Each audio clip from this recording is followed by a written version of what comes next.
This is a tale of a hunter wielding a great sword who strides into the world of Pokemon. What? You say Groudon is powerful? To me, it's merely a walking volcano dragon. Moo moo, let them witness what true mega evolution looks like. When the gear of a monster hunter encounters the abilities of Pokemon, and ancient dragon species become the ultimate battle companions. This is the essence of a true cross-dimensional adventure. From this day forth, my Pokemon Pokédex shall be redefined. Chapter 1. Hatching the Ancient Dragon. A solitary egg. A randomly awarded egg from the system. A white egg that has been incubating for 30 days without a hint of movement. An immaculate egg that holds all of Baichen's hopes and possessions. Observing the small ancestor on the soft cushion, still showing no signs of hatching, he took a trash bin and tidied up the dragon dust surrounding the cushion.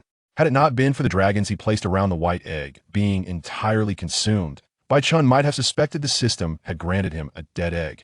While cleaning, Baichen mumbled, "My little ancestor, if you do not emerge soon, I may truly have to resort to selling myself to those hunters." He placed a piece of dragon, freshly extracted from a mudfish dragon, on one side of the cushion.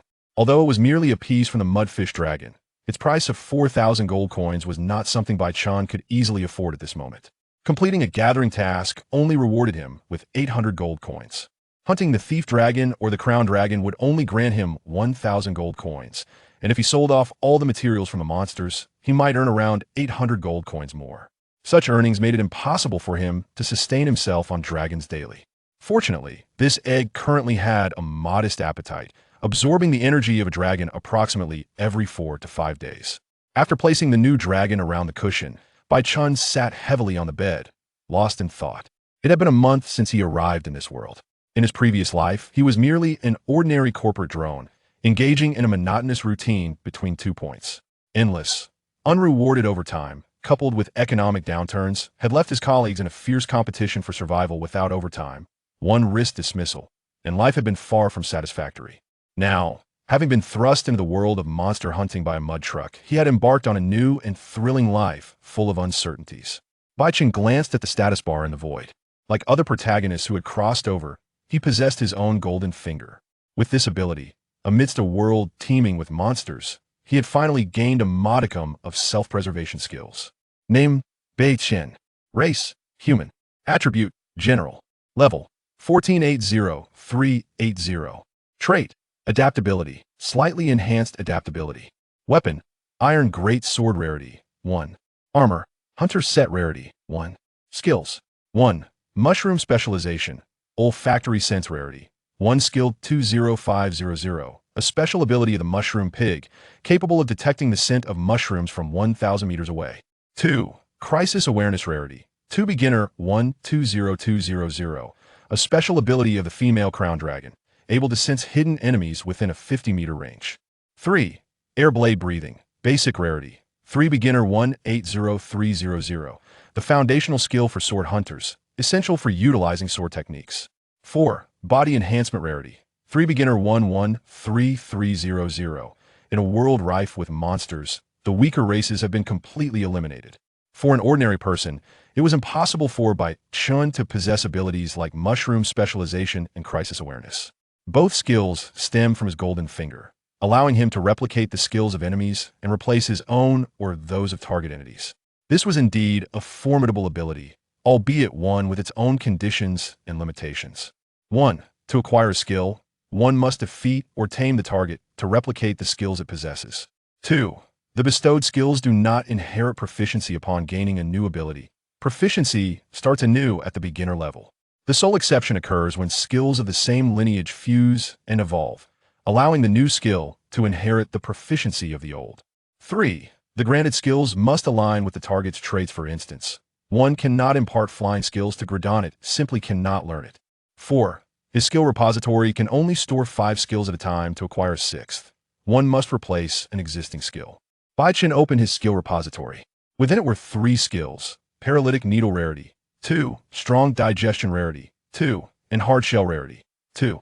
These skills were derived from the giant bee, thief dragon, and armored herbivore dragon, respectively. While both paralytic needle and hard shell were decent, unfortunately, Baichen found himself unable to learn either of them. His gaze returned to the pure, white monster egg. Once my little ancestor hatches, if it possesses a skill suitable for me, I shall acquire it. My strength will undoubtedly see a significant enhancement, enabling me to partake in the hunting of larger monsters and liberate myself from the status of a low-tier hunter. What remains uncertain is the true identity of the monster egg bestowed upon me by the system. Given the number of dragons it has absorbed, it must be at least rarity level 4, on par with the likes of the Blazing Dragon. Bai-Chun was filled with anticipation. Having a companion beast of that caliber would certainly guarantee smooth sailing in future hunting endeavors. Gently patting the egg laden with his hopes, Bai-Chun practiced the air blade breathing technique in his room for 2 hours. At last, a notification from the system sounded. Air blade breathing experience points. 10. He finally ceased, reflecting, it's been 19 days since I acquired this skill. I estimate that with another 11 days of practice, I should advance from beginner to skilled level. Wiping his sweat with a towel, Bai-Chun collapsed onto his bed. He had just accepted a mushroom gathering task and needed to rise at 5 a.m. to head to the ancient tree forest. As soon as he touched the bed, he fell into a deep sleep. In his dreams, Bai-Chun faintly heard the sound of crackling nearby. Then, he felt as though a massive stone was pressing down on him, making it hard to breathe. In a haze, he rolled over, and the oppressive sensation abruptly vanished.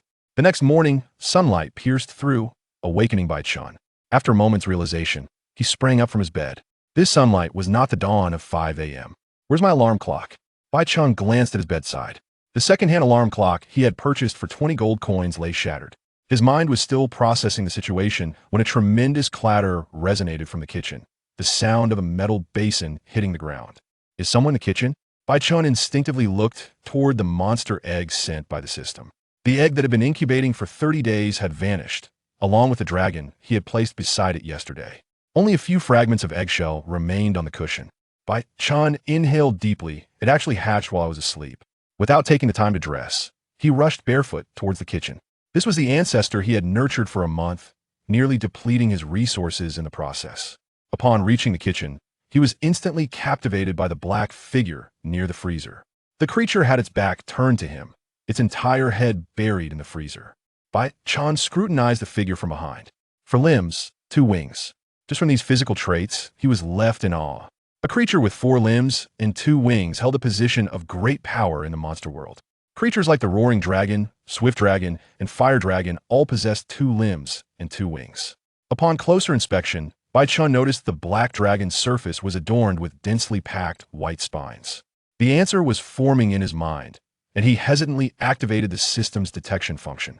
Gazing at the species designation marked by the system, Bai-Chun gasped in disbelief. Good heavens, I actually hatched a dire dragon. This must be the merit I accrued from my past life of endless overtime. Chapter 2. Blood of the Ancient Dragon. Name: Oblivion Dragon. Race: Ancient Dragon. Attribute: Combat Dragon. Rarity: 8. Level: 3118666. Ability: Fearless. When confronted by formidable foes, its strength progressively amplifies with the duration of battle. Skills: 1. Blood of the Ancient Dragon. Rarity: 7. Novice level: 32700. The ancient dragons thrive on an enduring and formidable vitality. This manifests in their unparalleled life force, colloquially known as thick blood. 2. Super Regeneration. Rarity: 8. Novice level: 2800. A specialized ability of the Oblivion Dragon. Its formidable healing powers allow it to hunt and vanquish other ancient dragons, establishing itself as the ultimate dragon slayer. 3. Embodiment of Power. Rarity: 7. Novice level: 2700. A strengthening ability of the Oblivion Dragon. Its physical form rivals natural disasters, with the dragon taking pride in its formidable physique. 4. Regenerative Spines. Rarity: 7. Novice level: 1700. The distinctive spines of the Oblivion Dragon possess the unique trait of growing stronger with increased destruction, attaining hardness comparable to diamonds at its peak. Upon hearing Bai-Chun's soft exclamation, the foraging little creature was startled. She turned her head, revealing her immense, ivory-hued horns. Taking 2 steps back, she instinctively bared her teeth at Bai-Chun, emitting a series of threatening, low growls. Bai-Chun was equally taken aback. While he possessed sufficient strength to handle small, thieving dragons, he was woefully inadequate against an ancient dragon, even one merely newly born. As Bai-Chun searched for his katana, the Oblivion Dragon seemed to recognize him. Her eyes lit up with joy as she pounced towards Bai-Chun, knocking him to the ground. Despite being newly hatched, her size was akin to that of a medium-sized dog. her fish-scented tongue incessantly licked Bai Chen's face. Experiencing the Oblivion Dragon's affection, Bai Chen's previously tense demeanor significantly eased. The initial companion beast provided by the system cannot harm its master, Bai Chen remarked as he lifted the Oblivion Dragon, wiping the thick drool from his face. In just one morning, she had devoured 20 pounds of frozen fish he had purchased the day before. As a hunter with a prodigious appetite, nurturing an even hungrier Oblivion Dragon suggests that future meal expenses will be inevitable. Cradling the hefty creature, which weighed 70 pounds, Bai Chen recalled the unique ability he possessed to learn skills. The acquisition of skills was not restricted by rarity. As long as he had adaptability, he could master them. He hurried back to his bedroom, retrieving the Bond Stone sent by the system from his bedside. The Bond Stone was a crucial piece of equipment for the Knights of Monster Hunter Tales, serving as a vital link to establish connections with their companion beasts. It was also an essential medium for Bai Chen to acquire and bestow skills. Placing the Bond Stone upon the Oblivion Dragon's head, the system interface immediately updated. Acquired rarity 7 skill Blood of the Ancient Dragon. Transferable target available. Acquired rarity 8 skill Super Regeneration. Transferable target available. Acquired rarity 7 skill Embodiment of Power. Replacing rarity 2 skill Strong Digestion. Transferable target available. Acquired rarity 7 skill Regenerative Spines. Replacing rarity 2 skill Hard Shell. No transferable target available. Upon opening the skill library, Bai Chen was astonished to discover he could inherit the Blood of the Ancient Dragon skill. He had initially anticipated that the best outcome would be inheriting the Super Regeneration and Embodiment of Power abilities. Without hesitation, Bai Chen immediately infused these 3 skills into his body. Entity Bai Chen acquired rarity 7 skill Blood of the Ancient Dragon. As the system notification concluded, Bai Chen felt his blood boil, his body temperature rapidly rising. The notifications continued to sound in his ears. Entity Bai Chen acquired rarity 8 skill Super Regeneration. Entity Bai Chen acquired rarity 7 skill Embodiment of Power. Detecting pre-existing similar skill body enhancement, skill transformation occurred. Entity Bai Chen acquired rarity 7 skill Titan's Form. Skill proficiency experience returned. Titan's Form proficiency 113. Bai Chen had no time to examine his newfound abilities. He felt utterly famished and in desperate need of sustenance to replenish his energy. He dropped the Oblivion Dragon and dashed into the kitchen, shoving anything edible into his mouth, even spices, but it did little to assuage his hunger. In desperation, Bai Chen rummaged through his backpack, retrieving 2 vials of recovery potion he had kept for emergencies. This elixir was rich in vital nutrients and life energy. After consuming 1 vial, he felt his hunger diminish significantly. It was only after downing the last vial that the sensation of hunger finally faded. Almost perished due to skills, Bai Chen chuckled, patting the concerned Oblivion Dragon's head, assuring her he was fine. He first inspected his physical appearance. With the acquisition of 3 brand new abilities, his appearance had undergone subtle changes. His brown irises had transformed into a striking gold. Furthermore, the contours of his chest and abdominal muscles were now more defined. The effects of his skills will gradually intensify over the coming days, but for now, there are no inhuman alterations apparent. After examining his body, Bai Chen reviewed his skills. The descriptions of Super Regeneration and Blood of the Ancient Dragon mirrored that of the Oblivion Dragon skills. The only variation was the skill named Titan's Form. Titan's Form rarity, 7 novice level 113700, the pinnacle form of the human physique, known as the Titan. A brief introduction. Bai Chen approached the weapon rack and grasped his katana. The moment he held the iron blade, he sensed an anomaly. It was astonishingly light. It felt as if he were wielding a mere chopstick, the weight of the katana entirely imperceptible. This iron blade weighs a hefty 90 pounds, which I previously could only swing with 2 hands, yet now I can wield it effortlessly with 1. Is this the power of Titan's Form? After attempting a few swings with the katana to gauge its weight, Bai Chen glanced at his arms. If the enhancement from the Rarity 7 skill was this formidable, how potent would the Rarity 8 Super Regeneration be? With this thought, Bai Chen fetched a chef's knife from the kitchen. He gently grazed it against his arm. To his surprise, the knife merely left a faint mark on his skin, without breaking the surface. He applied a bit more force, but the outcome remained unchanged. His skin remained unscathed. Is the enhancement from Titan's Form this profound?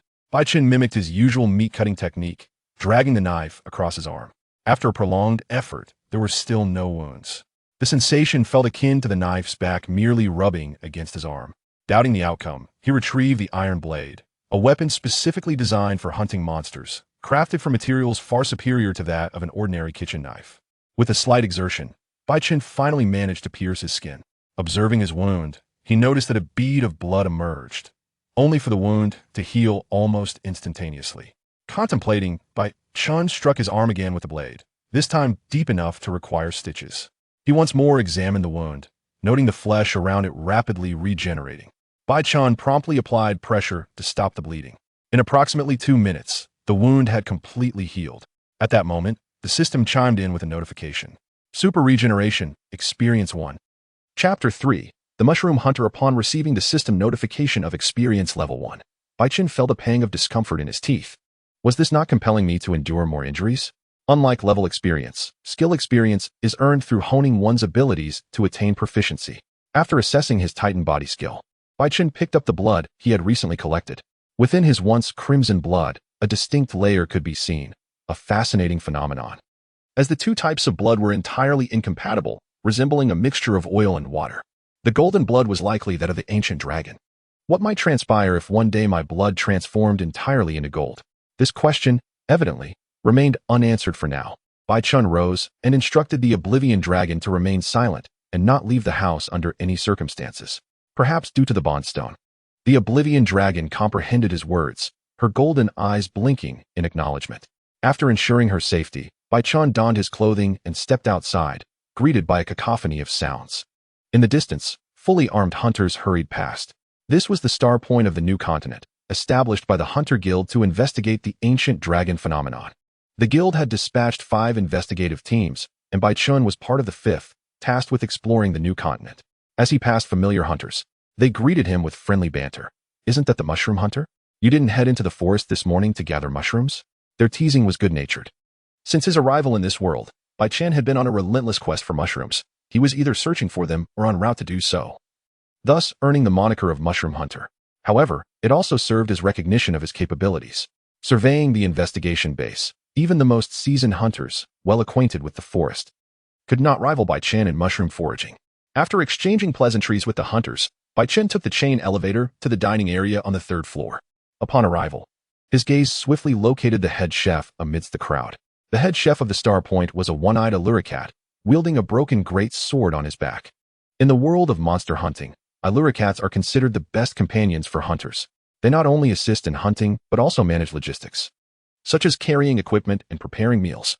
Baichen approached the bar and called out to the head chef. Chef, he greeted. The chef turned and responded, You're back? Did you bring any mushrooms? Baichen, feeling somewhat embarrassed, apologized. I'm sorry, chef. I overslept this morning and just woke up. The chef, taken aback, noted that Baichen was among the most diligent hunters. He often witnessed Baichen practicing with his sword and honing his physical fitness, dedicating nearly all his waking hours to training and work. The notion that such a diligent individual would oversleep was surprising. No worries, my tasks aren't urgent. What would you like to eat? It's on me, the chef generously offered. Baichen, who frequently assisted the chef in procuring rare mushrooms, felt no need to decline the invitation, as he was quite famished. Then, may I have 3 meat sets, please? The portion sizes in the monster hunting world would suffice for 7 or 8 individuals in his previous life, yet here, they were merely a single person's meal. All right. Just a moment, the chef replied. It was not uncommon for some hunters to have a hefty appetite, and soon enough, the chef prepared 3 sets for Baichen. Take your time, the chef advised, but Baichen eagerly dug in, savoring each bite. As the food filled his stomach, he felt warmth radiating throughout his body, each dish providing temporary enhancements. Cat meals were a hallmark of the monster hunting world, with hunters often feasting before expeditions to gain various benefits. However, crafting a meal that could empower was a skill possessed only by a select few Alluricats.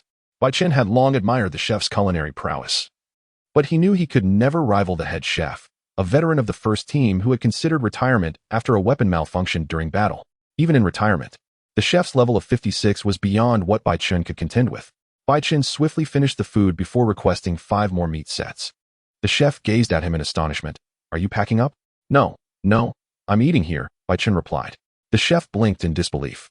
To consume 5 additional sets after finishing 3 was indeed astonishing. After confirming Baichen's appetite, the chef prepared the 5 sets. In no time, Baichen devoured them all. The system notifications chimed continuously. Ancient Dragon Blood, Experience 4. Ancient Dragon Blood, Experience 7. Chef, could I trouble you for 10 more sets? The chef was taken aback. This appetite rivaled that of a brute dragon. Nevertheless, he complied. Soon, a crowd of intrigued hunters gathered around Baichen, astonished at his voracious consumption. His stomach seemed an inexhaustible pit, incapable of being filled. 21st set.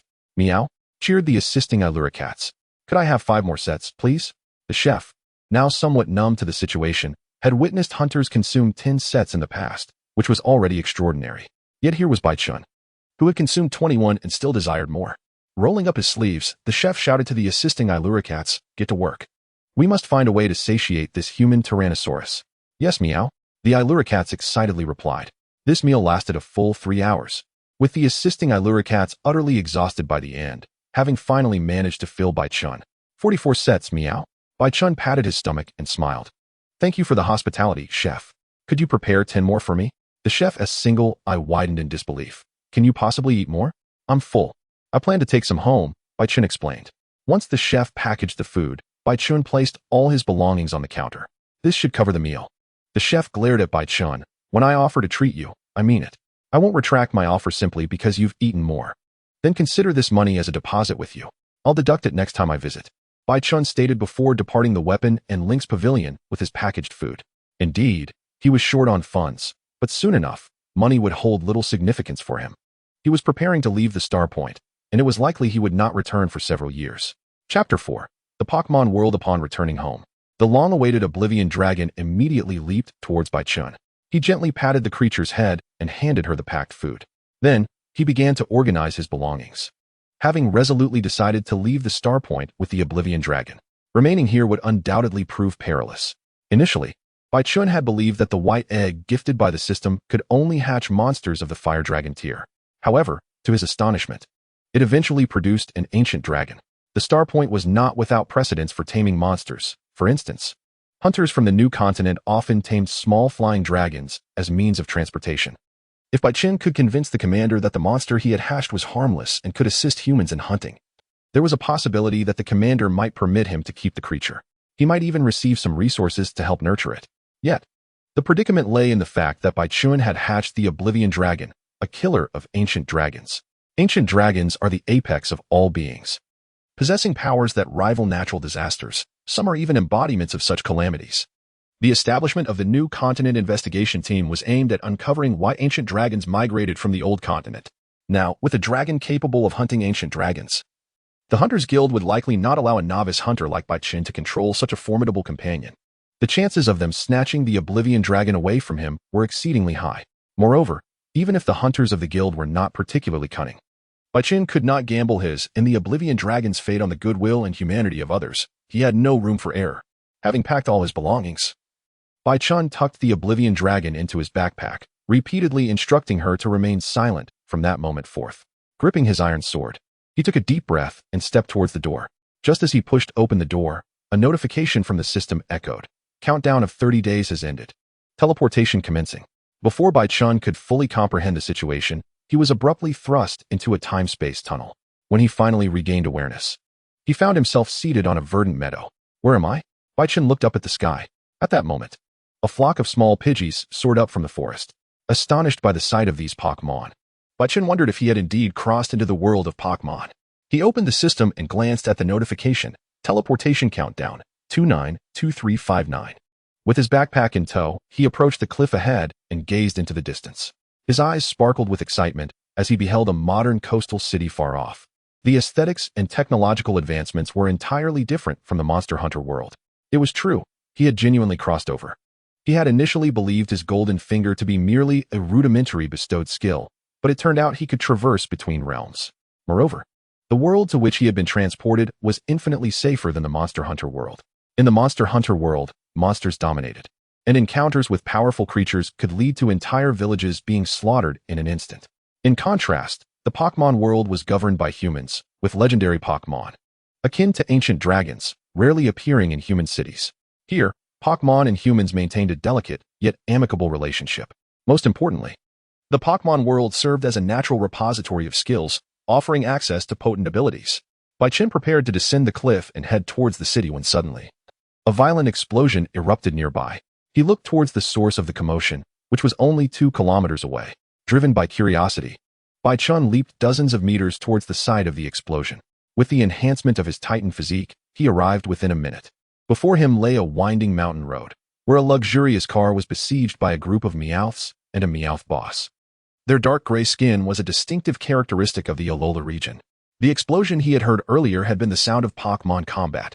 In front of the luxury car, an elderly butler in a tailcoat was directing a floral Pokémon in battle. However, the situation appeared grim. Baichen quickly scanned the Meowths, noting that the leading Meowth boss was at level 24, while the surrounding Meowths were at levels 17 and 18.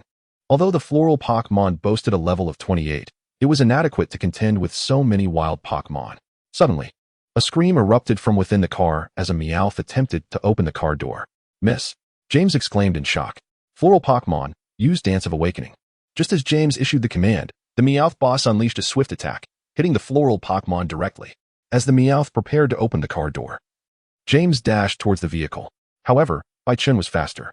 He sprinted forward, swiftly grasping the Meowth's large head and slamming it down onto the ground. Boom. The terrifying strength of the Titan physique drove the Meowth's head into the concrete. Experience gained, 22. Baichen slowly rose, surveying the surrounding Meowths. Compared to the ferocious dragons of the Monster Hunter world, these Pokémon posed little threat. Baichen, leave the Meowths to me, and focus on the Meowth boss. He urged James, who was still in shock. Although unsure of Baichen's identity, James recognized that he was there to assist them. He called upon the floral Pokémon to concentrate on the Meowth boss. Baichen slowly unsheathed his great sword, despite being only level 14. The power bestowed by the Oblivion Dragon made dealing with these level 17 and 18 Meowths a manageable task. "None of you shall escape," he declared, steadying his breath. Channeling the techniques of the sword-drawing style, Baichen felt a surge of energy awakening within him. His cells vibrated with vitality. Fixing his gaze on a nearby Meowth, he stepped forward. In a swift motion, he swung the sword, twisting it to strike the Meowth with the back of the blade. Experience gained, 18. In a single blow, he knocked the unfortunate Meowth unconscious. "Watch your back," the girl inside the car shouted, her voice filled with urgency. After successfully incapacitating one Meowth, the others surged towards Baichen. With claws akin to blades, they aimed for his back. Baichen swiftly turned and blocked with his arm, the attacks leaving only faint marks on his skin. He retaliated by grabbing a Meowth's head and smashing it into another Meowth beside him. Experience gained, 19. Experience gained, 16. The girl inside the car watched in astonishment. She couldn't believe someone was engaging Pokémon in hand-to-hand combat. Chapter 5, Iato Blade Draw. Energy Blade / Floral Pokémon. Use Dance of Awakening. A bolt of lightning shot forth from the 2 clusters of cotton. This strike became the final straw for the formidable Meow leader. With the battle concluded, James prepared to rush to Baichen's aid. However, as he turned around, he witnessed an unforgettable scene. The enormous 3-meter-long katana was sheathed at Baichen's waist in a poised manner, emanating a bizarre red glow. The essence of the blade's technique revealed itself in a swift, seamless motion. Baichen's body flickered forward, the katana drawing forth and trailing a crimson aura, carving an almost perfect circle. With a resounding hiss, the red light flickered, and all the Meows surrounding Baichen were vanquished. Experience points 12, experience points 11, experience points 8. Baichen elegantly flicked the blade and sheathed the katana with finesse. He surveyed the area, and every Meow that met his gaze quickly averted their eyes in fear. The remaining Meows that could still move hurriedly fled with their companions. Baichen brushed off the cat fur from his hands, stating, "All done, time to wrap up." James, astonished, looked around the vicinity of the vehicle. The area was riddled with deep craters, all wrought by the incredible power of this young man. Was he a humanoid Pokémon? Such strength was truly remarkable. The car door opened, and a young lady emerged, clutching a first aid kit, rushing towards Baichen with concern. "Are you all right? Let me help you with that." James had likely been too focused on the confrontation with the Meow leader to notice the battle's outcome, but the young lady had witnessed it all. The Meows had been relentless, clawing and biting, unleashing their specialized skills upon Baichen. As she retrieved the bandages, she froze, realizing that Baichen bore no injuries. The wounds from earlier had miraculously healed. James quickly approached to express his gratitude for Baichen's assistance. "Thank you for saving us, sir. My name is James, and this is our young lady, Lilith." Baichen recognized Lilith as one of the protagonists from Pokémon Sun and Moon. the heiress of the Ether Foundation, a true, wealthy young lady. I am Bai Chun, just arrived from another region. The pair exchanged glances. Taking in Bai Chun's attire, a nearly man-sized backpack resembling ancient armor, complemented by the 3-meter-long katana. They believed him to be from another world. Lilith, regaining her composure, put away the bandages and bowed in gratitude. Mr. Bai, I cannot thank you enough for your timely intervention. I truly do not know what I would have done without your help. Bai Chun smiled, waving his hand dismissively. It was merely a small effort. If there is nothing else, I will take my leave, as I need to find a place to stay. Mr. Bai has no place to stay? Lilith's eyes brightened, as she had been pondering how to repay his kindness. I just arrived here and am indeed troubled by this matter. Please, stay with us. Lilith innocently extended the invitation. Is that all right? Bai Chun glanced at James, who nodded with a smile. Since it is the young lady's wish, it is certainly no trouble at all. Having fortuitously encountered this affluent young lady and saved her, Bai Chun could not easily turn down such an offer. He hoisted his backpack and followed Lilith into the vehicle. As he settled into his seat, the car suddenly dipped, causing both to be astonished by Bai Chun's unusual presence. Inside the car, Lilith curiously engaged Bai Chun in conversation. Mr. Bai, which region do you hail from? A very distant place, perhaps unknown to you. Lilith, perceptive enough. Since that Bai Chun preferred not to delve into details about his homeland, she refrained from pressing further and instead asked, Mr. Bai, are you a martial artist? I had no idea you possessed such formidable strength, capable of confronting Pokémon head-on. I am not a martial artist, but you may regard me as one. My aspiration is to one day challenge a legendary Pokémon like Kyogre. They both chuckled at Bai Chun's jest. A direct challenge to Kyogre? That was beyond human capability. Their conversation continued lightly as they journeyed. Bai Chun inquired about the current timeline. Lilith shared that she attended Pokémon school daily, but had yet to meet a newcomer named Ash. Bai Chun mused internally about how early this timeline was, wondering if he would eventually have the chance to meet the legendary trainer and witness his rumored body-enhancing abilities. He vividly recalled Ash lifting trees with his bare hands and throwing them like javelins, an extraordinary feat for any ordinary person. Upon arriving at Lilith's grand estate, Bai Chun marveled at the extravagant property, which even boasted a small mountain as part of the courtyard. If I were to indulge in their hospitality here, would it be akin to playing landlord? He shook his head at the thought. That's a narrow-minded view. Dining and lodging at their expense for a month seems quite reasonable, given I saved their lives. The luxury car halted before the mansion, and a waiting maid promptly opened the door for Bai Chun. As he stepped out, the maids attempted to take the oversized backpack from him. Sir, let us carry that for you. However, as soon as they touched the bag, a low, menacing growl emanated from within. A pair of golden slitted eyes glared at them through the bag seams. The maid jolted back in fright, stumbling 2 steps away. There's a monster inside. Lilith gazed at Bai Chun's backpack in astonishment. She had heard no sounds during the car ride. Could there truly be a creature within? Bai Chun set down the bag and reassured everyone. Do not be alarmed. This is my partner. He opened the backpack, and a majestic dragon-like creature leaped out. Exuding an ancient aura, the presence of the creature startled everyone, with its stark white horns, black wings, and fierce visage commanding respect. This was an unprecedented Pokémon. The dragon perched on Bai Chun's back, its forelimbs gripping his shoulders, resting its chin on his head as it menaced the onlookers. Bai Chun gently patted the creature's cheek, saying, Don't frighten them. This is my partner, called the Annihilation Dragon. Annihilation Dragon? The mere mention of its name sent shivers down their spines. It was evident to any discerning eye that this Pokémon was extraordinary. Chapter 6. A gift from my hometown. Annihilation Dragon. Annihilation Dragon. Lilith repeated the name with curiosity, eyeing the dragon but hesitating to approach due to her fear of Pokémon. Bai Chun turned to James and inquired, Sir Butler, might you have an extra Pokéball to spare? Would you be able to provide me with one?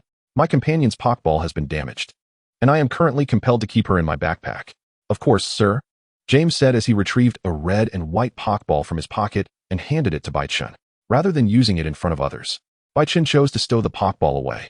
It would be rather embarrassing if he were unable to capture the Annihilation Dragon. Mr. Bai, please follow us. We have prepared some light refreshments. Bai Chun followed James into the mansion. Upon entering, James suggested that Bai Chun leave the Annihilation Dragon in the courtyard, as Lily was fearful of Pokémon, and they were generally not allowed inside the house. However, Lily quickly declined. It's quite all right, mister. Bai is a benefactor and doesn't need to adhere strictly to that rule. Lily could see that the Annihilation Dragon was not easy to deal with, and should it be kept away from Bai Chun, who could predict the outcome? Upon reaching the dining room, the maids had already set the table for supper. The exquisite plating and small portions of food elicited a bitter smile from Bai Chen. Such a meager amount was hardly sufficient for him. Without hesitation, he directly requested Lily. I wonder if you have any larger portions of food? Due to my constitution, my appetite is somewhat larger. Of course, please wait a moment, Mr. Bai. Lily promptly instructed the maids to arrange for more food, then turned to the Annihilation Dragon. Mr. Bai, may I inquire about the Annihilation Dragon's preferences? Is there a special recipe for Pokémon food? No need for such complications. Just give him raw meat, he replied. Just like the ancient dragon. The Annihilation Dragon had a capacity for consumption that exceeded Bai Chen's, with a much stronger appetite. Lily complied without hesitation. At dinner, the group redefined what it meant to have a large appetite. Observing the plates piled high on the table, Lily gasped in astonishment. This amount of food could rival even a Snorlax. How on earth did this benefactor manage to consume so much? Thank you for your hospitality, Bai Chen said as he wiped his mouth. Having eaten continuously throughout the day, his body was rapidly growing and changing. The energy he was replenishing was just enough to compensate for his body's growth expenditure. Bai Chen could distinctly feel his strength increasing. Feeling a bit embarrassed after such a lavish meal, he offered, "Allow me to present you with a specialty from my hometown." Lily, hearing this, quickly declined. Mr. Bai, what are you saying? It was merely a dinner, nothing more. No, it's nothing rare, Bai Chen replied as he rummaged through his backpack, retrieving a fist-sized mineral. The stone shimmered with a golden hue, resembling gold. This is a Huolong stone, a mineral whose strength and hardness far exceed that of steel. With this size, it should be sufficient to craft a protective dagger. The Huolong stone is a rarity of level 4, typically utilized to create weapons and equipment of rarity 5 or above. Bai Chen had stumbled upon this small piece while foraging for mushrooms. Given its size, it was unsuitable for weapon crafting. And considering its market value was 10 times higher than the purchase price, he had kept it, waiting for a future opportunity to use it. Seeing the golden-like mineral, Lily initially thought it was gold and was adamant about refusing it. Mr. Bai, you cannot be serious. I cannot accept your gift. What is there to refuse? It is not real gold, merely something that looks like it and is not worth much. Furthermore, with my partner and I having such large appetites, if you do not accept it, I would truly feel embarrassed to stay here tonight, Bai Chen insisted. With such words, it became difficult for Lily to refuse. Silently, she resolved to reciprocate Bai Chen's generosity in some way. Then I shall thank you in advance, Mr. Bai, she said as she accepted the Huolong stone. As soon as Bai Chen released it, the weight of the stone came crashing down onto Lily's hands, nearly causing her to stumble. What is this? Its size is merely that of a fist, yet it weighs 20 pounds? Lily hurriedly handed the Huolong stone to James, who was equally taken aback. The density of this mineral was at least 3 times that of gold. A similarly sized piece of gold would weigh only 7 or 8 pounds. Bai Chen stretched and inquired, Lily, does your family have a gym? I would like to engage in some post-meal exercise. Yes, I will take you there. Lily was increasingly intrigued by the enigmatic Bai Chen. The gym in Lily's home was located on the basement level, equipped with various fitness apparatuses, all maintained in peak condition by the butler and maids. Upon reaching the weightlifting station, Bai Chen pulled down a 50-pound weight. He quickly realized that his current physical strength was extraordinary. The 90-pound sword he wielded with one hand felt effortless. This weight offered him no challenge whatsoever. In exasperation, Bai Chen fetched an 18-meter-long barbell, adding a total of 300 pounds to each end. Now, he could finally feel some resistance. This weight was just right for a single-handed dumbbell lift. He muttered to himself as he attempted to lift it with one hand. The sensation was akin to a beginner's first experience with a 20-pound dumbbell. Initially, a few repetitions felt easy, but attempting more than 10 would start to strain him. And reaching 30 would leave him utterly exhausted. Meanwhile, Lily and James, who had been waiting for Bai Chen, were at a loss for words. The weight that world-class weightlifters could lift was being used by this man, as if it were merely a dumbbell. This was clearly beyond the realm of an ordinary human. He resembled a divine beast.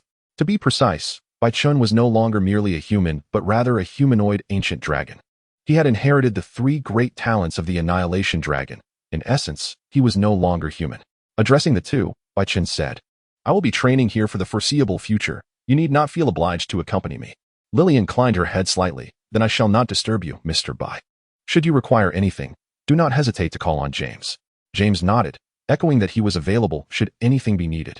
Bai Chen waved them off and began his training, determined to make every moment count during the 30 days he had in this world. Chapter 7. Super Training Mode. At last, he found himself alone. Bai Chen began to review the spoils from his recent battles. Level, 14, 80, 380, 15, 11. 418. Crisis Awareness. Rarity, 2.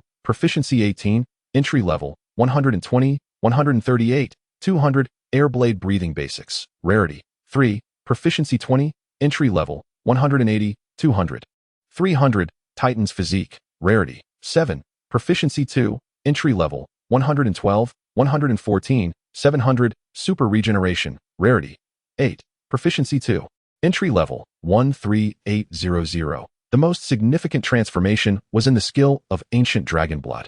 The Blood of the Ancient Dragon, Rarity, 7, Proficiency, 142, Beginner Level, for 146,700. The Blood of the Ancient Dragon is distinct from other skills. This skill increases in proficiency simply by consuming nourishing food. After a day of indulgence, Bai Chen's proficiency in this skill advanced rapidly. Among his other skills, his crisis awareness and breath of the blade flow also showed significant improvement. The proficiency gained from a single battle far exceeds that obtained through regular training. For instance, with the breath of the blade flow, 2 hours of training would yield only a mere 10 points of proficiency. However, a single battle doubled that gain, as Bai Chen performed one-arm dumbbell curls. He looked enviously at the sleeping Annihilation Dragon. For the young Ancient Dragon, merely eating and sleeping suffices for her strength to grow. After just one day of companionship with Bai Chen, Annihilation Dragon was on the verge of leveling up from level 3 to level 4. In contrast, Bai Chen must engage in combat to earn experience points in order to elevate his own level. The disparity in their growth is quite understandable. Being in her juvenile phase, Annihilation Dragon will undoubtedly become exponentially stronger as she matures. Her growth equates to Bai Chen's own, and he pondered how he would manage to keep pace should she eventually surpass him in strength. Thus, Bai Chen resolved to establish a rigorous fitness regimen, including 1,000 weighted squats and 5,000 one-arm dumbbell rows. Meanwhile, after parting ways with Bai Chen, Lilia returned to her room, clutching the radiant dragon stone he had gifted her. James, could you please assist me in finding a display stand? James, the elderly butler, was well prepared, retrieving a stand he had ready. Lilia cleared a space on her cabinet in front of her bed and placed the 20-pound radiant dragon stone atop it. However, upon surveying the arrangement, she felt the stand did not complement the stone and decided to have a custom one made instead. Handing the stone to James, she requested his help in locating a designer. James complied and withdrew. With a light step, Lilia approached her desk, retrieving her journal to meticulously document the day's events. By the time she finished writing, it was already 9:30 p.m. Just then, a maid arrived to inform her that the bathwater was ready. Lilia responded affirmatively and immediately inquired of the maid, "Has Mr. Bai retired for the night?" The maid shook her head, exclaiming, "Not yet, Mr. Bai has been exercising in the gym for nearly 3 hours now." Nodding, Lilia said, "Let us go to the gym and check on Mr. Bai." Upon their arrival, Lilia's cheeks flushed crimson as she noticed Bai Chen had removed his shirt due to perspiration, revealing a physique akin to a work of art, an embodiment of the most perfect human form. Bai Chen noticed Lilia and asked, "What brings you here?" Realizing her predicament, she quickly covered her eyes with her hands and turned away, apologizing profusely. "And Mr. Bai, I'm so sorry. I didn't mean to intrude." Bai Chen, bemused, glanced at Lilia and then at his bare torso. "Is this appearance so peculiar? I encountered a lad earlier today who paraded around in nothing but shorts. Surely, that is a common sight in Alola?" He referred to Lilia's classmate, Kaji, who was known for wearing beach shorts all day. Lilia, momentarily regaining her composure, felt her face grow even warmer, perplexed by her overwhelming shyness. She turned around, attempting to discreetly observe Bai Chen through her fingers. But upon catching sight of his flawless form, she lost her courage and fled the gym, stammering, "I shall go take a bath now. Please enjoy your time in the gym, Mr. Bai." The maid, however, was far less naive than Lilia. She approached Bai Chen, phone in hand, and asked, "Mr. Bai, may I take a picture with you?" "That would be fine. Just a moment while I put my shirt back on." "No, this is perfect." The maid grasped Bai Chen's arm and snapped several pictures. With his striking looks, golden eyes imbued with mystery, and that impeccable physique, it was no exaggeration to call him a national heartthrob. After she finished, the maid playfully poked Bai Chen's abdominal muscles, causing him to shiver slightly. In that instant, he perceived a look in her eyes reminiscent of a ravenous predator. Bai Chen chuckled awkwardly, gently extricating himself from her grasp, and said, "Could you kindly fetch me some water?" "Of course. I'd be more than happy to." The maid dashed off to retrieve the water while Bai Chen assessed the results of his 3-hour workout. Given the ample nutrition he had consumed, coupled with the rigorous exercise, his Titan physique had gained a remarkable 20 points of proficiency. Most notably, after 3 hours of exertion, he felt no fatigue whatsoever. as if he had consumed an entire bottle of a performance-enhancing supplement, brimming with vitality. Was this the power of the blood of the ancient dragon? During his training, he discovered that he seemed to be caught in a remarkable cycle. Muscle training entails the destruction of existing muscle fibers, followed by self-repair, resulting in denser, larger muscles. Typically, this repair process requires 48 hours for an ordinary individual. However, thanks to his rare super regeneration, which boasted a rarity of 8, Baichun could complete muscle repair in mere seconds. Theoretically, as long as his internal energy levels were sufficient, there would be no recovery period for his Titan physique training. Furthermore, while enhancing his proficiency in Titan physique, he could simultaneously improve his super regeneration skills. Coupled with the extraordinary endurance provided by the blood of the ancient dragon, Baichun had effectively entered a super training mode. While others maxed out at 1 or 2 hours of high-intensity workouts in a day, Baichun could sustain such intensity for 7 to 8 hours, or even longer. Consequently, his proficiency would rise rapidly. He set a modest goal: to elevate both his Titan physique and breadth of the blade flow from beginner to proficient level within 7 days. Chapter 8. A new job. The following morning, Lilia awoke with dark circles under her eyes. She had tossed and turned in bed until nearly 4 in the morning before finally falling asleep. "Good morning, Mississippi. Breakfast is ready," James announced. "Thank you, James," Lilia replied, stifling a yawn, feeling somewhat groggy. James observed her with concern. "Miss, you don't seem well. Did you not rest properly last night?" Lilia nodded but refrained from elaborating. The thought of Baichun's perfect physique lingered in her mind, a matter too embarrassing to articulate. "By the way, where is Mr. Bai? Is he still asleep?" James wore a wry smile. Lilia, puzzled, noted the peculiar expression on his face. "Mr. Bai, has something happened?" "Mr. Bai is well. Yet I harbor concerns that he may encounter difficulties. Since last night, he has been diligently exercising in the gym area for an astounding 13 hours. Lilia?" James nodded affirmatively. "He has been at it for 13 hours without rest. This is quite excessive, isn't it?" Lilia, disregarding her shyness, hastened to the underground gym. Upon her arrival, she heard the sound of heavy breathing. As she stepped inside, both she and James were momentarily stunned. After a few seconds of silence, Lilia quietly led James away. She was certain that someone capable of bench pressing 600 and producing such robust sounds did not require their concern. Once outside, Lilia instructed James to ensure that he attentively served Mr. Bai. Naturally, James promised to fulfill Lilia's request diligently. After breakfast, Lilia greeted Baichun before setting off for school. When she returned home from school, she encountered Baichun in the dining room. On her way back, Lilia had already learned from James about the events that transpired during her absence. To her astonishment, Baichun had continued his workout until noon. After finishing his training, he had a lunch and then resumed practicing his sword techniques outdoors. This individual seemed almost superhuman, exhibiting no signs of fatigue. "Welcome back," Baichun greeted Lilia. Having taken a shower, he had changed into his hunter attire. Noticing Baichun's outfit, Lilia inquired, "Mr. Bai, are you about to go out? I've been intruding upon you for a day now. It is time for me to take my leave. I thought it would be better to bid you farewell in person when you arrived." Lilia felt displeased at this. She had yet to properly express her gratitude for Baichun's life-saving assistance. "Where are you headed, Mr. Bai?" "I currently have no destination in mind, but I suppose I will be looking for a job." "A job?" Lilia pondered, thinking that if she could help Mr. Bai find a good position, it might serve as a fitting way to repay her debt of gratitude. She asked, "What kind of job are you seeking, Mr. Bai?" With his arms crossed, Baichun contemplated for a moment before responding. "To be honest, I have no specific plans. I possess a bit of knowledge in various areas, but I am particularly confident in my own strength. If possible, I would like to find a dojo where I could serve as a sparring partner. As long as it covers my and the extermination dragon's food expenses, I would not mind any job." "Sparring partner?"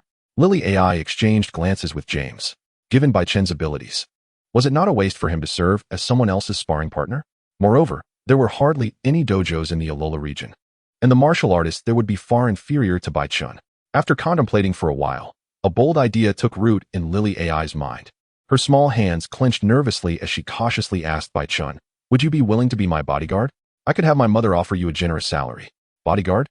Baichun replied, somewhat surprised. Lilia, feeling shy, could barely meet his gaze. Her suggestion had an element of self-interest, and she weakly nodded. "Yes. I believe if I ask my mother, she will certainly agree." Baichun considered this in his mind.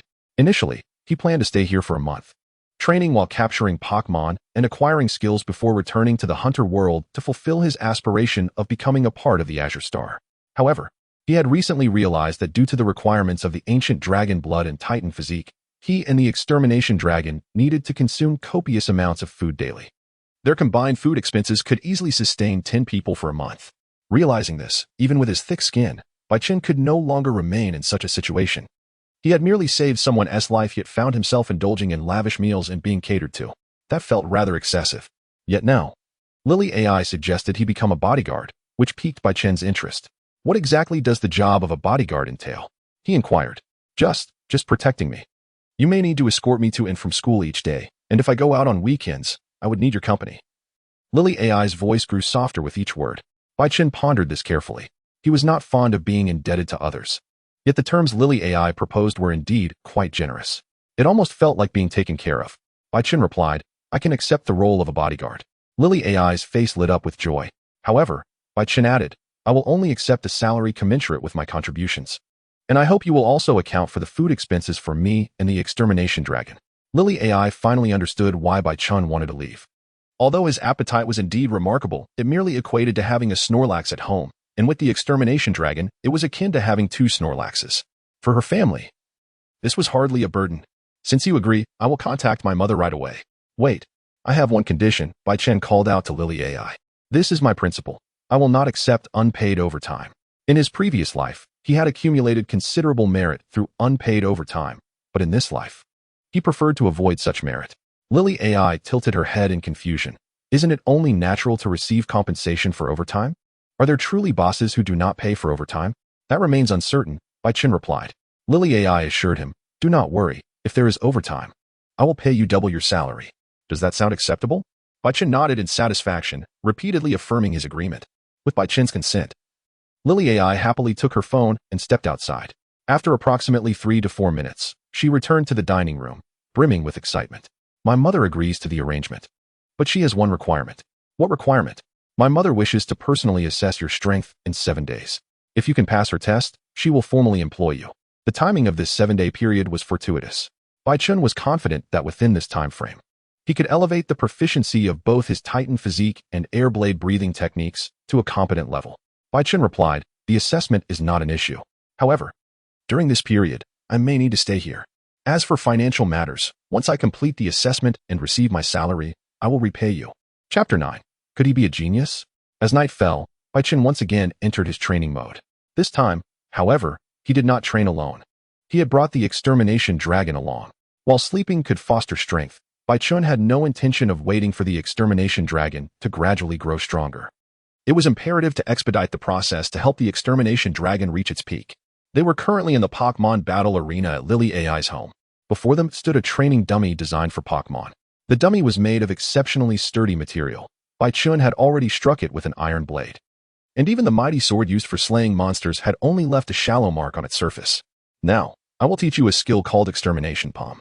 Baichen bent down, mimicking the stance of the extermination dragon. He elevated his upper body using his core muscles, channeling all his strength into his right hand. With a powerful strike, he brought it down upon the training dummy before him. Boom! Baichen exerted every ounce of his might, toppling the dummy. Observing the peculiar gaze from the direwolf dragon, he explained, this is essentially the sensation of the Annihilation Palm. You may want to give it a try. Of course, Baichen was not capable of executing the Annihilation Palm. It was a skill unique to the direwolf dragon. In the context of Monster Hunt stories, the direwolf dragon's clap was transformed into a skill of considerable potency, representative of its bloodline abilities. Baichen contemplated how to expedite the direwolf dragon's mastery of the skill. With an encouraging glance, he urged, give it a shot. It's normal not to get it right at first. With a bit of practice, you may succeed. The direwolf dragon gazed bewilderedly at the training dummy. Tentatively, she attempted to raise her forebody. Thud. The direwolf dragon struck the down dummy on the head. While her form was impeccable, the force was somewhat lacking. Baichen patted her head, encouragingly stating, exactly. Next time, try to incorporate your own strength.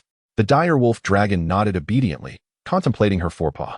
Rising to her feet, Baichen mused to himself, this skill might take the direwolf dragon quite some time to master. These 2 days will be perfect for her to practice. As he watched the direwolf dragon diligently train, Baichen moved aside to practice his own breath of the wind blade. Just as he grasped the iron blade, a thunderous noise erupted nearby. Baichen turned in shock to the direwolf dragon, who had once again elevated her upper body, her right paw seemingly bulked up. She swung down heavily upon the training dummy's head. Boom. The iron dummy, previously only scratched by the blade, now bore a significant dent. The direwolf dragon appeared quite pleased with her feat, simultaneously drawing back her forepaws. Moments later, the dummy's head was reduced to mere fragments. Bai Chen was astonished, exclaiming, "What just happened?" He quickly accessed the system to check the direwolf dragon's attribute panel. Taking a deep breath, he could hardly believe his eyes. Had she truly learned it? Annihilation Palm, Rarity, 7, Beginner Level 2700, a unique ability of the direwolf dragon. Enhancing the force of strikes by rapidly altering the muscle fibers of the forepaw. The dummy's head was obliterated, and the direwolf dragon scampered over to Bai Chen. Seeking praise, Bai Chen seized the Bond Stone and directly copied the Annihilation Palm skill. Acquired Rarity 7 skill, Annihilation Palm. No targets available for teaching. Gazing at the dim teaching option, Bai Chen muttered to himself in frustration. Was it not merely a matter of altering one's muscle fibers? I have already inherited 3 skills from the direwolf dragon. What harm would it be to inherit 1 more? Nonetheless, despite his grievances, the inability to teach remained unchanged.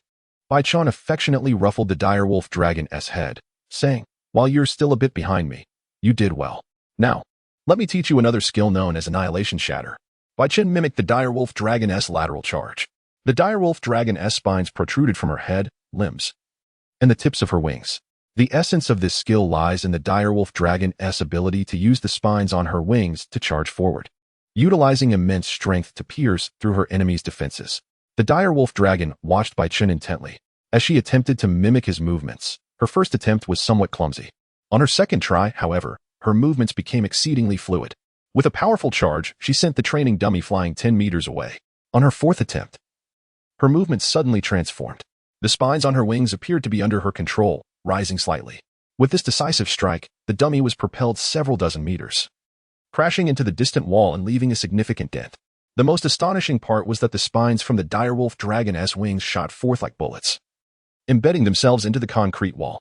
Bai Chen approached the training dummy for a closer inspection. The iron skin had been pierced by 1 to 2 centimeters. A display of overwhelming power. Then he glanced back at the wall, now adorned with spines, and at the direwolf dragon, who was gnawing at her wings. A new skill appeared in his status bar. Annihilation Shatter, Rarity, 7, Beginner Level, 3700, a unique skill of the direwolf dragon.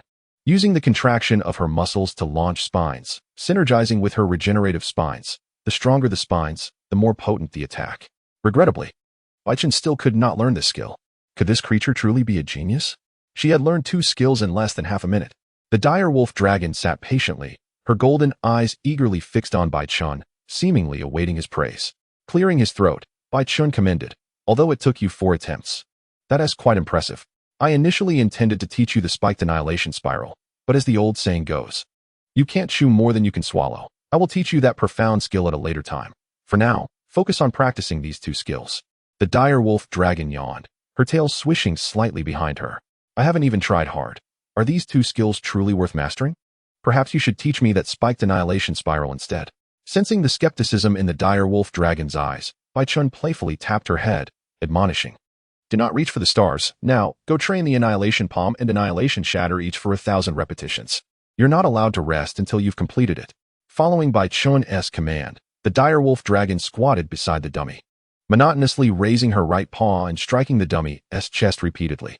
Bai Chen, not one to be idle, picked up his iron blade to commence his training. Today, however, his strikes were swifter and more vigorous than in previous sessions. He resolved to add another 100 sets. He would not rest until he had completed his training. A peculiar sense of rivalry emerged within him. If one day he were to be surpassed by his pet, how could he continue to be the master? Chapter 10. So overbearing, so adorable. Breath of the Wind Blade Basics. Rarity. 3. Proficiency Enhanced. Beginner Level, Proficient Level. Before long, the system presented him with new notifications.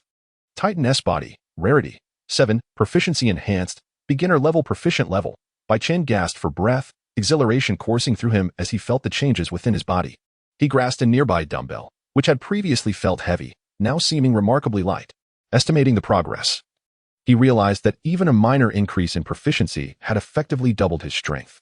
Taking another deep breath, he could distinctly sense a surge of fighting spirit coursing through him.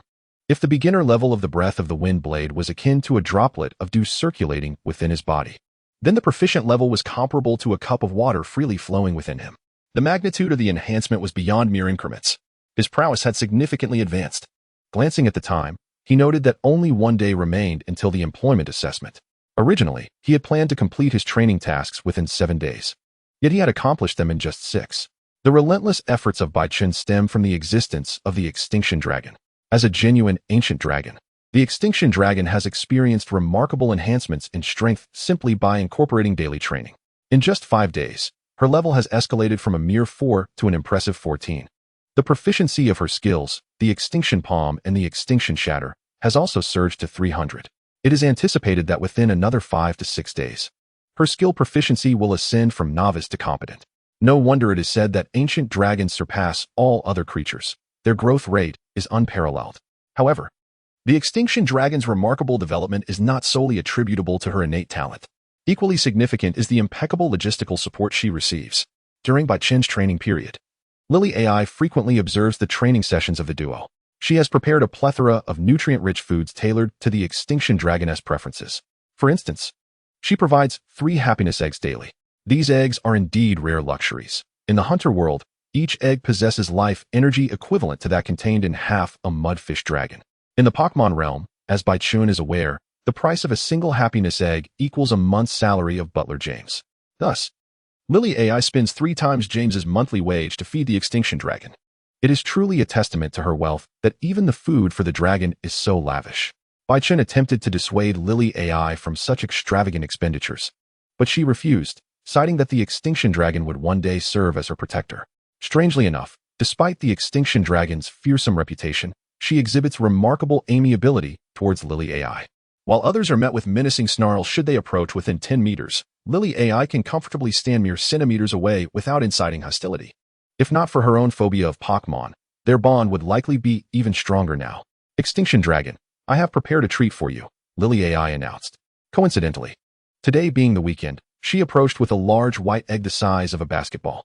Upon sighting the delectable offering, the Extinction Dragon abandoned her training, rushing towards Lily AI to gulp down the egg with evident satisfaction. In merely 5 days, the Extinction Dragon has matured from her juvenile phase to the growth stage, her size expanding from that of a medium-sized dog to that of a bull, tripling her stature. As Lily AI reached out to stroke the Extinction Dragon, her hand retreated abruptly when she was still 30 centimeters away. Baichen observed the scene and approached, remarking, "Your indulgence may not bode well for her." The Extinction Dragon, as a hunter of ancient dragons, requires growth through combat and struggle. Such pampering could dull her edge. Lily AI, slightly embarrassed, replied, "It's fine. She is in her growth phase, and now is when she needs the nourishment." Baichen silently resolved to reward her care in the future with a valuable skill. "When circumstances permit, you arrived just in time. I was about to seek you out," Baichen said, shaking his head. "Mr. Bai, have you encountered any troubles?" "Nothing troubling. I merely plan to venture out today." "Venture out? I shall have James prepare the car." Baichen quickly interjected, "No need. I intend to head to the mountains for some practical training. You need not accompany me." Having improved his skills to a commendable level, Baichun recognized that further training would yield diminishing returns. The fastest route to enhance his strength lay solely in leveling up by defeating formidable foes to gain experience points. Lily AI understood Baichen's intentions and refrained from following him. However, before his departure, she gifted him a box the size of a first aid kit filled with various rare items, for full restore potions, 2 golden sprays, and 2 vitality fragments. Observing the contents, Baichen was momentarily speechless. The value of the items was equivalent to 2 months' wages of James. Was this the audacity of the affluent? He found it rather delightful. Faced with Lily AI's unwavering resolve, he reluctantly accepted the gift. The Extinction Dragon remained at home, as capturing her in a Poké Ball was unlikely to succeed. Taking her out would also attract too much attention. After bidding farewell to Lily AI, Baichun set off alone from her small mountain residence. It is said that this courtyard is among the smallest of Lily AI's family properties. With a formidable iron blade slung across his back and a white first aid kit incongruously at his side, he walked 4 or 5 kilometers to reach a fork in the main road. Baichen began to contemplate potential training targets for leveling up. Venturing into the wilderness could lead to encounters with higher-level wild Pokémon, but if trouble arose, he could not guarantee a safe retreat. At that moment, the distant roar of motorcycles echoed from the end of the road, accompanied by the unmistakable blare of horns. Upon glancing over, he saw 3 young bikers approaching him. The leading biker, a youth who appeared no older than Baichun, locked eyes with him and confirmed his identity. Before Baichun could speak, the biker and his companions halted before him, brazenly declaring their intent to rob him. Hey, that blade looks nice. Hand it over, or you'll regret it. Baichun smiled, relishing the challenge. If you desire it, then seize it with your strength. Chapter 11. You seem quite decent after all. How dare you underestimate our Skull Gang? The audacity of Baichun incensed the delinquents. You will pay for this. Go, Night Thief Fire Lizard. Go, Supersonic Bat. Teach him a lesson, Mongoose. The trio unleashed 9 Pokémon in total, clearly banking on their numerical advantage. Baichun swiftly assessed the strength of their Pokémon. Levels 21, 20, 19, 22, and 20, averaging around level 20, 5 levels higher than his own. Examining their skills, he noted that most were of rarity levels 2 and 3, predominantly basic skills. Drawing his Iron Blade, Baichun mused that defeating these trained Pokémon might yield greater experience points. The trio of delinquents watched in delight as Baichun brandished his blade, clearly enamored by its impressive appearance. Take him down, Night Thief Fire Lizard. Use Poison Impact. With that, 3 Night Thief Fire Lizards leapt high, launching purple venom towards Baichun like bullets. He sank slightly, channeling his strength into his legs, leaving shallow imprints on the cement below. By the time the 3 individuals regained their composure, Baichun had already approached the 3 Night Thief Fire Lizards. With a powerful circular slash, all 3 Night Thief Fire Lizards were sent flying. How swift! The 3 skeleton team members were taken aback. Mongoose, use Bite. Another teammate joined the fray. As the 3 Mongoose lunged towards him, Baichun withstood their assault with his bare body. Their teeth pierced through his skin, and crimson blood seeped out. Baichun mentally assessed the situation. The defense of his Titan body, now at an expert level, had significantly increased. The rare skill of Bite, ranked at level 3, could only scratch the surface. With his left hand free, Baichun swiftly grasped one mongoose by the head and slammed it forcefully into the ground.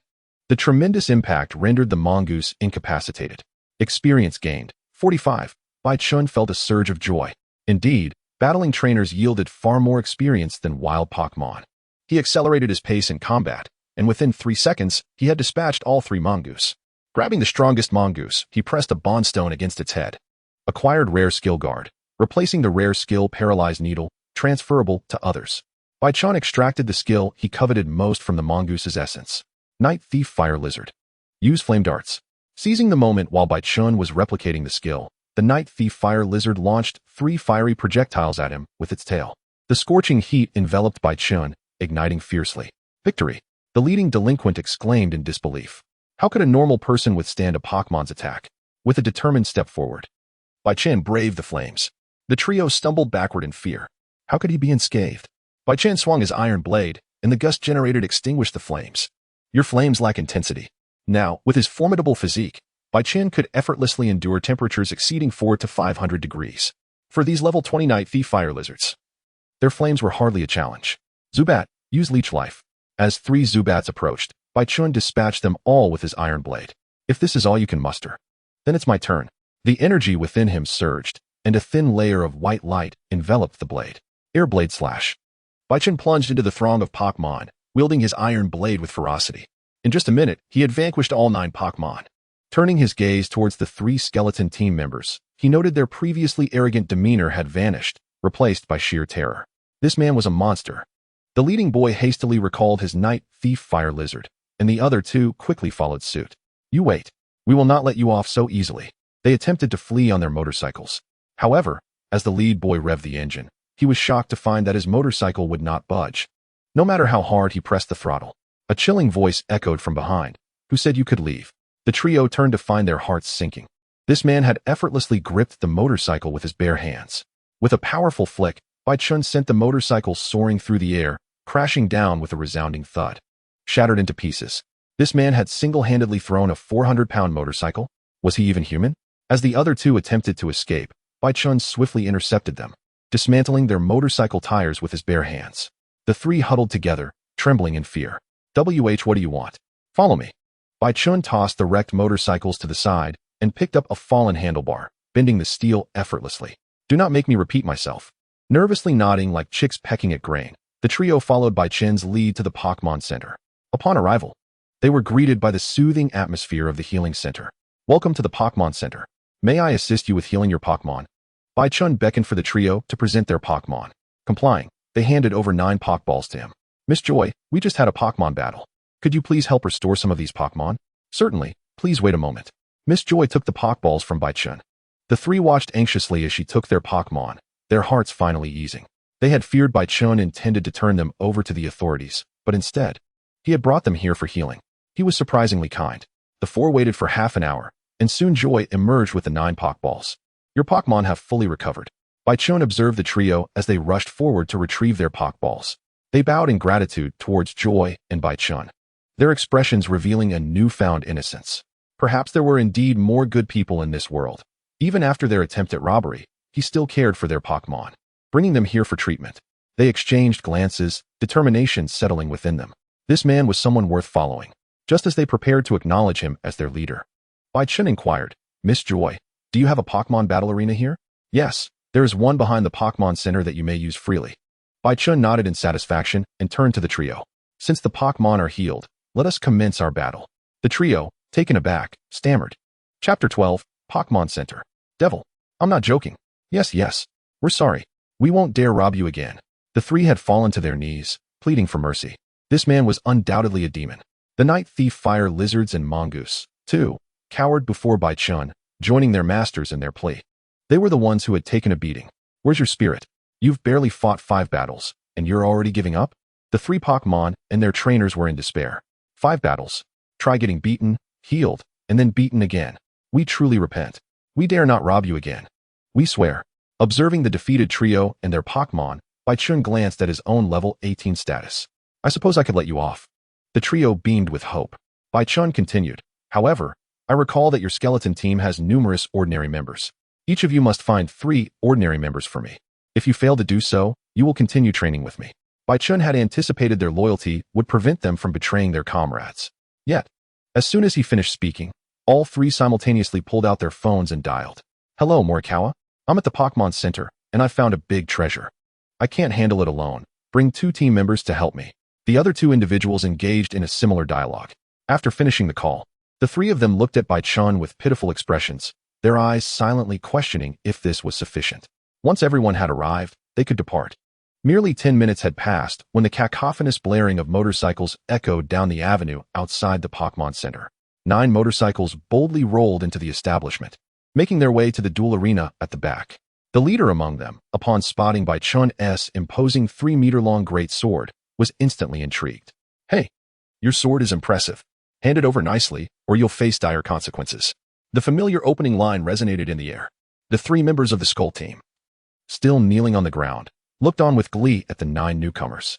Rising to their feet, they inquired, Sir, may we leave now? Bai Chun encouraged them. You've done well. You may go.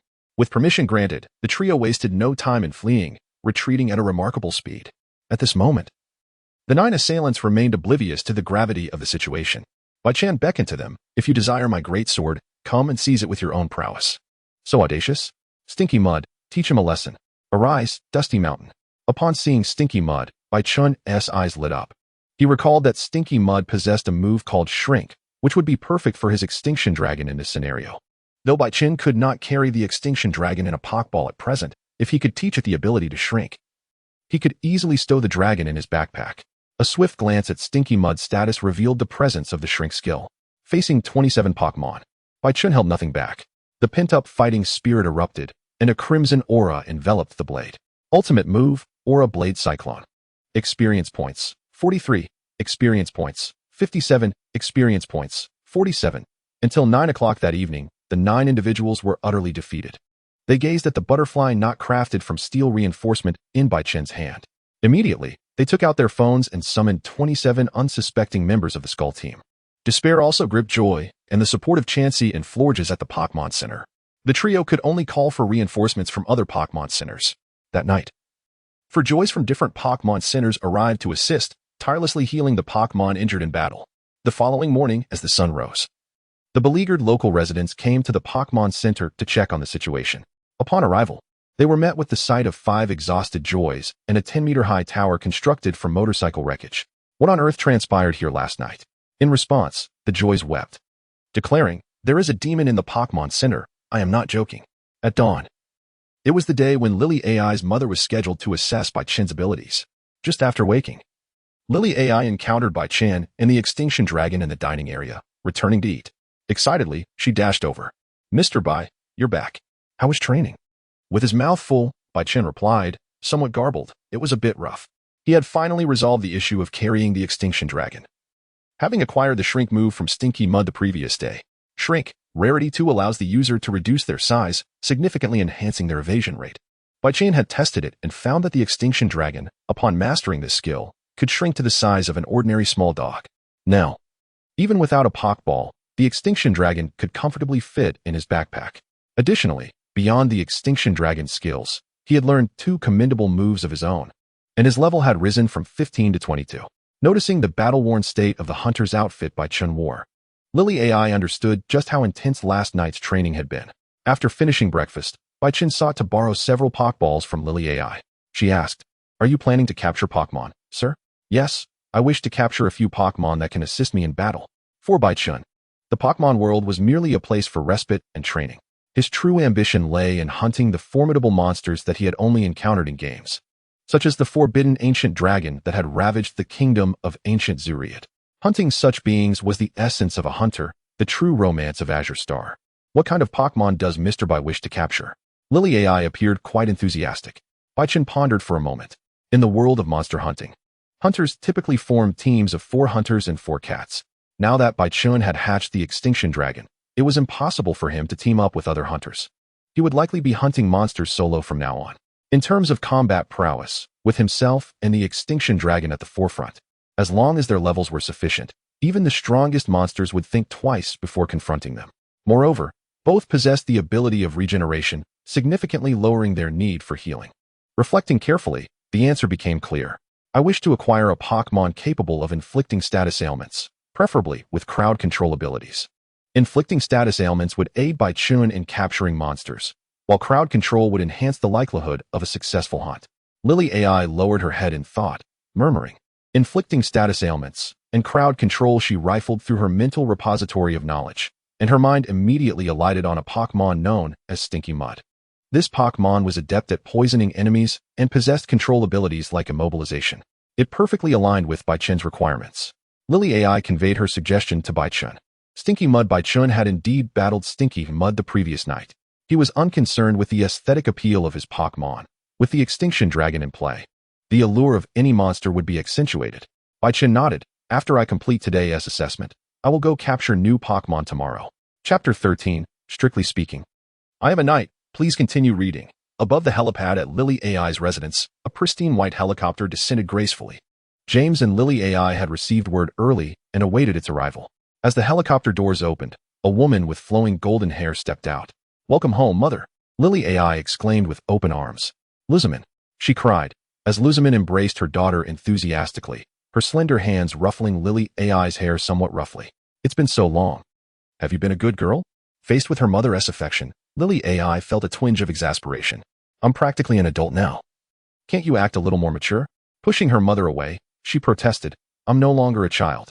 "Oh, just the other day, you were still a baby," Luzamin retorted, pulling Lily AI into another affectionate embrace, reveling in the joy of reuniting with her daughter. Once she finally released her, the first words out of her mouth made Lily AI lose her composure. "Lily, where is your young suitor? I have yet to catch a glimpse of him." Lily's cheeks suddenly flushed. "What young suitor?" "Oh, dear mother, please do not speak so recklessly.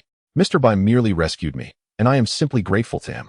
But this is indeed a tale of a hero saving a damsel. If it were me in your position, I would certainly be moved. Such thoughts are utterly unfounded." Rosamund smiled knowingly. "You are quite shy, aren't you? So what of that young man?" At this moment, James interjected. "Mr. Bai just returned from a special training session last night. He is currently taking a bath and should be out shortly. A night of rigorous training? It seems he is equally invested." "Mother," Rosamund chuckled and suggested, "in that case, shall we wait for Mr. Bai in the living room?" Upon arriving in the living room, Rosamund inquired about Bai-Chen's particulars from Lily. "I heard that Mr. Bai possesses a Pokémon unlike any I have seen. Indeed, it is called the Extinction Dragon."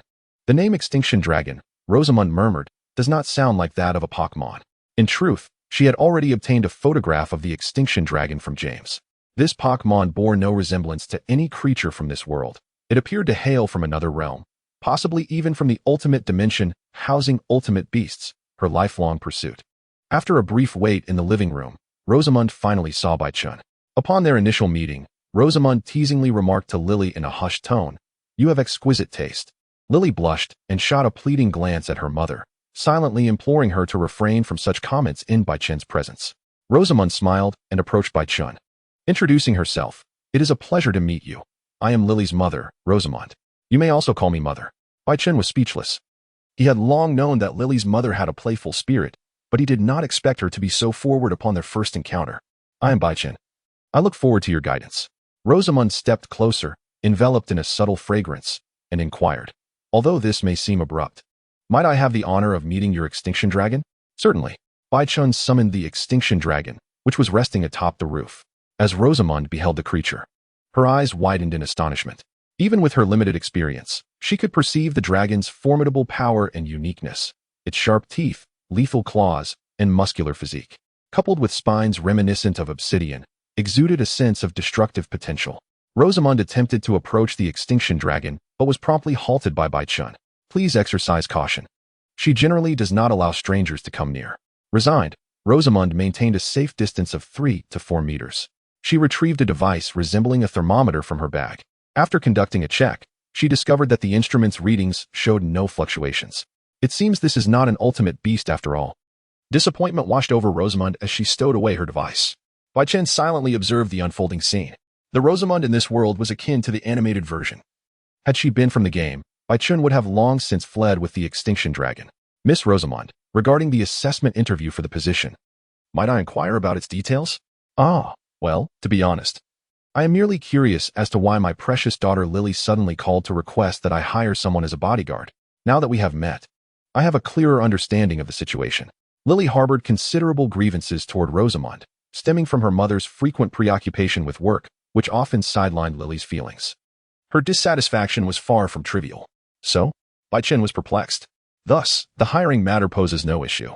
However, before I proceed with your employment, let us engage in a Pokémon battle, shall we? This will also serve to assess your capabilities as a bodyguard. Rosamund was quite intrigued by the combat prowess of the extinction dragon. Certainly. Following Rosamund to the duel arena behind the venue, she tossed out a Pokéball. "Go." Plush bear. A large, pink, plush bear appeared. Kuma. Its seemingly harmless appearance could easily disarm others' vigilance. To Bai Chen's surprise, Lily's mother also possessed a plush bear. Just as Bai Chen prepared to enter the fray, Rosamund swiftly interjected, "Are you planning to join the battle?" Bai Chen asked, puzzled. "Is there a problem with that?" "Indeed. There is. This is a Pokémon duel." Bai Chen waved his sword, asserting, "But my strength rivals that of a Pokémon. The issue is not that, is it? This is quite dangerous." "No worries. I am unafraid. Let us engage normally." "No. If you were to get hurt, Lily would surely argue with me. However, I am the one applying for the position of bodyguard, not my extinction dragon, correct?" While that may be true, Rosamund appeared conflicted. Bai Chen summoned the extinction dragon. He remarked, "Strictly speaking, I am a knight, and fighting alongside my dragon should pose no issue, right?" Bai Chen waved the bond stone in his hand. Faced with Bai Chen's unwavering resolve, Rosamund reluctantly acquiesced. "Very well, but do be cautious. My Pokémon is quite formidable." "Certainly, I shall exercise caution." Bai Chen's gaze fell upon the attributes of the plush bear. A level 41 Pokémon was not something either he or the extinction dragon could easily contend with. Chapter 14. Uncontrolled name. Plush bear species. Strong arm Pokémon type. Fighting. Normal. Rarity. 4 level. 41. 48295000. Ability. Fluffy. Halves damage from contact moves, but doubles damage from fire-type moves. Skills. 1. Ice Punch. Expert level. Rarity 4. 2. Thunder Punch. Expert level. Rarity 4. 3. Psychic Headbutt. Proficient level. Rarity 5. 4. Ruckus. Beginner level. Rarity 6. 5. Frenzied Flail. Proficient level. Rarity 3. 6. Bind. Expert level. Rarity 3. With a level 41 strength and 3 expert level skills among 6 total. This Pokémon was undeniably powerful. James served as the referee for the battle. Once both parties were prepared, he announced, "Let the duel commence." Rosamund was the first to act. Plush bear, use Ice Punch against the extinction dragon. The extinction dragon, being a fighting and dragon type, would be at a significant disadvantage against this level 41 attack. If struck, it would likely suffer grievous injury. "Not on my watch." Bai Chen stepped forward, aiming his sword at Plush bear's abdomen. The blade struck true, yet there was no sensation of impact. The sword embedded deep within Plush bear's body, as its fluffy ability absorbed the brunt of Bai Chen's assault. Chen exerted force, akin to striking a baseball, sending the bear-clad opponent flying. The iron blade merely left a faint scar upon the adversary's form. The Obliteration Dragon unleashed its prowess, expanding its wings. It soared above Chen's head and executed the Obliteration Palm upon the bear-clad foe. Its right palm widened, descending upon the bear-clad creature's head. Boom! The impact drove the bear-clad opponent deeply into the ground. Such astonishing power. Humanoid gasped as the bear-clad figure employed a psychic hammer. A pink luminescence erupted from the top of the bear-clad creature's head. With all its limbs straining, it charged towards the Obliteration Dragon's chest. The psychic type was the Obliteration Dragon's counter-tribute, amplifying the damage significantly. The level 14 Obliteration Dragon could scarcely withstand such a potent blow. It was sent reeling, pain shooting through its mind, and its consciousness began to waver. A certain seal was quietly released. Seizing the opportunity, the bear-clad creature unleashed a frozen fist. Chen swiftly stepped in front of the Obliteration Dragon. He sheathed his katana at his waist. With a skillful maneuver, he drew his blade in response to the bear-clad's attack. Just as the blade was about to strike, the bear-clad creature inhaled, contracting its abdomen. And only one of the two strikes found its mark. The bear-clad's intention was clear. It withstood Chen's blow and lunged towards the Obliteration Dragon behind him. Time was of the essence. Chen inhaled deeply. Technique, lightning flash. Chen, trailing a white glow, flashed to the side of the bear-clad opponent. His left arm slightly bent. Chen executed a wrestling technique known as the diamond arm, targeting the bear-clad creature's neck with a force capable of bending steel. The blow sent the bear-clad creature crashing to the ground. Chen's right hand moved with incredible speed, stabbing downwards at the bear-clad opponent's head. With a clang, the bear-clad creature reacted swiftly, using its furry hands to demonstrate the art of bare-handedly catching a blade. Just as Chen intended to apply further pressure, a tremendous force struck his abdomen. The bear-clad creature had kicked Chen away. He soared several meters into the air, crashing heavily to the ground. The agony in his abdomen prompted a wave of nausea. Damn, such immense strength. In contrast to Chen's astonishment, Humanoid and the others were even more bewildered. Was that just a Pokémon move, lightning flash? A human had executed a Pokémon technique? The three were convinced they must have misjudged the scene. Chen quickly regained his composure, enduring the pain as he charged towards the bear-clad creature. However, before he could move, the Obliteration Dragon lunged at the bear-clad creature with greater speed. Its sharp teeth aimed for the bear-clad's neck, intent on slaughter. Chen noticed the Obliteration Dragon was enveloped in a faint red light, inexplicably having lost its rationality. The recent psychic hammer strike from the bear-clad creature seemed to have awakened the Obliteration Dragon's innate ferocity. Obliteration Dragon, cease. Chen attempted to intervene. At that moment, an overwhelming intent to kill surged into Chen's mind. It was the Obliteration Dragon's murderous intent, seeping into Chen's consciousness through the bond stone. Chen's legs weakened, and he collapsed to the ground. Damn, his reason was being eroded. Humanoid detected the anomaly and calmly instructed the bear-clad creature, use frozen fist. Kuma. The icy punch descended upon the Obliteration Dragon's head. The double damage sent the Obliteration Dragon flying backwards, creating distance between them. The red glow surrounding the Obliteration Dragon intensified. This was not a manifestation of its special ability, but rather a more dangerous, insidious power. Chen struggled to rise from the ground, propped up by his long knife. His vision clouded by a crimson veil, the space around him warping into a blood-red haze. Stop, Chen growled. Yet, at that moment, the Obliteration Dragon could not heed his words. Its mind was consumed by the intent to kill, and the crimson light around it grew ever stronger. Humanoid suddenly observed that the Obliteration Dragon's strength had escalated several levels. What power was this? The magnitude of its enhancement was staggering. The Obliteration Dragon unleashed the Obliteration Palm upon the bear-clad creature. Counter with frozen fist. Kuma. The bear-clad's right palm erupted with icy energy. The two hands collided in midair. Boom. Following a violent explosion, the bear-clad creature was sent tumbling backwards, tracing a graceful arc through the air. The three were astounded. Such power was terrifying. Conversely, the Obliteration Dragon, due to the nature of the type mismatch, could not fully withstand the impact of the punch. It was enveloped in a shell of impenetrable ice. Crack. The surface of the ice was already riddled with fine cracks. A crimson aura seeped through the fissures. Humanoid was uncertain about the events transpiring between the Obliteration Dragon and Chen, but it was evident that the Obliteration Dragon had lost control. Moreover, it seemed to have accessed a perilously potent force, one that was continuing to amplify. Humanoid commanded, Bearclad, use Frenzy Dance to conclude the battle. Following the directive, Dark energy enveloped the bear-clad's arms as it unleashed a barrage upon the obliteration dragon's head. The disparity in their levels was overwhelmingly vast. Under the relentless assault of the bear-clad creature, the obliteration dragon was ultimately defeated, losing its ability to fight. At that moment, as the obliteration dragon collapsed, Baichun also succumbed to unconsciousness. When Baichun next opened his eyes, he found himself in a peculiar realm. The ground was strewn with sharp, enormous thorns. Upon closer inspection, these thorns resembled those from the obliteration dragon's body, slightly inclined as they endeavored to grow in a singular direction.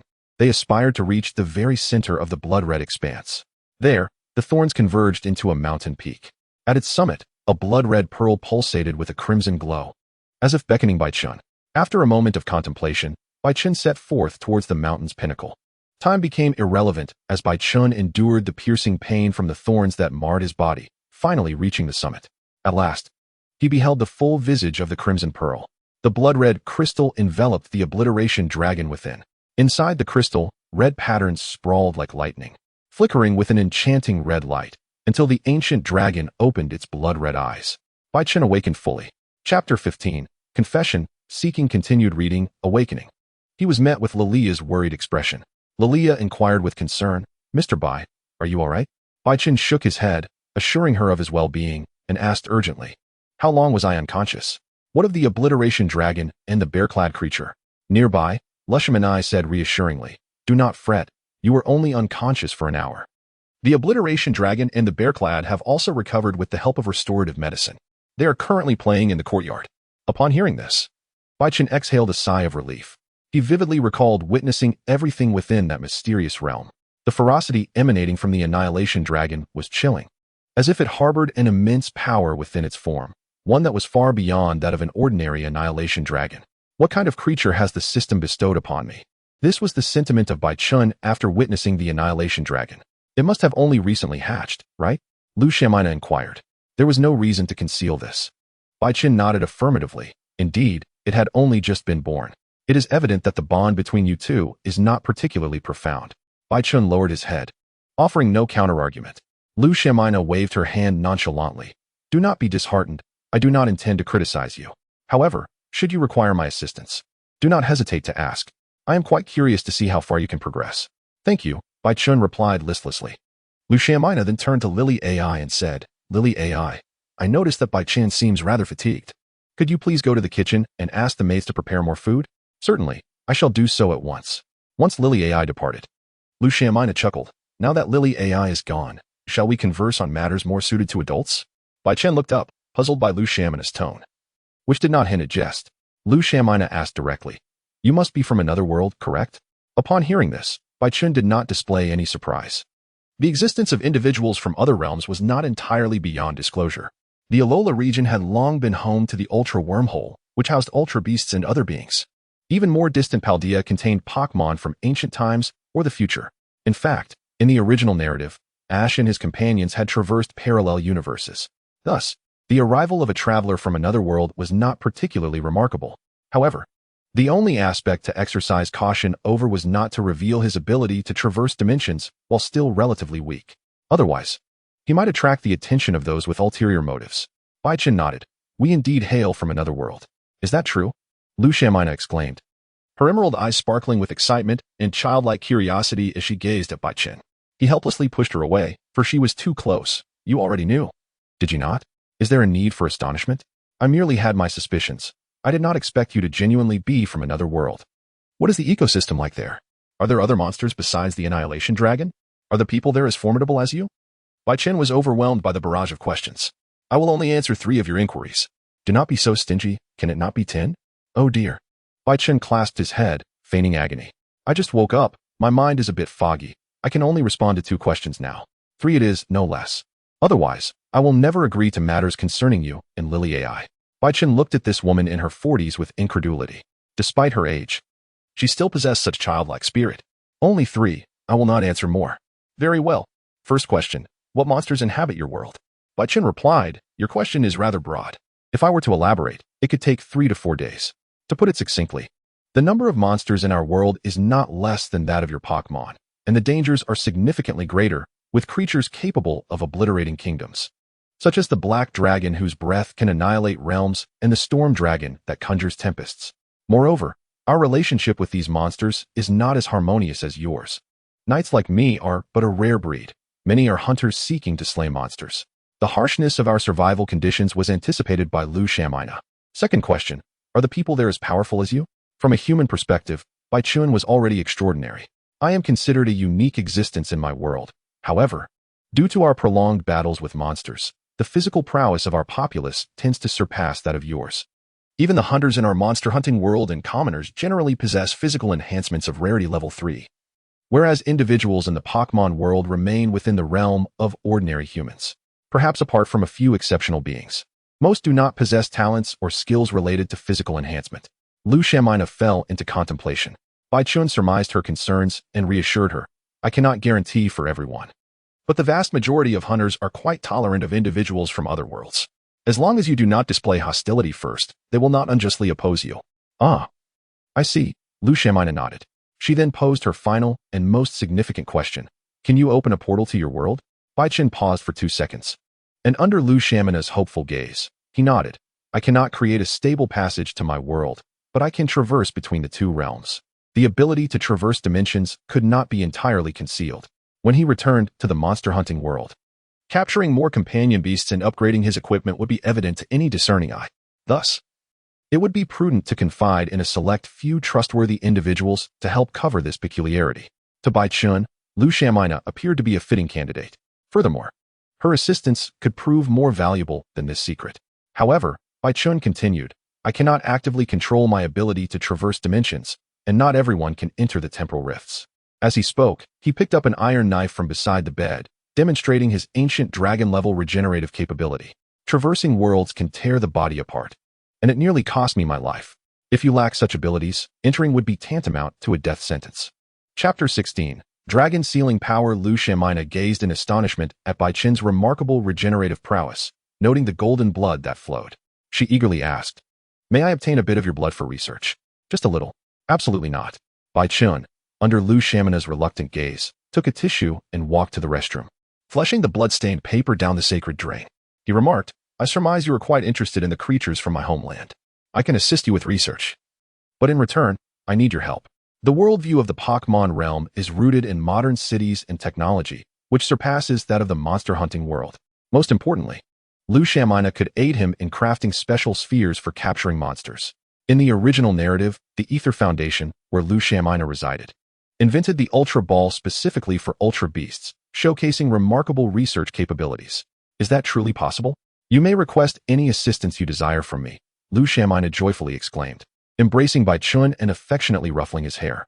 This behavior was entirely unbefitting of a mature chairperson. Now Bai Chun finally understood why Lily AI often appeared exasperated with her mother. Bai Chun pushed open the door to Luzamin, stating, Certainly, but I have one more request. I would prefer that my matters remain confidential, known only to you and Liliane, without any third parties, not even your trusted aides. Not all of your subordinates are reliable. Luzamin could naturally acquiesce to this request. When do you intend to return to your world? Bai Chun glanced at the system's timer, revealing 22 days remaining. In 22 days. Then, how may I assist you in this? She inquired. Feel free to express any demands. Bai Chun paused for 2 seconds before responding. The most crucial matter is that I hope you, as the chairwoman, can develop a monster-catching Poké Ball within 20 days. This is vital for my subsequent research on monsters. Additionally, if possible, could you assist me in crafting a set of fitness equipment tailored to my needs? That can be arranged, but to manufacture the special Poké Balls, I require a thorough examination of the Annihilation Dragon. While Bai Chun was reluctant to reveal the dragon's uniqueness, he realized he had no other choice. To obtain the monster-catching Poké Balls, this sacrifice was essential. No problem, you may bring your equipment to examine the Annihilation Dragon. Just as Luzamin finished conversing with Bai Chun, Liliane returned. Upon seeing Bai Chun out of bed, she hurried over, her small face puffed with concern. Mr. Bai, you need to rest in bed now. Bai Chun offered her a reassuring smile, patting his chest. Do not worry, I am perfectly fine. Your body may seem fine, but you sustained a head injury. If you do not rest properly, what if you become foolish in the future? With that, Liliane took Bai Chun's hand and gently guided him back to bed. Observing the scene, Luzamin bid farewell with a smile, then our agreement is settled. I will expedite the research on the items you require.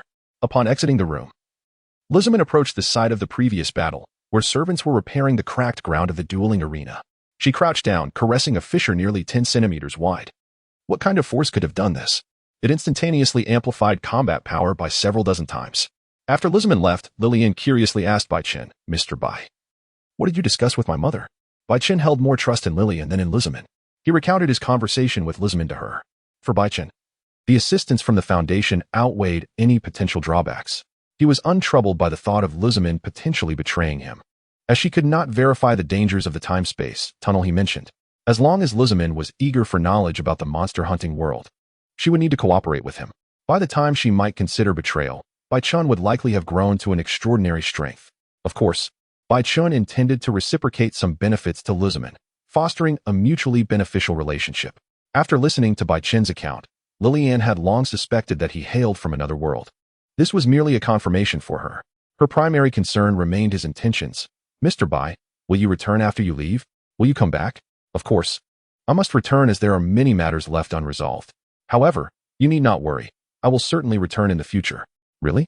Lillian questioned, still skeptical. "Let us make a pinky promise."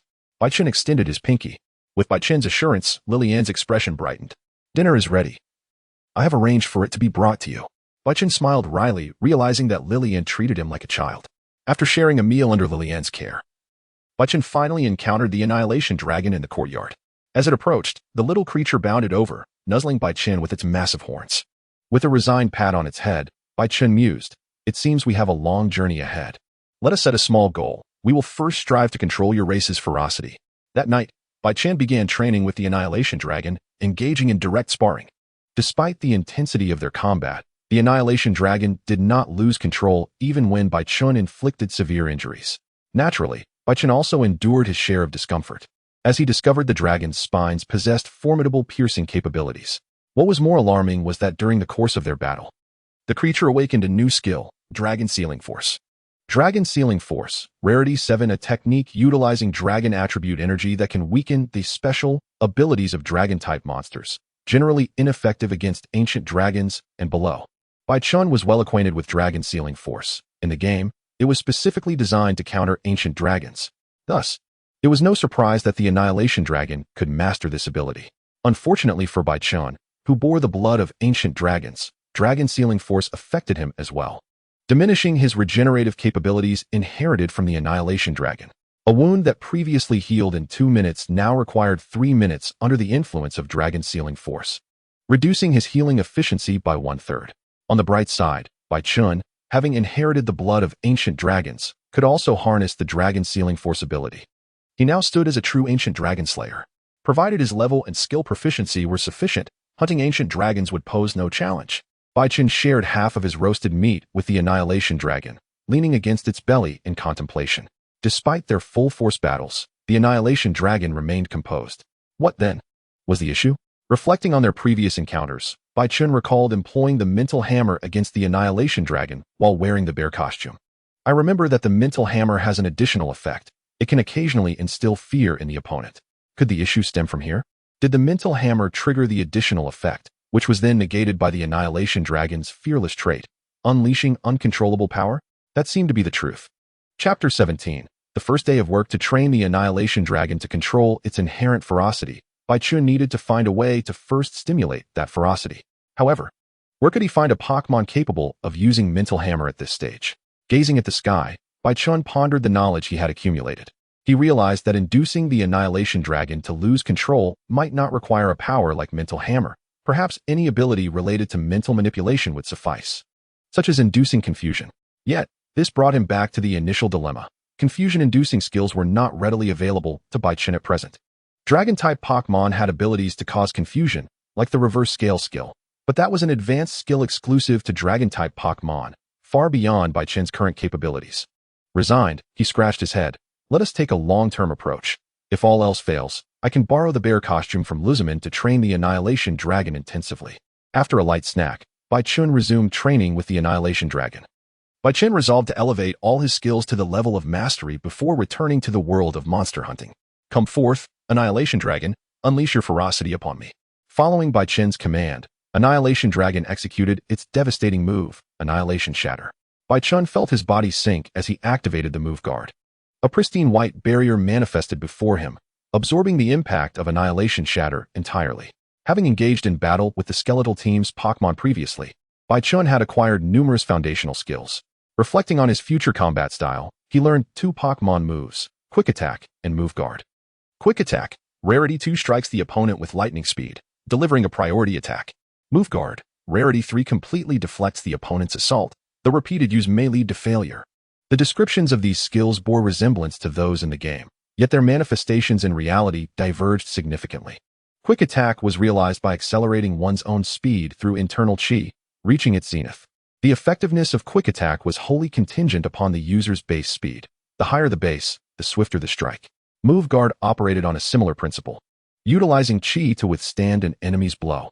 While it could effectively block 99 of attacks, there remained certain exceptional moves that could breach its defense. With a deep breath, Baichun swiftly adjusted the chi within him and called out to Annihilation Dragon. Once more, Annihilation Dragon unleashed another Annihilation Shatter, yet Baichun successfully defended against it again. Once more. This time, however, Baichun's attempt to use Move Guard failed. The sharp spines pierced through his defenses, tearing into his flesh. Gritting his teeth, he endured the pain and extracted the spines from his wounds. Having practiced the Move Guard skill for nearly a day, Baichun had gathered a rough estimate of its success rate. During his first attempt in battle, the success rate stood at 100. The second attempt plummeted to 40. And by the third, it dropped below 1. Despite having executed the Move Guard skill over 100 times, he had only succeeded in the third attempt once. He believed that increasing his proficiency would allow for more frequent use of this skill. After regaining his composure and allowing his body to heal, Baichun instructed Annihilation Dragon to strike him again, while he would either employ Move Guard or physically endure the attacks. This approach bore many advantages, as it would not only hone his proficiency in Move Guard, but also enhance his regenerative abilities, simultaneously allowing Annihilation Dragon to refine its own skills. As the night passed quietly, the following morning, Baichun donned a crisp, clean suit to commence his new job. Despite his dismal performance in the previous day's battle, his superhuman physical prowess garnered the recognition of Lizman, who offered him a lucrative position. The job was straightforward: follow Lily and ensure her safety. Should the need arise, he might also serve as Lizman's bodyguard. His daily routine entailed accompanying Lily to school each morning and retrieving her after classes with the chauffeur. The work could only be described as leisurely. After breakfast, Lily appeared to be in high spirits. Baichun secured his iron blade atop the car and settled into the back seat alongside Lily. The journey was smooth, and they arrived at the school without incident. As Baichun prepared to bid farewell to Lily, a vibrant voice interrupted him from a distance. Alola. Good morning, Lily. A girl with deep green hair approached. Alola, Mal. Baichun recognized the girl as one of Lily's classmates. Alola, he mimicked their greeting. Mao turned to Baichun and, after returning his greeting, inquired about his identity. Lily introduced him, saying, "This is Mr. Bai, the one I mentioned who saved me." "Mr. Bai, this is my classmate, Mao." "Ah, the one you spoke of." The hero before Mao could finish, Lily swiftly covered her mouth, her face flushed with embarrassment. Some secrets among girls need not be shared. Under Lily's almost threatening gaze, Mao nodded in agreement, promising to keep the secret. Once Lily released her, Baichun extended his hand to Mao. "I am Baichun. I look forward to your guidance." "I am Mao. Likewise, I hope for your guidance." After exchanging pleasantries, Mao expressed her curiosity about Baichun's background. From Lily, she had learned that he was no ordinary individual. "Where do you hail from, Mr. Bai?" Before Baichun could respond, Lily interjected, "Mr. Bai comes from a distant continent and is currently serving as my bodyguard." "Oh, a bodyguard." Mao's eyes sparkled with intrigue. Lily seemed somewhat bashful in Mao's presence. Just then, the school bell rang, signaling the start of classes. Lily and Mao could no longer continue their conversation. Waving goodbye, Lily called out, "Mr. Bai, after school, I will accompany you to catch Pokémon. It's a promise." "Catch Pokémon." Mao's eyes lit up. "May I join you?" With no objections to an extra companion, Baichun readily agreed. Of course. After watching the two girls enter the school, Baichun returned home with the chauffeur. Upon arrival, he encountered Lizman, who had come to examine Annihilation Dragon's health. She had arranged for mechanical equipment to be brought into the house and decided to personally operate the devices to respect Baichun's privacy. By the end of the day, Luzman appeared even more exhilarated than before. It was no wonder. Ancient dragons in the Pokémon world were regarded as deities. How many people had the opportunity to interact with such divine beings? The day's examination concluded swiftly. Luzman assured Baichun that within 20 days, she would construct a specialized Poké Ball for monsters based on the data collected. Additionally, The fitness equipment he required had been customized and would take approximately 3 more days to complete. After bidding farewell to Luzaman, Baichun prepared for work. Needed to pick Lily up from school. Chapter 18, The Inaugural Battle of Annihilation Dragon in the Wild Alola. Baichun waited at the school gate for a few minutes until Lily and Mao emerged. Alola, he greeted the two. Mao jogged a few steps to reach Baichun's side. Mr. Bai, what type of Pokémon do you intend to capture?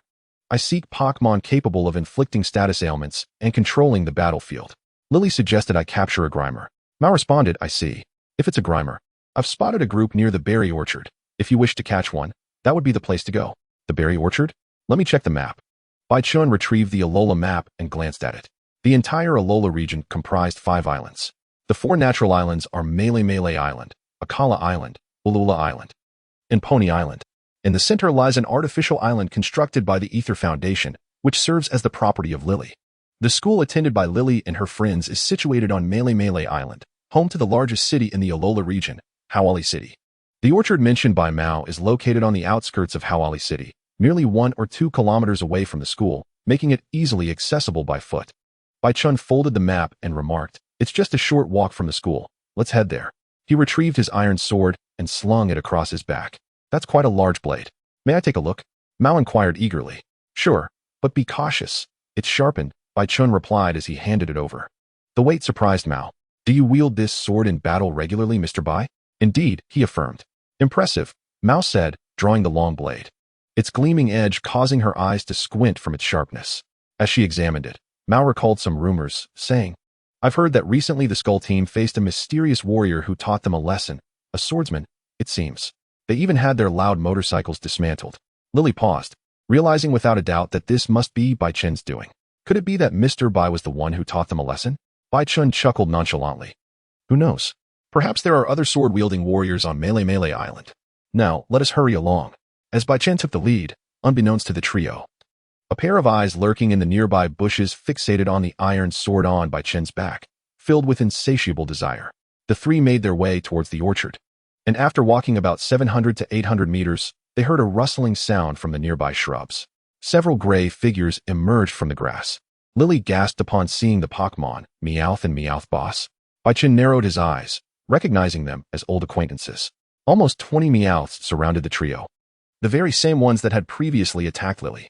It seems they have been watching us for quite some time. I read that Meowths possess a strong sense of pride. They must be harboring resentment after being defeated by Mr. Bai, Lily noted. Mao indignantly declared, so it was these ruffians who attacked you. Allow me to teach them a lesson. Just as Mao was about to summon her Pokémon for assistance, Baichun raised his hand to interrupt her. It's still my working hours. Let me handle this. Such an opportunity for experience should not be squandered. Lily urged Mao to step back a couple of paces. Let's leave this to Mr. Bai. As they retreated to a safe distance, the Meowths closed in on Baichun, intent on seeking revenge. Baichun drew his sword, ready for combat. From his backpack, his Dragonite poked its head out, growling menacingly at the approaching foes. Baichun turned in surprise. Do you wish to battle? Dragonite nodded and leaped from the backpack, positioning itself protectively in front of Baichun. Since its prior defeat to the dressed bear, Baichun had noticed Dragonite's newfound determination. Baichun sheathed his sword and said, If this is your first request, I shall grant you this experience. Grow larger, Dragonite. Dragonite unfolded its dark wings, growing from the size of a puppy to that of a bull, its black wings casting a shadow over the sun. With a proud tilt of its head, Dragonite focused its golden vertical pupils on the Meowth boss at the rear. What Pokémon is that? Mao exclaimed, starry-eyed. It was a sight never before seen. The Meowths around them sensed the ancient dragon's intimidating presence, causing some of the more timid ones to tremble with fear. Dragonite. Use Devastating Drake. At the command, Dragonite charged forward, its wings acting as a shield. The sheer physical force tore through the Meowth's defenses. Use Devastating Punch.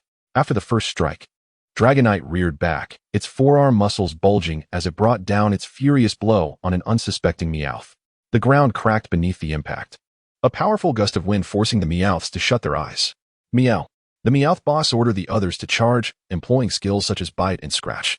However, their attacks were futile against Dragonite's defenses, as the level 15 Dragonite was far too formidable for the Meowths to contend with. Suddenly, a flurry of stars shot in from the distance. The observing Meowth boss unleashed a swift attack. Capture the leader first. Use Devastating Punch. Dragonite spread its wings and soared towards the Meowth boss perched on the hillside. The dragon's claw shattered the rocky terrain, but the foe managed to evade the strike. After dodging, the Meowth boss retaliated with another swift attack, which Dragonite braced against with its wings before launching a devastating drake, creating a massive crater in the mountainside. Thanks to its agile speed, the Meowth boss evaded Dragonite's assault yet again. This time, a blue gem on its head emitted a dazzling light, firing a laser that struck Dragonite's wing, shattering the hard spines. Is that a new move? Baichen observed intently. A status bar appeared before him, revealing that the Meowth boss had leveled up to 25 and learned a new move, Power Gem. To make matters worse, its ability, Fur Coat, halved the damage from physical attacks. Isn't this ability just a variation of the Fur Coat trait? The battle suddenly mirrored his previous encounter with the dressed bear. No wonder you were eager to join the fight. You sought to vent your fury. Baichen raised the Bond Stone in his hand and addressed Dragonite in that case. Accept the skill. Chapter 19. Evolution Skill, Blade Storm. Please continue reading. Baichen opened his skill library, now containing 5 new skills. Shrink, Rarity 2, Protect, Rarity 3. Air Blade, Rarity 3, Wind Surge, Rarity 4, and Blown Away, Rarity 3. Air Blade, Wind Surge, and Blown Away were all contributions from the Skull Team's Zubat. Air Blade utilized wind to slice at enemies. Wind Surge summoned a fierce gale to assault opponents, and Blown Away forcibly swapped in the next Pokémon. All 3 skills essentially relied on the flapping of wings to generate powerful winds, belonging to the same family of techniques. Previously, when Baichen acquired the skill of the Annihilation Dragon's power avatar, his skill fused and evolved with his existing body enhancement abilities, culminating in the acquisition of the Titan's body skill. From that moment onward, Baichen began to ponder whether multiple skills of the same lineage could amalgamate and evolve into a completely new capability. Now, having gathered 3 skills, he decided to put this theory to the test. Baichen designated the Air Blade for importation. The Bond Stone emitted a cerulean glow, the shimmering light flowing gracefully towards the Annihilation Dragon. Individual Annihilation Dragon acquired Rarity 3 skill, Air Blade. At that moment, the Annihilation Dragon soared high into the sky, feeling an enveloping warmth coursing through her entire being. With a powerful flap of her wings, 2 blades surged toward the below-dwelling Meow leader. The speed of the blades was astonishing, leaving Meow leader no time to evade such an assault. After braving the first strike, he retaliated against the airborne Annihilation Dragon with a power gem. But it was not over yet. Baichen activated the Bond Stone once more. Individual Annihilation Dragon acquired Rarity 3 skill, Blow Away. Detecting the similar skill Air Blade, the skill underwent a transformation. Individual Annihilation Dragon acquired Rarity 4 skill, Splitting Blade. In the sky, the Annihilation Dragon flapped her wings again, unleashing 2 air blades. Those 2 blades divided into 4 in mid-air, which subsequently multiplied into 8. A total of 8 blades struck Meow leader, their power magnified tremendously. And there was still more. The Bond Stone erupted with a brilliant radiance. The azure light enveloped the Annihilation Dragon. Individual Annihilation Dragon acquired Rarity 4 skill, Windrise. Detecting the similar skill Splitting Blade, the skill underwent a transformation. Individual Annihilation Dragon acquired Rarity 5 skill, Blade Storm. It worked. It truly was possible to elevate the rarity of a skill. Baichen had initially approached this endeavor with mere curiosity, yet he was astounded to witness the actual evolution. The Annihilation Dragon unleashed the Blade Storm. With a fierce roar, she beat her dark wings against the sky. The blades coalesced into a tempest, descending upon the Meows below like a torrential downpour. Though the blades lost their homing capability, the sheer volume more than compensated for this shortcoming. The rock face was etched with cracks approximately 30 centimeters long. Experience 23. Experience 22. Experience, in a single move. The weaker Meows were overwhelmed by the Annihilation Dragon. Meanwhile, Meow leader found himself severed from all routes of escape by the relentless barrage. The Annihilation Dragon dove downward, her right paw swelling with muscle. Annihilation Palm. Boom. This furious strike created a crater 10 meters in diameter in the rocky wall, with Meow leader's head embedded within it. Nearby, Mouse stared in astonishment, her mouth agape. Such formidable strength.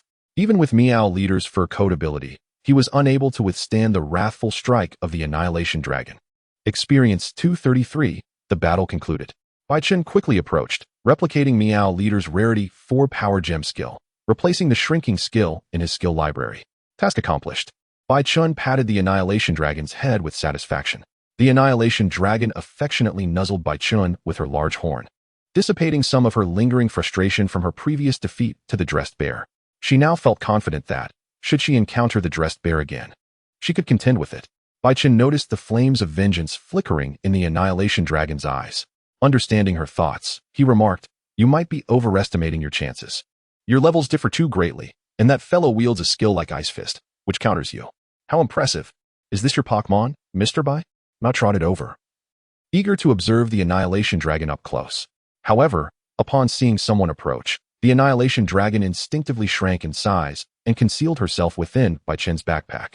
Bai-Chin explained, "I apologize, Mao, but my companion is generally wary of strangers." Mao's expression fell. "Why must it be this way? Once you become familiar, I'm certain you can become great friends." After comforting Mao, Bai-Chin continued onward with the two towards the orchard. Upon nearing the vicinity, they spotted a gathering of elderly individuals outside the orchard. Mao, puzzled, inquired, "What has transpired? Why are so many people gathered here? I shall inquire about the situation." She jogged a couple of steps and asked, "Elder, what has happened? Why are you all congregated here?" "Oh, it's Mao." Mao is quite well known on Melee Island. Many have dined at her family's restaurant. Have you encountered some trouble? You all appear somewhat perturbed. It's a long story. In short, the iron racks we set up in the orchard have mysteriously vanished. The other elders echoed, "The same happened to us. The iron rack we just installed yesterday has inexplicably disappeared. It was custom-made, and if we have to reorder, we may miss the optimal planting time for the fruits. My situation is similar, but I lost a hoe. I can't fathom who would steal such items." Seeing the distress on the faces of the crowd, the kind-hearted Mao volunteered her assistance. "Leave the investigation of the thief to us. You three are going to investigate. Rest assured, we will entrust this task to you. If you can uncover the culprit, we shall offer some tokens of gratitude." Having unexpectedly taken on a job, Bai-Chun consoled himself internally. "Regardless, I am still on the clock. I might as well protect Lilia." Mao gathered clues from the elderly and soon assumed the role of team leader, guiding the two in their investigation. Upon entering the orchard, they discovered it was not solely a human domain. Many wild Pokémon also inhabited the area. The farmers had maintained a harmonious relationship with these creatures. However, upon reaching the latest incident site, they found that not only had the thief stolen the iron rack, but also dismantled the vines bearing the fruits. Such audacity was indeed excessive. Chapter 20, The Humiliation. Please continue reading. Bai-Chin examined the surrounding traces. These had been forcibly dismantled with overwhelming strength. Lilia approached Bai-Chin, inquiring, "Mr. Bai, have you found any clues?" "Yes. It appears that this was not the work of a human, but rather that of a Pokémon. Furthermore, the assailant possesses immense strength, capable of snapping a 5mm steel plate with ease." Bai-Chun pointed at the broken iron rack and analyzed the situation. Rising to his feet, Bai-Chun surveyed the surroundings. There were no signs of explosions or elemental traces, further substantiating his hypothesis. Mao joined Bai-Chun, asking, "But what kind of Pokémon would steal iron racks from a farmer's house?" "That is a question for you, within your studies. Are there any Pokémon known for consuming metal?" Lilia pondered for a moment and replied, "I recall that several Pokémon feast upon metal, such as the steel ant." Bai-Chin scrutinized the fracture closely. The break had been caused by an overwhelming force applied from one side. It was not the kind of iron ant that snaps with iron jaws. Bai-Chin inquired, "Is there a Pokémon that can topple steel plates and then habitually bring them home?" "Perhaps there is, but I have not yet learned the relevant theories." Lily AI replied with a hint of helplessness. Even someone as brilliant as Lily AI was at a loss, let alone Mao. She shook her head in confusion. The trio searched the surroundings for footprints. Due to the rain that had fallen the previous day, the tracks had long since lost their original shape. At that moment, Bai-Chin's crisis alert skill suddenly sounded an alarm. "There is a Pokémon nearby surveilling us." Bai-Chun directed his gaze towards the southern edge of the orchard. Over there, he drew his great sword and charged towards the thicket. With a swift move, he unleashed the attack, flash, illuminated by a white light. Bai-Chun thrust his blade into the underbrush. A pink figure darted out from the grass. Lightning struck Bai-Chun. The opponent retaliated with an electromagnetic wave. The three gazed in astonishment at the Pokémon hovering in the air. Its entire body was a vibrant pink, with a tall single ponytail erect behind its head. Bai-Chin's mind raced as he recalled information about the Pokémon. It was a craftsman Pokémon from the Paldea region, the Artisan. How could such a Pokémon appear in the Alola region? Lily AI and Mao were equally astonished. As students from the Alola region, they had never encountered this Pokémon either. The Artisan's eyes were fixed intently on the great sword in Bai-Chin's hand. Upon landing, it attempted to snatch Bai-Chin's weapon. Just as Bai-Chin moved, a tingling paralysis coursed through his body. His limbs began to disobey him. Obliterator Dragon, use Obliteration Crush. Bai-Chin could not possibly relinquish his greatsword. the Obliterator Dragon sword from his backpack, its small dog-like body charging at the artisan. The artisan's gaze locked onto the Obliterator Dragon, her gray eyes emanating a pink glow. The fairy-type move, Fairy Aura. A faint pink shield enveloped the Obliterator Dragon, significantly diminishing its attack power. Obliteration Crush collided with the artisan, inflicting surprisingly little damage. The Obliterator Dragon dispelled its size-reducing move, expanding its body several times. The artisan countered, swinging the large hammer in her hand to unleash the Rock Smash attack. The Obliterator Dragon defended with its wings. The Rock-type attack could only deal half damage to it. It effortlessly withstood the artisan's onslaught. Use Obliterator Palm. The Obliterator Dragon raised its body high, its palm expanding several times. The artisan used Delay.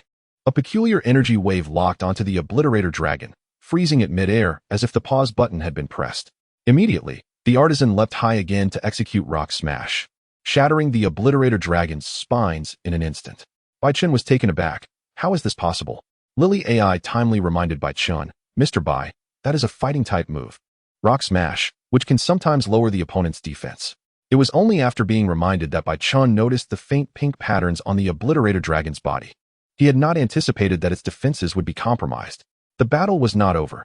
After being briefly immobilized by the delay move, the Obliterator Dragon struck down with Obliterator Palm towards the artisan. The two forces clashed, and naturally, the artisan was defeated. She was sent flying by the Obliterator Dragon's blow, crashing through two trees before coming to a stop. Recognizing the exceptional prowess of the Obliterator Dragon, the artisan wisely chose not to engage further. She leapt onto a large tree and soared into the air. The power of the fairy surged within her. A tempest arose. Fairy Wind. The fairy-type move dealt quadruple damage to the Obliterator Dragon. It spread its wings to shield the three behind it. Ultimately, it managed to withstand the Fairy Wind. Thanks to its ancient dragon blood, it retracted its wings, glaring fiercely at the empty space ahead. The artisan had already fled, taking Bai Chen's great sword with her. That scoundrel had the dream thief ability. Bai Chen glowered at the direction in which the artisan had departed. This was a grave humiliation. As a hunter, having his weapon stolen was a disgrace. If he were to share this with the hunters at the starbase, they would undoubtedly burst into laughter. Bai Chen summoned his inner fighting spirit to alleviate the paralysis. With a leap, he mounted the Obliterator Dragon's back. He patted its back, saying, "Let's pursue her. We cannot let her escape." The Obliterator Dragon, having endured a beating, was filled with pent-up frustration. It flapped its wings and took off in pursuit of the artisan. The two searched the skies. After circling around, Bai Chen still failed to spot the fleeing artisan. It was as if she had evaporated into thin air. How could she possibly vanish so quickly? Bai Chen instructed the Obliterator Dragon to descend. His crisis alert skill was fully activated. Yet he still found no trace of the artisan. Unwilling to succumb to despair, he separated from the Obliterator Dragon to search independently. After an hour, neither had found the other. Bai Chen attempted to track the footprints, but the artisan had cleverly employed counter-tracking techniques to conceal her trail. Bai Chen even suspected that she had crafted numerous shoes that mimicked the footprints of other Pokémon. With no leads, Bai Chen returned to the site of their previous battle, where Lily AI and Mao had been waiting for some time. Upon seeing Bai Chen empty-handed, Lily AI understood that he had not managed to catch up. She consoled him, saying, "Mr. Bai, I can ask my mother to help you forge an even better great sword." Bai Chen shook his head, indicating it was unnecessary. What had been stolen was not merely an iron sword, but the dignity of a hunter. "I will find a way to retrieve my sword." Bai Chen opened his status panel. While searching for the artisan, he had been contemplating how to locate her. To this end, he had obtained a scent detection skill from a meerkat. If he could enhance the proficiency of this skill to an adept level overnight and induce a transformation, he would have a chance to find the thief. Chapter 21. Enhanced Sense of Smell. That night, the three took refuge in the home of a fruit farmer in the orchard. Lily AI stood by the window, worriedly observing Bai Chen as he trained in the yard. Mao approached her side, expressing concern. "Mr. Bai, does he do this every day?" "He has been training for quite some time." Lily AI nodded, affirming that Bai Chen had always been this way. "If he continues to train like this, something is bound to go wrong. I should call him in." Lily AI held Mao back, saying, "It's all right. Let Mr. Bai train on his own. Others may not understand him, but I do. With his physical prowess, he does not need our concerns." Lily AI asked Mao, "Did you find any news about the artisan?" "I inquired with some of the older gentlemen, and it seems an old blacksmith from the Paldea region has recently moved near the orchard. The artisan is the Pokémon of that old blacksmith. If we can find the old blacksmith, we can locate the Pokémon." Mao shook his head regretfully, saying, "No, the old blacksmith passed away 6 months ago. and the whereabouts of that skilled craftsman remain unknown. Surprisingly, after half a year, she is still lingering near the fruit orchard and has even begun to pilfer the iron frameworks of other elderly farmers. Have they encountered this skilled craftsman elsewhere? Mao shook his head once more, lamenting, unfortunately not. They too are unaware of her whereabouts. We should first report our findings to Mr. Bai. Together, Lily and Mao relayed the information they had gathered to Bai Chun. Bai Chun nodded, expressing that he would devise a plan, though he did not elaborate on the specifics. Once the two departed, Bai Chun accessed his status panel, gazing at a skill with a rarity of 3, enhanced sense of smell, rarity 3, beginner level, 249,300. This skill, an enhancement of his mushroom-specialized olfactory sense, allowed him to detect odors even from a distance of 2,000 meters. Similar to body enhancement skills, once upgraded, proficiency would convert into experience points for the holder. With 51 points of proficiency remaining, he anticipated that with another 12 to 13 hours of practice, he would achieve an upgrade. After exchanging pleasantries with Lily, Bai Chun ventured alone into the forest, knowing that to enhance his sense of smell, he must continually employ the skill. The air was infused with a myriad of peculiar scents, the fragrance of tree fruits, the odor of decaying fallen fruits, and from a distance, he caught a whiff of the foul-smelling muck of foraging creatures. The pungent stench reached him even from afar. However, he was not in the mood to capture Pokémon at that moment. Closing his eyes, he focused intently on discerning the aromas within his nostrils. Following the scents, he soon discovered a fallen muck. Enhanced sense of smell, experience points. One glancing at the muck, Bai Chun continued to analyze the air around him. Before long, he detected a strong-jawed bug hiding in the bushes 200 meters away. Throughout the night, Bai Chun's experience with the enhanced sense of smell grew rapidly. At 9 a.m., as Mao and Lily awoke, Bai Chun had just returned. Enhanced sense of smell, rarity, 3, proficiency upgrade, beginner level to proficient level. After a night of relentless training, Bai Chun finally elevated the skill's proficiency to a proficient level. Upon reviewing the skill description, he noted the changes. Enhanced sense of smell, rarity 3, proficient level, 31500, allowed him to detect odors even from a distance of 3,000 meters, including those buried underground. With the skill freshly upgraded, Bai Chun began to perceive numerous scents he had never encountered before. Predominantly emanating from below, an amalgamation of the earthy and dewy smells and the foul odor of fertilizers used by fruit farmers. All these fragrances surged into Bai Chun's nostrils. Lily and Mao observed Bai Chun, who stood with his eyes closed in the center of the courtyard. They exchanged glances, perplexed by his actions. Just as Mao was about to inquire about Bai Chun's situation, he suddenly opened his eyes. "It's underground," Bai Chun exclaimed, striding purposefully towards his destination. "Underground?" Lily murmured, realizing that Mr. Bai might be suggesting that the skilled craftsman was hiding beneath the earth. But how could that be? Wasn't that Pokémon incapable of burrowing? Mao, noticing Bai Chun's increasing distance, quickly urged Lily, "We must follow him. We can't lose him." Grasping Lily's hand, the two hurried after Bai Chun into the forest. After walking 2,000 to 3,000 meters into the woods, they arrived at a thicket. Bai Chun crouched down, lifting a leaf to examine closely.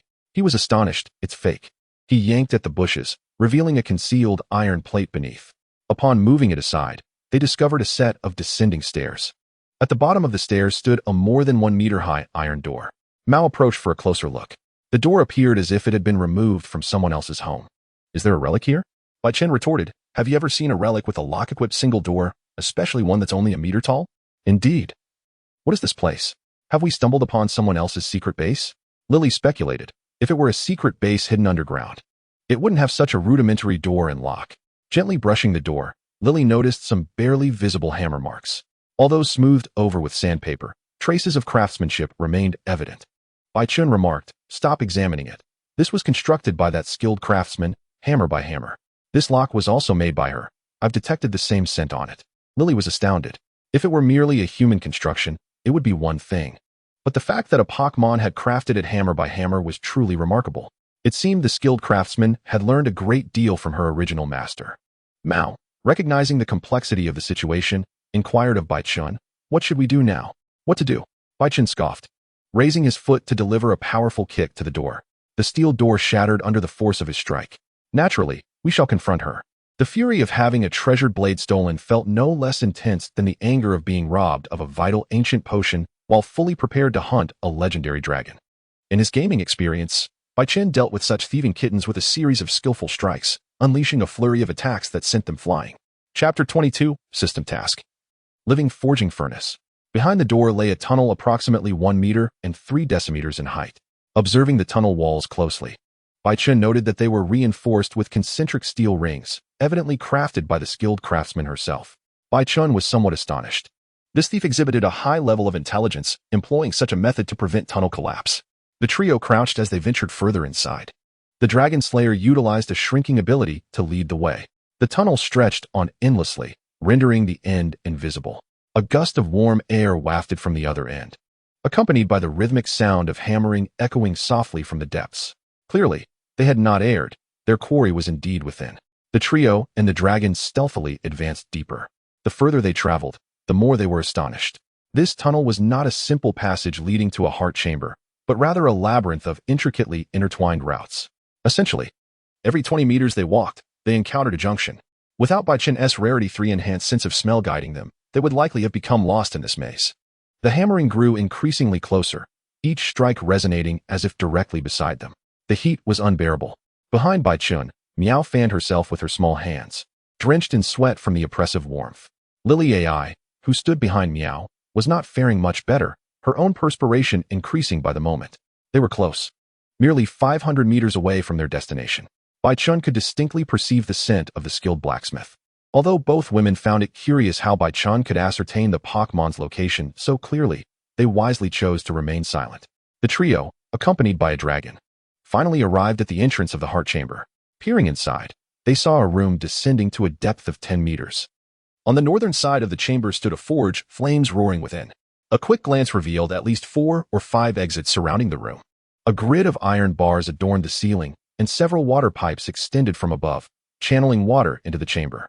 Their attention turned to the blacksmith in front of the anvil, wielding a hammer as she relentlessly struck the blade of a large sword resting on the anvil.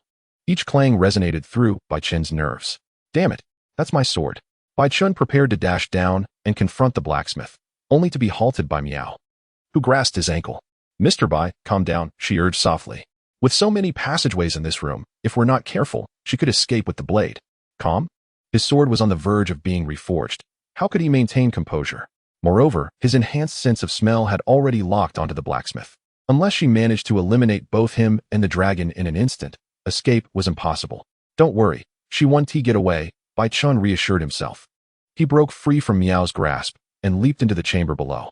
The dragon, upon command, expanded its form, blocking the southern exit of the room. Baichun discerned from the aromas that the southern passages were all connected to the ground. He advanced menacingly towards the blacksmith. Thief, you have nowhere to run. Return my sword. The blacksmith ignored him, continuing her rhythmic hammering on the anvil, wholly engrossed in her work, oblivious to the 2 uninvited guests in her forge. If that is how it is, then don't blame me, Baichun thought, lowering his body and preparing to charge. With a flash of electricity, he propelled himself forward. The instant he made contact with the blacksmith, an overwhelming force struck his face, sending him hurtling against the wall of the chamber. All present were momentarily stunned. Baichun, dazed, could hardly comprehend what had just transpired. Had he truly been defeated so swiftly? The blacksmith remained focused on her forging, having delivered a precise kick to his right cheek that sent him flying. Regaining his composure, Baichun readied for another assault. The blacksmith, however, had completed her task and plunged the sword into a quenching liquid. White steam billowed forth as she gleefully pulled a lever, allowing fresh air to rush into the chamber, carrying the vapor away. Returning to the quenching bath, she retrieved the sword, admiring its jagged edge. Lily AI, quick-witted, restrained Baichun, who was poised to confront the blacksmith. Mr. Bai, it seems she is enhancing your sword. Please wait a moment. Baichun's fury faltered. Enhancing my sword? That is impossible. Yet, now the blacksmith had reshaped his sword into her design. Even if he reclaimed it, it would be useless. Better to observe what this artisan was truly up to. Suppressing his anger, Baichun watched intently as the blacksmith's craftsmanship unfolded. The sheer artistry of the forging process was mesmerizing, providing a surprisingly soothing sensation. After about an hour, she finally completed the polishing and joyfully grasped the sword. Just as she prepared to admire her work, a hand snatched the sword from her grasp. Baichun examined the status of his newly acquired weapon. Name: Dragon Slayer Sword Rarity. 2. Attribute: Dragon Attribute, 10 points. Socket: no sockets. Weight: 90. Evaluation: poor quality. Merely an enhancement of the raw material's power, with significant potential for improvement. The harsh evaluation didn't dishearten Bai Chun. Rather, he felt a surge of excitement. He had not anticipated that the blacksmith would incorporate the spines of the elder dragon into the sword, elevating its original quality.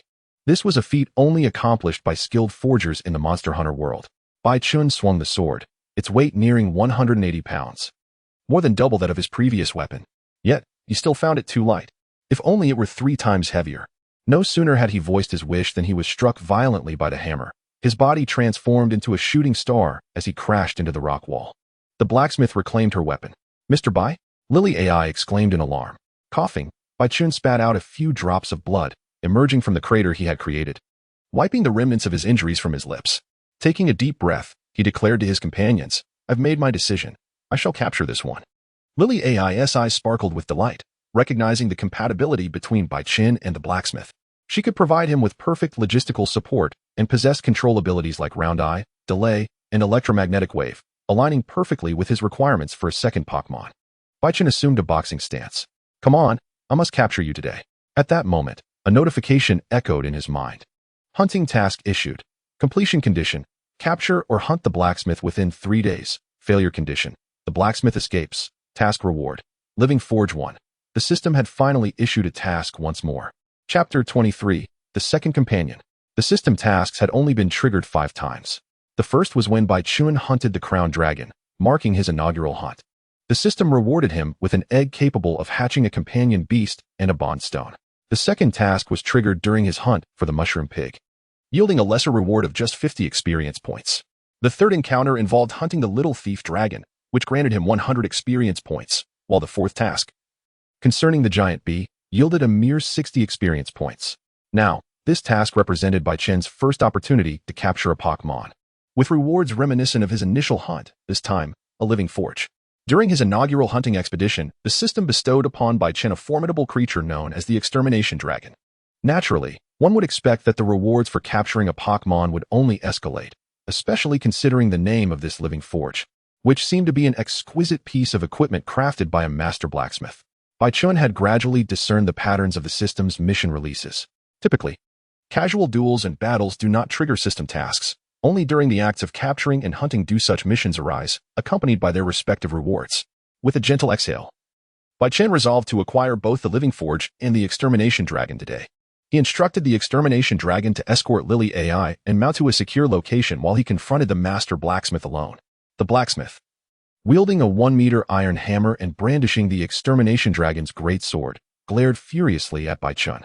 How dare he attempt to seize the weapon she had laboriously forged? Bai Chun perceived the indignation burning in the blacksmith's eyes. After all, it was she who had pilfered the weapon from him. When had it become hers? He decided to teach her the fundamentals of ownership upon her capture. With a flash of speed, Bai Chun lunged towards the blacksmith. Anticipating his move, she swung her hammer towards his face. Bai Chun summoned his internal energy to withstand the blow.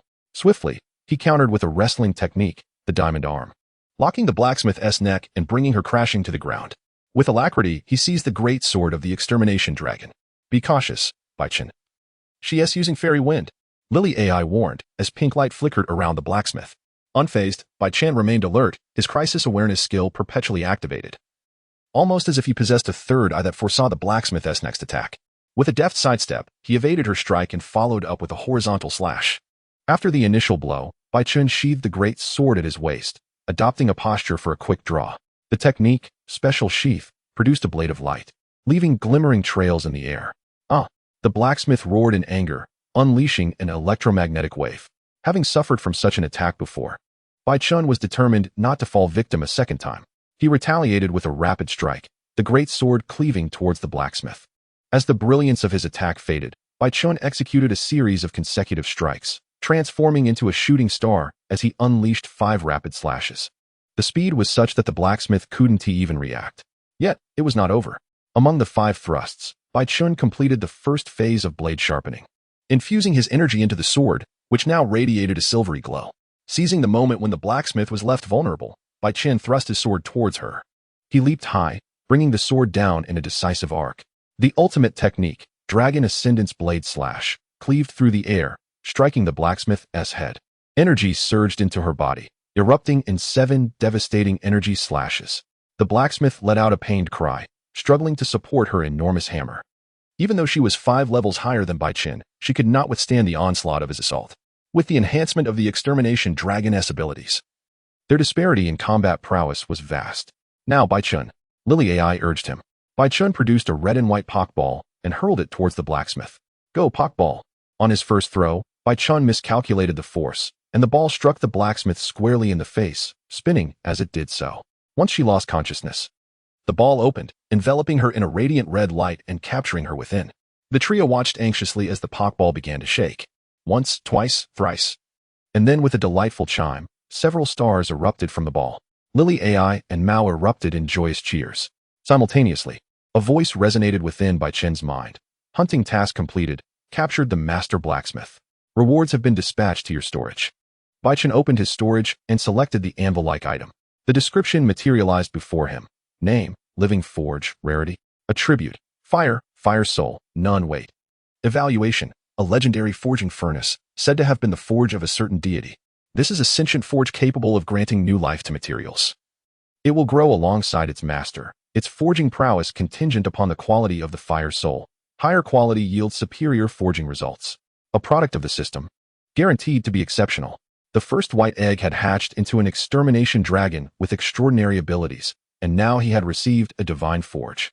The system's tasks were indeed generous. While it typically awarded trivial prizes, it offered remarkable treasures at pivotal moments.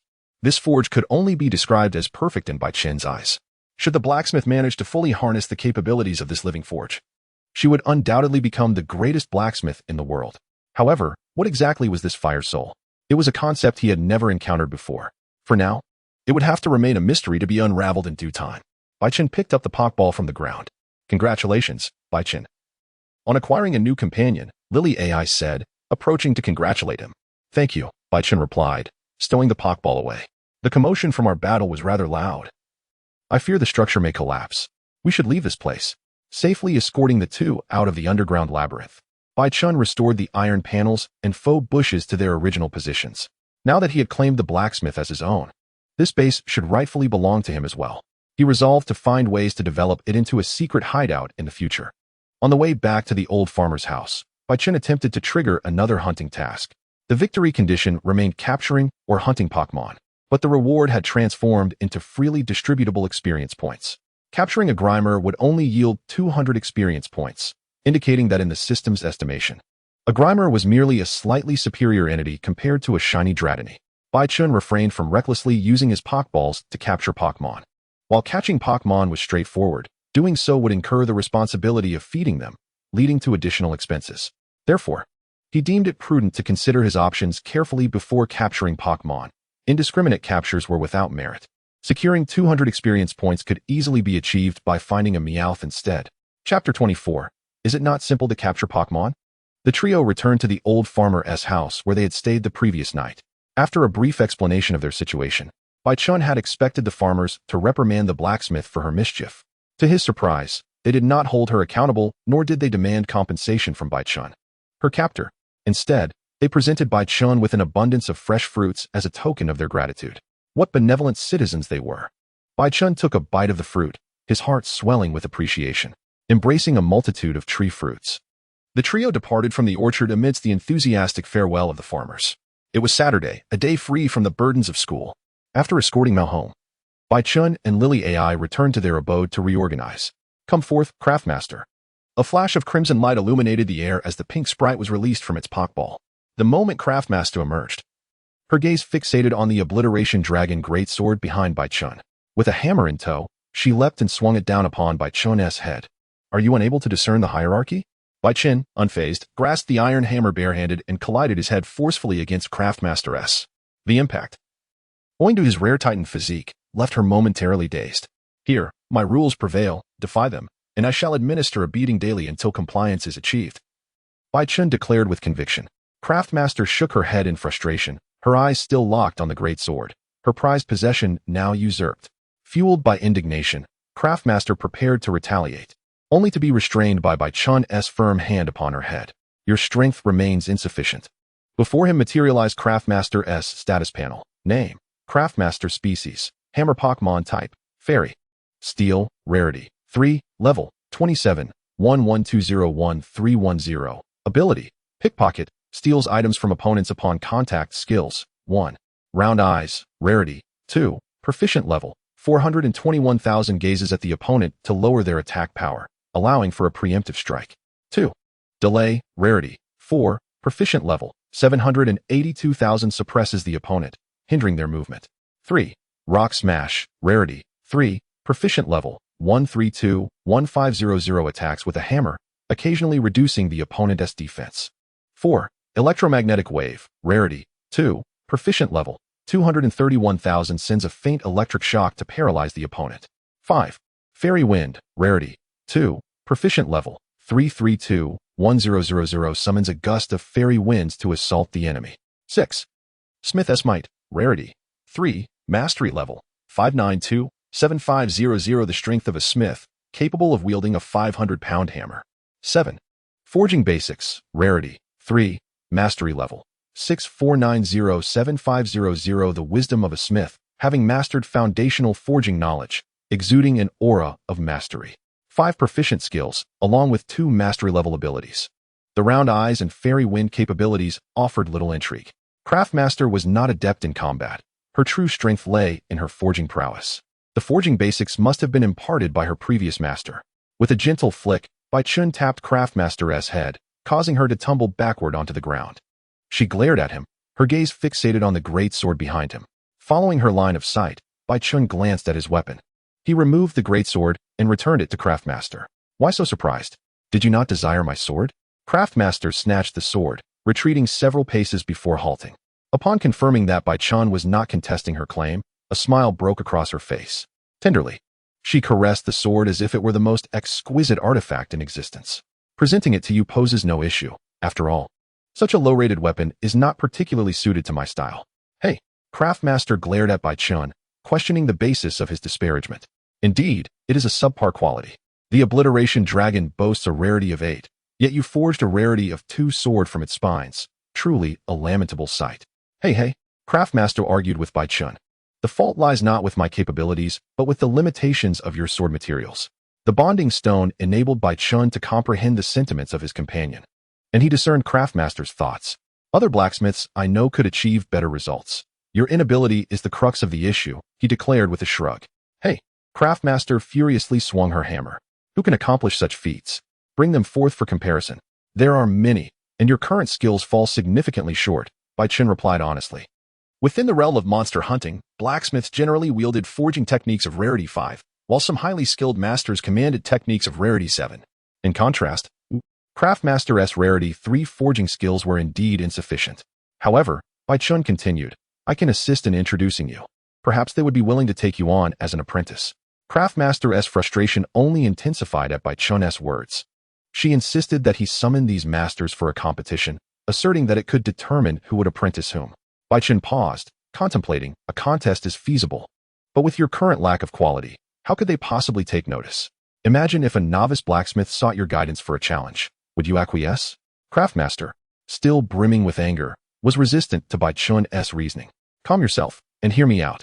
Would you devalue yourself by competing against a novice? Instinctively, she shook her head. If placed in her shoes, she would not engage with a beginner. Precisely, if you wouldn't compete with others. Why would those masters entertain the idea with you? It is quite logical. Craftmaster nodded, albeit reluctantly.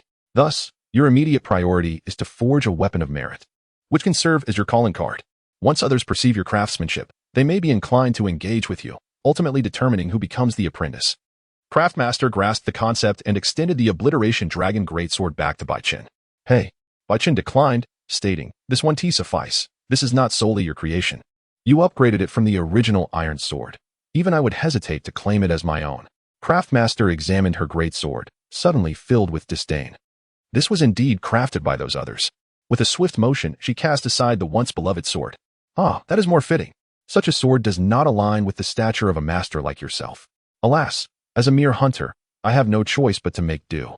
Just as Bai Chun retrieved it, Craftmaster kicked the greatsword away, brandishing her hammer as a threat. Do not dare use this sword. Chapter 25. The first flame soul. Bai Chun grasped Craftmaster's intent. But I am a hunter. How can I hunt without a sword? You surely wouldn't have me confront those monsters unarmed. Your demands are too severe, he lamented, attempting to pick up the greatsword once more. With a swift kick, Craftmaster sent the sword skidding away. Hey, Bai Chen exclaimed, his spirits lifting. Are you suggesting you wish to assist me in forging equipment? Craftmaster nodded, gesturing for Bai Chen to present his requests and materials. A knowing smile spread across Bai Chen's face. In the past, my boss would constantly dangle unattainable prospects before me, but now, handling even a small Pokémon has become a trivial endeavor. Bai Chen retrieved his phone and contacted Lu Shamanai, hoping she could furnish him with some blade forging materials and alloys for practice. The alloys need not be of superior quality, as even the most skilled craftsmen currently struggle to work with them. Lu Shamanai wholeheartedly complied with Bai Chen's request. That evening, 5 cubic meters of patterned steel were delivered to his home. Although this pile of patterned steel measured only 5 cubic meters, it weighed an impressive 40 tons. Such materials would keep the skilled craftsman occupied for quite some time. Bai Chen briefly inspected this mainstream forging alloy, noting that the rarity of the patterned steel was rated at 4. This metal bore a resemblance to the sparrow steel refined from sparrow stone, also rated at 4 for rarity, making it a fairly standard material. While the uninitiated may merely observe the spectacle, the experienced craftsman discerned the true strength of this metal at a glance. Clutching the alloys, she wore a blissful expression, as if she were dreaming of possessing such an abundance of fine metals. Bai Chen addressed the skilled craftsman, stating, I shall gift you all these metals, and I sincerely hope you can surpass those blacksmiths to become the greatest master in the world. The craftsman gazed at Bai Chen with gratitude, exclaiming, You are quite a good person. Puffing out her chest with pride, she added, Leave your equipment in my capable hands. Assured by her words, Bai Chen retrieved a collection of spines and hardened shells shed by the Annihilation Dragon, some acquired during his training battles with it, while others were naturally discarded by the creature itself. Possessing the ability to regenerate spines, the dragon constantly destroyed its own spines to produce stronger ones. The skilled craftsman accepted all these materials. Bai Chen then specified his requirements. He desired a great sword, with a preferable weight of around 500. Given Bai Chen's current physical condition, he could effortlessly wield a 100-pound sword with one hand. Only a 500-pound sword would necessitate the use of both hands to manage its heft. The craftsman furrowed her brow in contemplation upon hearing his request. She lifted a piece of patterned steel, weighing its density, and ultimately shook her head in resignation, saying, Alas, the weight cannot be achieved. The craftsman nodded, explaining that the density of patterned steel was comparable to that of ordinary iron, while gold's density exceeded it by more than double. Even if she crafted the great sword to an enormous size, it would not exceed a weight of 200 at most, falling far short of Bai Chen's desired 500. Bai Chen pondered the possibility of switching weapons, perhaps opting for heavier options such as a massive sword or a colossal hammer. After a moment of reflection, he shook his head in refusal. As a seasoned wielder of the great sword, aesthetics were paramount. If it lacked elegance, what merit would there be in being a great sword master? Bai Chen proposed, In that case, craft 2 great swords for me. Since one sword cannot reach the desired weight, let us compensate with 2. The skilled craftsman consented, albeit with a caveat. She warned Bai Chen that she would not produce 2 identical weapons, for she was a master forger, not a mere blacksmith.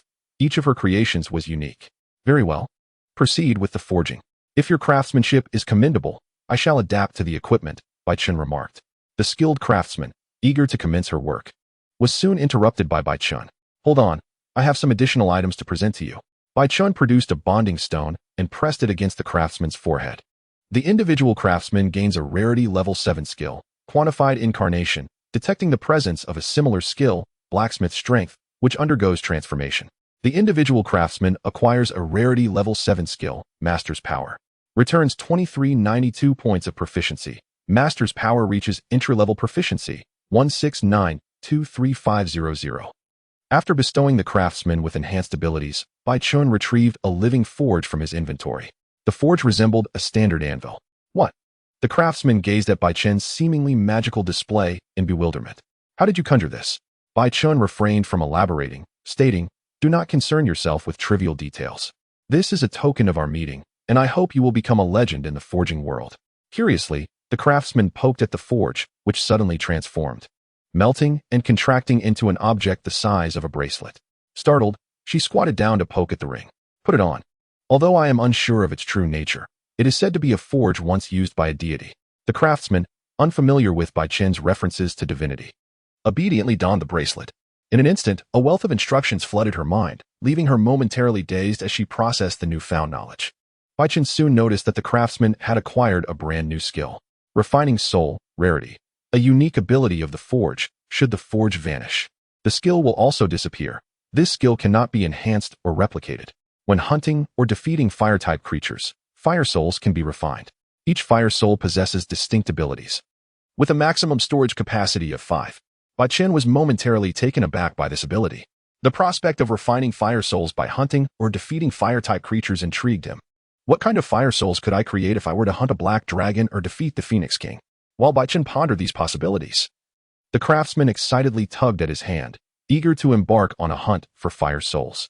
Bai Chen, equally curious about the nature of fire souls, assured her he would take her hunting. After informing Lily AI, Bai Chen led the craftsman to a nearby wilderness in search of fire-type Pokémon. Their first encounter was with the Night Thief Fire Lizard, a creature of both fire and poison types, which they easily defeated. The skilled craftsman extracted a transparent soul bubble from her bracelet and inserted it into the Night Thief Fire Lizard's head. Moments later, the bubble emerged, carrying a swirling mass of purplish-red flames that vaguely resembled the lizard's form. Night Thief Fire Lizard Fire Soul, Rarity. 2. Forging with this fire can bestow a faint poison attribute to weapons. Chapter 26. For the sake of my blacksmith master, I must make sacrifices for you and your Pokémon. Upon reading the description of the fire soul, both Bai Chen and the skilled craftsman felt a surge of excitement. The mere essence of flames had the potential to imbue equipment with poison attribute damage. This was remarkable. Bai Chen inhaled deeply, discerning scents in the air, and pointed in a specific direction, declaring, "Let us head that way. There is a flametail lizard." The flametail lizard is the evolved form of the Night Thief Fire Lizard. Bai Chen was eager to witness the evolved Pokémon and whether the fire soul would also undergo transformation. Following the scent in the air, Bai Chen located the flametail lizard, a wild Pokémon at level 34. Bai Chen himself was only at level 22. Ultimately, he and the 27-level skilled craftsman managed to barely defeat the creature, but at a cost. Bai Chen sustained severe injuries and was poisoned in the process. Hurry, let us see what kind of fire soul we can obtain. The skilled blacksmith, despite her battered physique, affixed the blank soul orb onto the head of the flame lizard. Soon, the fire soul was successfully created. The blacksmith leaned in to observe the introduction of the fire soul alongside Bai Chen. Flame Lizard Fire Soul, Rarity. 3. By forging with this fire, one can imbue weapons with a minor poison attribute, along with a certain degree of corrosive ability. Bai Chen and the blacksmith exchanged glances, their faces lighting up as they high-fived each other. This forge is truly invincible. The blacksmith bounced excitedly beside Bai Chen. She urged him to seek out new fire-type Pokémon. Bai Chen grasped the little one, chuckling, "Patience. I know someone who can provide us with a plethora of fire souls, but we may have to wait until tomorrow to visit." The blacksmith tilted her head in confusion. Yet, in her eyes, Bai Chen seemed omnipotent. With such a formidable forge, he must be a powerful trainer as well. The blacksmith obediently nodded, climbing onto Bai Chen's shoulder as they made their way home. On their journey back, the toxins within Bai Chen's body had been significantly purged thanks to the rapid regeneration process. From a distance, Lily AI spotted Bai Chen and hurried over, alarmed. "Mr. Bai, have you been attacked by another Pokémon? How did you sustain such grave injuries?" Bai Chen offered her a bright smile, gesturing playfully. "We were the ones who attacked another Pokémon. Though I sustained a few injuries, we also acquired some valuable items." Lily AI noticed the evident signs of poisoning on Bai Chen's face, her frustration boiling over. "You're poisoned, and you call that just a few injuries? Even with extraordinary healing capabilities, you cannot be so reckless." As she spoke, Lily AI seized Bai Chen's hand, dragging him toward home. "Come with me. I will tend to your wounds, and the blacksmith will join us." Bai Chen chuckled wryly. "I'm fine. My body is nearly healed. There's no need to waste any healing potions. The process of recovery can be quite unpleasant, after all." Lily AI resolutely pulled Bai Chen into the living room, pressing him onto the sofa, commanding the maids to fetch the first aid kit. "This is an antidote. Please take it." Holding a pill in one hand and a cup of water in the other, she ensured Bai Chen consumed the antidote before producing antiseptic and bandages. "This might sting a bit. Please bear with it." Bai Chen scratched his head, unsure why he sensed a hint of irritation in Lily AI's tone. "Fear not. My body is quite resilient. This minor injury will heal in no time." "Ow, that stings." Before he could finish, Lily AI poured antiseptic onto his wound. To his surprise, even someone as seemingly invincible as Mr. Bai could still cry out in pain. Bai Chen offered an awkward smile. "After all, I cannot be immune to the sensation of pain." "Humph." Lily AI huffed lightly, "So you are aware that it hurts." While she chided him, her touch became considerably gentler. For the other wounds, she merely dabbed antiseptic around them. Once Bai Chen had finished bandaging his wounds, Lily AI turned to the blacksmith, hesitating momentarily. Due to personal reasons, she was unable to interact with Pokémon. Bai Chen was aware that Lily AI had been hypnotized and lost a segment of her memory, leading to her current state. Although he understood the cause, he was still unable to resolve the issue at hand. Allow me to handle this, the blacksmith offered. Lily AI blushed and nodded, handing over all the healing supplies to Bai Chen. As he treated the blacksmith, he requested, by the way, Lily AI, may I ask you for a favor? Is Mr. By encountering some difficulties? Not difficulties per se, but I hope you can introduce me to someone who can engage me in a few Pokémon battles. Is it someone I know? Indeed, it is your classmate, Kachi. Kachi, are you looking for special training with him? Precisely. I intend to enhance my fire resistance. And I've heard that Kachi is a fire-type trainer, so I wish to enlist his assistance. While Lily AI was very kind to him, Bai Chen felt it was prudent not to divulge the existence of the living forge and fire souls. After all, she had been hypnotized and lost her memory. One could never be certain if she could be hypnotized again and reveal secrets. After contemplating for a moment, Lily AI nodded in agreement. This is no trouble at all. I will call him right away. With that, she took her phone and stepped outside. Before long, she returned with good news. Kachi said it's no problem. He enjoys Pokémon battles. Wonderful. When shall we set off tomorrow? Perhaps around 10 a.m. Kachi has to help deliver milk at his family's farm in the morning, so he won't be available until then. All right, we shall depart at 10 a.m. Bai Chen was not one to idle away his time. Just as he finished bandaging the blacksmith's wounds, he eagerly dove into training. Although Bai Chen refrained from physical training at Lily AI's insistence, he focused on enhancing his crisis awareness and olfactory skills. It wasn't until his body had fully healed that he commenced physical training. A silent night passed. After a night of rigorous training, Bai Chen managed a brief 2-hour nap and was fully rejuvenated. After breakfast, the two set off for Ohana Town on Akala Island. Upon arriving at the dock, they loaded their vehicle onto the ferry, and after nearly an hour's journey, they reached Ohana Town. At the farm, Bai Chen and Kachi sized each other up. Just by observing Bai Chen's gear and physique, Kachi discerned that he was not to be underestimated. He inquired, "Shall we engage in a direct battle, or is there a procedure to follow?" "There is no procedure. Let us battle directly." Bai Chen unsheathed the great sword from his back. Although the blacksmith had reservations about him using that sword, she gritted her teeth and endured it for the sake of gathering fire souls. In his heart, Bai Chen silently vowed, "For the sake of my master blacksmith, I must endure this slight for you and your Pokémon." Chapter 27. A fierce showdown. To everyone's surprise, the Pokémon battle commenced so swiftly. Beside Lily AI and the blacksmith, a woman approached with her daughter. The woman was Kachi's mother, Amara, while the little girl was Kachi's sister, Xing'er. Lily AI politely greeted them. "And Amara, my apologies for the intrusion." Amara waved her hand dismissively. Not an intrusion at all. Kachi was so excited about today's Pokémon duel that he couldn't sleep last night. He just acquired a new move and was eager to find someone to test it against, so your arrival is quite fortuitous. "A new move?" Lily AI exclaimed, glancing at Kachi, who was now sporting a white and red bracelet on his arm. To her astonishment, Kachi had successfully completed the Island King's trial and could now utilize moves. Lily AI couldn't help but worry. Can Mr. Bai defeat him? That big brother is stepping onto the field. Xing'er gasped in excitement. Amara made a soft sound of surprise. She was not as taken aback as Xing'er, having already heard some tales about Bai Chen. The name of that blade-wielding powerhouse had spread quite widely among the common folk. Kachi had long heard of Bai Chen's formidable prowess. As he witnessed Bai Chen personally stepping into battle, he realized that the rumors he had heard while delivering milk each day were indeed true. "Come forth, Galar." Kachi summoned his companion, a Galarian form of the Pokémon, adorned with dual attributes of ghost and fire. The drumsticks in its hands blazed with emerald flames. Bai Chen regarded Galar with seriousness. Its level 31 strength was not to be underestimated. Although Bai Chen had elevated from level 22 to 23 during last night's battle, the level gap of 8 was still significant, and a single misstep could lead to his defeat. Kachi, from across the way, kindly cautioned Bai Chen, urging him to be prudent and not to overreach. "Let us begin." Observing Bai Chen's resolute demeanor, Kachi decided to forego further pleasantries. "Galar, use Bone Club." Galar responded with a sharp cry. As the bone flew towards him, Bai Chen calmly raised his hand to catch it. He inspected the bone in his grasp and then glanced at Kachi. The atmosphere grew tense with silence. Bai Chen contemplated the trajectory of the bone. Indeed, it was challenging to track. However, under the enhancement of his Titan physique, his dynamic vision had reached an extraordinary level, allowing him to discern the bone's path with clarity. "It appears you still regard me as an ordinary Pokémon." Bai Chen hefted his great sword with his right hand, and wielded Galar's bone with his left. Move with lightning speed.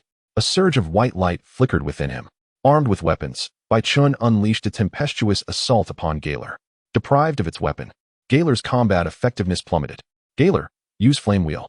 Galar enveloped itself in green flames and charged towards Baichun.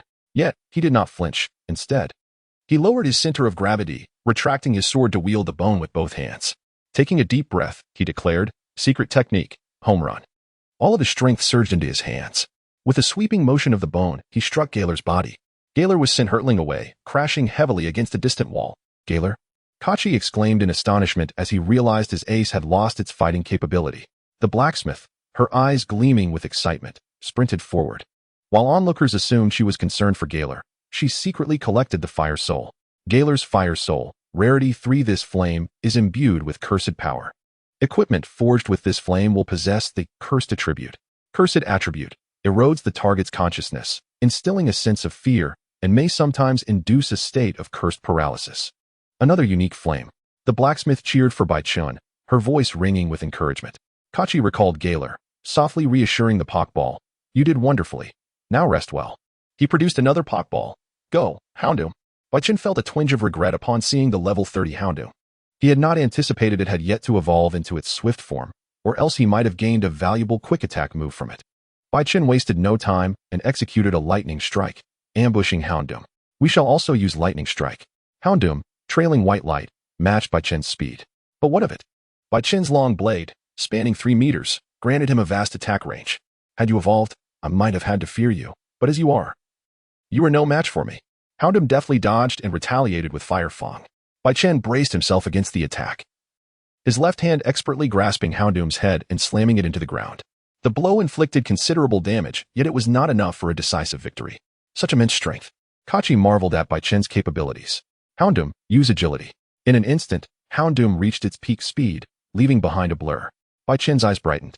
"This skill is quite intriguing. It suits me well." He sheathed his long sword at his waist, channeling his energy into the blade.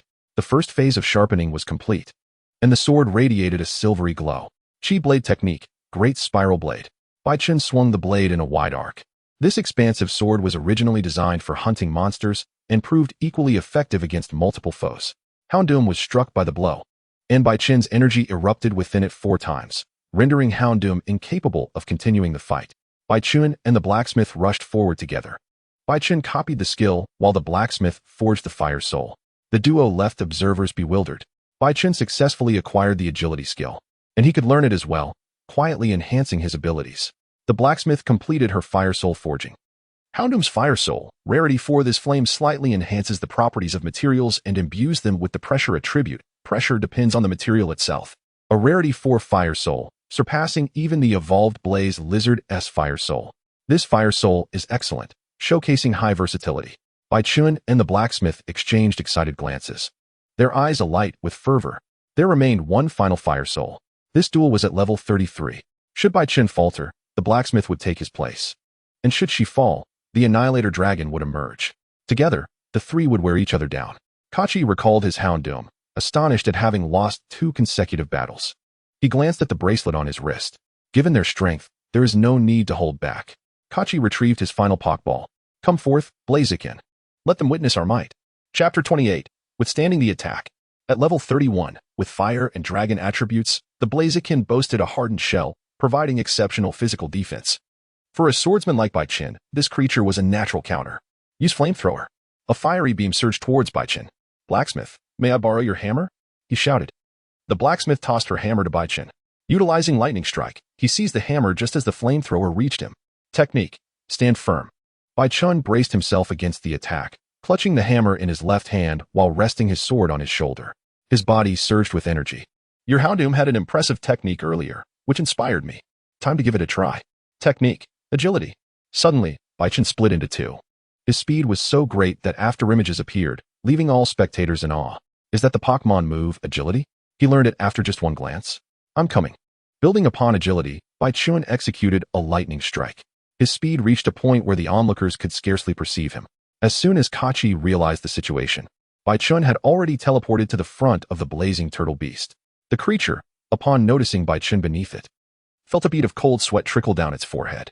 It was unable to match Bai Chen's speed. Taking off. Bai Chen raised his hammer with his left hand and struck at the creature's abdomen. The massive turtle, weighing 400 pounds, was propelled into the air by the sheer force of the blow, utilizing the technique known as the mount-type press. Kachi had no time for astonishment as he commanded the blazing turtle beast to retaliate. The creature glimmered with a cerulean light as it charged toward Bai Chen with incredible speed. The ground was dented upon impact. But Bai Chen evaded the attack with his rapid movements. Bai Chen advanced with a stepping slash. The blazing turtle beast instinctively shielded itself with its shell. Its shell was explosive, and any strike would trigger a catastrophic blast. The explosion resounded, sending Bai Chen reeling backward, leaving him with several fine scratches. The explosion's power was formidable, yet it was far from enough to bring him down. Just as Bai Chen absorbed the shock of the blast, a radiant white light flickered beneath his feet. Technique, flash of lightning. The blazing turtle beast utilized its iron wall defense. Bai Chen's hammer struck against its armored belly. Yet the anticipated airborne ascent did not occur. The creature withstood the blow. It unleashed a fiery jet. Bai Chen swiftly retreated to evade the attack, then lunged forward with a powerful horizontal slash, the blade infused with dark red energy. Gua! The blazing turtle beast cried out in agony, the recent strike inflicting significant damage. Kachi, observing the dark red glow emanating from Bai Chen's blade, exclaimed in astonishment, "Is that dragon attribute energy? How could a weapon possess such power?" Kachi felt his worldview shifting once again. Bai Chen's gaze fixated on the gaping wound on the creature's chest, its fatal weakness. A decisive dragon slash aimed at that spot would surely lead to victory. At that moment, Bai Chen sensed an unusual shift in the air. The blazing turtle beast was about to unleash its attack. Kachi suddenly sprang into action, arms raised and crossed before him, his hand ring radiating brilliant light. The moment of Kachi's technique had arrived. Excitedly, Shinger, who was watching from the sidelines, shouted. Kachi and the blazing turtle beast moved in unison, stepping back to assume a combat stance. Kachi's voice resonated powerfully, declaring, "With all my body, heart, and strength." The energy around surged dramatically, igniting the atmosphere like the fervor of Mount Akira. Bai Chen's instincts screamed at him. If he did not evade this technique, defeat was inevitable. Taking a deep breath, he lowered his body, grounding himself. There was no escaping this attack. In an instant, he resolved that since evasion was impossible, he would withstand the blow. This was his first encounter with such a technique. The very moves he had witnessed in animations were now unfolding before him. How could he not feel exhilarated? If he did not experience this strike firsthand, it would be a tremendous loss. With excited laughter, Bai Chen called out, "Come on, let me witness your technique." In that fleeting moment, Kachi resonated with Bai Chen's fervor, a strike that gathers all our strength. Flames coalesced before the blazing turtle beast, forming a towering fireball over a meter high. The surrounding air became searingly hot. Bai Chen, undeterred, shouted, "Technique! Guard!" The energy within him surged in tandem with his excitement. Ultimate Extreme Blazing Bomb. Boom! The blazing bomb struck Bai Chen at supersonic speed. Flames erupted, creating a gaping hole in the clouds above. The inferno engulfed Bai Chen, and everyone held their breath, staring at the heart of the flames. Surely, a human could not withstand such power.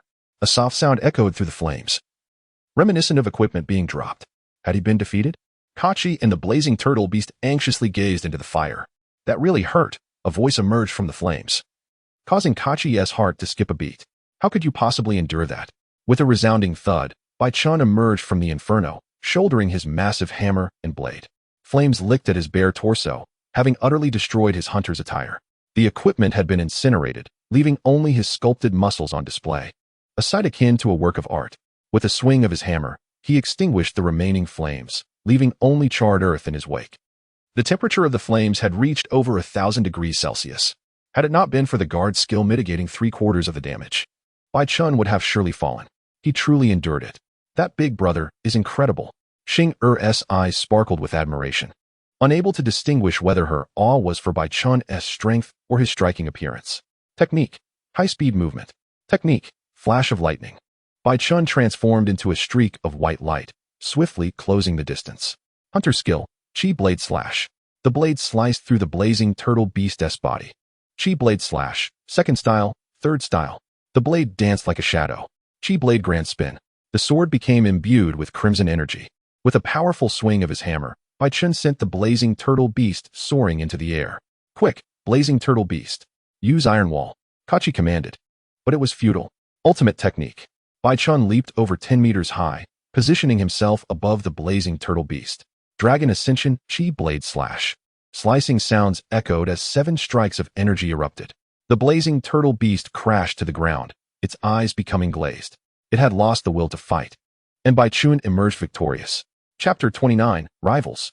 At this moment, the clever blacksmith quietly approached, crafting a fire soul using a soul bubble. Seizing the opportunity, Baichun replicated the Blazing Turtle Beast's Iron Wall skill. Blazing Turtle Beast Fire Soul, Rarity. 3 when forging weapons, it slightly enhances explosive attribute, Flames, when forging armor. It slightly increases defense. This was yet another highly versatile fire soul. The enhancement to defense alone was completely sufficient. Kachi remained oblivious to why the clever blacksmith and Baichun were crouched before the Pokémon. He recalled his Pokémon into its Poké Ball, approaching with a look of relief. You are truly formidable, both as an opponent and as a human. It seems I cannot take pride in my newly acquired technique. Baichun had withstood his attack with nothing but his human form. What could he possibly contest? With a friendly gesture, he extended his hand toward Baichun. I hope for future opportunities to battle. Without a doubt, I wish to witness your techniques again. Baichun had just leveled up to level 23 the previous night. After 3 bouts with Kachi today, his level had risen to 24. Victories in battles against opponents of significantly different levels yielded greater experience than usual. Baichun has already resolved to challenge Kachi to battles every day until he reaches level 30. However, he mustn't push too hard, as Kachi is a classmate of Lilia. Engaging in 2 battles daily seems reasonable, doesn't he? Typically, he would engage in 1 match before school and another after classes, which is just perfect. Meanwhile, Lilia was about to approach Baichun to congratulate him. However, Shinger was quicker, darting to Baichun's side. Big brother, you are so impressive. You actually withstood the attack with your body. How did you manage that? Lilia stood frozen, observing Shinger holding Baichun's hand. Women understand women best, from Shinger's excitement. Lilia sensed an undercurrent of emotion. Baichun held no malice toward Kachi's sister. He offered Shinger a warm smile and gently ruffled the little girl's hair. It's nothing extraordinary. As long as you exercise diligently and eat well every day, you can become just as strong as I am. The golden depths of his youthful eyes ensnared the girl's gaze, his smile radiating under the sun. Thump, thump, thump, the heartbeat that only a girl could hear.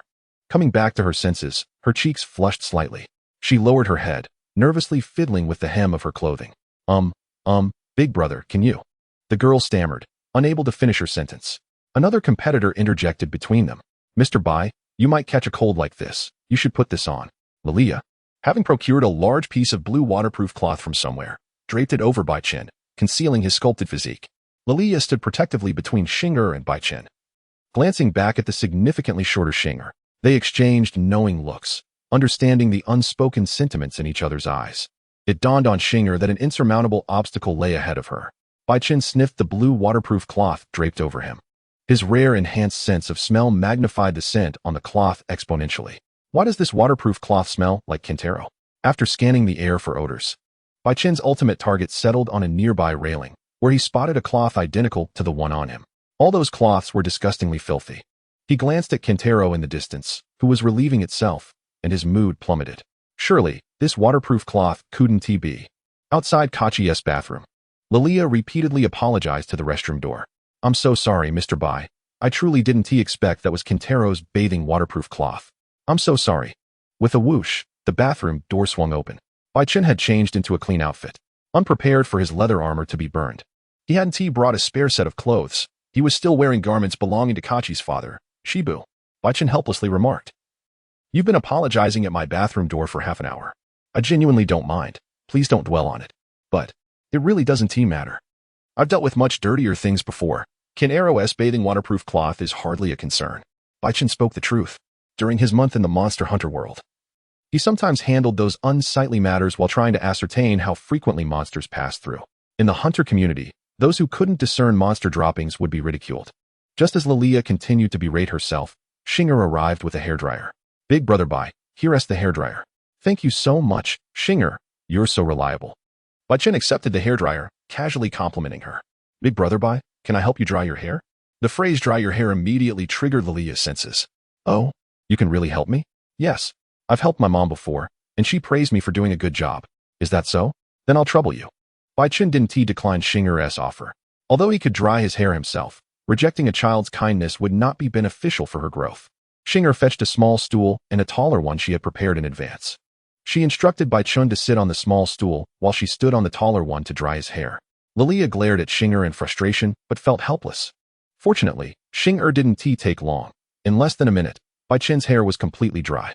Amara happened to approach the three, announcing, "Lunch is ready. Come and eat." Bai Chun and Lilia decided to dine at Kachi's home. Coming, Xing'er reluctantly put away the hairdryer and led the way for Bai Chun and Lilia. When they arrived at the dining room, Kachi and his father Shibu were already seated. Amara beckoned them, "Feel free to sit anywhere. We don't have many rules in our home." Bai Chun naturally settled beside Kachi, hoping to inquire about some techniques. Only one seat remained vacant beside him. Xing'er and Lilia exchanged glances and nearly sprang into action simultaneously. However, Lilia's longer legs gave her an advantage, and she promptly occupied the seat to Bai Chun's left. Sitting upright, she exuded the demeanor of a victor. Seeing her spot taken, Xing'er, unwilling to concede, tugged at Bai Chun's sleeve. "Big brother Bai, I want fried chicken. But I can't reach it. Can I sit on your lap?" Lilia gasped. How despicable. Using this method. Bai Chun thought nothing of it. "Of course, you can." Xing'er glanced at Lilia, a triumphant smile spreading across her face. However, just as she moved, a shadow slipped from beneath the table and landed on Bai Chun's lap. She glanced back at Xing'er, yawned, and promptly dozed off on Bai Chun's thigh. With her spot now occupied, Bai Chun could only smile apologetically at Xing'er. "Sorry, Xing'er, but this spot is full." Lilia cheered inwardly, Elder's Lair. She swiftly took out her phone and messaged James, asking him to buy 10 happiness eggs. Bai Chun had previously introduced everyone to Elder's Lair. Xing'er knew that Elder's Lair had a notoriously bad temper and was not to be trifled with. She had no choice but to relent. Beside Bai Chun, Kachi noticed his sister's discontent and invited her. "Xing'er, come sit with your brother." He patted his thigh. Xing'er grimaced. "No thanks, I can reach the food myself." With that, she dashed to sit opposite Bai Chun. "This spot works too." Chapter 30. The fitness equipment arrives. Kachi. "What does it feel like when you use your moves?" "What do you mean?"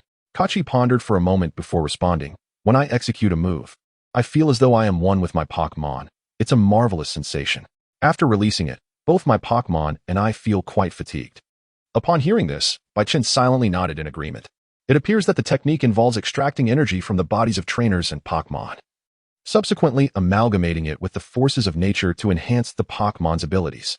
Bai Chun recalls that in the world of Knights, there exists a similar capability known as the Bond technique, activated through the Bond Stone. While both techniques may appear similar in form, Bai Chun remains unaware of the specific distinctions between them.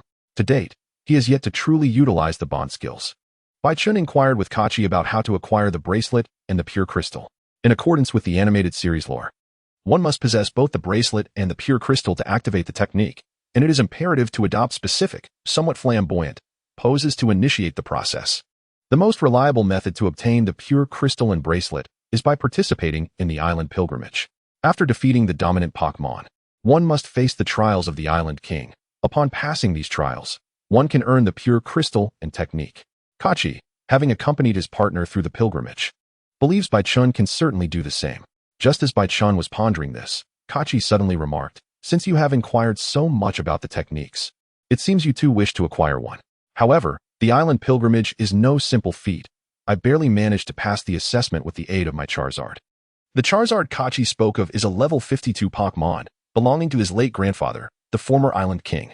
Since his grandfather has passed away, Kachi inherited this Pokémon.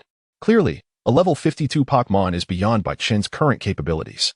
Soon, Kachi offered Bai Chun a glimmer of hope. Nevertheless, it must be noted that these techniques are primarily intended for newcomers, and the Island Kings will not deploy their strongest Pokémon for battle. This sentiment is easily comprehensible. After all, not every technique holder possesses the strength of an Island King. Otherwise, the threshold for obtaining these techniques would be excessively high, and Kachi himself would not have been able to acquire one. Bai Chun nodded in understanding. With less than 19 days remaining until the teleportation, this time frame should suffice for Bai Chun to enhance his abilities further. Ideally, he hopes to acquire a technique before returning to the Monster Hunter world. Now with a newfound objective, he aims to prepare for the Island Pilgrimage Challenge within 17 days. After lunch, Bai Chun arranged with Kachi to spar and exchange ideas later. The smith is currently overwhelmed with the desire to pry open Charizard's head and replicate a new Flame Soul. However, the formidable level 52 Pokémon poses a significant challenge. Even if the three of them banded together, they would struggle against it. Bai Chun had to quell the smith's ambitions, promising, "What is Charizard to us? When the opportunity arises, I shall hunt down a golden dragon for you to refine into a flame soul. Although the smith did not grasp the nature of the golden dragon Baichen referred to, she could discern its exceptional status from his tone. In the afternoon, Baichen returned home with Lily AI. In a secluded corner, the duel between Lily AI and Xing Air concluded with Lily AI's victory. Subsequently, Kachi noticed that his sister seemed to be delving into pursuits such as music, chess, calligraphy, and painting. Upon returning home, Baichun discovered a group of Mashoks assisting in the transport of fitness equipment. These apparatuses were custom-made for Baichun by Lusha Manai. His keen eyes quickly noticed that the Mashoks possessed abilities such as bodybuilding and focus. Before the delivery personnel departed, Baichun requested a battle against them. After obtaining these two skills, Lily AI graciously offered them a tip before allowing them to leave. Arriving at the previous training area, Baichun found that all the equipment had been replaced with custom designs. Upon closer inspection, these devices were all upgraded training equipment for Mashoks and similar Pokémon. With a maximum load capacity of 20 tons, Lily AI observed the equipment and realized that none of it was suitable for her use. This was unequivocally a training ground for monsters. Are you satisfied, Mr. Bai? Of course, Baichen replied, testing the equipment and expressing his utmost contentment. He estimated that these devices would suffice for his training until his Titan physique proficiency reached a master level. Lily AI asked Baichun, "Do you intend to master a technique before returning? If possible, I would certainly hope so. After witnessing such formidable combat skills, it would be a pity not to learn." He replied, "Understood, I will contact you in advance. Please rest assured about your specialized training." "Thank you, Lily AI." Watching her depart, Baichun opened his skill repository, which contained 5 skills: Quick Movement, Rarity 4, Iron Wall, Rarity 4, Bodybuilding, Rarity 4, Focus, Rarity 2, and Power Gem, Rarity 4. Quick Movement was obtained from a Herdier, which Baichun had already mastered. Iron Wall was acquired from a Blaziken, but unfortunately, neither the Annihilation Dragon nor the Smith could learn it. The bodybuilding skill has high versatility, allowing all 3 to learn it. Only Baichen and the Annihilation Dragon could master Focus. Baichen opted not to have the Smith learn bodybuilding, as he did not anticipate her assisting him in combat. Instead, he first taught himself in the Annihilation Dragon bodybuilding, a skill that enhances both offense and defense, making it highly suitable for both of them. Finally, Baichen learned the focus skill himself. Thus, significant changes occurred in the skills of both Baichun and the Annihilation Dragon, with Baichun experiencing the most substantial transformation. Baichen's skills are as follows. 1. Enhanced Sense of Smell, Rarity 3, Proficiency Level, 141,502. Crisis Awareness, Rarity 2, Proficiency Level, 351000. 3. Airblade Breathing, Rarity 3, Proficiency Level for 211500. Titan Physique, Rarity 7, Proficiency Level, 510-35005. Blood of the Ancient Dragon, Rarity 7, Beginner Level, 6957006. Ultra Regeneration, Rarity 8, Beginner Level, 5988007. Dragon Seal Power, Rarity 7, Beginner Level, 3708.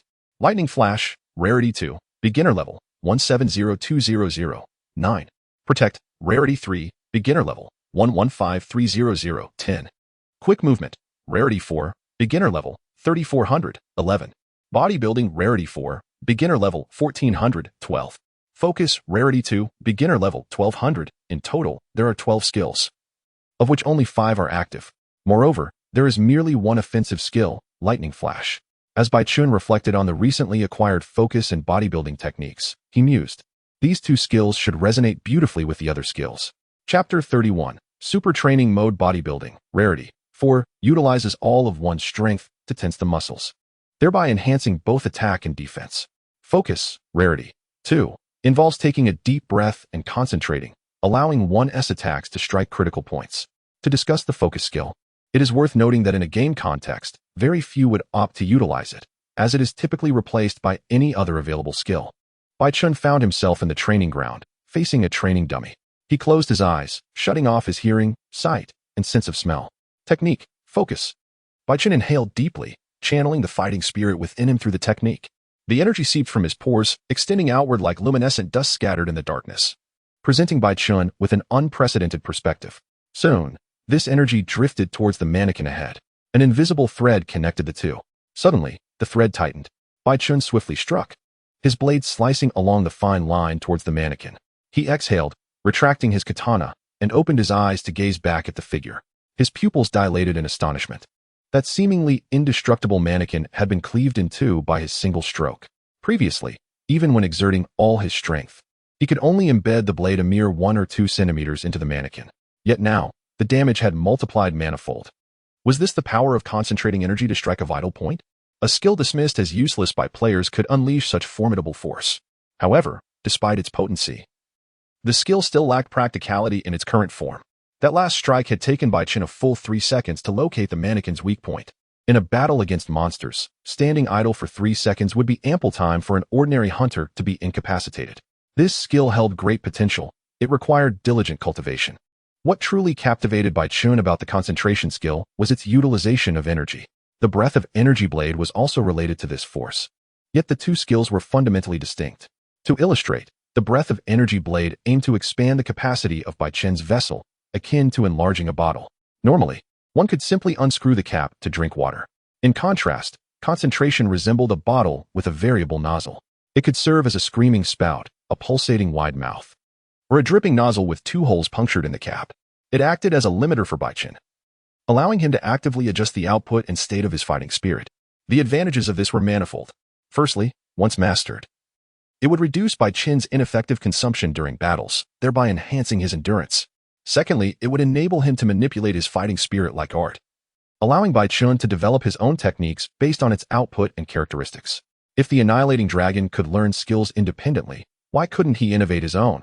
Initially, Baichen approached learning the concentration skill with a tentative attitude. Now, it had genuinely left him a bit astonished. Finally, there was the bodybuilding skill. The rationale for learning this was similar. Baichen wished to explore whether this skill could synergize with the Titan's body ability, producing some wondrous chemical reactions. After some experimentation, Baichen discovered that while this skill was not as miraculous as concentration, it still qualified as a remarkable technique. When activated, the bodybuilding skill would double his energy expenditure while simultaneously doubling the training effects. This meant Baichen could achieve twice the workout results within the same time frame. Previously, he had doubted whether the Titan's body skill could reach mastery before returning. With the addition of the bodybuilding skill, this goal no longer seemed unattainable. Baichen surveyed all his skills. With 12 abilities, it was impossible to perfect them all. He needed to focus on a select few. After some contemplation, Baichen resolved to elevate both Titan's body and the breath of energy blade to mastery within 17 days, while striving to enhance all other introductory skills to proficiency.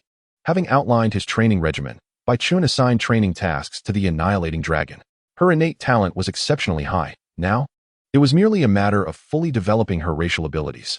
However, Baichen also assigned her a rather unique task, to train alongside him daily, fostering their bond to expedite the use of their bond skills. As for the craftsman, she immersed herself in forging after obtaining 5 fire souls, requiring no oversight from Baichen. His expectations were straightforward: produce equipment that satisfied him while continuously refining her blacksmithing skills to become the most formidable blacksmith in both worlds. The duo commenced their rigorous training schedule. Lilia, under her mother's guidance, did not disturb Baichen. Rather, she provided impeccable logistical support, ensuring a steady supply of nutrient-rich food at the most opportune moments. Baichen's life settled into a structured routine. At 8 a.m., he would drop Lilia off at school. By 8:30, he would arrive and unleash a thorough beating on Kachi's Pokémon. At 9 a.m., he would return home to begin physical training. At noon, he would conclude his morning session for lunch. At 12:30 p.m., he would resume fitness and impact resistance training. By 3 p.m., he would head to the school to pick Lilia up. At 3:30, he would again defeat Kachi's Pokémon. At 4 p.m., he would initiate his fighting spirit training with the Breath of Energy Blade. At 6 p.m., after finishing his energy training, Baichen would replenish the energy expended throughout the day, taking about an hour to consume his meal. Following dinner, he would embark on another hour of fighting spirit training, subsequently engaging in physical exercise. This extensive training period would extend from 8 p.m. until 6 a.m. The next day, after 6 a.m., Baichen would shower and then take a brief nap for an hour and a half. Notably, despite his skills of accelerated regeneration and ancient dragon blood that could mend bodily injuries, the mental fatigue and disorientation continued to accumulate. To maintain such an intense training regimen daily, Baichen learned a new psychic skill: sleep. Unfortunately, the Annihilating Dragon could not learn this ability. Only Baichen and the craftsman could. With this skill, he could rejuvenate his spirit during the hour spent alone en route to school, as well as during the hour of sleep in the morning. The effects of the sleep skill were indeed remarkable. Though he slept merely 2.5 hours each day, Baichun felt as though his energy was inexhaustible. One could say he maximized every minute of his daily life. In the blink of an eye, 15 days had quietly passed. Chapter 32, Poison Corrosion and Cursed Fire. For 15 days, Baichun wasted not a single moment. Even as physical aches tormented his mind, he showed no signs of complacency. If he lacked such discipline, how could he dare to pursue hunting the Black Dragon or challenge Arceus? He might as well use the sleep skill to slumber daily. During these 15 days, Baichun and his two companions trained fervently. Due to her inability to learn the sleep skill, the Annihilating Dragon required at least 8 hours of sleep each day. Naturally, aside from the hours spent eating and sleeping, she trained alongside Baichun. The craftsman could learn the sleep skill. Initially, Baichun assumed she would not need it, but she requested the ability to gain more time for her forging. Previously, she required a minimum of 8 hours of sleep each day. However, after acquiring new skills, she could fully rejuvenate in just 2 hours, much like Baichun. This newfound efficiency granted her an additional 6 hours for her daily forging endeavors. Moreover, due to the convenience of the living forge, she no longer had any commuting needs. Her routine consisted primarily of eating and working in the workshop, and sleeping there as well. Aside from the time spent delivering meals, she was hardly seen outside the workshop. On the evening of the 15th day, at 8 o'clock, Baichun had just completed his combat training when the door to the workshop finally swung open. The skilled blacksmith emerged, her back laden with 3 formidable great swords, while cradling a massive iron box in her arms, approaching Baichun with a slight wobble. Upon reaching him, she set the box down beside her and, with a leap, snatched the great sword from Baichun's hands, carelessly discarding the weapon she had previously cherished onto the ground. But that was merely the beginning. She brandished a hammer and struck the blade of the sword 10 times with ferocity, reducing the once mighty weapon, the Extinction Dragon Great Sword, to mere fragments. From this day forth, you shall no longer wield such inferior equipment, she proclaimed. Baichun gazed at the broken remnants of the Extinction Dragon Great Sword with a sense of helplessness. After all, it was a weapon of rarity level 2. And even of poor quality, it still held significant value. How could it be so easily shattered? Enough. The blacksmith presented the 3 great swords she had been carrying, holding them aloft before Baichun. You are henceforth forbidden from using such low-grade items. Instead, you shall wield this, crafted by a master. She was not exaggerating. Her forging skills had ascended from proficient to master level, marking the first master level skill among the bond of 1 person and 2 companions. Baichun regarded the 3 great swords she displayed, skeptical of their worth. What remarkable weaponry could she possibly forge in just over 10 days? Especially when using the relatively common pattern steel? The blacksmith handed him the first sword. Baichun accepted it. Oh, are we beginning with the third most satisfactory item? The moment he grasped the weapon, he felt its weight, distinctly heavier than the previous sword, at least 50 units more. Gripping the hilt, he drew it forth, and a chilling gleam flashed. Name: Corrosive Great Sword. Rarity: 3. Attributes: Poison Attribute, 20 points. Corrosion Attribute, 20 points. Socket slots: none. Weight: 142. Evaluation: fine quality. Develop the potential of metal 80 using special flames, indicative of a master's craftsmanship. A rarity level 3 great sword, accompanied by an evaluation of fine quality. The system categorizes equipment quality into 6 tiers: trash, ordinary, fine, epic, legendary, and supreme. Among these, only those of epic quality could be deemed renowned blades. Furthermore, this rating does not necessarily reflect the weapon's overall strength. For instance, a rarity level 8 trash weapon could possess attributes superior to a rarity level 1 supreme sword. This rating solely pertains to craftsmanship. If one could fully exploit the inherent potential of the materials, the weapon could be classified as a supreme renowned blade. The iron swords Baichun had previously acquired from blacksmiths were predominantly of ordinary quality. The fact that the blacksmith could produce such exceptional equipment in such a short span was impressive in itself. Baichun swung the great sword experimentally. Its weight of 142 felt somewhat light for him. He wielded it effortlessly with one hand. This sword was indeed formidable. If only he had ample monster materials to provide for forging. Baichun recognized that this great sword had been forged using the flame of a fire lizard soul. The blacksmith, with an air of pride, rubbed her nose, nearly puffing out her chest. Enough with the preening. Is this not your third most satisfactory item? Let me see what your second most satisfactory item looks like. The blacksmith then presented the second sword to Baichun. Upon grasping it, he estimated its weight to be similar to that of the corrosive great sword. Since the corrosive sword was forged using the fire lizard soul, he wondered whether this blade was crafted with either the gale fire soul or the explosive turtle beast soul. drawing the sword from its sheath. Vibrant green flames ignited as the blade met the sheath. Name: Cursed Fire Greatsword. Rarity: 3. Attributes: Curse Attribute, 50 points. Socket slots: None. Weight: 140. Evaluation: Fine quality.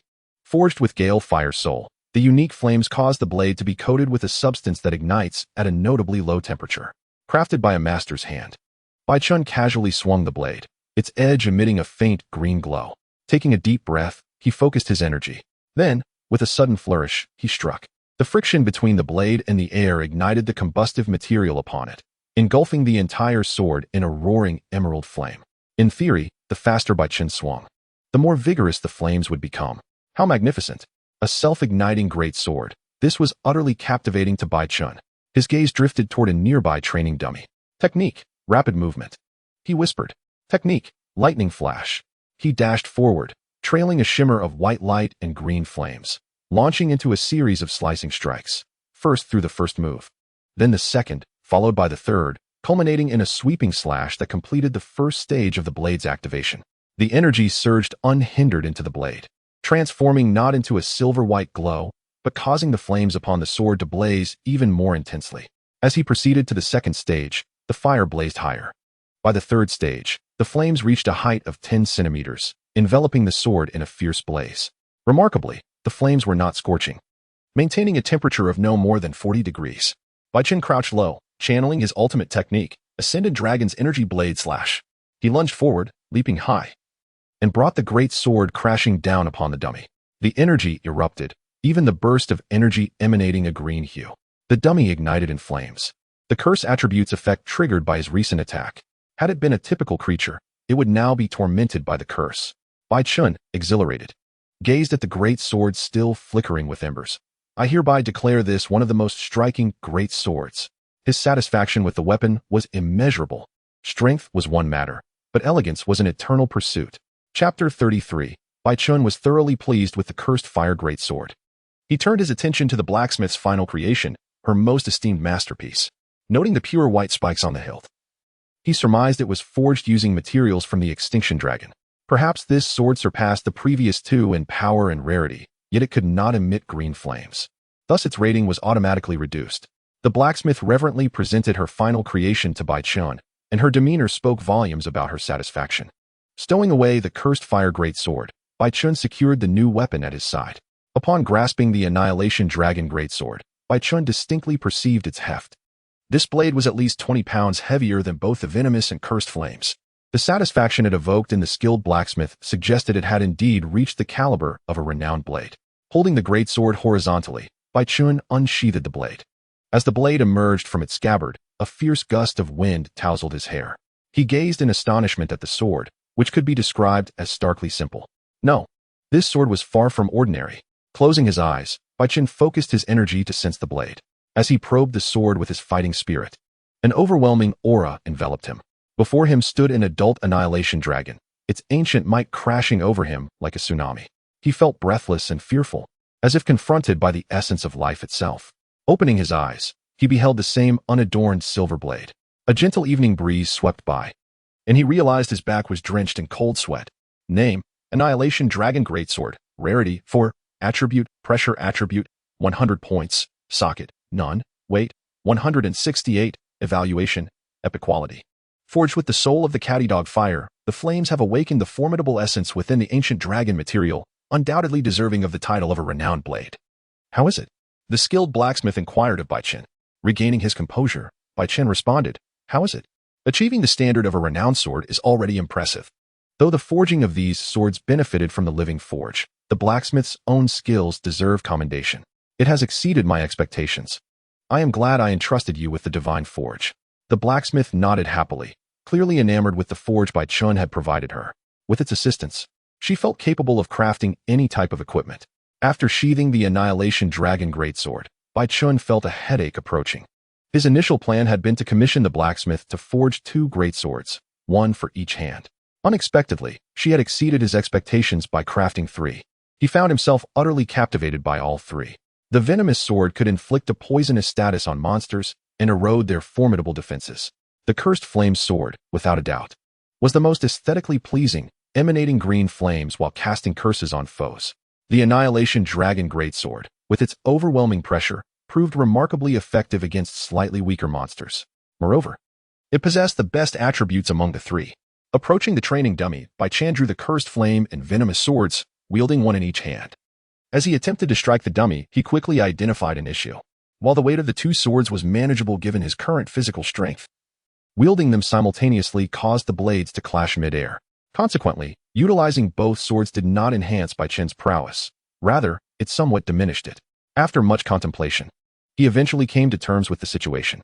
Each sword had its unique strengths, allowing him to switch between them based on his adversary. The weight of the swords posed no burden for him, and he could carry them effortlessly.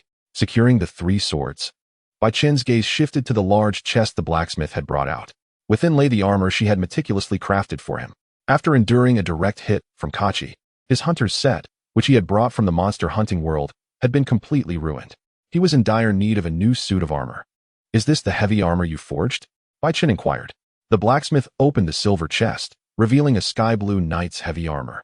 The design had been selected by Lily AI and carefully crafted by the blacksmith. The armor itself was unremarkable, forged from the explosive flame tortoise's soul. Its defensive capabilities had been slightly enhanced, offering roughly 3 times the defense of Bai-Chan's previous hunter set. Rated at Rarity 3, a noteworthy feature was its weight, totaling 200, a testament to its robust materials. Donning the heavy armor, Bai-Chan strapped the Venomous, Cursed Flame, and Annihilation Dragon Greatsword onto his back. With the combined weight of the 3 swords and the armor, he approached 800 pounds, nearing a ton. Bai-Chan attempted a jump in place, given his current physique. This weight felt slightly cumbersome, akin to a normal person bearing a 20-kilogram weighted vest. Initially manageable, prolonged use would undoubtedly test his body and stamina. He wondered if achieving proficiency in Titan's physique would yield better results. In the afternoon, Bai-Chan commenced his final training push. By the following dawn, he finally elevated his proficiency in Titan's physique to mastery level. Titan's physique, Rarity 7, proficiency upgraded to mastery level, 117, 500. Observing the 5-fold increase in proficiency experience, Bai-Chan felt a sense of defeat. After 17 grueling days, he had barely raised his proficiency by 3,000. Now, to ascend from mastery to grandmaster level, he estimated it would require at least another 100 days of similar training. Testing his limits, Bai-Chan donned the heavy armor and strapped on the 3 great swords. He jumped in place, and the armor that had felt heavy the previous day now felt surprisingly light. He attempted a vertical leap. Thud. Cracks appeared in the training ground's surface. Lily AI, still brushing her teeth, was drawn out by the commotion. She watched as Bai-Chan, clad in heavy armor, soared over 10 meters high. Seeing he was unharmed, she returned to her bathroom to continue her routine. After living with Bai-Chan for 28 days, she had grown accustomed to his extraordinary strength. He was truly a superhuman. Bai-Chan nodded in satisfaction. At 800 pounds, a leap of 13 meters was more than sufficient for executing the Dragon Ascend technique. In the short term, physical training was adequate. It was time to consider enhancing his other skill proficiencies. Elevating proficiency from mastery to grandmaster level was no simple feat. Even Lushamin's extensively trained Pokémon had no master-level skills. Of course, this was partly due to her not being a professional Pokémon trainer. Today marked Bai-Chan's challenge of the Island Pilgrimage, a test of techniques. Reviewing his skills, he found that aside from the difficult-to-train Dragon Seal technique, all others, including the recently learned Sleep technique, had surpassed proficiency level. The Airblade breathing and Titan's physique skills had even reached mastery level. Glancing at his level, now at 31, Bai-Chan nodded in contentment. He was thoroughly prepared to begin the challenge. Chapter 34. Afraid of bathing? Aside from Bai-Chan, the Annihilation Dragon was also well prepared. Although her skills remained at proficiency level, her level had risen to 30 under Lily AI's care. She was still within the growth phase. Now, this creature measures an impressive 13 meters in length and stands 2 meters tall at the shoulder, exuding an aura reminiscent of ancient dragons. However, she often prefers to utilize her shrinking ability, reducing herself to the size of a small dog. Oblivion Dragon, Bai-Chan called to the sky. On the rooftop of the villa, the Oblivion Dragon poked her head out, gazing curiously at Bai-Chan. He brought over a food bowl from beside the training ground. As he lifted the lid, an enticing aroma wafted through the air. This was a lavish breakfast prepared by Lilia, brimming with life energy for the Oblivion Dragon. The ingredients were quite simple. 2 happiness eggs, a large bucket of fresh milk, and a generous portion of high-protein meats, even including 2 bottles of attack enhancers. Surprisingly, the cost was quite modest, roughly equivalent to 5 months' salary of a James. Bai Chen was uncertain just how much he owed Lilia at this point. He estimated that the food expenses for the past month would require him to work for 3 years to repay. However, with great strength comes abundant opportunities to settle debts. Upon catching the scent of food, the Oblivion Dragon abandoned her slumber and flew down to feast ravenously. Bai Chen watched her silently. Once she nearly finished, he said, "Since you're done eating, let us take a bath together. After all, today is the day for the challenge of the islands, and you wouldn't want to arrive looking disheveled, would you?" At the mention of a bath, the Oblivion Dragon froze, her movements halting abruptly. 1 second, 2 seconds. Suddenly, she turned swiftly to flee. Bai Chen, accustomed to her antics, swiftly executed his move, seizing her tail with remarkable speed. The Oblivion Dragon began to struggle, her limbs thrashing against the ground, her wings flapping frantically as if facing a life-or-death crisis. The despair, the sorrow, the helplessness. Bai Chen couldn't help but scoff. "Come on, you're not a cat. Why are you so afraid of a bath? I've never encountered an Oblivion Dragon afraid of bathing. Oh wait, I have only met you." With a firm grip, he pulled the Oblivion Dragon into his embrace. "You wish to use the bond skill, don't you? Only by overcoming challenges together can our bond deepen." The Oblivion Dragon let out a displeased roar. "That's my challenge. What does it have to do with you? As your knight, your struggles are my struggles. So of course, it concerns me." The Oblivion Dragon began to resist. The old man is quite cunning. Realizing that her diminished strength could not break free, she started to grow larger, dispelling her shrinking ability. With her newfound power, she towered over Bai Chen, who was now 20 centimeters shorter. The Oblivion Dragon threatened fiercely, "Roar. Allow me to demonstrate the power of ancient dragons." Bai Chen raised his hand to grasp the Oblivion Dragon's pure white horn, tensing every muscle in his body before slamming her down to the ground. Boom! The Oblivion Dragon's chin hit the earth, leaving her head buzzing. "I could defeat you yesterday. Why can't I today?" Bai Chen replied with a smirk. "We were trained by the same master. I am at the mastery level while you are merely proficient. Even if your race value is higher than mine, it is impossible for you to best me." Bai Chen moved to the tail of the Oblivion Dragon, skillfully locating one of her most sensitive scales. A gentle flick caused her to shrink rapidly, returning to the size of a small dog. Cradling her in his arms, Bai Chen headed towards the bathroom. The Oblivion Dragon continued to make her last attempts to escape, her cries resonating throughout the training ground. This had become a daily morning spectacle at the villa, and Lilia had long since grown accustomed to the Oblivion Dragon's wails. Upon entering the dining room, Lilia was pleasantly surprised to see the smith. Typically, he dined in his workshop. "Good morning, Smith." "Ah." The smith greeted Lilia while sharing his Pokémon food with her. "For me?"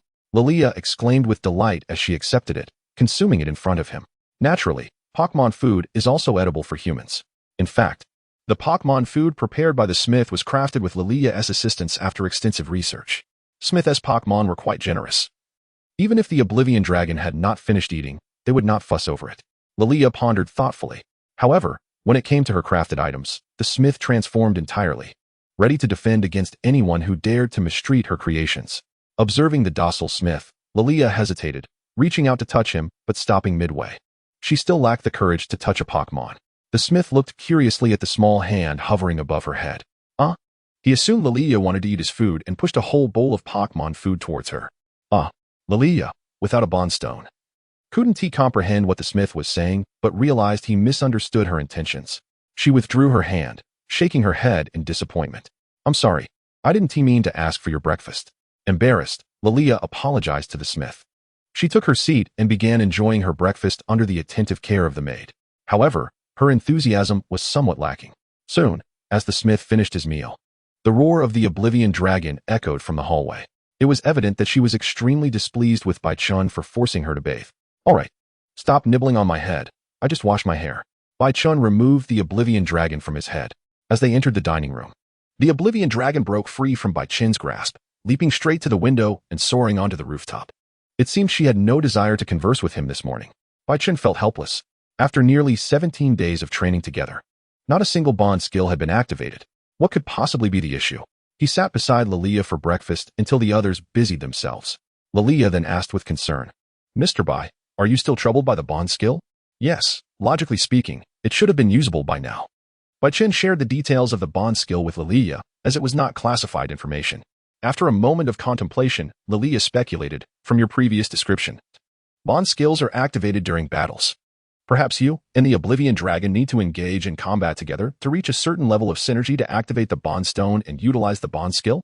Engage in combat together? Baichen murmured.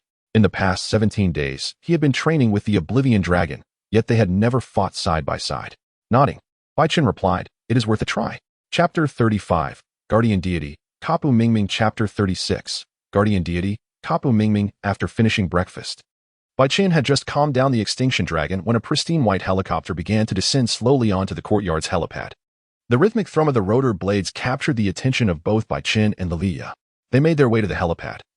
And just as the cabin door swung open, Lushamina leaped out, embracing Lilia and tousling her hair.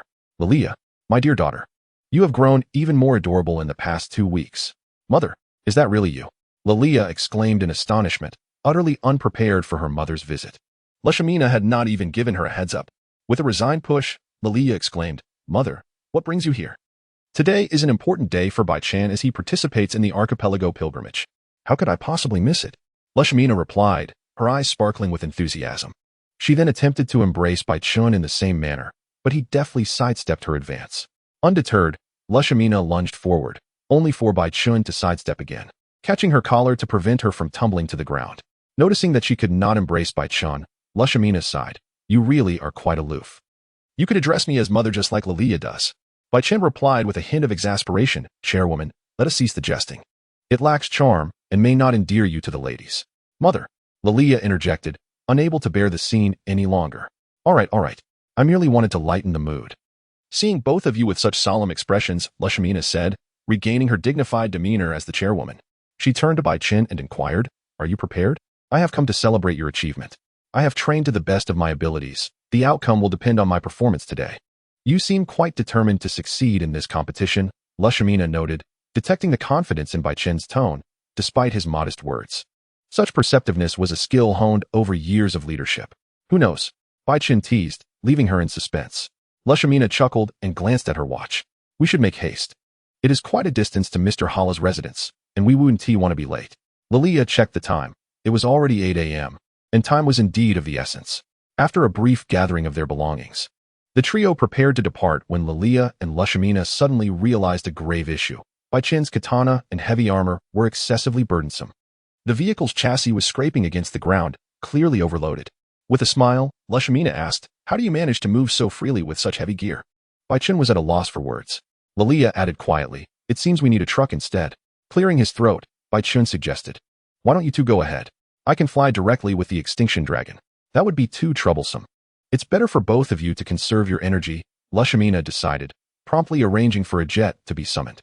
Baichen gazed at the aircraft capable of vertical takeoff, marveling at Lushamina's financial resources. "This jet will remain at the estate for your future excursions," Lushamina declared. Baichen could only exclaim in disbelief at the extravagant gift, pondering how many fortunes it would take to acquire such an aircraft. What wealth the Itai Foundation must possess. He shook his head in resignation, aware that inquiring about another's financial standing is quite impertinent, much like someone asking him about his own capabilities. Both are matters of privacy. Upon boarding the jet with Lushamina and Lilia, they arrived at Island King Hala's residence nearly half an hour ahead of schedule. After landing on an open field, they spotted a robust man with a white beard approaching them. Hala greeted them warmly. "I did not expect Chairwoman Lushamina to come in person." After exchanging polite pleasantries, Hala turned his attention to Baichen. Chapter 37, The Vitality of Nature. Baichen's candid declaration of intent to battle piqued Hala's interest. After a brief silence, Hala inquired seriously, "Mr. Bai, may I ask you a question?" "Of course, but if it's too challenging, I may not have an answer, so please be gentle." Hala chuckled. "This is not a difficult question. Our island residents often face disturbances caused by wild Pokémon. If you were to resolve this issue, what would be your approach?" Baichen internally mused. Had this question finally arrived? In the original narrative, Hala had posed a similar query to Ash, who responded with the idea of enlisting the help of other Pokémon to quell the turmoil. This was certainly a standard answer that would earn Hala's approval for participation in the pilgrimage. However, Baichen had no intention of simply parroting the answer. Having been reborn, he found it utterly uninteresting to live a disingenuous life. Baichen looked at Hala with clarity and replied, "I would choose to fight, if necessary. I would eliminate those Pokémon." The bloodshed implied by the word eliminate caused Hala to break into a sweat. Hala shook his head in resignation. "Mr. Bai, the Archipelago pilgrimage has existed in the Alola region since time immemorial. The islands, the Pokémon, and even humanity cherish everything here. The existence of moves is to protect the fragile lives that thrive in this land. If your desire for the pure crystal stems from a wish to eliminate, then I must ask you to turn back. I cannot endorse your participation. Lilia watched Hala anxiously, taken aback by how the situation had escalated before the pilgrimage had even begun. She glanced at her mother, silently pleading for Lushamina to intercede, but found her mother calmly sipping tea, seemingly unfazed. As Hala rose, preparing to dismiss them, Baichun calmly countered. But what if the disturbance you face is capable of annihilating the entire Alola region? If both sides are forced to fight for survival, what would you do then? Baichun stood up slowly, looking down at Hala. Mr. Hala, in my homeland, there exist extraordinarily powerful Pokémon, each possessing the strength to rival natural disasters. Their mere presence brings calamity. Conversely, there are also Pokémon that specialize in hunting such beings, not out of a desire to protect, but merely to harvest vast amounts of life energy. What do you glean from my story? Hala paused, momentarily taken aback by the sudden shift in questioning. After a brief pause of 2 seconds, as it became evident that Hala was unable to respond, Baichun took the initiative to answer. This is the essence of nature. You, I, and all living beings in this world are merely components of nature. Its vibrant energy will eliminate any existence that disrupts the ecological balance. And how can you ascertain whether I am a destroyer or a guardian? What criteria do you employ for your judgment? Hala's expression grew serious. His previously narrowed eyes now fully open. Therefore, Baichun offered a slight smile to dispel the heavy atmosphere. He did not intend for it to become so grave. Perhaps we should take a lesson from the Pokémon of my homeland, remaining true to our desires and focusing on our own endeavors. For perhaps this is nature's finest arrangement. Hala inquired of Baichun. And what about you? What are your desires? Baichun slowly approached the fence. Gazing into the distance, there lay an expanse of boundless sky and earth, a realm of the unknown. He replied, Do you not find this world beautiful? It resembles a treasure chest half open, radiating a dazzling brilliance, imbued with an enchanting allure. I hold a deep affection for this magnificent world. I yearn to explore all uncharted territories and engage with creatures I have yet to encounter. This is my desire. To achieve this, I must become formidable, strong enough to overcome them and clear all obstacles in my quest for exploration. Upon finishing his words, the three stared at Baichun in astonishment. The youth's eyes sparkled with insatiable longing, his fervent spirit seemingly capable of igniting flames. Ha! Hala suddenly burst into laughter. I never imagined I would learn a lesson from you, Mr. Bai. Indeed, coexisting with nature and being true to one's desires. Consider me enlightened. Hala respectfully bowed slightly to Baichun. Chapter 38. The Aura of Dominance. With a decisive click, Baichun left his backpack behind and advanced alone. Confronting the dominant Pokémon was a task meant solely for him. If assistance from the extermination dragon were necessary even here, he might as well forego the island pilgrimage and surrender outright. After walking 3 or 4 meters, 2 Pokémon, a large and a small one, suddenly darted out of the deep cave. They were a mongoose and a mongoose leader. Baichun swiftly assessed their levels. The mongoose was at level 24, while the mongoose leader was at level 26. Both Pokémon were rather weak, epitomizing wild Pokémon. Baichun extended his right hand behind him, grasping the extermination dragon's blade. He declared solemnly, I have no time to squander on you. With a swift motion, Baichun drew the blade, and a fierce gust swept through the cave. Lily AI struggled to keep her eyes open against the wind. When she finally managed to open them again, she was astonished to see the 2 Pokémon recoiling in terror. Their bristling fur was a clear testament to their fear. Confused, Lily AI turned to Hala, who bore a similar expression of shock. Mr. Hala, what just happened? What is wrong with those Pokémon? Hala shook his head helplessly. I'm not quite sure, but the moment Baichun drew his sword, an overwhelming aura surged through, and the 2 Pokémon displayed fear, even causing the other mongoose in the cave to tremble. Hala's explanation left Lily AI perplexed. Baichun shouted into the depths of the cave, Your vanguard is too weak. Let us get straight to the point and engage in battle. Baichun's level had now risen to 31. At this moment, facing enemies below his level would yield significantly diminished experience. Engaging with those lesser foes would be a waste of time. In the unfathomable depths of the cave, a figure burst forth. He launched himself at Baichun with a flying kick, causing Baichun to stagger back half a meter with his arms crossed defensively. This opponent, weighing 800, was able to push him back, revealing his strength. Regaining his composure, Baichun focused on the mongoose leader before him, whose size was more than twice that of the previous one, surrounded by a faint red glow. The dominant Pokémon. Baichun scrutinized his opponent. A status bar appeared, and among the many skills, he identified an anomaly. This must be the secret of the dominant Pokémon. Dominance Aura, Rarity 6 enveloped in a crimson aura. Its size is enhanced based on the holder's physique, with minor boosts to various attributes, and a minimal chance to instill a fear effect in enemies. Fear effect causes enemies to hesitate, diminishing their desire to attack. Note, this skill can only gain proficiency through defeating opponents. Having perused the skill's description, Bai Chen's initial impression was that this skill hardly warranted a rarity rating of 6. The minuscule chance of instilling fear and the slight attribute enhancements seemed rather inconsequential. The system's so-called minor enhancements were indeed minimal. To draw a comparison, it was akin to a fifth of the effectiveness of a basic bodybuilding technique. For instance, a novice bodybuilding technique could enhance the user's strength and defense by 50. If one could lift a ton, they would be able to lift 5 tons post-enhancement. In contrast, this dominance aura might only augment strength by about 10, equating to an increase of merely 0.1 tons. The sole aspect that brought Bai Chen joy was the increase in size. In the world of monster hunting, the size of a creature directly correlates with its combat effectiveness. A larger being generally possesses greater strength. Bai Chen murmured, "I shall graciously accept this dominance aura." Hala, serving as the referee, announced loudly, "The island pilgrimage commences. The dominant mongoose leader versus the challenger, Bai Chen. The challenge officially begins. Move, lightning flash." Bai Chen launched the first attack. He drew the cursed flame. The blade scraped against the sheath, igniting emerald flames. Chapter 39. Your heart is disturbed. In Bai Chen's perception, the mongoose leader appeared as a red silhouette. He could clearly see every movement. A fine thread connected them. Where lies your weakness? Bai Chen remained as calm as still water, deftly evading the creature's strikes. For those attacks he could not dodge, Bai Chen absorbed the blows with his armor. He sheathed his long blade at his waist. As time passed, the 3 spectators could not help but slow their breathing. They realized Bai Chen was waiting for the moment to draw his sword. The mongoose leader launched a frenzied assault, biting once, then again. Yet due to Bai Chen's exaggerated speed and near precognitive awareness, 7 out of 10 of the mongoose leader's attacks missed. Gradually, the mongoose leader began to lose patience, his movements becoming erratic. Suddenly, Bai Chen's eyes widened. Your heart is disturbed.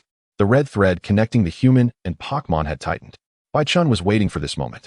With a swift draw, he executed the Iato slash. The cursed flame was unleashed. Bai Chen transformed into a radiant white light. The cursed fire, entwined with emerald flames, sliced through the body of the dominant meerkat commander. A magnificent ring of fire lingered in the air. The sound of energy bursting within the commander echoed 3 times. The cursed flames roared and danced upon the commander's body. With a thud, the commander collapsed, his eyes glazed over in a daze. Remarkably, Bai Chen had struck the commander only once, yet it was sufficient to eliminate him in an instant. Such terrifying prowess. Hala, astonished, proclaimed, "I announce that challenger Bai Chen is victorious." Bai Chen exhaled deeply. He sheathed his cursed fire sword and retrieved a full recovery potion from his bag. As he approached the fallen commander, the cursed flames had already extinguished, cradling the commander in his arms. Bai Chen administered the potion while stealthily acquiring the skill of the dominant aura. Soon, the commander regained consciousness. Seeing Bai Chen use such an expensive potion for his recovery, the commander smiled and extended his hand towards Bai Chen. In his palm lay a quadrilateral pure crystal, its hue indicating a general-type move. Without hesitation, Bai Chen accepted the crystal. Patting the commander on the shoulder, Bai Chen beamed and said, "Thank you so much. However, would you be willing to train with me again later?" "Rest assured, the recovery potions will be more than sufficient." The commander, sensing the fervent battle intent in Bai Chen's eyes, shivered and hastily retreated to his lair. His instincts warned him never to become Bai Chen's training partner, lest misfortune befall him. Watching the fleeing commander, Bai Chen felt a tinge of helplessness. He realized that the experience gained from battling dominant Pokémon far surpassed that from other encounters. Now that he had acquired the dominant aura skill, perhaps he should seek a charming Pokémon to bestow it upon him? This thought occupied Bai Chen's mind as Hala approached with "Congratulations. Congratulations. I did not expect you to pass the assessment of the dominant Pokémon so swiftly and even obtain a pure crystal. Your strength truly exceeds my expectations." "Thank you," Bai Chen replied. Hala continued, "Now, to use the skill, all that remains is the wristband. Should you pass my assessment, it shall be yours. Please, follow me." Hala first led Bai Chen and his companions back home. After the recent battle, Bai Chen opted for a brief respite of an hour. During this time, he released the skilled blacksmith to assist in repairing the battle-damaged heavy armor. The masterful biting skill proved formidable. Even the heavily fortified armor was breached, leaving a bite mark on Bai Chen's arm that required mending. "Please come here," Baichen, Hala called from a distance.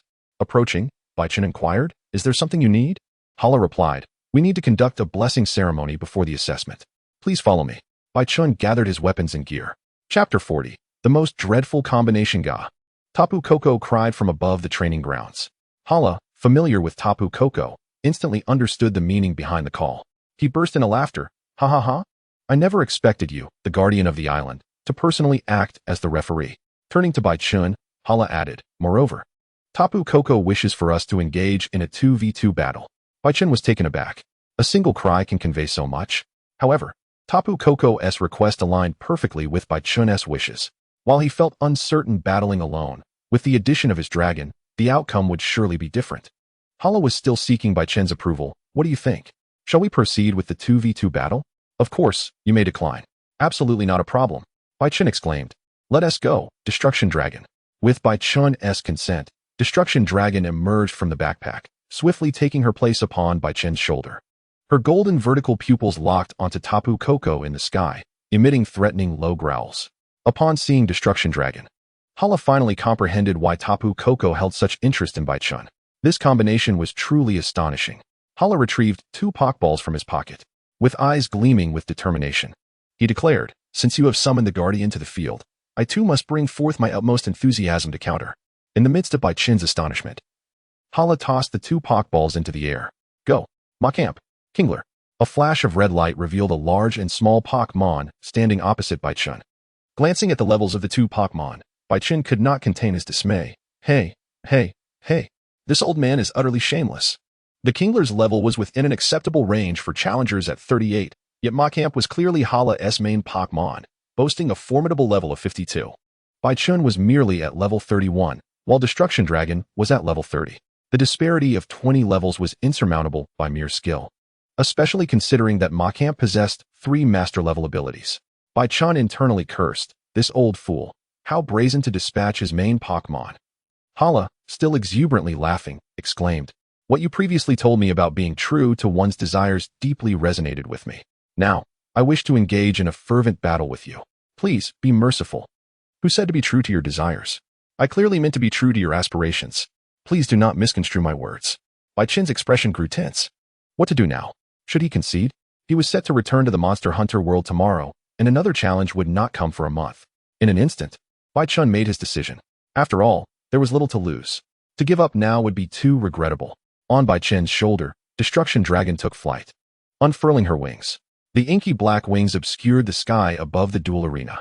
The ancient dragon, measuring 13 meters in length, showcased her imposing stature.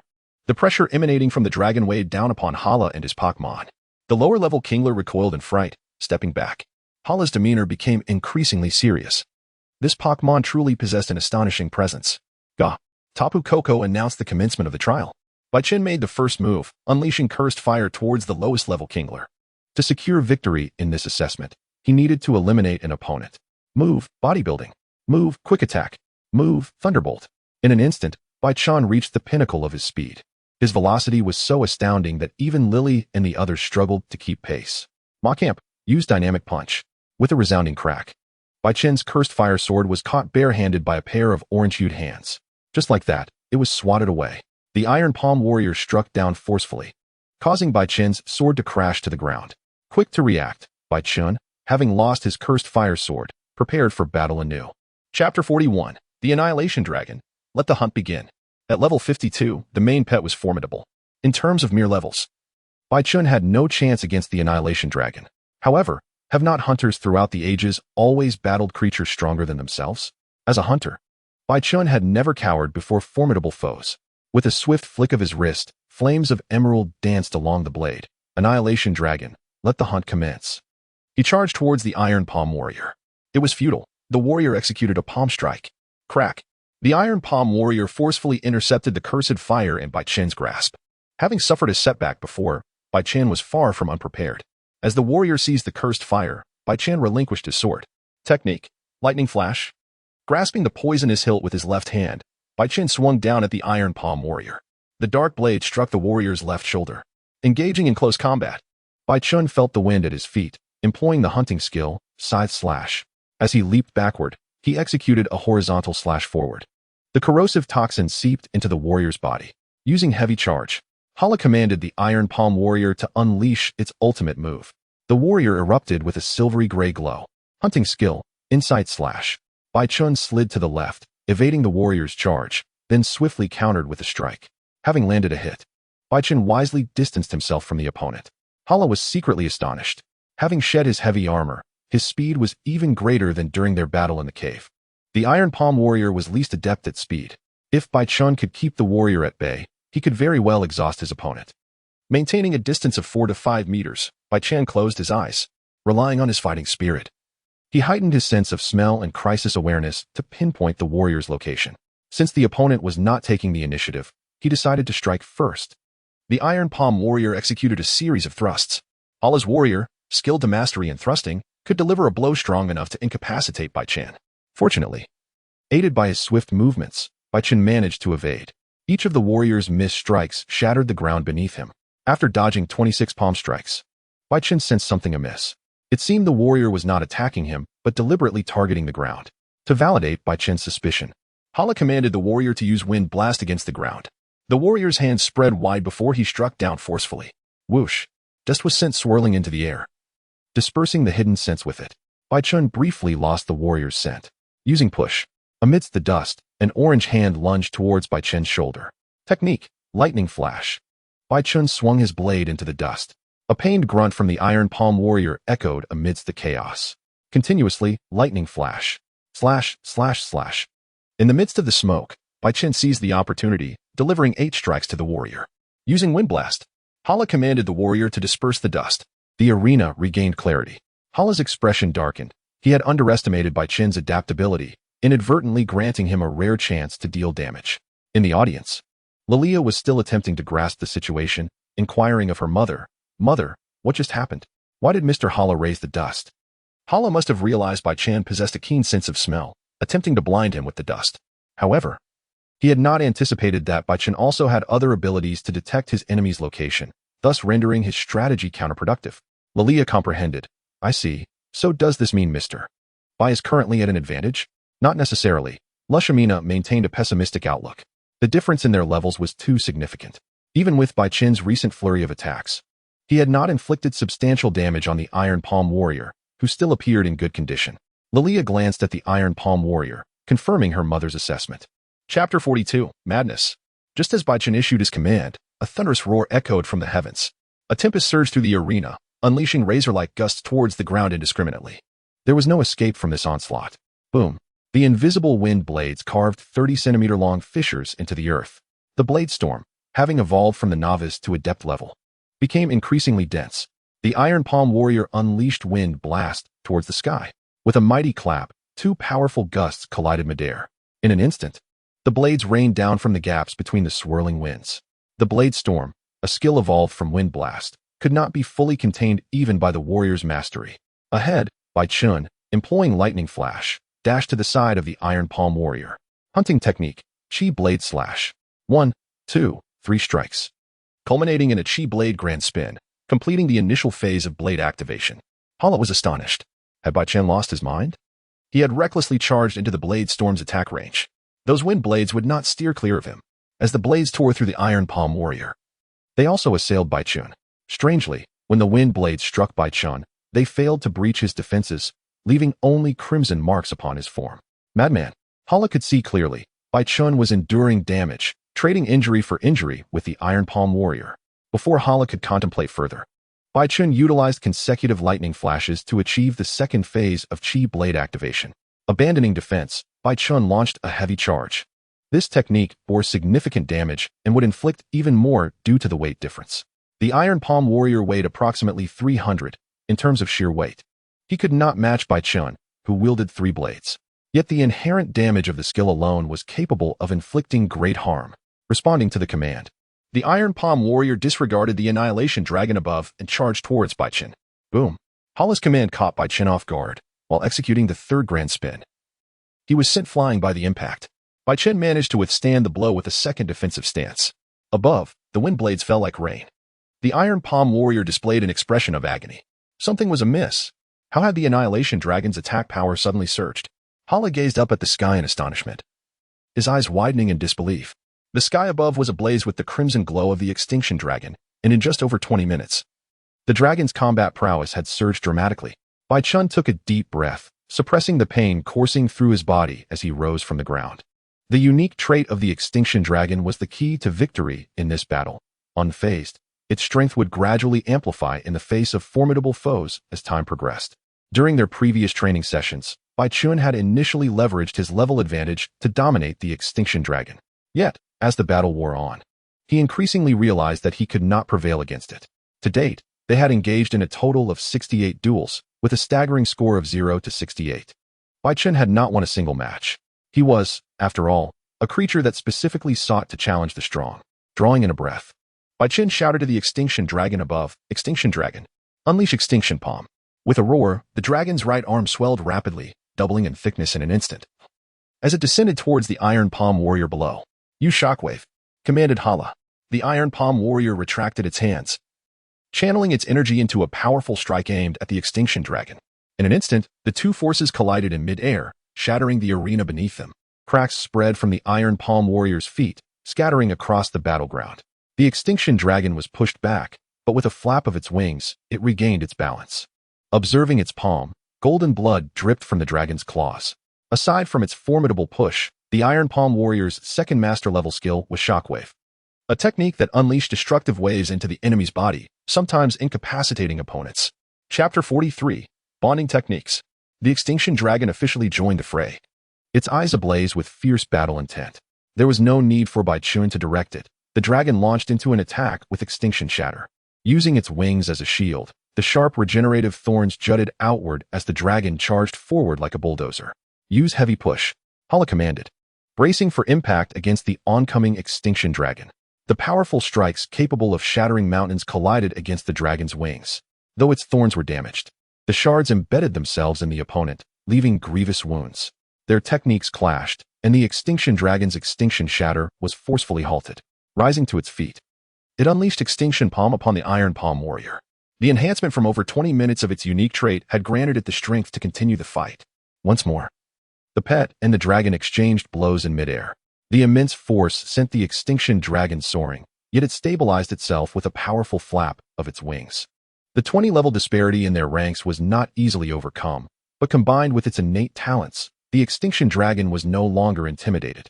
The dragon engaged the Iron Palm warrior anew, resisting wave after wave of its assault. Both combatants sustained increasing injuries, and Hala was taken aback by the Extinction Dragon's tenacity. If there were a numerical value for monstrosity, Bai Chun would score around 90, while this dragon was undoubtedly a perfect 100. This was no longer a duel, but a brutal exchange of injuries. Most astonishingly, the dragon's combat strength grew even more formidable with the passage of time. Delays were no longer an option.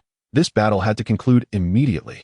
Hala commanded the Iron Palm warrior to execute a series of close-range attacks.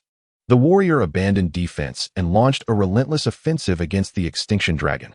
Each powerful strike landed on the dragon's wings, and with a pained cry, the dragon's massive form was hurled against the wall outside the arena, raising a cloud of dust. Hala watched with a grave expression. The Iron Palm warrior's stamina was waning. Panting heavily, he thought to himself, the Extinction Dragon had already been severely injured, and with the continuous close-range attacks landing squarely, there was no reason it should still be standing.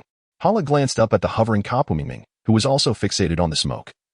He had yet to declare the outcome of the battle. It seemed that only Bai Chun remained.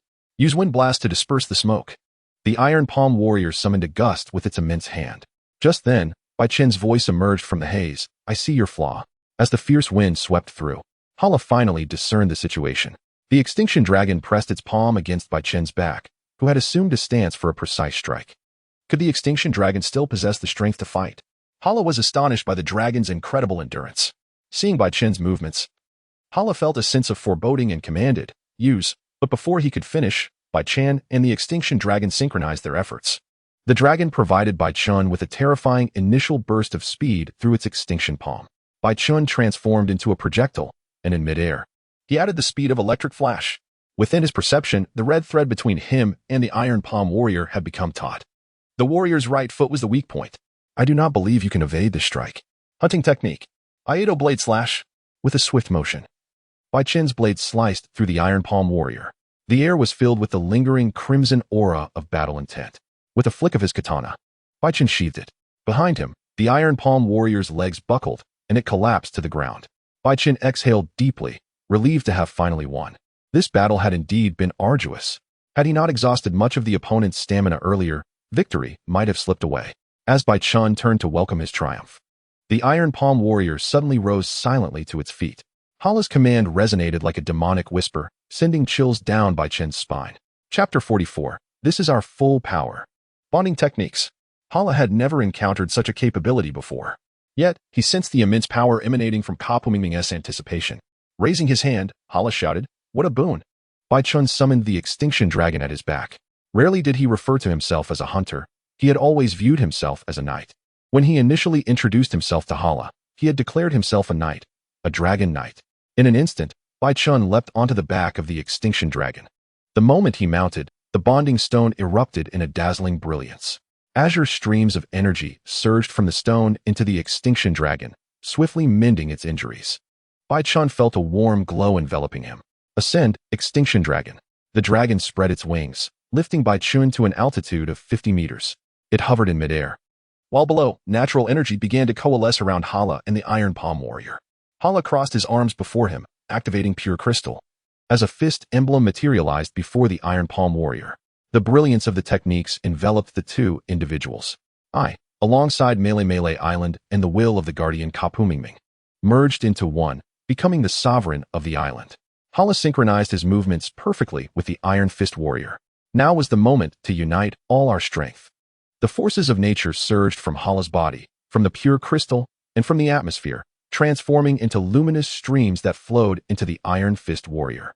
Above, Baichen activated his bond stone. There were no fixed movements, no obligatory battle cries. That azure luminescence fused the will of the knight and the dragon. In the sky, the natural energy was completely unleashed. The air, overwhelmed by the energy pressure, rippled in waves. They shone like a newly risen azure sun, obscuring the heavens. Baichen inhaled deeply. This is our utmost power. Bonding ultimate move, Dragon Annihilation Fist. Hala lunged forward with a punch, ultimate unmatched fierce fist. All energy converged upon the Dragon Annihilation. A fierce blaze ignited upon her form. She dove towards the Iron Fist warrior. The Iron Fist warrior retaliated with a punch aimed at the Dragon Annihilation. The two energies collided. In an instant, everything around fell into silence. Boom. The explosion of energy resonated like a thunderclap beyond anything the world had known. An energy mushroom cloud ascended slowly. The thick clouds above were shattered by the shockwave, creating a massive gaping hole in the sky over Melee Island. Lily AI watched anxiously from the edge of the arena. The sheer strength of that energy was such that had it not been for KAPATANA's protective barrier, they would have been swept up in the explosion. The two forces of nature continued to entangle and clash for some time before finally subsiding. Lily AI gazed towards the center of the arena.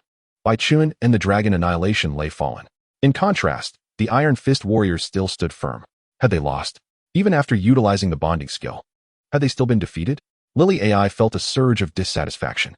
Baichen and the Dragon Annihilation had fought with all their might. Yet, the outcome was defeat. Lusha Manai shook her head in resignation.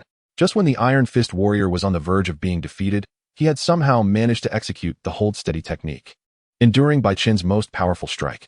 Just as Lily AI was engulfed in despair, the fallen Baichen remarkably wobbled back to his feet, propped up by his katana.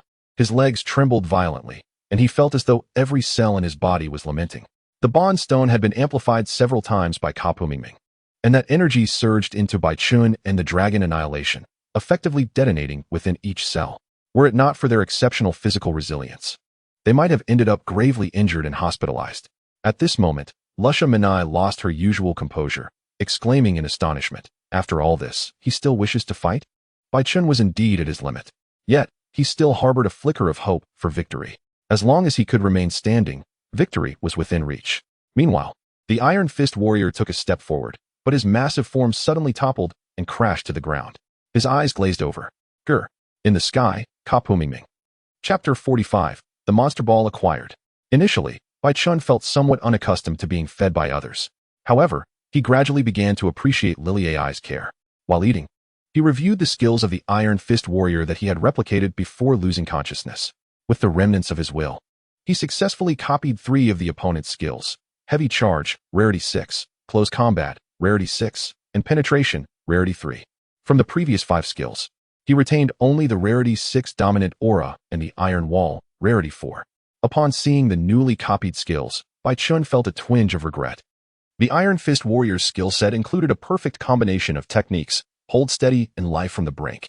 Hold Steady ensured that Baichun could withstand any damage without succumbing, while Life from the Brink enabled him to unleash tremendous combat power at the brink of death. It was truly unfortunate that he had failed to replicate these 2 skills. In the moments leading up to his unconsciousness, Baichun had not been in the right frame of mind to think clearly. He first chose the troublesome penetration skill that had plagued him during battle, followed by selecting the Iron Fist Warrior's highest rarity skills. With a sigh in his heart, Baichun decided not to dwell on it any longer. He would have ample opportunities to acquire Hold Steady and Life from the Brink in the future. Moreover, Heavy Charge and Close Combat were by no means inferior. Both Baichun and the Dragon Annihilation could learn Close Combat, making it highly suitable for their exchange-for-exchange fighting style. As for Heavy Charge, the skill's damage increased with body weight. This was exceptionally fitting for the monsters encountered in monster hunting. Just imagine bringing forth a large creature, such as the unique New World monster, the Mawile Dragon. This standard 16-meter-long creature could weigh around 25 tons. In the entire Pokémon world, few could compare to it. Not to mention the colossal ancient dragons like the Old Mountain Dragon or the Flame Mountain Dragon, with the latter's weight reaching a staggering several 100,000 tons. Baichun could hardly fathom the damage a high-proficiency Heavy Charge could inflict when wielded by such a monster. Perhaps it could even shatter mountains with a single strike? Of course, he dared not contemplate battling such colossal ancient dragons at this moment. Even with ordinary monsters, he possessed a skill perfectly suited for these creatures, Dominant Aura. If enhanced by Dominant Aura, both the size and weight of the monsters would increase accordingly. Taking the Mawile Dragon as an example, if it were to grow 15 times its size, its weight could increase by around 12 tons. Such is the power of the base. With Lily AI's assistance, Baichun finally finished his dinner. His body was rapidly recovering. Knock, knock, knock. A gentle knocking resounded from outside. Baichun's room was not closed off. Following the sound, he saw Lushamanai gazing at them with a playful expression. I hope I'm not interrupting you two? Mother. Lily AI's cheeks flushed red as she looked at her mother. Hee, you really are easily embarrassed, Lily AI. Lushamanai entered the room, glancing at Baichun and inquiring, how are you feeling? Is your body all right? Baichun nodded. Thanks to Lily AI, my body is recovering swiftly. It's good to hear that. As Lushamanai spoke, she retrieved a black bracelet and an orange pure crystal from her pocket. What is this? Baichun exclaimed excitedly as he took them. The bracelet and the combat-type pure crystal are your rewards for passing the assessment. Baichun happily donned the bracelet on his left hand, while his right wrist bore the bond stone. Lushamanai continued. Originally, the bracelet and the combat-type pure crystal were meant to be handed to you by Hala himself. However, your battle today startled some wild Pokémon, and Hala had to rush to quell the chaos, so I could only pass them on in his stead. I will personally thank Mr. Hala for you. Baichun retrieved a general-type pure crystal from the bedside. Now he possessed 2 pure crystals of completely different attributes, both of which the Dragon Annihilation could utilize. Just as Baichun was about to place the general crystal onto the bracelet, a voice echoed nearby, with Lilia expressing her discontent. Mr. Bai, you aren't thinking of testing out your moves right now, are you? Faced with Lilia's somewhat irritated gaze, Baichun offered an awkward chuckle. How could that be? In Chapter 46, Outrageous, Baichun expressed his gratitude to Luzaman. With a smile, Luzaman waved her hand dismissively, saying, It's nothing. If your strength grows and you gain more companions, that's excellent news for me as well. After that, she refrained from disturbing Baichun further, leaving him to rest alone in the room. Releasing the Annihilation Dragon from its Poké Ball, Baichun curiously inquired about its experience within the sphere. It feels quite pleasant. There's a vast prairie, a beach, and bright, sparkling energy crystals inside. Observing that the Annihilation Dragon seemed quite fond of its new environment, Baichun understood that this Poké Ball had been specially modified by Luzaman. Regardless, the fact that this ball could contain a dragon of such caliber implied that it could likely capture other creatures as well. Moreover, the most crucial aspect of this Poké Ball for Baichun was its ability to conceal the existence of the Annihilation Dragon. That evening, under Lilia's firm insistence, Baichun took time to rest and allow his body to heal, to prevent him from sneaking out for training. Lilia had even moved her bedding into his room and laid out a makeshift bed. Baichun could only manage a wry smile at being treated like a child. The night passed peacefully. By 6 o'clock the following morning, Baichun's injuries had completely healed. The rare grade regeneration granted him remarkable vitality. Gazing down at Lilia, who was still asleep, clutching her plush doll, Baichen quietly retrieved his wristband and pure crystal from the bedside and slipped out of the room.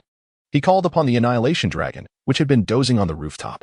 Baichen climbed onto its back, declaring, "Let us head to the beach." He wished to test out his moves, knowing that doing so here would create quite a commotion, since Lilia had cared for him until 2 in the morning. Waking her now would fill him with guilt. However, Lilia remained asleep, while another person was already awake. In the guest room on the 2nd floor, Luzamin stood by the window, surprised to see Baichen riding away on the Annihilation Dragon. He certainly has a lot of spirit, she mused. Hala had permitted them to use the rooms here, and Luzamin had set aside her council duties for the time being. She planned to see Baichen off before returning to the Foundation. Yawning, Luzamin made her way downstairs to brew herself a cup of coffee. Baichen hadn't flown far. Hala's residence was conveniently located near the beach. While preparing her coffee, Luzamin could see Baichen training on the beach from a distance. She was curious to discover if creatures from another world could truly utilize moves. On the beach, Baichen placed the orange pure crystal, symbolizing the fighting type, into his wristband. He addressed the Annihilation Dragon before him. "Let us attempt our moves." Crossing his arms in front of him, the pure crystal radiated a brilliant light. A fist imprint glimmered before the Annihilation Dragon. In an instant, Baichen felt a profound connection with the Annihilation Dragon. This sensation mirrored his experience when using bond moves. The Annihilation Dragon stood upright, mimicking Baichen's movements as he shifted his left foot back and lowered his center of gravity. The execution of moves required specific postures, akin to a dance. As for the accompanying phrases, they were entirely a matter of personal preference. Lilia had already demonstrated the move's actions to Baichen the previous night. Although she could not perform the moves herself, she was a top student at school and could be likened to a living Pokédex. Go for it, Annihilation Dragon. Unleash your full power with the fiery fist. Baichen felt a significant drain on his stamina. Around them, the dense natural energy coalesced into luminous orbs, flowing into the Annihilation Dragon's body.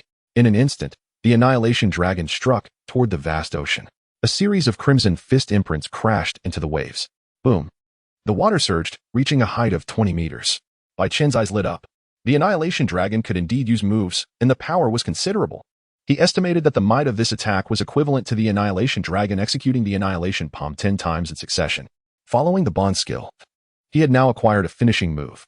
Baichen carefully attuned to his body, noting that he didn't experience the extreme fatigue previously described by Catch. In Chapter 47, Joy, the black question mark? After a morning of research, Baichen gained profound insights into moves. Essentially, moves represented the mastery and utilization of natural forces. The pure crystal functioned as a collector and liberator of energy, while the wristband served as a limiter and converter. The wristband transformed collected energy into power, thereby activating the moves. Moreover, Baichen discovered that the moves here differed from those in the game. In the game, pure crystals could enhance transformation moves, such as Strength and Guard.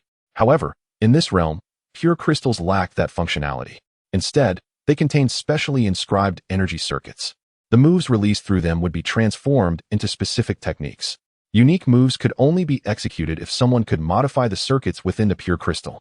On the other hand, the pure crystal required energy from both Pokémon and trainers to unleash its potential. This design was straightforward. If the pure crystal extracted energy from a single target, even a Pokémon would suffer immense strain, risking life itself. Thus, the wristband and pure crystal shared this burden between trainers and Pokémon. Contemplating the wristband, Baichen pondered deeply. Theoretically, moves didn't necessarily require both a trainer and a Pokémon for execution.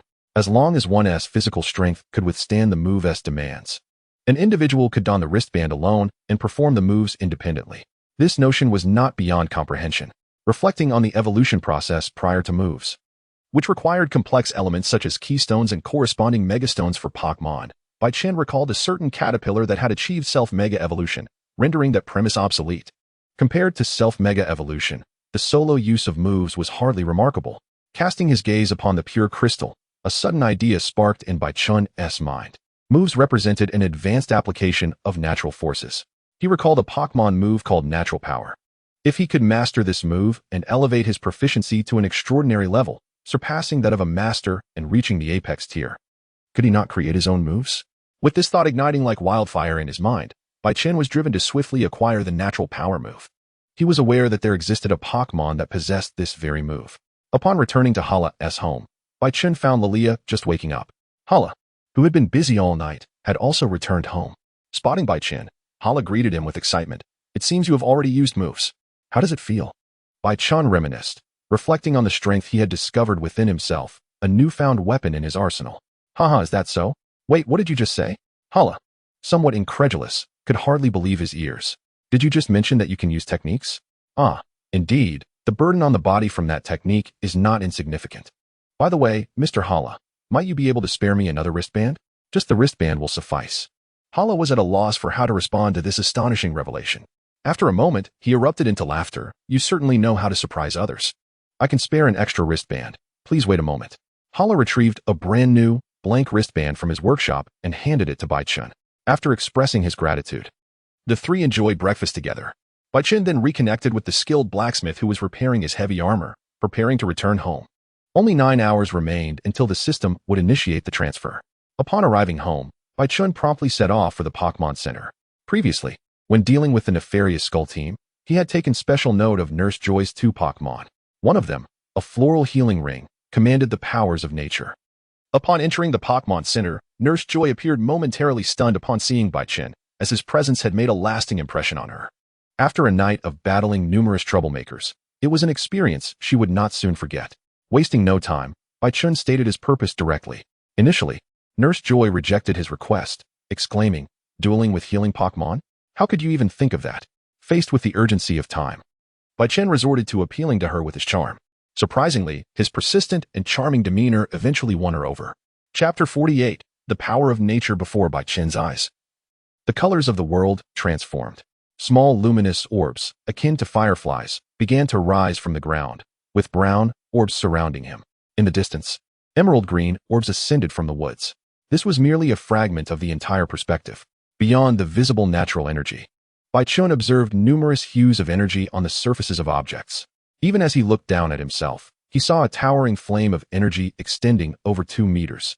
Upon summoning the Oblivion Dragon, he observed a 3-meter-high peak of energy. In contrast, when he sought out Lily AI, he noted her energy flame stood merely 2 centimeters tall. Looking at Lu Xiaominai, her energy flame reached approximately 5 centimeters. Bai Chun inquired of Lily AI, "Has that individual been around these past few days?" Instantly, her cheeks flushed crimson, and she stammered, How do you know?" "I can tell."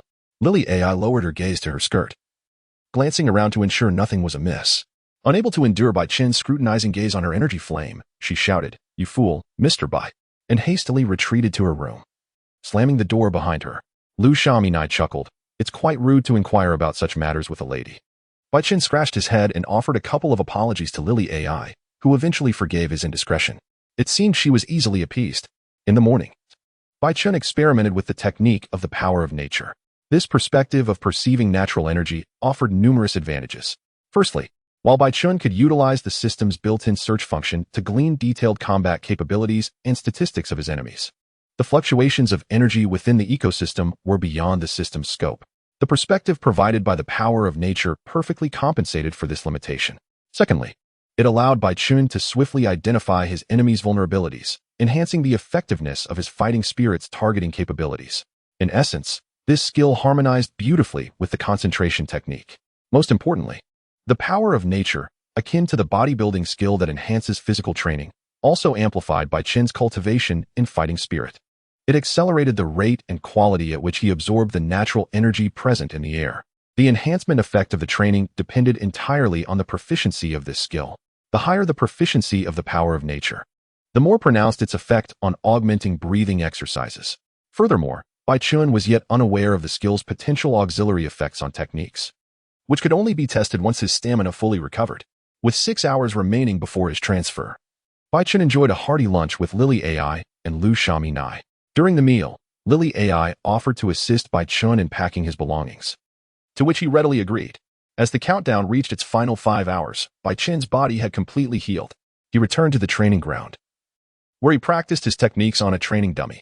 Afterward, he distinctly felt a difference. Without the power of nature, using a technique would leave him in a state of paralysis for over 10 seconds, accompanied by some degree of damage to his meridians. However, after mastering the skill, the paralysis duration significantly diminished to merely 1 or 2 seconds, with the damage to his meridians becoming negligible, allowing for rapid recovery within a mere 10 seconds. Previously, utilizing a technique at full capacity would consume at least 80% of his stamina. Now, with the power of nature, he could absorb more natural energy from the air, reducing his stamina consumption to around 70%. The improvement was astonishing, considering this skill was still at the entry level. If he were to elevate it to proficiency, he could execute techniques with minimal strain. Bai Chen's anticipation for this skill continued to grow. In the afternoon, the skilled blacksmith finally completed the repairs on Bai Chen's armor. She admonished him, "Please take care of my creation, otherwise, I won't craft any more weapons for you." Bai Chen could only offer a wry smile, for it was not within his control. With 3 hours remaining until his transfer, Lily AI, aided by James and the maids, had assembled a towering backpack for Bai Chen. She even managed to procure 2 large suitcases. Stunned by the sheer volume of his luggage, Bai Chen exclaimed, "What is this?" Chapter 49. A promise to meet again. Having prepared his luggage, Bai Chen enjoyed one last dinner. He ate until he could hardly move. Finally pausing to glance at the remaining 3 minutes before the transfer, he bid farewell to Lu Xiaominai and Lily AI as the moment had arrived. Bai Chen donned his backpack, stored the Oblivion Dragon and the skilled blacksmith within their Poké Balls, and conducted a final check of his equipment: 3 sabers, a set of heavy armor, 4 blank Poké Balls, and a reinforced trainer's belt. His wristbands and pure crystals were all properly affixed. In terms of levels, after defeating the Iron Fist Warrior and surpassing level 20, both Bai Chen and the Oblivion Dragon had ascended 2 levels, reaching levels 33 and 32, respectively. Compared to himself a month ago, Bai Chen can only say that his strength has undergone a qualitative transformation. Lu Xiaominai and Lily AI accompanied Bai Chen to the training ground outside. "Are you really going to leave?" Lily AI gazed at Bai Chen, her eyes brimming with reluctance. Bai Chen forced a smile. "I must depart. Traversing between 2 worlds is not something I can control." As the inevitability of Bai Chen's departure set in, Lily AI brushed away her sorrow and smiled to bid him farewell. The system initiated a final countdown of 20 seconds. "There are only 20 seconds left," Bai Chen remarked. 19, 18, 17. Suddenly, Lily AI called out to Bai Chen, "Mr. Bai, in 41 days it will be my 18th birthday. Will you return?" "Oh," Bai Chen replied, surprised as he looked at Lily AI. "On such an important day, I will certainly return." "Really?" Lily AI clasped her small hands together. "Of course. It seems I must prepare a coming-of-age gift for you."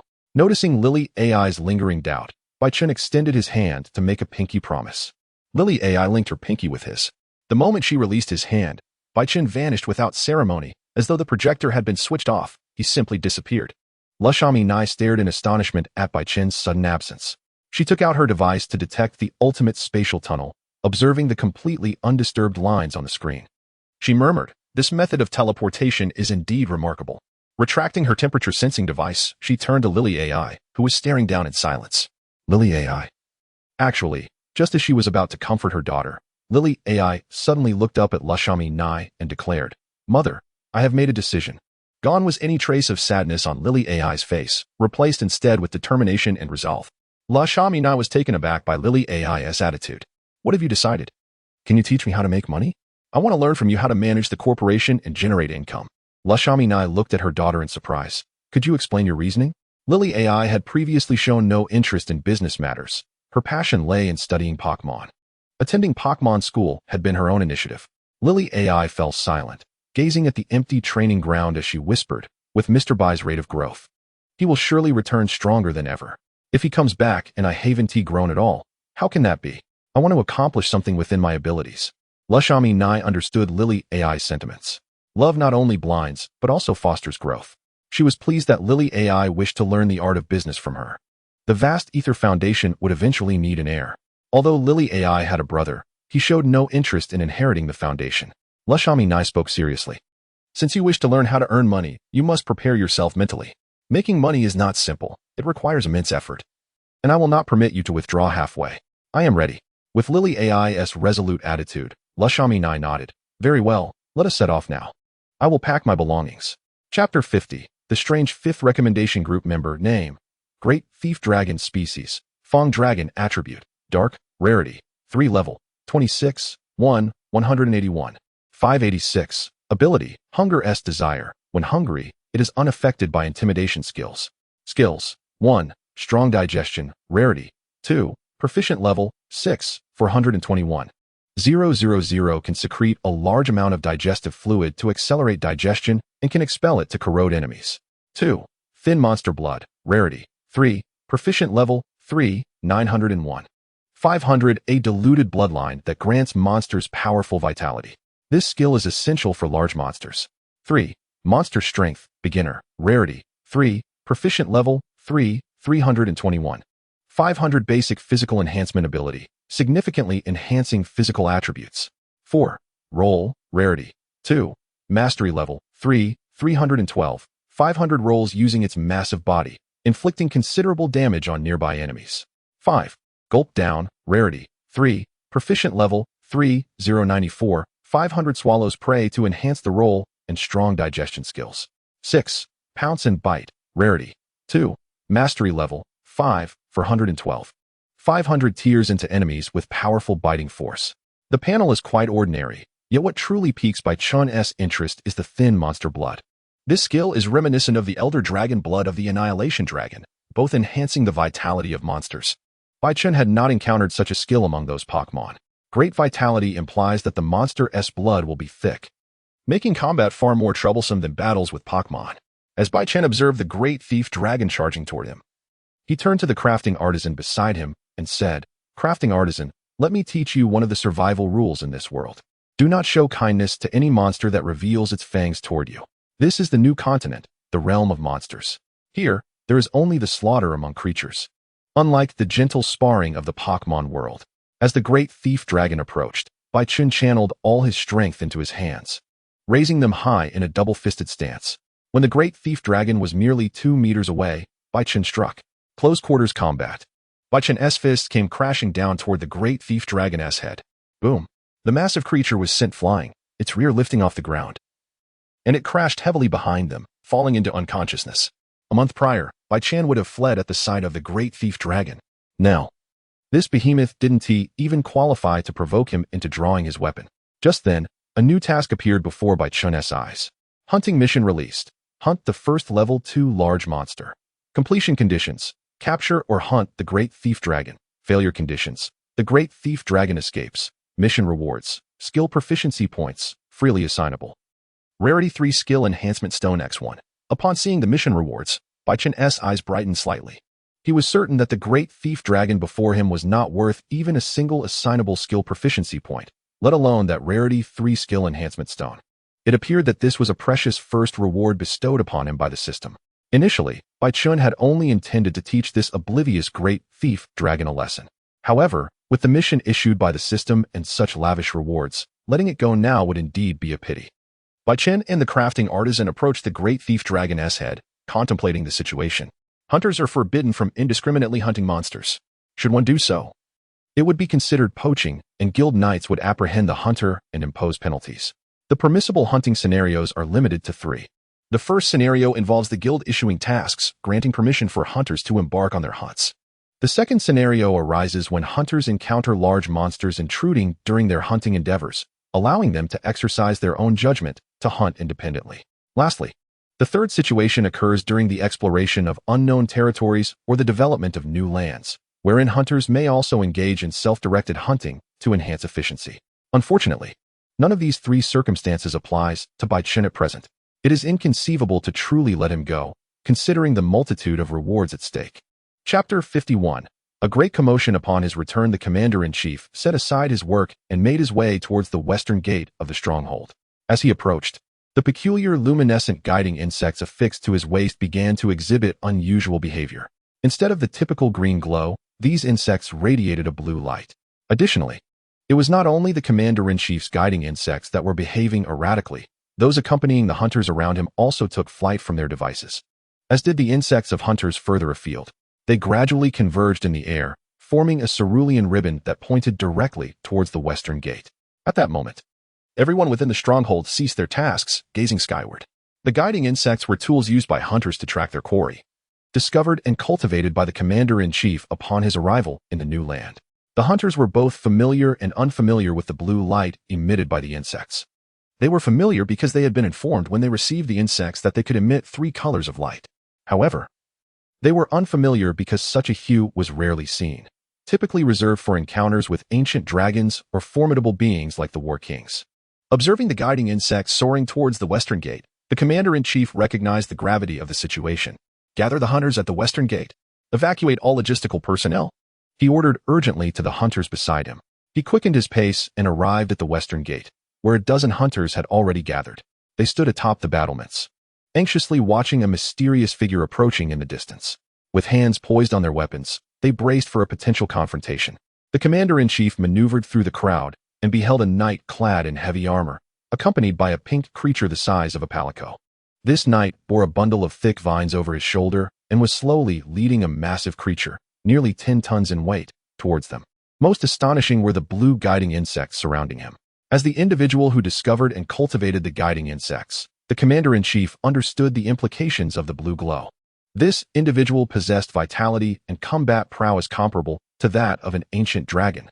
More hunters arrived, their tension palpable as they focused intently on Bai Chun. Suddenly, the guiding insects entwined around Bai Chun emitted a crimson light, vanishing without a trace in an instant. The hunters were all too familiar with that color. When the guiding insects sensed danger, they would turn red and disappear. In other words, this knightly figure before them harbored malicious intent. Several brave hunters leaped from the battlements, drawing their weapons in readiness. The Star Stronghold had been established over 4 decades by the investigative team, and it could not afford any mistakes. Bai Chun, astonished by the vanishing guiding insects, turned to see the massive creature stirring awake, its gaze filled with fury directed at him. Wait! Bai Chun urgently called out to the hunters poised to attack. In the midst of their astonished glances, he raised his right hand high. With a resounding thud, his fist struck the creature's head, causing a spurt of blood to splatter onto the muddy ground. The unfortunate beast succumbed once more to Bai Chun's physical incapacitation. Witnessing this, the hunters could not help but contribute a meager offering to the warming of the new continent. What manner of creature is this? Normally, a monster's skull is considered the hardest part of its body, and any seasoned hunter would never strike another's head. Yet here stood Bai Chun, delivering a single blow to the massive creature's head and rendering it unconscious. This strength was surely comparable to that of the great captain. Bai Chun turned to face the gathered hunters. They gripped their weapons tightly, their instincts warning them that this individual was truly a monster among monsters. Bai Chun removed his helmet with exertion, beads of sweat forming, and exhaled deeply. It's me. Do not be so tense. Upon seeing Bai Chun, the crowd stood frozen, their anxiety dissipating in an instant. The Mushroom Hunter? Goodness! The Mushroom Hunter? The commander-in-chief gasped in astonishment. Bai Chun? Bai Chun called out to the crowd. What a grand display you all have assembled. By the way, does anyone have a capture jewel? I could use one for now. Chapter 52. The objective. Bai Chun had no intention of revealing to the commander-in-chief his ability to traverse between 2 worlds in the immediate future. This was not due to a lack of trust in the commander compared to Rosamina or Lily, but rather, the commander's reliability paled in comparison to Rosamina in certain aspects. The pivotal factor influencing Bai Chun's decision was that the commander, at times, would be unable to safeguard Bai Chun's secret. In the new land, the commander-in-chief served as the supreme leader of all hunters and scholars, yet in the old continent, he was merely a high-ranking member of the Hunters Guild. Rosamina, on the other hand, was the chairperson of the Ether Foundation, wielding the greatest authority within the organization, effectively holding unilateral power. Furthermore, Bai Chun was well acquainted with Rosamina's character. As long as both parties maintained a mutually beneficial relationship, their collaboration would remain unshakable in the short term. Conversely, the commander lacked the same level of influence within the Hunters Guild as Rosamina, requiring him to report any occurrences in the new land to the Hunters Guild in the old continent. Bai Chun had no genuine impression of those high-ranking members of the guild. Their personalities and desires were entirely unknown. Moreover, the most critical point was that disclosing his ability to traverse worlds to the Hunters Guild would yield no benefits whatsoever. While Rosamina could assist him in researching monster balls, the Hunters Guild could not provide the other vital resources Bai Chun urgently required. As for Bai Chun's peculiar traits, they were easily concealed. Being a member of the recommendation team, it was only natural for him to be formidable and somewhat extraordinary. Any alterations to his equipment could be attributed to the skilled craftsman. With the skilled craftsman possessing a living forge, it was entirely plausible for him to forge new equipment for Bai Chun in the wilderness. Bai Chun recounted his encounter with the skilled craftsman to the commander-in-chief with great emotion. The story essentially detailed how Bai Chun had been pursued by monsters while foraging for mushrooms, and how he had encountered the skilled craftsman, who had aided him in escaping danger. After hearing Bai Chun's explanation, the commander-in-chief quickly accepted his account. He turned to the skilled craftsman and said, "If you have come to our world with the goal of becoming the world's greatest blacksmith, then you have certainly arrived at the right place. We would be delighted to share our forging knowledge with you." The commander-in-chief even kindly wrote a letter of recommendation for the skilled craftsman. As long as one presents a letter of recommendation to the second phase team leader at the weapon shop, they will allow the skilled blacksmith to join. The skilled blacksmith understood the commander's words. I am here to spar, not to learn. The commander, perplexed by the blacksmith's statement, inquired of Bai Chun, what did your companion say? Oh, she expressed great anticipation for her learning journey. The skilled blacksmith proudly conveyed her dissatisfaction to Bai Chun. Without granting her further opportunity to speak, Bai Chun swiftly tucked her under his arm. After bidding farewell to the commander, he made his way directly to his modest quarters. Along the way, he deftly navigated the enthusiastic greetings of several hunters. Upon returning to his familiar abode, he found it unchanged from a month prior, with the furniture remaining in its original positions. Just as Bai Chan closed the door, the extinction dragon eagerly emerged from its monster ball. It transformed into a smaller form immediately upon exiting, as Bai Chun had taught it to use its natural power skill to conceal its ancient dragon aura. Only then did Bai Chan feel at ease allowing it to roam freely within the house. He placed his backpack on the bed and stretched contentedly, reflecting. I managed to slip back in unnoticed. Bai Chan had not anticipated making such a significant entrance upon his return. However, being a member of the recommendation group, his unusual arrival would likely attract little attention.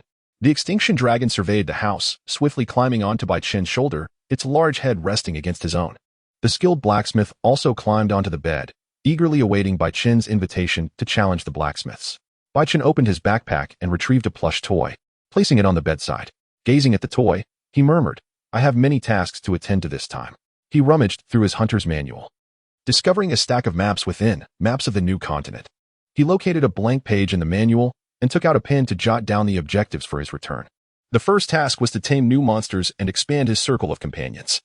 The second task was to teach the skilled blacksmith the forging techniques of the monster hunting world, striving to elevate her basic forging knowledge from rarity level 3 to level 5.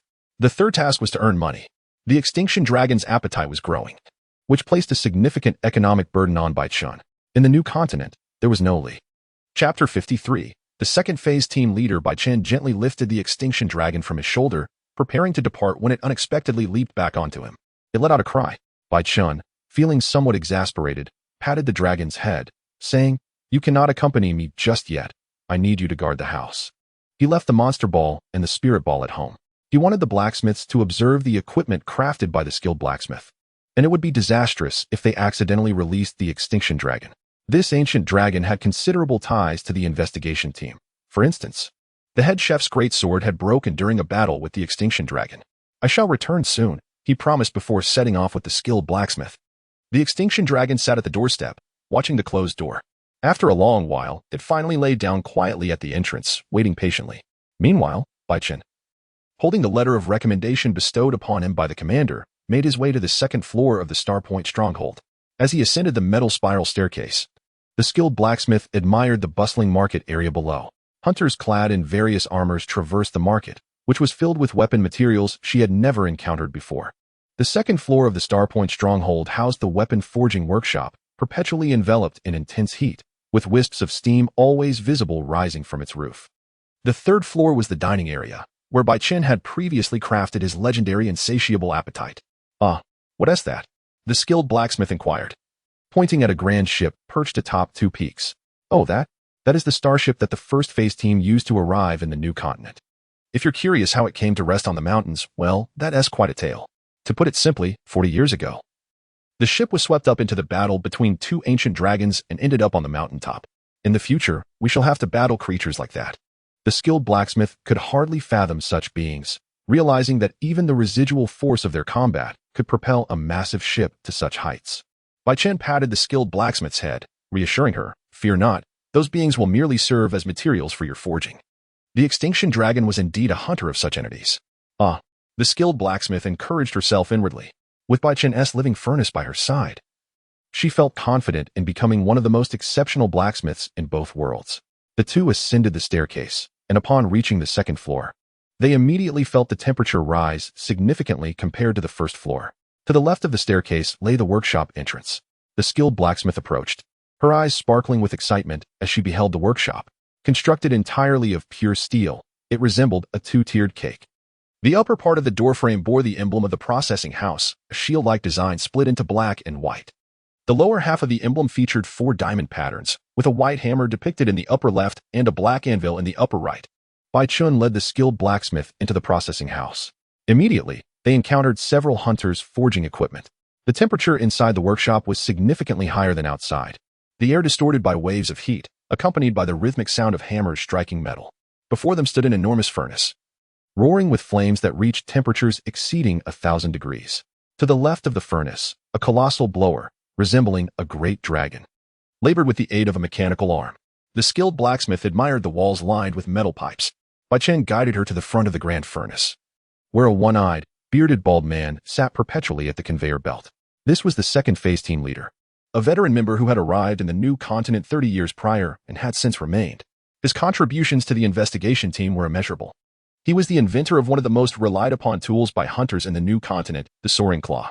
Initially, the prototype of the soaring claw was simply designed to alleviate the burden on his waist and abdomen, but after modifications, it became one of the most beloved pieces of equipment among hunters. I have just received the Commander's notification, and I didn't expect you to arrive so soon. The second phase team leader greeted Bai Chen with a hearty laugh. However, his attention was primarily focused on the skilled blacksmith. Having already heard tales of this extraordinary blacksmith from the commander, perhaps recognizing the blacksmith's pursuit of ultimate craftsmanship, the team leader immediately developed a fondness for her upon their first meeting. Leader, this child is my companion, named the skilled blacksmith, and she wishes to challenge your forging skills. With that, Bai Chun leaned forward, presenting the skilled blacksmith. Chapter 54. The otherworldly visitor mastering the ethereal flame. Is that true? The surrounding blacksmiths gathered closer, keenly observing. Lacking the vast experience of the second phase team leader, they could not discern any unique qualities from the blade before them. The leader of the second phase turned to the skilled blacksmith and inquired, "Could you show me your unique flame?" The blacksmith raised her right hand, and a plume of black flame surged in her palm. Was that a blackish-purple flame? It was the flame spirit of the fire lizard. When the blacksmith donned her living forge, she could summon the flame spirit at will. The leader's expression grew solemn as he commanded, "Fetch me some materials from the poisonous demon bird." The blacksmiths quickly brought forth a dozen scales from the poisonous demon bird. The leader handed the scales to the blacksmith and said, "Now, give this material a try." The blacksmith accepted the scales, examining the unfamiliar material closely. After pondering for 3 or 4 seconds, she ignited the black flame in her hand. The leader's eyes sparkled with interest. To the untrained eye, the spectacle was mere entertainment. Yet to the knowledgeable, it revealed the nuances of craftsmanship. He discerned that the blacksmith lacked experience in handling monster materials, verging on ignorance. Nonetheless, her keen insight and skill allowed her to recognize the material's properties almost instantaneously. A prodigy, this individual was undoubtedly a genius. What astounded the blacksmiths even further was yet to come. The blacksmith gradually became entranced. She produced her living forge, which dripped from her wrist onto the ground, forming an anvil suited solely for her use. Her gaze swept around the workshop until it settled on a pile of steel. Remarkably, she began directing the blacksmiths to bring forth some steel. The masterful demeanor she exhibited indeed commanded their attention. However, when they reached the steel pile, the blacksmiths suddenly found themselves at a loss. Which type of steel was required? At that moment, the leader shouted, "Bring me the swallow steel." The blacksmith looked at the leader in confusion, yet acknowledged that this steel was quite standard and capable of effectively harnessing the scale's power. Nodding, she accepted the swallow steel from the blacksmith's hands. Observing it closely, she, being both a fairy and a steel-type Pokémon, possessed an acute sensitivity to metals. She discovered that this metal's texture was quite similar to patterned steel, but it had one distinct advantage. It could unleash the material's inherent power even more effectively, with an enhancement of at least 50. With the flame spirit of the fire lizard still igniting the poisonous demon bird scales in her left hand, she held the palm-sized swallow steel in her right, where a red-orange flame ignited at its center. A second unique flame. All the hunters present were left speechless in astonishment. The leader's eyes widened with even greater surprise as he instantly recognized the uniqueness of this second flame. Bai Chun whispered to himself, "Isn't that the flame spirit of the explosive turtle? What purpose does the blacksmith have for this flame?" All present held their breath, watching her intently. As more and more hunters gathered around, drawn by the spectacle, they had come to the workshop to commission a forge, only to find all the blacksmiths momentarily idle. As the flames began to work on the swallow steel, the blacksmith picked up her hammer and commenced striking the metal rhythmically. Her strength, augmented by Bai Chen's enhancement, had reached a staggering level. She could flatten the glowing iron block with a single blow. The sound of hammering echoed around them. The leader's excitement grew with each strike. He could recognize that the blacksmith's foundational skills in metallurgy were far beyond those of an ordinary apprentice or blacksmith. This was the mark of a true master. Time passed, and after half an hour, the blacksmith successfully fused the swallow steel with the poisonous demon bird scales, crafting a shield approximately 20 centimeters wide and 30 centimeters long. The shield boasted a multitude of sharp spikes. After quenching it, she polished the arm shield with the workshop's grinder. Remarkably, she completed the crafting of the shield in just under an hour. The speed was astonishing, and the quality was equally impressive. Chapter 55, The Supreme Blade. Unmatched under heaven, the one blade, the double blade, the triple blade. Few hunters who wielded great swords were unfamiliar with these three weapons. The one blade, fully named the unmatched blade of the world, the double blade, the unmatched blade of heaven and earth, and the triple blade, grandly named the unmatched blade of heaven, earth, and all. The name of the triple blade was immensely powerful, and since acquiring it required hunters to master at least 3 or 4 types of weapons, it naturally became regarded as the emblem of the strongest hunter. It was a blade born of the pursuit of ultimate strength. Even the mightiest have fallen. They too have faded into obscurity. The double blade before Baichun was among the most formidable of the great swords. What astonished Baichun most was its supreme quality. Only equipment that maximized the potential of its materials could be deemed supreme. How I long for it, Baichun mused quietly. The blacksmith was equally captivated by the double blade. May I? She asked the leader. The leader laughed heartily. Of course, feel free to examine it. The blacksmith reverently lifted the double blade from its ornate case, observing it with meticulous attention. The more she gazed, the more her expression soured.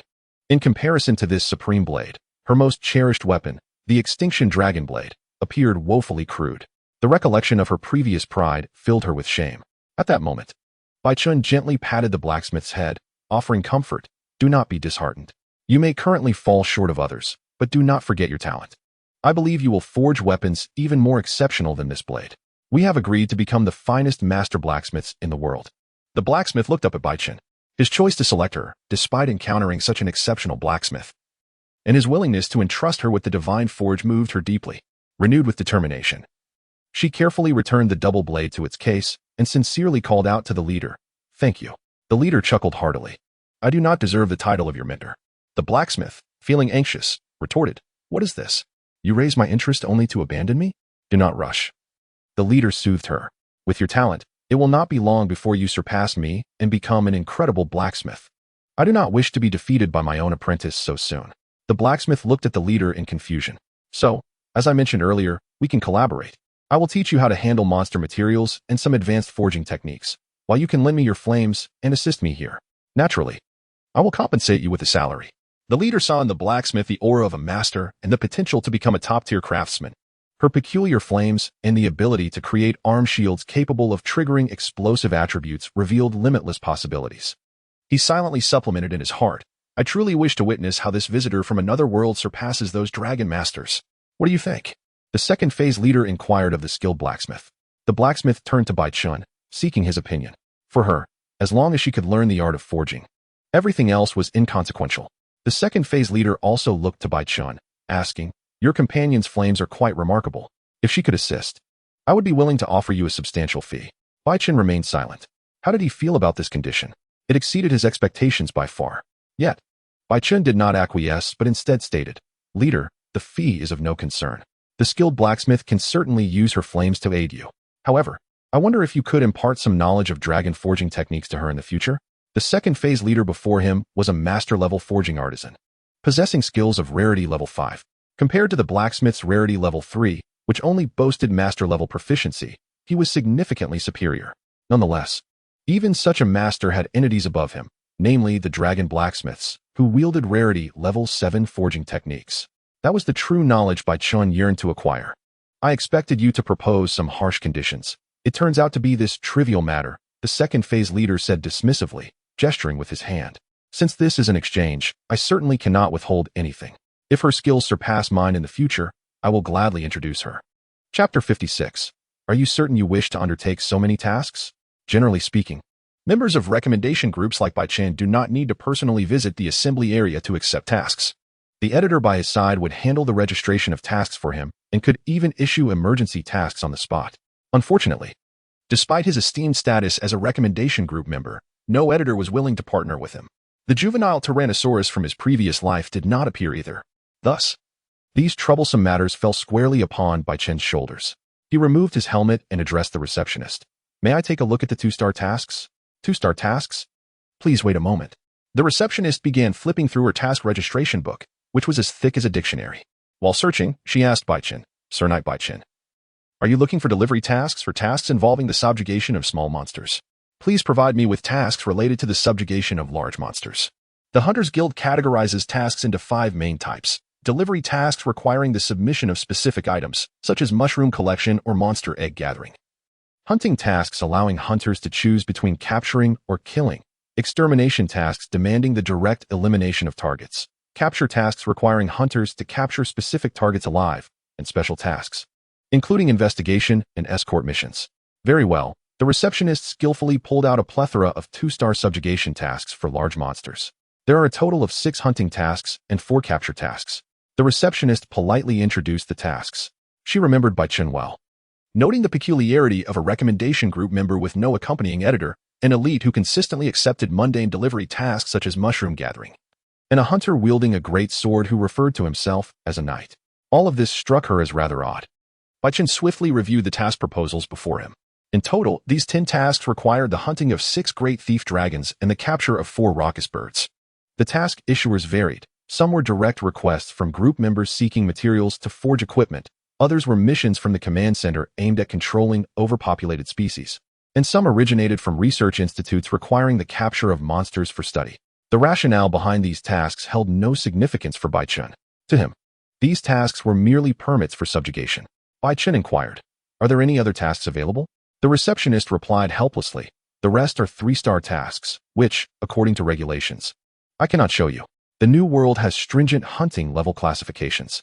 Even if one could single-handedly confront ancient dragons in the old world, they must first accept lower-level tasks to elevate their hunting rank upon arrival. This policy exists simply to prevent overly confident hunters from underestimating the dangers of the new world. Are there any tasks related to the subjugation of small monsters? Indeed, there are. The receptionist produced numerous task slips for small monster subjugation, totaling 29 tasks. Such tasks typically appear 4 or 5 times daily, but hunters rarely take them on. Baichen glanced at these tasks and selected the 8 with the highest rewards.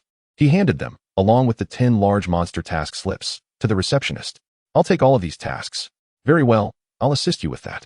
The receptionist was momentarily taken aback. As she accepted the stack of task slips, the weight finally registered with her. She paused for a moment, observing the receptionist suddenly freeze. Baichen asked, is there a problem? I apologize, I didn't quite catch what you said. Could you please repeat that?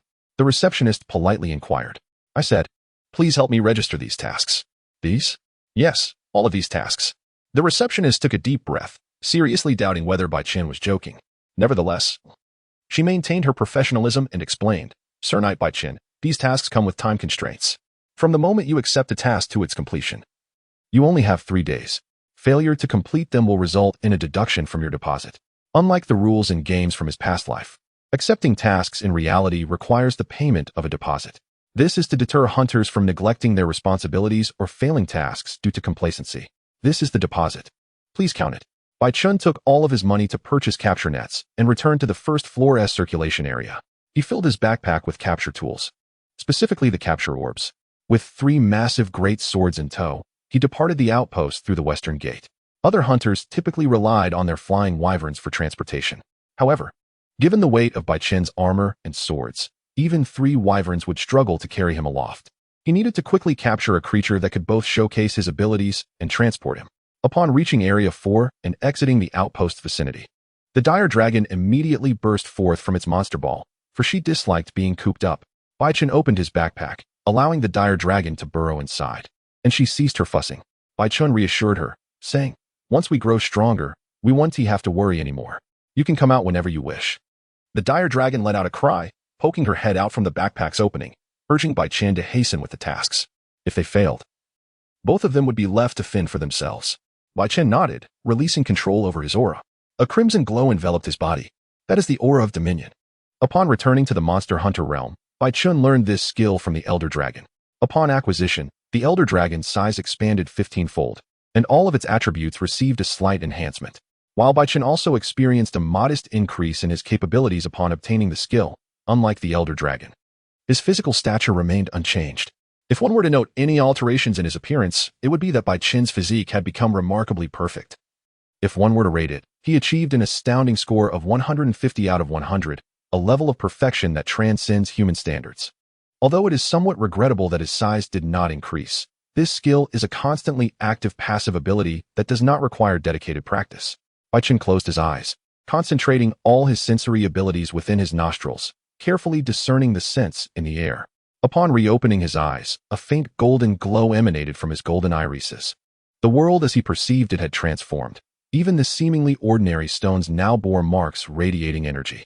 While other hunters relied on guiding insects to track monsters, Bai Chen was already capable of pursuing their trails using his keen sense of smell and energy perception.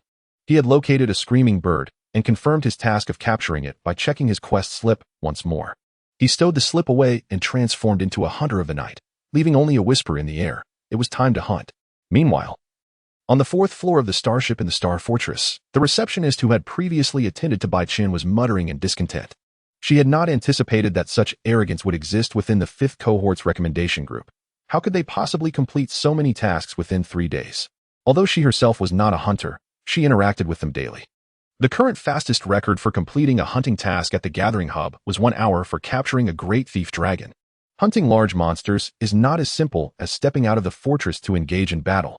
Hunters need to track their target's movements and investigate whether other large monsters might be present in the vicinity. If there are other potential threats, they must devise a strategy to lure the target to a safe area before commencing their assault. The intrusion of other monsters poses a significant danger to hunters. A seasoned, experienced hunter would eliminate all unstable factors, which requires considerable time and effort. Moreover, hunting large monsters is far from straightforward. These creatures possess immense vitality and strength, and a moment's carelessness can lead even a powerful hunter to disaster. Completing a hunt within 30 minutes is already considered the mark of an elite hunter. The receptionist calculated with an abacus beside her. Even if Bai Chen took 3 hours to complete one task, he would need 30 hours to hunt those large monsters, not accounting for the tasks involving smaller creatures. This was an impossible undertaking. Even a 4-person team could not manage it. To fight without rest for nearly 3 days was unthinkable. Just as she finished her thought, a green signal flare shot up into the sky from the ancient tree forest. The receptionist was startled by the signal flare.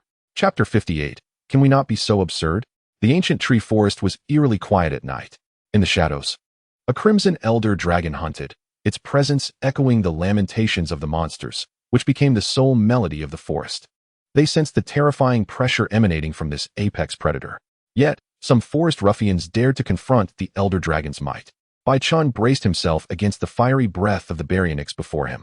The creature's membrane unfurled behind it, its nostrils flaring like small horns.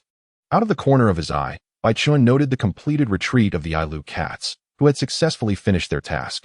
Now that they had departed, he would no longer need to engage with the beast. As the Ailu cats left, the elder dragon burst forth from Bai Chen's backpack, her body swelling to nearly 16 meters, now comparable to the Baryonyx. With a decisive strike, she unleashed a devastating blow upon the Baryonyx's head.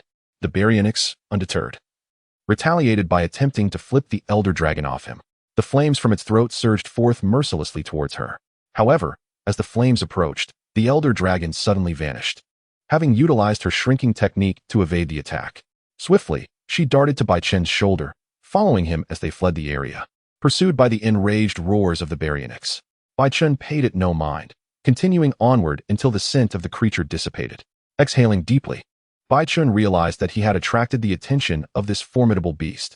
According to the system's rating, the Baryonyx was classified as a danger level 5 monster, highly ranked and possessing several master-level skills. Although the Baryonyx's base stats could not compare to those of the elder dragon, its level was daunting. It stood at level 42, 9 levels above Bai Chen and 10 above the elder dragon. This was not a world akin to Pokémon, where battles were merely for sport. Here, survival was a matter of life and death, making it exceedingly challenging to face monsters of a higher level. Bai Chen gently patted the elder dragon's head and suggested, "Let us find a place to eat. Once the Ailu cat's transport is empty, we shall resume our hunt." The elder dragon responded with a soft sound of agreement. Bai Chen, unpretentious, climbed a tree thick enough for 5 to embrace, retrieving provisions sufficient for a hunter's sustenance for 30 days, though it would only suffice for 1 meal for him and the elder dragon. Bai Chen had been away from the fortress for approximately 5 hours, during which he had captured 2 screaming birds and 4 great thief dragons. Initially, the efficiency of the Ilu cat transport was remarkable. Upon firing a signal flare, they could arrive within 3 minutes and complete the loading and retreat in 2, totaling a mere 5 minutes. However, as Bai Chun captured his 4th large monster, delays began to arise with the Ilu cat transport. During that instance, he waited a full 20 minutes for their arrival. For the 5th large monster, he endured a 30-minute wait. By the time he captured the 6th, he found himself waiting a full hour. It was during this time that he was not only joined by the Ilu cats but also by the Baryonyx. It could be said that within the 5 hours of hunting, almost half of that time was spent waiting for the Ilu cats to collect his captured monsters. Clearly, the transport was now overburdened. This was understandable, considering that in the ancient tree forest, the sudden appearance of 6 captured monsters within 2 to 3 hours was a rare occurrence in the 40-year history of the investigation team. With 2 screaming birds and 2 great thief dragons remaining, he decided to wait for the Ilu cat transports to become available before continuing his hunt. In the meantime, he could take the opportunity to eliminate some smaller monsters. The hunting of smaller monsters did not necessitate the return of the Ilu cat transports. Bai Chun only needed to harvest materials from these creatures before returning to report his findings. After a brief respite from the formidable Annihilation Dragon, Bai Chun resumed his quest to fulfill his hunting obligations. Meanwhile, 3 or 4 feline vehicles returned to the starbase, transporting the captured monsters. The receptionist who had previously coordinated with Bai Chun was currently verifying the task details against her records, observing the monsters tightly bound by robust vines. It dawned on her that these captures were undoubtedly the work of a single individual. Her mind buzzed with disbelief. Could someone truly capture 6 large monsters within a mere 5 hours? She shook her head in disbelief, thinking, am I still dreaming? Chapter 59, From Shock to Serenity. Only one legendary hunter is required. The receptionist had become somewhat numb. She meticulously counted the small monster materials Bai Chun had brought back. Even after a sleepless night, her work was flawless. Once she completed the tally, she informed him, I have finished your inventory check. The task confirmation is complete. The reward and deposit will be settled with you tomorrow. Additionally, for the materials you wish to sell, the Resource Management Office may require a portion for settlement, and you can expect payment for those materials in about 2 days. There's no rush, Bai Chun replied, waving his hand. He had sold off 90% of the monster materials. The remaining 10% he intended to reserve for the skilled blacksmith to practice with. Bai Chun hoped she would soon forge a weapon rivaling the caliber of the dual heaven blade. That weapon was truly exquisite. With his now empty backpack slung over his shoulder, Bai Chun said, I would like to take on a new task. Could you assist me in registering? However, you have already completed all the 2-star hunting tasks. The receptionist responded, but aren't there 3-star tasks available? Bai Chun countered, having consecutively completed 10 2-star tasks, I should qualify for higher level assignments, shouldn't I? The receptionist paused, momentarily taken aback. She had not yet fully processed that this peculiar member of the recommendation group had also shattered the record for the fastest advancement within the New World base. At this point, breaking the advancement record was no longer astonishing. Your abilities certainly qualify you for 3-star tasks. Please follow me to the assembly area, and I will assist you with your registration. Accompanying the receptionist to the starship, Bai Chun noted the absence of hunters at this hour. Typically, a few hunters would trickle in around 9 a.m. The greatest influx occurred near dusk and nighttime, when the most hunters gathered to accept tasks, often embarking the following morning to fulfill them, much like Bai Chun had done a month prior. The receptionist approached the front desk and handed Bai Chun the 3-star task materials for him to select from. Please choose your tasks. 3-star large monsters can be quite formidable. Your safety should always be your primary concern. With that, she promptly began processing Bai Chun's promotion paperwork.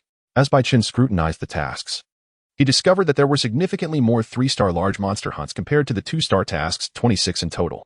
The targets varied widely, including the poison demon bird and thunder dragon from the ancient tree forest, and the mudfish dragon and earth sand dragon from the great ant mound wasteland. Notably, the system's assessment of danger levels did not directly correlate with the guild's task star ratings. The guild's rating was determined by the monster's ecology and the difficulty of the tasks, whereas the system's danger rating was based solely on the monster's inherent strength. For instance, last night Bai Chun encountered a level 45 dangerous thief dragon, equipped with 2 master-level skills and a plethora of proficient skills, vastly superior to the thief dragon he had captured upon his return. The disparity in species also significantly influenced danger ratings, a clear example being the level 42 Savage Jaw Dragon, which had a danger rating 1 tier higher than the level 45 Thief Dragon. These 3-star tasks may require facing monsters with danger ratings of 4. Last night, Chun had hunted only monsters rated at danger level 2, which posed little challenge to him. As long as he located them, he could dispatch them within 3 minutes with a relentless assault.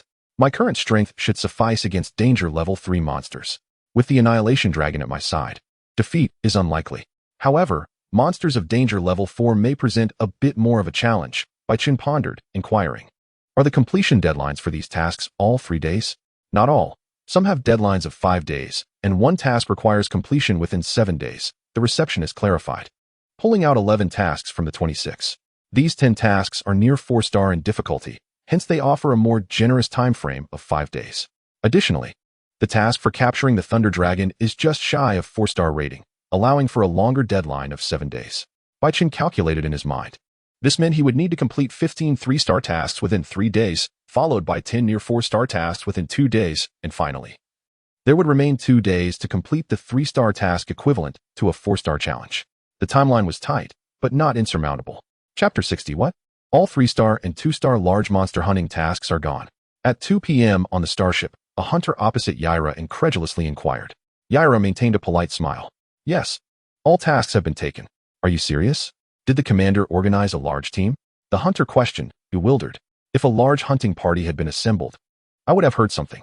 Yaira took a small sip from a recovery potion, patiently responding, I apologize, but the tasks have indeed been claimed. You may check back tomorrow morning at 6 a.m. for any updated tasks or look into investigation or escort tasks.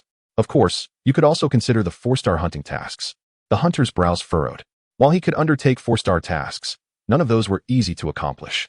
Each expedition typically required at least a week before returning.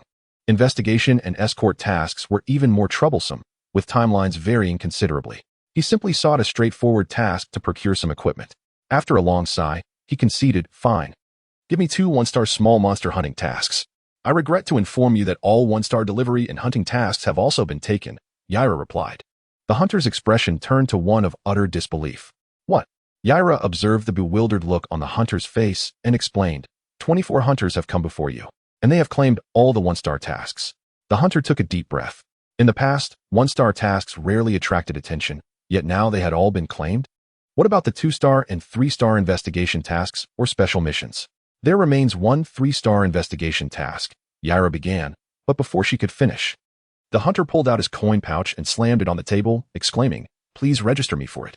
Are you not going to review the task details? She inquired. Not necessary.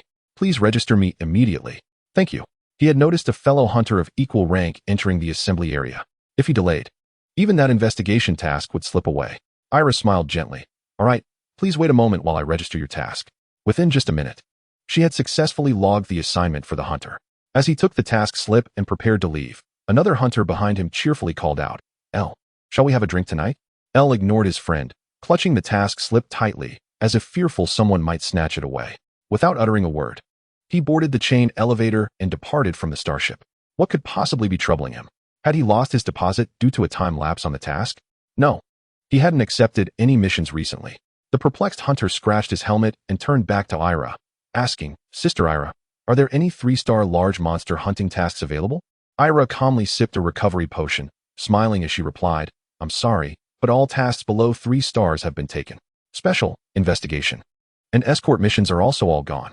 You might want to check the 4-star tasks instead. What? At that moment, a signal flare symbolizing victory soared into the sky above the ancient tree forest. Yaira gazed at it, realizing that once one accepted the notion of the Lord being a monster, everything became significantly easier. She took another sip of the recovery potion, musing, today, the starship feels exceptionally tranquil. However, the serenity aboard the starship did not reflect the chaos unfolding elsewhere. At the western gate of the Star Fortress, pandemonium reigned. Someone stop that rampaging bull dragon. The tranquilizer is about to wear off. Where are the hunters? Hurry, the hunters are still waiting for us. The signal flare shot up again. Quickly, just as the rampaging bull dragon was on the verge of awakening, a capture ball was hurled directly at its face. A hunter wielding a great sword moved with remarkable speed, ensuring that every monster received a capture ball. Master. A hunter looked on in surprise at the returning swordsmanship master. Silence. At that moment, the commander-in-chief arrived, standing atop a pile of supply crates and shouting over the chaotic scene. Instantly, the area fell silent. I will take command now. Under the commander-in-chief's guidance, the previously chaotic situation began to restore order. Chapter 61. The Battle Against the Thunder Dragon. Time passed gradually, and 3 days slipped by in the blink of an eye. On the starship, Ira remained composed as she observed two hunters arguing over a 3-star hunting task. She elegantly sipped a recovery potion as if it were freshly brewed coffee. I was the first to claim this task. Your team can handle 4-star missions. Why are you competing with us? Do you not understand the principle of first come, first served? At this point, a crowd of hunters had gathered around the two combatants. An elite hunter from the 5th batch, with a tone of resignation, remarked, I never imagined a 3-star hunting task would lead to such a quarrel. There are plenty of 4-star tasks available, why not pursue those? He was a legitimate 5-star hunter, capable of taking down the Elder Dragon, and typically engaged in 4-star tasks to earn extra rewards, such as hunting the Savage Jaw Dragon or the Elder Female Dragon. Ira, are the tasks you registered truly completed? One of her fellow receptionists inquired. The captured monsters have all been delivered. Could there be a false report? Ira replied. But completing 25 3-star hunting tasks in just 3 days is astonishing, especially by the same individual. Her colleague's face bore an expression of disbelief and shock, as if witnessing something utterly miraculous. Ira calmly responded, It's nothing extraordinary. I believe future feats will be even more astounding. You must learn to adapt. Her colleague gazed at Ira in astonishment, uncertainly asking, Are you all right? I'm perfectly fine. Why would I not be? As she spoke, Ira even offered her recovery potion, saying, Would you like to try it? It's excellent for restoring energy and maintaining skin health. Watching Ira consume the recovery potion as if it were a supplement, her colleague understood that Ira might not be able to handle such shocking news, perhaps even breaking down. Irrespective of her colleague's puzzled gaze, Ira glanced at the final task slip in her hand, whispering to herself, Now only the most challenging task remains. With that lord's capabilities, there should be no issue. In the ancient tree forest, Bai Chun had finally located the last Thunder Dragon-esque trace. The scents in the air grew increasingly potent, and among them, Bai Chun detected a multitude of different aromas. The ancient tree forest had been peculiar lately. It was imperative to complete the task and return home swiftly. As he followed the scent's origin, Bai Chun stealthily advanced, surrounded by colossal trees thick enough for 5 people to embrace. The view was dominated by towering trunks, rendering visibility poor. Suddenly, Bai Chen discovered alarming 3-claw scratch marks on the surrounding trees. Each mark was approximately as thick as a large ice shard, exposing the white core of the trees. Activating his natural vision, Bai Chun observed an abundance of energy emanating from the scratch marks. It seemed the Thunder Dragon was nearby. Rustle, rustle. Bai Chen noticed a sound of leaves rustling behind him. A white figure came rushing from his rear. The Obliteration Dragon moved with incredible speed, suddenly enlarging and, with a thunderous crash, pinned the assailant to the ground. The Thunder Dragon was taken aback. Its tail, equal in length to its body, swung towards the Obliteration Dragon. The Obliteration Dragon braced against the attack, utilizing her free left hand to unleash a series of obliteration strikes upon the Thunder Dragon's head. The Thunder Dragon was equally defiant. Seeing its tail unable to inflict significant damage, it contorted its supple body, wrapping itself around the Obliteration Dragon. High-voltage currents surged from the electrodes, causing the Obliteration Dragon to experience paralysis. Finally freed from its bindings, the Thunder Dragon prepared to flee just as Bai Chen's strike landed, his great sword piercing the Thunder Dragon's shoulder. Leveraging the weight of his armor and sword, Bai Chen forced the Thunder Dragon back to the ground with a graceful maneuver. His strength intensified, firmly holding down the nearly 10-ton beast, preventing it from rising. The residual impact of the obliteration strikes still lingered, and Bai Chun raised his hand to deliver another devastating blow to the Thunder Dragon's head, sending waves of dizziness crashing over it. The Obliteration Dragon quickly shook off the effects of the electric shock, raising her palm high to strike down upon the Thunder Dragon's head. She nearly knocked it unconscious with the force of her blow. This was the culmination of their prior hunt together. Chapter 62. Extraordinary Power. Lightning, flames, and gales, these forces of nature are not within the grasp of any ordinary human. Even with Bai Chen's remarkable abilities, he could not sprout flame sacks or breathe fire. Yet, he now possessed a technique that allowed him to wield extraordinary power. The technique, nature's force.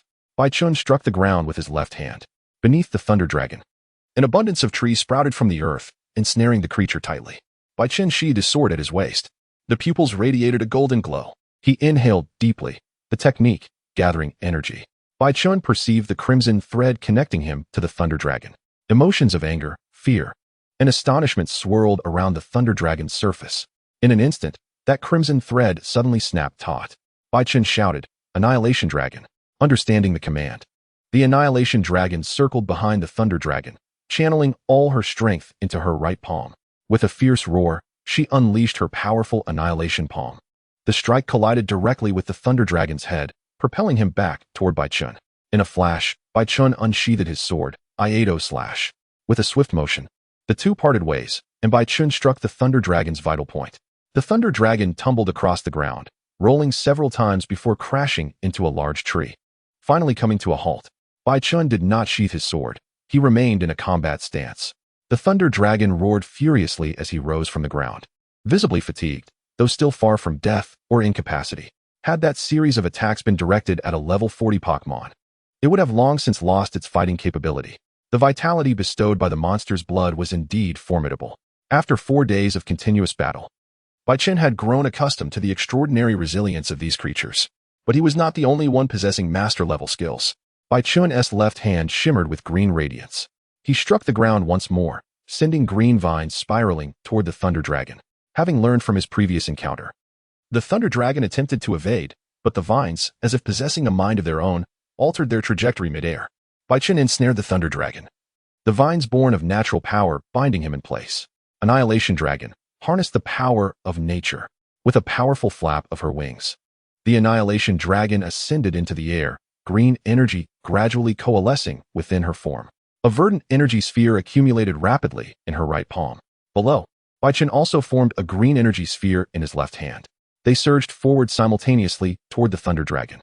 Combo technique, dual energy sphere. The attack, brimming with grass-type energy, struck the Thunder Dragon directly. The battle raged on for approximately 5 minutes before a green signal flare finally ascended into the sky. Observing the Thunder Dragon ensnared by vines, Baichun nodded in satisfaction. This master-level natural power proved exceptionally useful, justifying the skill proficiency points he had invested. After acquiring the skill proficiency points, Baichun decisively elevated both his and the Annihilation Dragon's mastery of natural power to the master level, marking their first master-level skill together. Following a period of exploration, Baichun discovered he could learn moves from the normal, fighting, and psychic types, as well as dragon-type moves influenced by ancient dragon blood. The Annihilation Dragon could learn normal, fighting, flying, dragon, and dark-type moves. As an ancient dragon, she had entirely relinquished her ability to wield elemental powers, leaving both of them largely disconnected from moves like Thunderbolt or Flamethrower. However, the power of nature promised them immense hope. This skill allowed the utilization of various elemental attacks, depending on the surrounding environment. For instance, employing Thunderbolt in an electric terrain, Moonblast in a fairy terrain, or wielding fire in volcanic regions. Remarkably, they could harness these extraordinary elemental powers without possessing corresponding elemental organs within their bodies. They merely needed to manipulate the natural energies diffused in the air. Furthermore, the capabilities of natural power varied with proficiency levels. At the novice level, natural power could unleash specific moves based on the terrain. At the proficient level, it would gain damage bonuses. At the expert level, Baichun could sense the surrounding natural elements with greater clarity and easily adjust the output of natural energy. At the master level, the Natural Power Chapter 63, the Ferocious Jaw Dragon's Fire Soul. Upon returning to the Star Point, Baichun naturally attracted significant attention. In just 4 days, he had completed 44 tasks, an achievement unparalleled in history. Many hunters extended olive branches to Baichun, hoping he would join their hunting teams. Some even inquired whether he had intentions of forming his own team, expressing a desire to become members. Additionally, several hunters from the 5th phase rushed to the starship upon his return, eager to accept as many 4-star tasks as possible. Completing 26 3-star tasks in such a short time was enough to demonstrate Baichun's capability to handle 4-star missions. What if, hypothetically, he accepted all the 4-star tasks? They dared not gamble on that probability. Baichun graciously declined the hunters' invitations. He did not intend to take on more tasks in the coming days. If he did, it would only be missions related to the Great Ant Tomb Wilderness. During his hunts, he had noticed an unsettling anomaly in the ancient tree forest. The danger level had significantly increased, with some exceptionally powerful monsters emerging from its depths. Baichun navigated through the crowd and first approached the starship to submit the tasks he had just completed. The receptionist, Yila, who had attended to him earlier, was already waiting, holding an oversized pouch of coins. "Welcome back, Lord Baichun," she said, handing him the pouch. "This is the total earnings from your tasks and the sale of materials over the past few days. Please check." The heavy weight made it slightly cumbersome for Yila to manage. Baichun effortlessly accepted it and inquired, "Did you deduct the money I borrowed last time?" "Of course," Yila assured him, patting her chest. "Rest assured, that's good," Baichun replied, grabbing a handful of gold coins from the pouch and offering them to Yila. This is a tip. Also, could you please help me settle this task? Typically, hunters would leave small gratuities, but Bai Chen's handful amounted to 1 or 200 coins. Yila hesitated briefly but accepted the generous tip. Thank you, my lord. You're welcome, Bai Chen waved dismissively. It was merely a token of gratitude for her lending him a substantial sum when he was in need. Yila quickly registered Bai Chen's tasks. The deposit, task earnings, and material sale income will be settled for you by tomorrow. Okay, Bai Chen acknowledged. Yila then produced a task registration book as thick as a dictionary. Here are the currently registered 4-star tasks. You can accept them at any time. To her surprise, Bai Chen pushed the registration book back. After 4 consecutive days of hunting, I think I should rest for the night. I will accept tasks tomorrow. Realizing Bai Chen had completed 44 tasks in just 4 days, averaging 11 tasks per day, Yila was astonished by his efficiency and even suspected he hadn't slept at all. She closed the registration book, smiling, indeed, you should take a good rest. As she spoke, Yila handed Bai Chen a bottle of restorative medicine. This is excellent for alleviating fatigue. You might want to try it. Bai Chen chuckled. Wasn't this the remedy he had recommended to Yila? He politely declined and prepared to visit the workshop to meet the skilled blacksmith. Suddenly, Yila called out to Bai Chen, her voice tinged with anxiety. Excuse me, my lord. May I inquire if you have any intentions of seeking an editor? I possess the qualifications to be one. Bai Chen pondered for a moment. While an editor could alleviate many of his procedural troubles, it would equally constrain his creativity. The Oblivion Dragon could not afford to reveal itself carelessly before others. Bai Chen politely declined Yila's offer with a smile. I apologize, but my previous hesitation in seeking an editor stemmed from my affection for someone who disapproved. Given your beauty, I fear she might become envious. I must take my leave now. I will trouble you again tomorrow. With that, Bai Chen boarded the chain elevator, ascending to the workshop on the 2nd floor. How could he not perceive Yila's feelings toward him? His ambition was to become the guiding star of the Azure Heavens, the greatest knight in the world, challenging those mythical taboos that dwell only in legends. While a romantic life could be cherished, it must not become an impediment. That was Bai Chen's unwavering principle. Yila watched Bai Chen vanish from sight, taking a deep breath to suppress the tears that welled in her eyes. She forced a brave smile, though no one could know if she would weep in her bed that night. Meanwhile, upon reaching the workshop on the 2nd floor, Bai Chen was immediately struck by the intense heat. Chapter 64, Super Sensation Before Heading Home. Bai Chen first ascended to the 3rd floor to procure a copious amount of food to bring back. Once the door was closed behind him, the Oblivion Dragon burst forth from its monster ball, gleefully devouring the abundant feast laid out before it. The past few days had not afforded them a proper meal. Though the emergency rations were rich in life energy, their flavor left much to be desired, and excessive consumption could induce nausea. Now, the Oblivion Dragon found herself longing for Liliai, who had once provided her with delightful happiness eggs daily. Knock. Bai Chen, sensing the Oblivion Dragon's thoughts, lightly tapped her on the head. Don't make it sound as if I have been mistreating you. I offered you the most valuable dragon jade from those mudfish dragons we captured as snacks, didn't I? Arg. The Oblivion Dragon responded nonchalantly, burying her head deep into the food.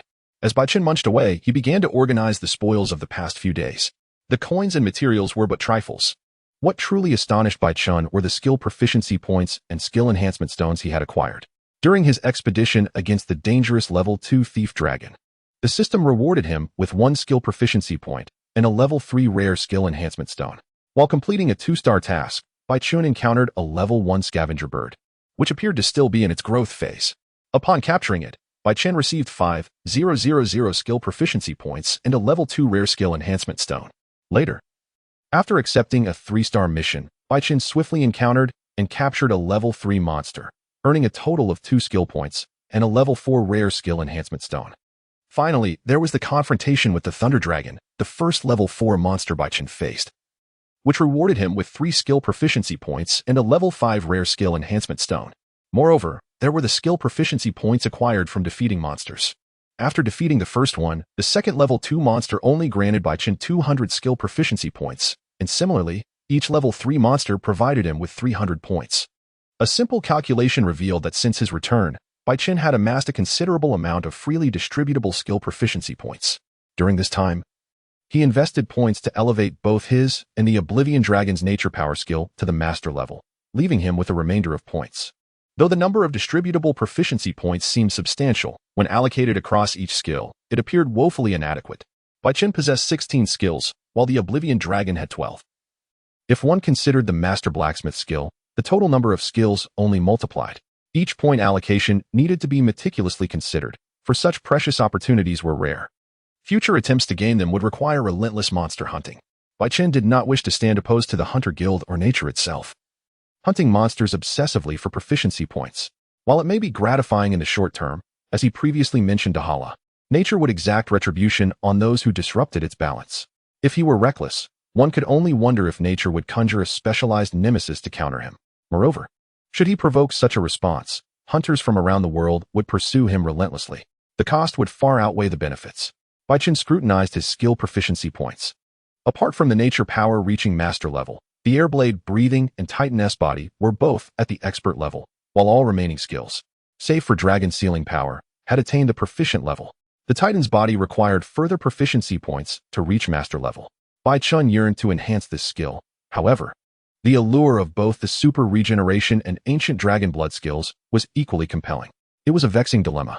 Baichen then examined the Oblivion Dragon skills. Her situation mirrored his own. She had one master-level skill in Nature Power, one expert-level skill in Power Incarnation, with the rest at the proficient level. After much deliberation, Baichen decided to allocate 300 points to elevate both his and the Oblivion Dragon's Super Regeneration and Ancient Dragon Blood to the expert level. Super Regeneration, Rarity 8, Proficiency increased, Proficient level to expert level, 1. Ancient Dragon Blood, Rarity 7, Proficiency increased, Proficient level to expert level, 1. Now, Baichen possessed one master-level skill for expert-level skills and a multitude of proficient-level skills. The Oblivion Dragon was only one expert-level skill short of matching him. Among peers of their level, their skill proficiency was undoubtedly exceptional. Additionally, it is noteworthy that Baichen's Guardian skill had undergone an evolution. Individual Baichen acquired Rarity 4 skill Pierce. Detecting similar skills, the skill evolved, granting individual Baichen Rarity 5. Chapter 65. Who will be the third companion? In Baichen's perception, the world was not merely a state of 4K ultra-high definition.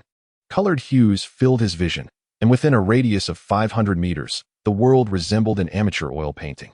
He could distinctly identify individuals, discern their actions, and perceive their emotions, yet their expressions remained elusive. Spying on someone bathing was entirely out of the question. Baichen opened his panel to review the details of the perception skill that fused his two abilities. Super Sensation, Rarity 6 heightens the 5 senses, allowing one to sense the presence of nearby creatures and their emotional fluctuations. It can also be employed to anticipate and evade danger.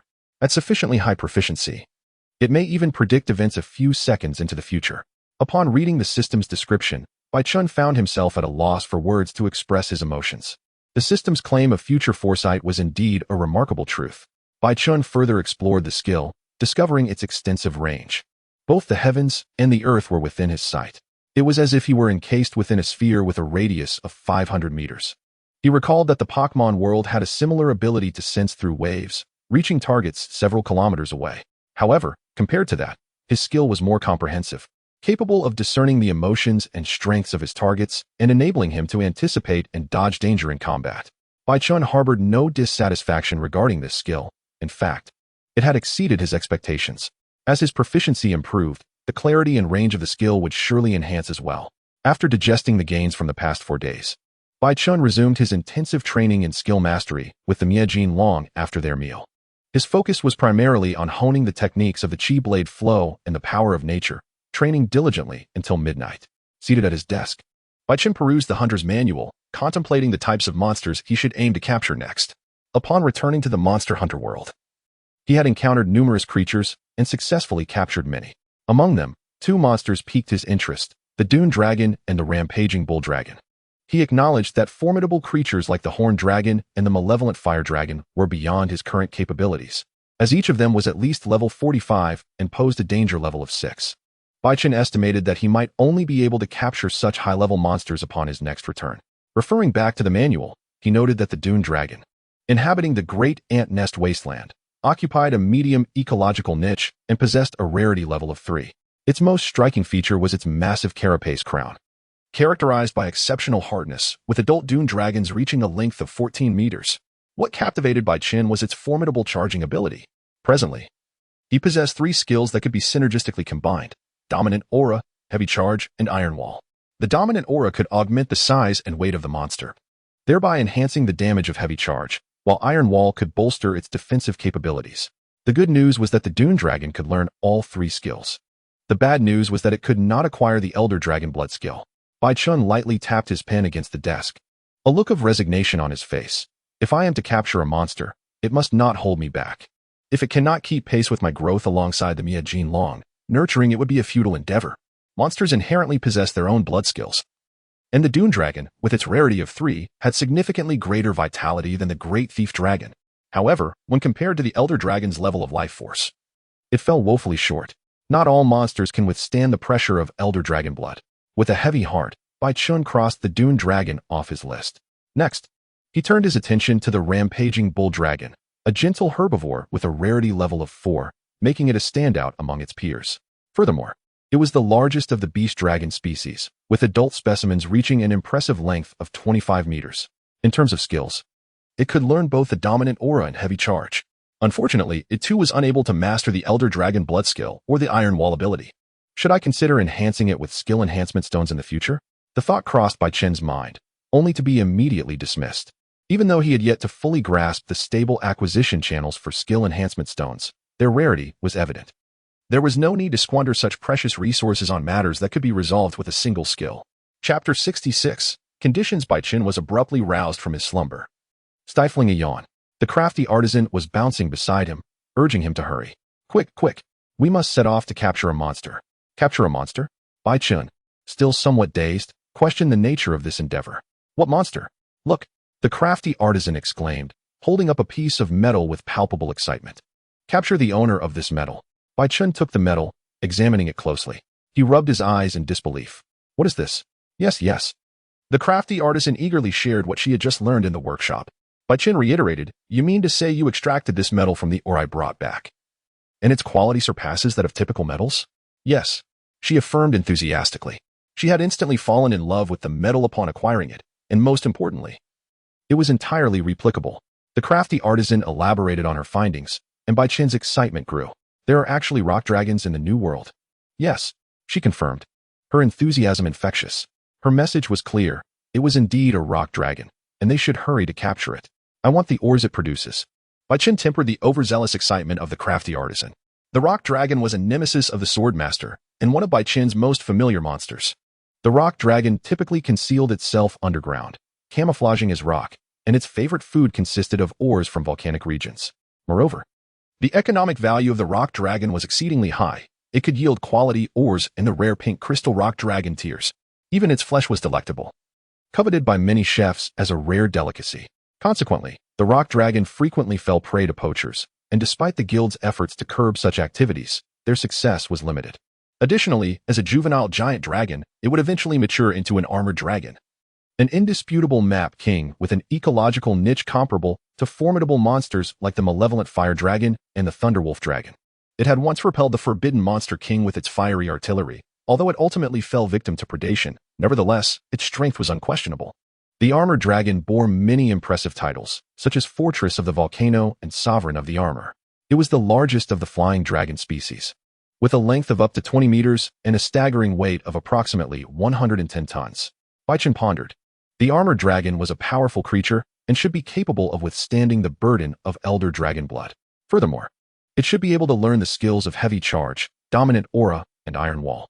He glanced at the effervescent crafty artisan, whose interest in the ores produced by the rock dragon was evident, and the valuable rock dragon tiers could prove beneficial as well. Although the rock dragon could not fly long distances due to its considerable weight, it appeared to be the most suitable candidate for his third companion. The decision to capture the rock dragon crystallized in an instant. However, a pressing dilemma loomed before Bai Chen. The guild strictly regulated poaching of the rock dragon, and even his attempts to capture it could violate guild regulations. It seemed he would need to devise a way to obtain the commander's consent. If he could secure that, capturing the rock dragon would be feasible. Bai Chen glanced at the clock on his nightstand. It was now 1:16 a.m. At this hour, nearly all hunters would be resting, but it was unlikely that the commander would be asleep. With this thought, Bai Chen donned his coat, leaving the Miajin Long to guard the house, and made his way to the headquarters with the crafty artisan in tow. In the distance, he spotted the flickering yellow lights against the night.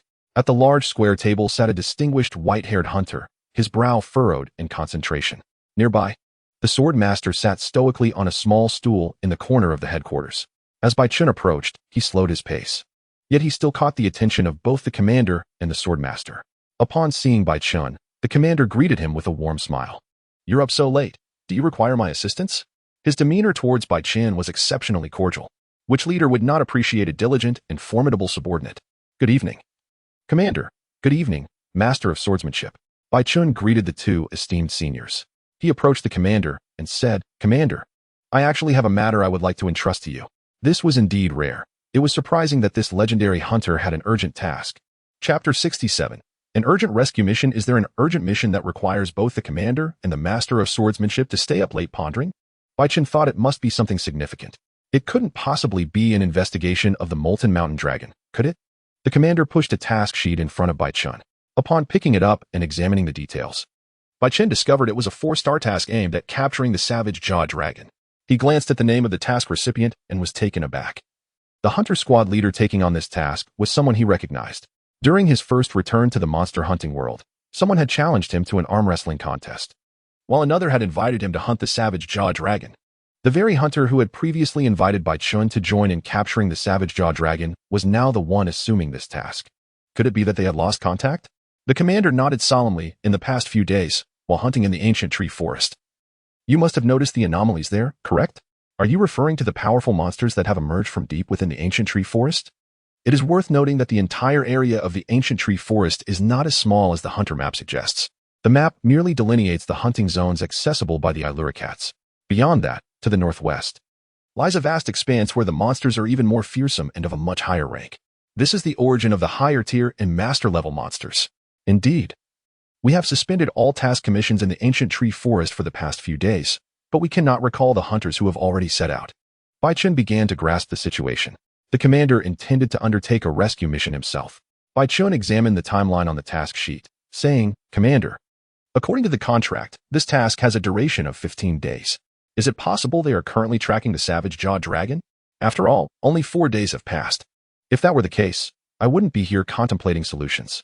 They had already tracked the Savage Jaw Dragon since the day after their departure.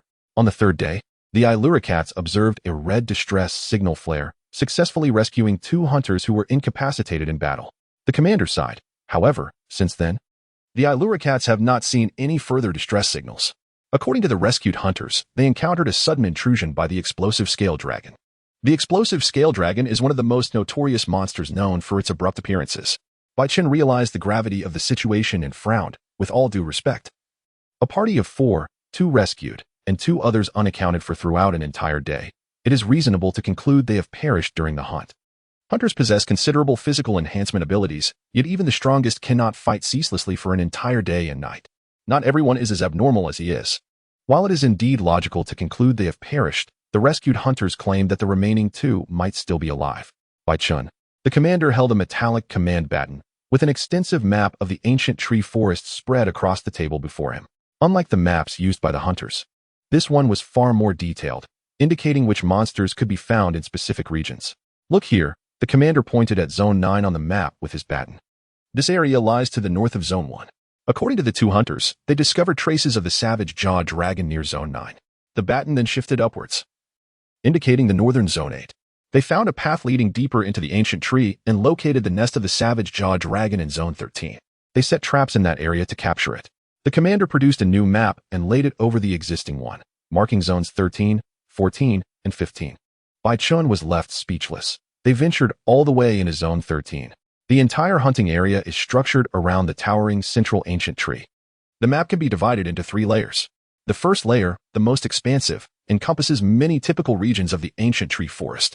The second layer lies within the giant tree, where the ground is primarily composed of vines and trunks. And the labyrinthine passages inside the tree make it easy to get lost without a detailed map. The third layer consists of the tree's canopy, containing only Zones 16 and 17, which are the territories of the male and female fire dragons. Among the 3 layers of the ancient tree forest, the second layer poses the greatest challenge. It is located within the heart of the forest where it is difficult to signal for help. Chapter 68.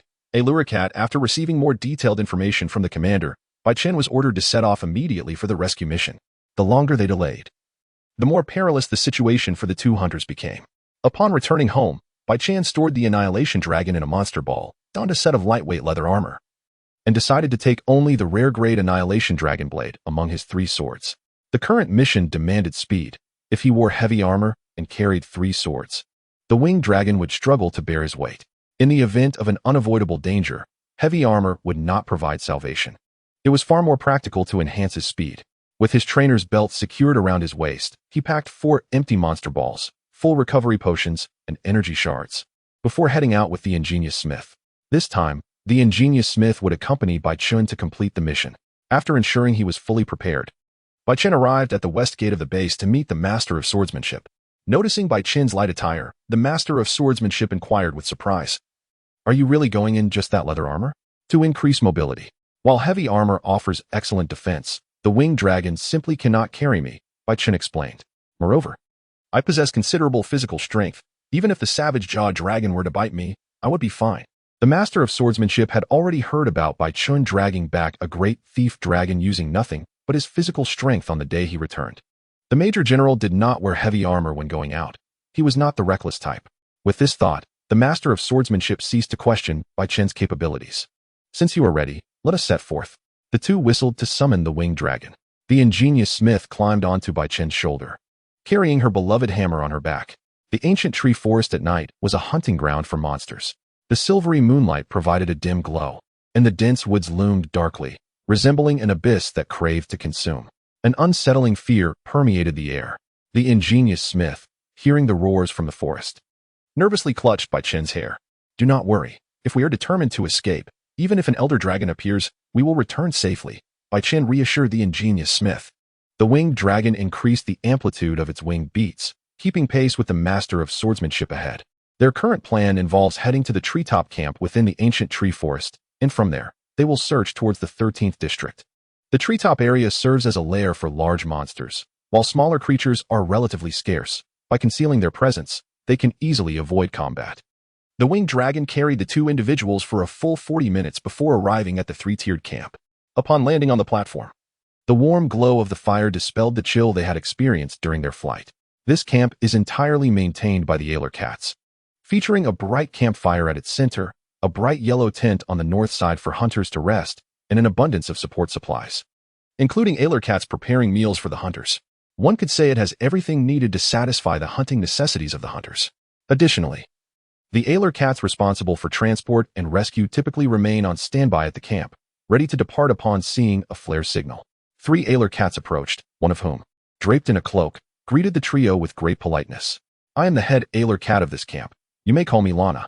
Bai Chen quickly assessed the Ailer Cat named Lana. Her pristine white fur indicated she was a young female. "Please, follow me."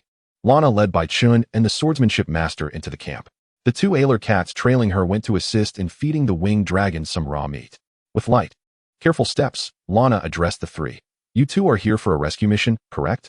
Bai Chun, unhesitant, replied, "Indeed, I am here for a rescue mission." "Have your rescue Ailer Cats conducted any reconnaissance?" Lana expressed her regret. "I am very sorry. We attempted to scout, but that brute-jawed dragon has been guarding the 13th district, and we lack sufficient cat hunters, so the rescue operation has made no progress." Bai Chun discerned the implication in Lana's words. "So, you have confirmed that those 2 hunters are still alive, correct?" "We can only speculate. After all, it is rare for a dragon to remain in the same place unless it seeks revenge on the hunters," Lana explained. Bai Chen nodded in understanding. He inquired, "How long does it take to travel from the camp to the brute-jawed dragon's lair in the 13th district?" "If one moves swiftly, it could take about 20 minutes. However, there have been numerous foreign monsters appearing in the mid-levels recently, so if we need to avoid them, it may take quite a bit longer." As they proceeded, their path was obstructed. Lana discreetly signaled to them, then promptly diverted their route down another smaller path. Barely 2 minutes into their new course, Bai Chun heard the shrill, piercing roars of monsters. From deep within the forest, a thunderwolf dragon engaged in battle with a pair of female fire dragons. Is that creature truly so formidable? Bai Chen's heightened perception allowed him to not only see the location of enemies, but also their emotions, conditions, and even their power levels. Within Bai Chen's view, the male fire dragon was engulfed in flames reaching over 6 meters in height, while the thunderwolf dragon's flames only reached 5 meters. It seemed that the thunderwolf dragon was either a battle maniac or simply foolish for challenging a superior foe. Bai Chun decided not to dwell on the ongoing conflict. Their immediate priority was to rescue the individuals and retreat swiftly. Meanwhile, in a tree hollow within the 13th district, the space was relatively roomy, measuring 8 meters in length, making it suitable for 2 or 3 individuals. Inside, the condition of 2 male hunters was dire. One of them had a pale complexion. Having lost a leg during the hunt, his white bandage now darkened with blood. Even if they returned, it was unlikely he could ever be a hunter again. "Rob, just hold on a bit longer. Help is on the way," Raymond reassured his companion, though his own condition was not much better, covered in numerous wounds with blood having already congealed. Both men bore varying degrees of burns, and their situation was grim. Rob had little strength left to speak, but he managed to squeeze out a few words. "Use me as bait. Just throw me out to draw the brute jaw dragon's attention, and you can escape." This was their only chance at survival. "Help is coming soon. We're a team, and we must return together. Just hang in there." Raymond suppressed his despair, offering encouragement with a smile. Help? Rob wondered if it would ever arrive. Hunters frequently perished during hunts. In the past, if no assistance arrived within a day, it signaled that the commander had given up on the rescue. They had already waited nearly 31 hours without any sign of support. "Rob, think of your fiancée waiting for you back on the old continent. She is still waiting for you. You must not give up." Rob seemed to recall his beloved from the old continent, a faint smile gracing his lips before he fell silent. Raymond's heart sank. He quickly checked Rob's pulse and confirmed a faint breath still lingered. He felt a slight relief. Rob was not dead, merely unconscious from blood loss. Grinding his teeth, Raymond resolved that if he was to die, he would at least make one final effort. With that thought, he gathered their armors, tearing the straps to secure Rob on his back. He left all weapons and equipment behind, taking only 2 red signal flares. Raymond glanced at the map, confirming the shortest escape route. If he could burst out of the tree hollow and swiftly descend the vines 500 meters from the entrance, there was a chance of survival. Gritting his teeth against the pain, he hoisted his companion and whispered words of encouragement. "I will get you out. Remember, we promised to celebrate with drinks after the mission." Taking a deep breath, he stealthily prepared to leave the tree hollow. However, as he turned the corner, every muscle in his body tensed. His breath quickened, and a chill ran down his spine. At the passage's end, a golden vertical pupil watched the interior of the tree hollow silently, resembling the Grim Reaper come to claim lives. Despair exploded within Raymond, causing him to collapse to the ground. He laughed hollowly, tears of despair falling from the corners of his eyes. The once elite hunter now wept like a child. Just as he reached the depths of his desperation, a voice suddenly erupted from outside. "Secret technique, Knight's Kick." With a thunderous crash, the brute jaw dragon at the entrance was sent reeling back as if struck by a boulder. The forces of nature allow for the manifestation of various techniques based on the surrounding energies. Although they were within the ancient tree forest, the second layer was shrouded in darkness due to the absence of moonlight. Here, the natural energies intertwined with ghostly and botanical elements. Utilizing botanical techniques against this fire-type brute jaw dragon would reduce the damage by half, while ghostly techniques would inflict normal damage. The brute jaw dragon was evidently taken aback by Bai Chen's prowess. The exaggerated speed and the dark energy sphere striking the dragon truly inflicted pain. He ceased to pay attention to the 2 hunters attempting to capture him and instead focused on Bai Chen. Unfazed, Bai Chen confirmed that Lana and the artisan had safely escorted Raymond and the others away. Addressing the swordsmanship master, he proposed, "Master, the savage jaw dragon is not in optimal condition. Shall we capture it directly?" This dragon had been driven by vengeance against Raymond and had gone without food or rest for over 30 hours, leaving its stamina and health at a critically low level. Now was the perfect moment to hunt. The swordsmanship master returned to his senses and nodded in agreement. After all, the savage jaw dragon was one of the guild's mission targets, and capturing it directly would be advantageous. A new hunting task appeared before Bai Chen. Hunting task issued. Hunt the first dangerous level 5 large monster. Completion conditions: capture or hunt the savage jaw dragon. Failure conditions: the savage jaw dragon escapes. Task rewards: skill proficiency points, freely allocatable. 1 rare grade 6 skill enhancement stone. The savage jaw dragon stood at level 44. Under normal circumstances, Bai Chen might not have dared to confront it. Even with the assistance of the Annihilation Dragon, he couldn't guarantee success in the hunt, but with the 65-level swordsmanship master by his side, victory seemed assured. Bai Chen finished condensing 2 shadow spheres in his hands. "Master, I will assist you. Let us proceed." With that, the swordsmanship master unsheathed his great sword and charged in. Bai Chen transformed into a ranged mage at the periphery, casting shadow spheres and manipulating nature's energy to ensnare the savage jaw dragon with vines. The swordsmanship master demonstrated what it truly meant to be a master of swordplay. Like a gallant swordsman, his movements flowed seamlessly. Baichun observed no trace of deliberate technique in his performance. Each slash and arc of his blade was executed with perfect precision. The savage jaw dragon's attacks barely grazed his garments. Baichun, captivated by the display, momentarily forgot to utilize his shadow spheres. He was witnessing a unique hunting performance, the kind that even the guild leader would admire. At that moment, Baichun profoundly recognized the disparity between himself and a true master. The two continued their skirmish with the savage jaw dragon. About 10 minutes later, the swordsmanship master suddenly called out, "You should still be able to summon those vines, right? We can capture it now." Baichun snapped back to reality, launching the two shadow spheres and using his plant-based energy to conjure a multitude of vines to bind the savage jaw dragon. The swordsmanship master threw 2 capture balls towards the dragon, successfully completing the capture. Baichun inwardly noted the inefficiency. Surely, inserting 1 capture ball directly into the creature's mouth would suffice. His attention soon shifted to the system notification confirming task completion. He received a substantial influx of skill proficiency points, enabling him to elevate 2 proficiency level skills to master level, significantly enhancing his strength. The rare grade 6 skill enhancement stone was also an extraordinary find. Just as the swordsmanship master prepared to signal for the transport of the Ailu cat, a rumbling sound echoed from above. Baichun gazed at the treetops about 50 meters high, activating his super perception. As he discerned the situation above, the treetop that separated the 2 levels suddenly cracked. With a thunderous crash, 3 colossal creatures plummeted into Area 13, accompanied by their furious roars. Baichun was taken aback.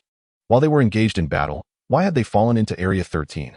The 3 beasts were none other than the previously battling Thunder Wolf Dragon, the female Fire Dragon, and the male Fire Dragon. With the swordsmanship master at his side, Baichun felt a surge of confidence. Suddenly, the system presented 3 tasks. Capturing or slaying the Thunder Wolf Dragon and the female Fire Dragon would yield 1,000 skill proficiency points and a random rare grade enhancement stone. Capturing or defeating the male Fire Dragon would grant 8 skill proficiency points, along with a rare grade 7 enhancement stone and a universal energy storage stone. The swordsmanship master chose not to rush into the hunt for these creatures. Instead, he urged Baichun to wait until the 3 monsters had exhausted themselves further before engaging. The Fire Dragon couple was currently enraged by the relentless attacks of the Thunder Wolf Dragon. They had not anticipated its stubbornness. Other monsters would have fled upon seeing them together, yet this one was tenaciously holding its ground. Baichun scanned the panels of the 3 creatures. The panels of the male and female Fire Dragons appeared normal, but within the Thunder Wolf Dragon's panel, Baichun discovered a unique and formidable trait. Symbiosis. It can coexist with other life forms, with its attributes and abilities influenced by its symbiotic partner. This characteristic is arguably the Thunder Wolf Dragon's most distinctive ability. It can symbiotically bond with the Lightning Bug to become the Thunder Wolf Dragon, with the Erosion Bug to become the Hell Wolf Dragon, and a particularly rare subspecies found only in the Monster Hunter mobile game, the Fate Wolf Dragon, which emerges from a symbiotic relationship with a creature known as the Ghostlight Bug. While all 3 Thunder Wolf Dragons share a symbiotic relationship with insects, the system's description suggests it may also bond with other life forms. Baichun was momentarily at a loss for an answer. He quickly scanned the skills of the Thunder Wolf Dragon, focusing on 2 that piqued his interest. Supercharged State, rare grade 7 under the influence of electricity. All attributes are enhanced, with the degree of enhancement proportional to the voltage. High voltage, rare grade 3 generates electricity through specialized fats, allowing the current to be stored within the charged shell. Baichun noted that the supercharged state was the Thunder Wolf Dragon's highest rarity skill, the only one reaching rare grade 7. In contrast, high voltage could be deemed weak among electrically charged monsters. This was understandable, considering the Thunder Wolf Dragon was not inherently adept at generating electricity, hence its symbiosis with the Lightning Bug. The battle intensified as the Lightning Bugs completed their charge, propelling the Thunder Wolf Dragon into its supercharged state. With a resounding roar, the dragon's pristine fur stood on end, its carapace unfurling, radiating azure light. The Thunder Wolf Dragon bellowed at the Fire Dragon couple and leaped high, unleashing 3 thunder claws upon the female Fire Dragon. Baichun recognized this as the Thunder Wolf Dragon's signature move. It was undeniable that the Thunder Wolf Dragon's combat prowess surged dramatically in the supercharged state. It endured the male Fire Dragon's onslaught while relentlessly assaulting the female. As the female Fire Dragon sensed impending danger and attempted to flee, the Thunder Wolf Dragon's remarkable leaping ability proved formidable. It soared over 10 meters high, dragging the female Fire Dragon back down to the ground. What a reckless creature. Baichun watched the Thunder Wolf Dragon's fearless approach, silently breaking into a cold sweat for it. The male fire dragon showed no mercy, launching a fierce fireball that struck the Thunder Wolf dragon, singeing its pristine white fur to a charred black. The female fire dragon followed suit, using her venomous tail to pierce through the Thunder Wolf dragon's defenses. The toxin coursed through the Thunder Wolf's body, and soon signs of poisoning emerged. Yet, despite this, the Thunder Wolf dragon exhibited no fear. It leaped onto a nearby platform, howling at the sky. Under the Thunder Wolf's electric signal, the super electric bugs unleashed their full currents. Baichen sensed something amiss and pulled the Sword Master back several meters. Only then did his ominous premonition dissipate. Countless bolts of lightning rained down from the sky, engulfing an area of 100 meters around the Thunder Wolf dragon in a storm of electric fury. This was the Thunder Wolf's ultimate move, the Thousand Gene Thunder. It released all its electric power, summoning a multitude of lightning strikes. The battleground transformed into a veritable electric purgatory, with the fire dragon couple roaring in anger as they were assaulted by the widespread lightning. When the storm subsided, the Thunder Wolf's supercharged state was lifted. Yet Baichen's immense strength rendered the Thunder Wolf dragon incapable of rising. Which dragon could have anticipated that one day it would be engaged in close combat with a hunter barely 2 meters tall? The Thunder Wolf dragon strained its powerful forelimbs, attempting to support its massive body, but it was clear it was losing ground. Baichen wasted no time, launching a relentless assault on the Thunder Wolf dragon's head. Disregarding all defense, each punch landed mercilessly, causing the Thunder Wolf to emit a pained howl, desperately trying to shake Baichen off. It rolled off the platform. A fall from over 10 meters high was inconsequential for either of them. Baichen clung tightly to the Thunder Wolf's head, refusing to relent. He delivered another close-quarter strike, pushing the creature's health to a critical low. Sensing the looming threat of death, the Thunder Wolf summoned a surge of power from within, a final act of defiance, and collided with a nearby wall, forcing Baichen to release his grip as he landed safely. The Thunder Wolf crashed violently against the wall, nearly dazed from the impact. Now was the moment. Baichen retrieved an empty monster ball from his waist, inhaling deeply as he exclaimed, "Please, go forth, monster ball." The ball struck the Thunder Wolf dragon like a cannonball. The Sword Master, engaged in a tussle with the male fire dragon, noticed the peculiar occurrence. Initially astonished by Baichen's audacity to grapple with the Thunder Wolf, he soon began to question his very reality. From a distance, he observed Baichen hurl a spherical object at the Thunder Wolf. What was that? A monster ball? A new type of tranquilizer? As he pondered, the monster ball suddenly split open, casting a red beam upon the Thunder Wolf. To his astonishment, the massive creature was drawn into the small orb. The ball fell to the ground, shaking and emitting beeping sounds. Baichen watched anxiously as the ball quivered. Once, twice, thrice. Ding! A flurry of stars erupted from the orb. Baichen's face lit up with joy. He had captured the Thunder Wolf dragon. He hurried to retrieve the monster ball, securing it at his waist. The Sword Master stood frozen in disbelief. What on earth was that? How had it just contained the Thunder Wolf dragon? Losing focus in battle was perilous. The Sword Master's attack speed slowed, and the male fire dragon seized the opportunity, sending him flying with a single swish of its tail. Not one to linger, it began to flee toward Baichen, still basking in the triumph of capturing the Thunder Wolf dragon. Baichen was suddenly faced with the impending threat of the male fire dragon charging at him. A terrifying fireball crashed into him. Defend swiftly. Baichen braced himself against the explosion. He coughed out the black ash from his mouth, realizing how formidable the fire attack was. He glanced ahead, where the male fire dragon stood protectively in front of the female fire dragon. The creature was evidently shaken by Baichen's unexpected tactics. Its primal instincts screamed at it not to waste another moment here, otherwise they would be the next to fall. As the male fire dragon prepared to flee with the female, Baichen transformed into a flash of white light, hurtling toward them. Just as he approached, the male fire dragon swung its massive tail, blocking all of Baichen's attack routes.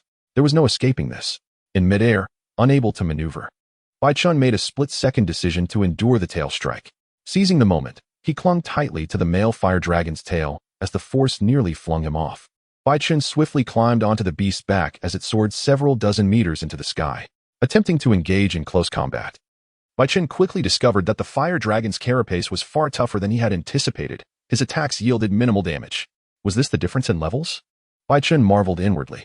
Taking a deep breath, he secured his legs around the male fire dragon and crossed his arms in front of him. I refuse to believe that you can withstand this attack. If conventional strikes could not breach its thick armor, then he would employ a technique. A radiant symbol of combat coalesced before him. Boom. The explosion of scales echoed like thunder. The sudden appearance of the explosive scale dragon signaled the near failure of his capture mission. Bai Chen pulled out 2 empty monster balls. Having come this far, it would be a shame not to attempt to capture. Amid the chaos, he threw the 2 balls toward the fire dragon couple, hoping to ensnare them within. He watched anxiously as the 2 balls trembled. The female fire dragon's condition was not much better than the Thunder Wolf's, and he hoped to capture her as well. However, despite her weakened state, he still could not guarantee a complete capture. The monster balls opened, allowing the fire dragon couple to escape. Bai Chen reached for his last monster ball, confident that this final throw would secure a capture. Yet, this last ball had been reserved for the rock dragon. Between the rock dragon and the female fire dragon, Bai Chen ultimately chose the rock dragon. No matter, capturing the Thunder Wolf dragon amidst the chaos was already a significant achievement. The sword master rushed over, urging Bai Chen to retreat. Realizing they faced a formidable enemy, the fire dragon couple wisely fled the combat zone, leaving behind the tranquilized barbarian jaw dragon to endure the explosive attacks of the scale dragon.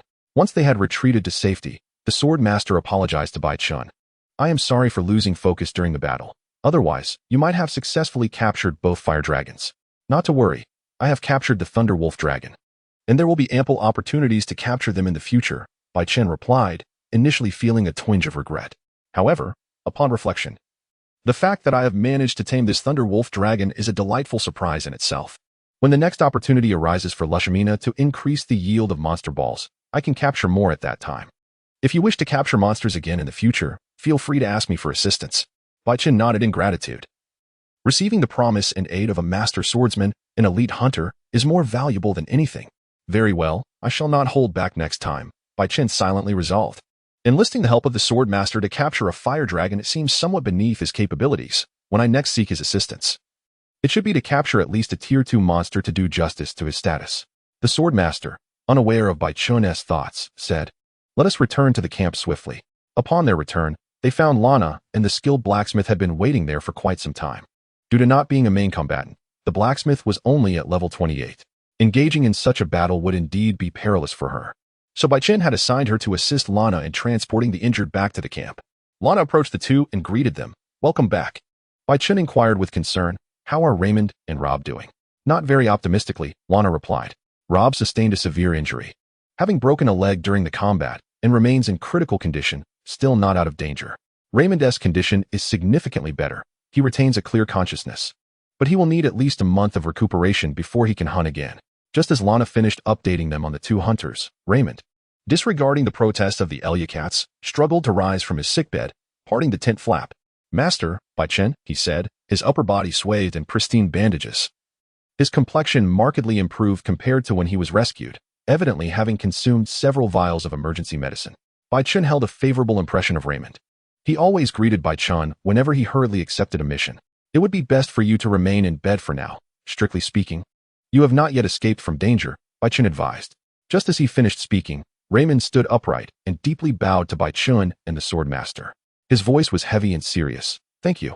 If not for your timely rescue, we would have perished in that hollow tree. Bai Chen waved his hand, stating, You should thank the commander-in-chief. It was he who dispatched us to rescue you. I will certainly express my gratitude to the commander-in-chief in person, Raymond affirmed. Having danced on the edge of life and death, he now cherished his life even more. Rest well. Once you recover, we shall drink together. Bai Chen gestured as if toasting. Raymond managed a smile. Yes, we will treat you to drinks then. It's a promise. Bai Chen watched as Raymond was assisted back to his tent. Chapter 75, Failure or Success. Part 2. The two sought a secure location outside the camp. Under Bai Chen's guidance, the sword master donned the wristband. Bai Chen meticulously explained, to activate the technique, you must assume specific postures. As for the incantation, you may express yourself freely. Bai Chen taught the sword master the stances necessary to execute combat techniques. The sword master mimicked the poses before Bai Chen, who responded with approval, Your posture is flawless. Now, attempt to sense the power of the wristband. The sword master complied. Bai Chen pondered deeply. Pure crystal collects the trainer's stamina and the surrounding natural energies, transforming them into a unique force to activate techniques through the wristband. Both the collection and transformation processes do not require user manipulation. Theoretically, anyone with sufficient physical strength and stamina can utilize the techniques. Bai Chen examined the sword master's status bar closely.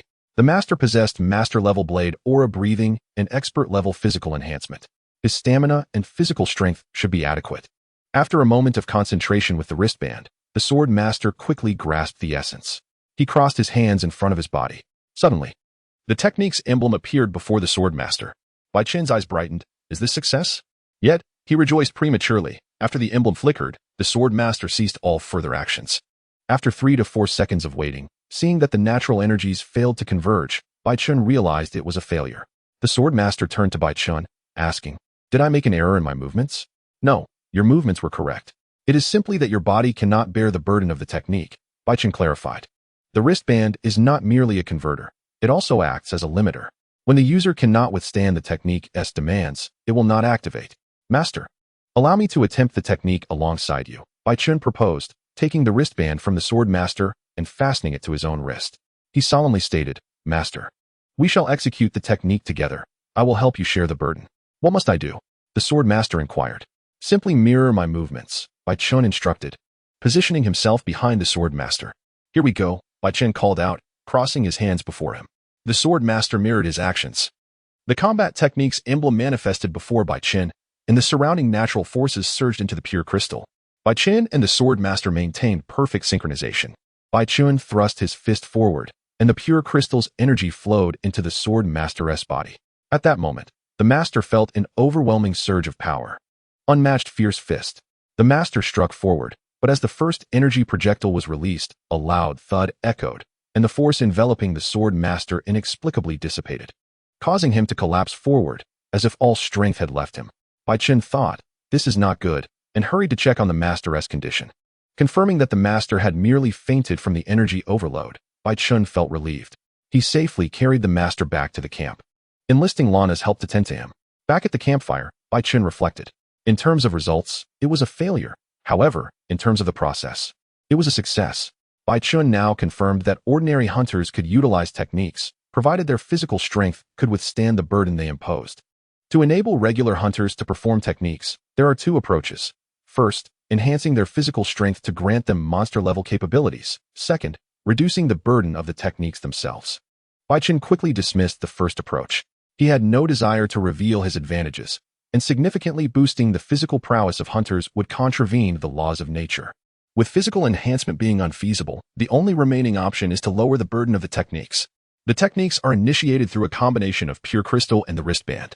The wristband, crafted from radiant stone, derives from the radiant deity of Alola, making this aspect beyond Bai Chen's reach unless he could one day defeat the radiant deity and replicate its abilities, a prospect best left for another day. Since the wristband was unattainable, the only avenue left was to focus on the pure crystal. Pure crystal, in this narrative, hails from a unique vein in Alola, yet emerges in a well-structured form. Chapter 76. Even the extinction dragon would shake its head at this. After a night of silence, the next morning, the swordsmanship master awoke from his stupor. While enjoying breakfast, Bai Chen noticed the master rising and greeted him. "Good morning, master. How do you feel?" The master rubbed his shoulder and replied, "Not well. It feels as though my body is falling apart." Bai Chen chuckled awkwardly. "Fortunately, the wristband has restrained the energy output. With a few days of rest, you should fully recover." The master nodded and sat at the dining table, inquiring curiously, "How did you endure such a high burden from that technique? Even with your assistance, I could not withstand it. I cannot imagine the bodily harm one would suffer using it solo." Bai Chen confidently stated, "I have faith in my physical prowess," while internally acknowledging the ancient dragon-level quality of his physique, which undoubtedly set him apart. Nevertheless, the master's experiment enlightened Bai Chen on many principles. "You truly are a monster," the master remarked with admiration. After breakfast, the two prepared to return home. Due to their severe injuries, Raymond and Rob could not bear long-distance travel and had to remain at the third-floor camp for recovery, awaiting a safer time to return to the Star Fortress. After bidding farewell to Raymond, Bai Chen and the master summoned a flying dragon to depart from the ancient tree forest. Upon returning to the Star Fortress, peace reigned as usual, with only a few individuals aware of the rescue mission from the previous night. Bai Chen accompanied the master to the command center to report. As they arrived, the typically composed commander-in-chief strode purposefully towards Bai Chen. Upon nearing, he directly inquired, "May I see the Thunderwolf dragon you captured?" The commander had already received correspondence from the swordsmanship master the previous night, learning about Bai Chen's monster ball and his extraordinary combat abilities. Bai Chen retrieved the monster ball from his waist, asking, "Shall I release it here?" The commander surveyed the surroundings. Apart from the main entrance, the Star Fortress lacked space for a monster to roam. Releasing it here would undoubtedly cause destruction. "Let us proceed to the arena," he decided, not pausing as he led Bai Chun to the combat arena. Their presence attracted considerable attention. Such an occurrence where the commander and the master mobilized together was no trivial matter, yet no one abandoned their work to spectate. The arena, roughly the size of a standard football field, was enclosed with stout logs and steel plates. Occasionally, the investigation team would allow monsters into the arena for hunters to face challenges. Just before Bai Chun leaped into the arena, the commander, still concerned, reiterated, "Are you certain you can control that Thunderwolf dragon?" "I do not engage in actions without assurance," Bai Chun replied. The commander, discerning Bai Chun's seriousness in his eyes, released him with a nod. "Go forth and demonstrate what it means to be a knight." Bai Chun nodded and jumped into the arena. Retrieving the Thunderwolf dragon's monster ball and pressing the central button, releasing the creature from the sphere, the commander's pupils widened slightly. Even though he had heard the swordsmanship master's descriptions, witnessing it firsthand was still astonishing. What a remarkable feat! How could such a colossal creature be contained within a sphere the size of an apple? What is the underlying principle? And does the sphere not feel heavy? Countless questions flooded the commander's mind. However, Bai Chun lacked the time to explain. The Thunderwolf dragon before him glared at him in fury. Bai Chun raised the bond stone, azure streams of light enveloping the Thunderwolf dragon. Once completely enveloped, a new voice resonated in Bai Chun's mind. "You cowardly ambusher. Have the courage to duel me again." Bai Chun chuckled, tossing his prepared restorative and antidote along with a backpack in front of the Thunderwolf dragon. The creature glanced at the backpack, confirming it contained no explosives, and lost interest. Bai Chun pointed at the backpack, stating, "Do you not wish to duel me once more? Restore your strength first, and then we shall fight again. Should you lose again, you shall obediently comply, or I will thrash you daily." Bai Chun silently added, "Except for myself, I will also have the Extinction Dragon." Chapter 77. Until submission, 4th update. The commander could no longer bear to witness such a brutal taming process. He turned away, pondering, does such a powerful being truly require a subordinate beast? If it were me, with such strength, I would never attempt to tame a monster. The sounds of the creature's rampage finally subsided. Turning back, the commander saw Bai Chun pouring restorative and antidote into the Thunderwolf dragon's mouth, which had completely lost consciousness. The injuries from the previous night's battle remained unhealed, and now compounded with new wounds. Its fainting was well within the realm of reason. After administering all the restorative potions, Bai Chun ceased attending to the Thunderwolf dragon and leaped onto the observation platform. The commander's inquiry regarding Bai Chun's immense strength was now irrelevant. As long as he confirmed Bai Chun was part of the investigation team, that sufficed.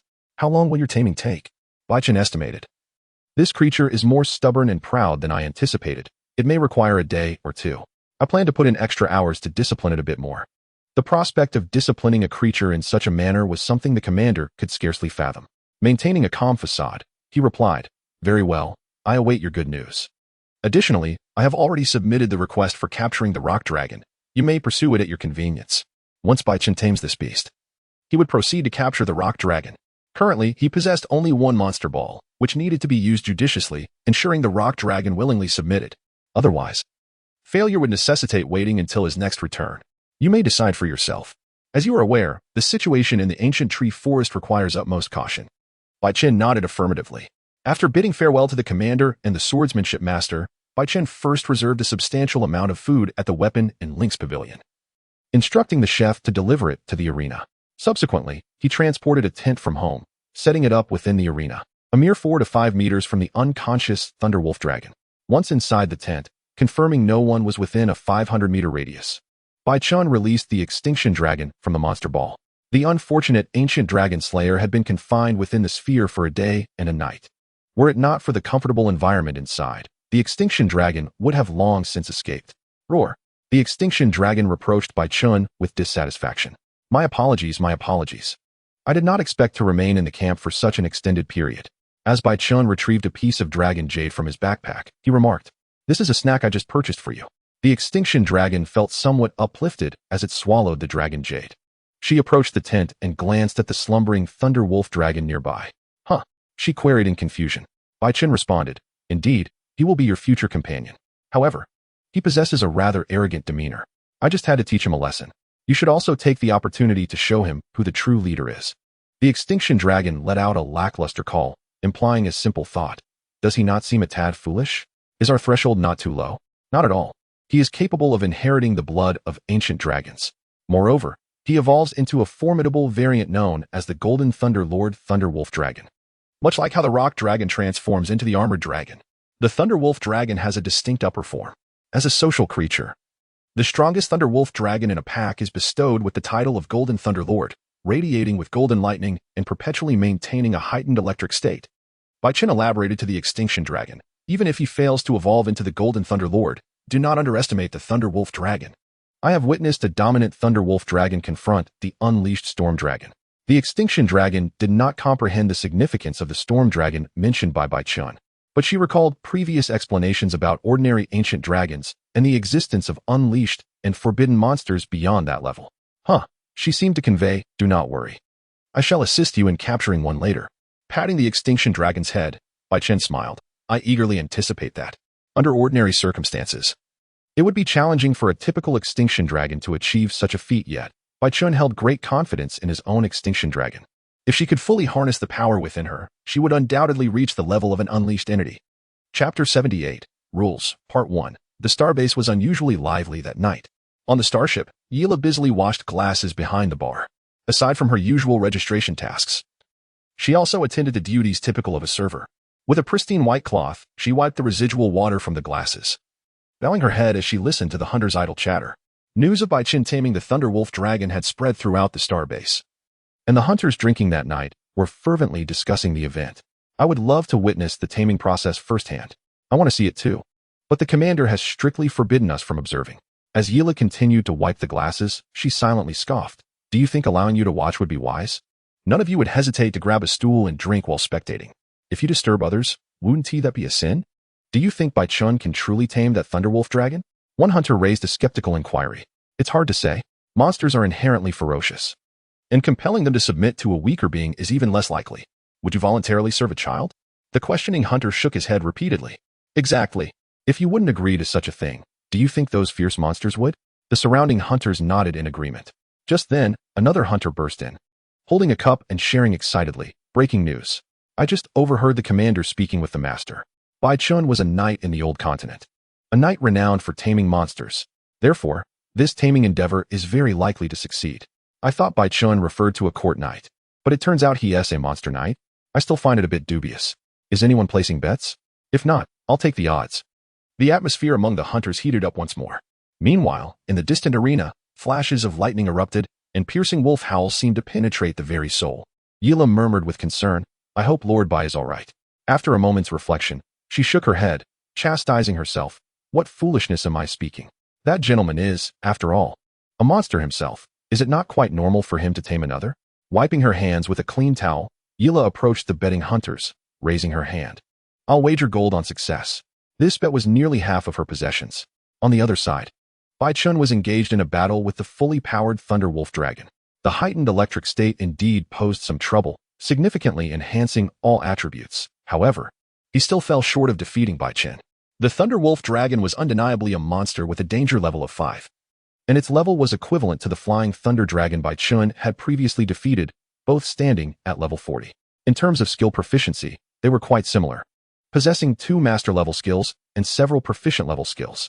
The Thunderwolf dragon's ability to surpass the flying thunder dragon to achieve a danger level of 5 was closely linked to its racial attributes.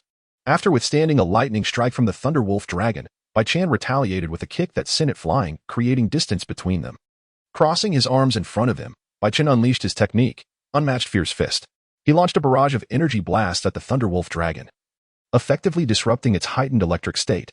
With a pitiful whimper, Baichen once again pushed the Thunderwolf dragon to the brink of unconsciousness. Skillfully, he administered healing potions into the Thunderwolf dragon's mouth, while grumbling, TSK, TSK, TSK. This heightened electric state is quite the nuisance, requiring an excessive amount of time to charge and easily interrupted. Yet, you're fortunate to encounter a great knight like me, I assure you. You shall become the most formidable Thunderwolf dragon in the world. Upon hearing these words, the Thunderwolf dragon succumbed to unconsciousness. Confirming that the Thunderwolf dragon was gradually recovering, Baichen finally felt at ease enough to discard the empty vial on the ground. Stubborn indeed. Having been knocked out 7 times and still refusing to yield.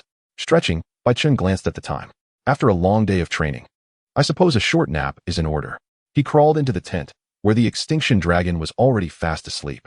Undisturbed by the earlier thunderous roars of the Thunderwolf dragon, Baichen gently moved the Extinction Dragon aside, and reclined on the bed, contemplating a training regimen for the Thunderwolf Dragon's future. At this stage, the focus would certainly be on nurturing the Thunderwolf Dragon towards the Golden Thunder Lord's evolution. What is the primary distinction between the Golden Thunder Lord and a regular Thunderwolf Dragon? In his humble opinion, the most significant difference lies in the ability to maintain a heightened electric state consistently. Chapter 79, A Welcoming Gift, Part 2, The Extinction Dragon, without hesitation, devoured the entirety of the breakfast meant for the Thunderwolf Dragon right in front of him. The Thunderwolf Dragon was currently famished. Since its ambush on the female fire dragon 2 nights prior, it had remained in a state of hunger. To this moment, it had only consumed a substantial amount of restorative potions, devoid of any meat. Bai Chun, keenly aware of the Thunderwolf Dragon's condition, had no intention of offering it an easy way out, indulging in his breakfast without a care. Even the ancient dragon, the Extinction Dragon, did not exhibit such arrogance. If he were to pamper it further, allowing a monster to defy him and go on a hunger strike, how could he lead a team in the future? It seemed he had indeed been too lenient. The Thunderwolf Dragon had yet to submit. After breakfast, Bai Chen patted his stomach and declared, "That should suffice. Let us engage in some post-meal exercise." Upon hearing the term post-meal exercise, the Thunderwolf Dragon instinctively reacted. He suddenly sprang up from the ground, glaring fiercely at Bai Chen. At this moment, he yearned to unleash all his ravenous fury upon Bai Chen. "Your gaze is commendable. I hope you can endure a bit longer." Bai Chen once again engaged in a fierce battle with the Thunderwolf Dragon. He had deliberately enhanced his physical strength to gain a significant advantage in combat against the Thunderwolf Dragon. The morning skirmish naturally concluded with Bai Chen's victory. After administering a recovery potion to the Thunderwolf Dragon, he ceased to pay it any further attention. About half an hour later, the Thunderwolf Dragon awoke from its stupor. Through a day of rigorous training under Bai Chen, it had made considerable progress in resisting dizziness. Upon waking, an intense hunger overtook it, and it recalled the delectable feast laid out before it that morning, wishing it could punish itself for the delay. Just as it reached the brink of unbearable hunger, the skilled blacksmith appeared again, bringing a bowl of food before the Thunderwolf Dragon. However, the contents were not raw or roasted meat, but rather small morsels of Pokémon food crafted by the blacksmith himself. Here, the blacksmith gestured invitingly. The Thunderwolf Dragon turned its head away, much like it had done that morning. Yet, in the next moment, the gnawing hunger in its belly overwhelmed its resistance. Hesitantly, it gazed at the Pokémon food, drool dripping from its jaws onto the ground. "Come on," the blacksmith urged once more, finally succumbing to its hunger. The Thunderwolf Dragon began to devour the Pokémon food voraciously, perhaps due to its extreme hunger. It found this unfamiliar food more delicious than anything it had ever tasted before.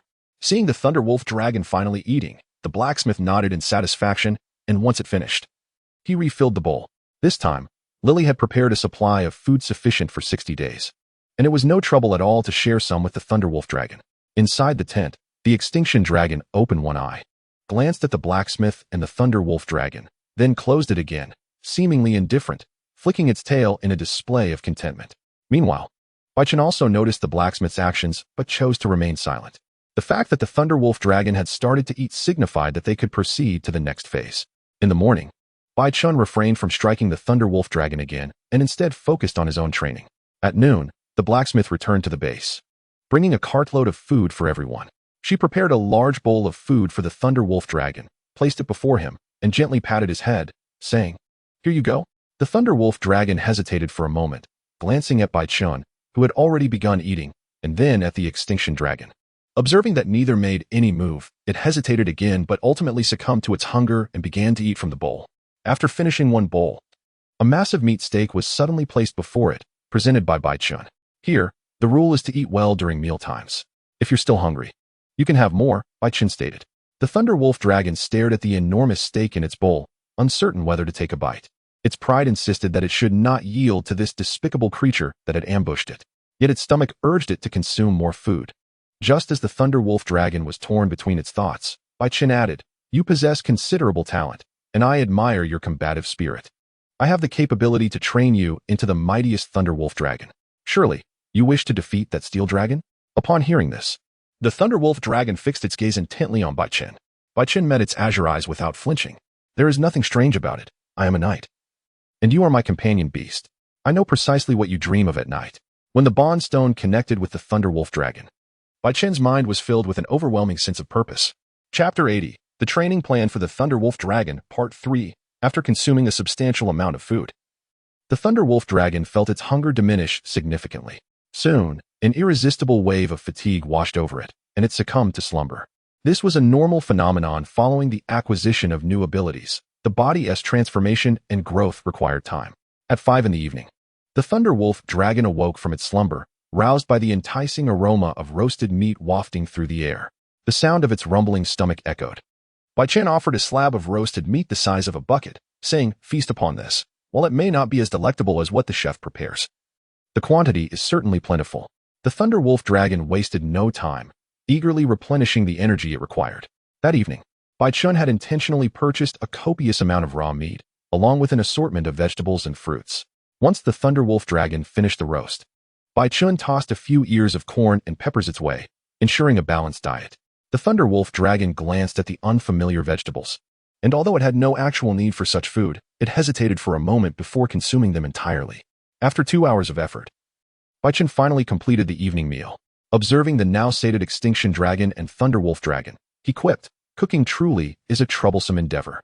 The appetites of the three had grown immensely, requiring approximately 800 kilograms of food each day.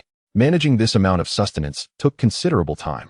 Of course, Bai Chen could feed the two dragons raw meat directly. However, the Extinction Dragon had only consumed raw fish once since its birth, and it had become quite discerning in its tastes. After a few meals of cooked food, the Thunder Wolf Dragon seemed to have developed an interest in it as well. Perhaps it was time to recruit a fifth partner skilled in culinary arts? Bai Chen glanced at the skilled blacksmith, who was currently sketching equipment designs on the ground. The blacksmith was tasked with equipment logistics, and she likely wouldn't mind taking on cooking as a secondary role. However, her pursuit of perfection in her creations could prove challenging. If given the opportunity to work in a 5-star restaurant, she would undoubtedly excel with time. Yet asking her to prepare a meal for just Bai Chen and his two dragons might result in them finishing lunch just in time for dinner, a rather inefficient process. Bai Chen shook his head in resignation. "Let us take it one step at a time. At least we can still dine with the chef at the base." After delegating the task of cleaning up the dishes to the blacksmith, Bai Chen turned his attention to the Thunder Wolf Dragon. He inquired, "How do you feel? Have you noticed any changes within yourself?" The Thunder Wolf Dragon nodded. It could certainly sense the transformation in its body. Its vitality had surged to heights it had previously thought unattainable. Previously, it had possessed the blood of a monster with a rarity of 5. Now, it had acquired the blood of an ancient dragon, elevating its life tier to an entirely new level. "Now do you believe in my ability to change your fate?" Bai Chen asked. The Thunder Wolf Dragon remained silent, pondering. Bai Chen produced the monster ball used to capture the Thunder Wolf Dragon, tossing it before him. "I respect your decision. If you truly wish to leave, simply shatter this ball, and you are free to go." The Thunder Wolf Dragon stared at the monster ball on the ground. Bai Chen had demonstrated his strength, which far surpassed its own. Moreover, he could easily bestow upon it tremendous power, making it evident that remaining with Bai Chen promised a brighter future than returning to the forest alone. As for the reluctance to bow to another, this man before it was no ordinary human. The Thunder Wolf Dragon raised its paw and nudged the monster ball back toward Bai Chen. Observing the ball roll back to him, Bai Chen smiled faintly as he picked it up once more. "Rest assured, follow my lead, and one day you too shall become an existence deemed forbidden." With the monster ball secured at his waist, Bai Chen continued, "Since you have confirmed your desire to become my companion beast, I shall commence your transformation." Before him appeared the status panel of the Thunder Wolf Dragon. Name: Thunder Wolf Dragon. Species: Fong Dragon. Type: Attribute: Electric. Dragon. Rarity: 6. Level: 40, 823. Ability: Symbiosis. Capable of coexisting with other beings, its attributes and capabilities will be influenced by the symbiotic entities. Skills: 1. Overcharged State. Rarity: 7. Mastery Level: 9,932. Enhanced by electric currents. All attributes receive boosts, with the increase proportional to the voltage. 2. Dragon Blood. Rarity: 7. Mastery Level: the ancient dragons thrived on a continuous, formidable life force. At present, Bai Chen possessed no electric-based skills. However, he could bestow upon the Thunder Wolf Dragon some universal abilities. Individual Thunder Wolf Dragon acquires Rarity 7 skill, Electric Avatar. Skill transforms, gaining the skill, Thunder Avatar. Individual Thunder Wolf Dragon acquires Rarity 6 skill, Dominance Aura. Bai Chen reviewed the Thunder Wolf Dragon's new skill, Thunder Avatar. Thunder Avatar, Rarity 7. A newly awakened skill derived from the techniques of the ancient Dragon Slayer. It enhances the physical form through electrical currents, significantly increasing its physical strength. With the magnitude of enhancement contingent on the intensity of the current, Bai Chen was rendered speechless. This skill was yet again related to electric currents. Before the Thunder Wolf Dragon could rest, Baichun instructed it to test its newfound strength. Having acquired the power of the Annihilation Dragon, its physical prowess did not exhibit a notable improvement, remaining akin to its previous Rarity 5 state. It appeared necessary to enter the overcharged state for the full potential of the Thunder Avatar's attributes to be realized. This was not surprising, as every existence possesses its own unique genes, making perfect replication impossible. Though some limitations existed, they remained within an acceptable range. After Baichun assessed its strength, the Thunder Wolf Dragon lay down and fell asleep, needing to acclimate to its newly acquired skills. Baichun, meanwhile, busied himself, entrusting the crafting artisan with the care of the Annihilation Dragon and Thunder Wolf Dragon, instructing her to recall the Annihilation Dragon into its ball should anyone approach. The artisan nodded, acknowledging her understanding. Although she was meant to remain in the workshop to hone her skills, her new companion required her presence to foster a bond. After all, they would soon be allies fighting on the same front, so familiarity was paramount. Having arranged everything in the combat arena, Baichun set off alone towards the starship. He needed to review the 4-star missions and help the Thunder Wolf Dragon select some viable skills. Upon entering the stronghold, he immediately sensed the curious gazes of those around him, their intrigue evident. A hunter approached Baichun, inquiring, "Baichun, has your Thunder Wolf Dragon been tamed?" "It has indeed," Baichun replied with a smile. "Is that true?" The hunter could hardly believe it. Monsters were synonymous with ferocity in their eyes. Yet someone had managed to tame such a beast? "Indeed, I shall bring it here shortly," Baichun confirmed. Aware that the commander had publicized his ongoing taming of the Thunder Wolf Dragon, allowing these traditional hunters some time to acclimate to the notion, Baichun bypassed the hunter and jogged towards the chain elevator, bidding farewell. "I must attend to an urgent matter." He sensed scholars approaching to intercept him. If they were to block his path, it would be impossible to escape without providing them with a satisfactory explanation. He hastily boarded the chain elevator, gazing down at the entire star stronghold, where a group of diminutive dragon scholars were searching for him. Trouble was surely on the horizon. As he foresaw the need to justify the Monster Ball, the Bond Stone, and the changes in the Thunder Wolf Dragon's strength, he decided to seek assistance from the commander. Upon reaching the 4th floor of the starship, Baichun was immediately spotted by Alara, her eyes sparkling with recognition as she rushed out from behind the bar to greet him. "Lord Bai, you have arrived." "Good evening," Baichun replied, surveying the lively surroundings. The starship was bustling at 7 p.m., with hunters engaging in arm wrestling contests, oblivious to his presence. Baichun leaned closer to Alara and whispered, "Could we find a private space to converse?" Alara understood Baichun's intent, aware of his desire for privacy to avoid unnecessary explanations to the hunters. "Of course. Please follow me to the VIP room." The so-called VIP room on the starship had been converted from the former captain's quarters, seldom utilized except for confidential missions requiring private discussions with hunters. "Thank you for your assistance." Following Alara to the VIP room, she opened the grand door. The decor within adhered to the highest standards of the stronghold, with opulent furnishings adorning the space. "Have you heard of the Thunderjaw Dragon?" Baichun was already familiar with this monster. Compared to the Savage Jaw Dragon, the Thunderjaw Dragon possessed a far superior adaptability, capable of appearing in every corner of the new world. Its strength surpassed that of the Savage Jaw Dragon, specializing in the use of electricity. It is worth mentioning that, at the same level and skill proficiency, the strength of a subspecies does not necessarily exceed that of the original species. The scholars' classifications of original and subspecies are merely contingent upon the timing of their discovery. If the scholars had first encountered the Thunderjaw Dragon before the Savage Jaw Dragon, the latter would have been classified as a subspecies of the former. In addition to subspecies, there exists a unique classification known as rare species. Rare species, unlike subspecies, are not only scarce but also possess strength that far exceeds that of the original or typical subspecies. Indeed, this is the latest subspecies discovered by hunters, and scholars hope for their assistance in conducting investigations. However, due to uncertainties regarding its ecology and population, initial decisions have been made to refrain from capturing it, opting instead for simple observation. Baichun felt a flicker of excitement, though the investigation task came with numerous restrictions, leaving him in a quandary. At that moment, Alara delivered the final blow, stating, "Investigation tasks are generally quite perilous. I mean, should you encounter an attack from the subject during the investigation, it would be entirely within guild rules to defend yourself." Baichun grasped the implication of Alara's words. As long as he refrained from killing or capturing, he could cleverly circumvent the guild's regulations. Moreover, this apparent loophole in the rules was hardly significant, after all. No legitimate hunter would willingly engage in prolonged encounters with monsters without hunting permits or invest excessive time in teaching them a lesson. Only Bai Chun had such a need. Is there a task sheet?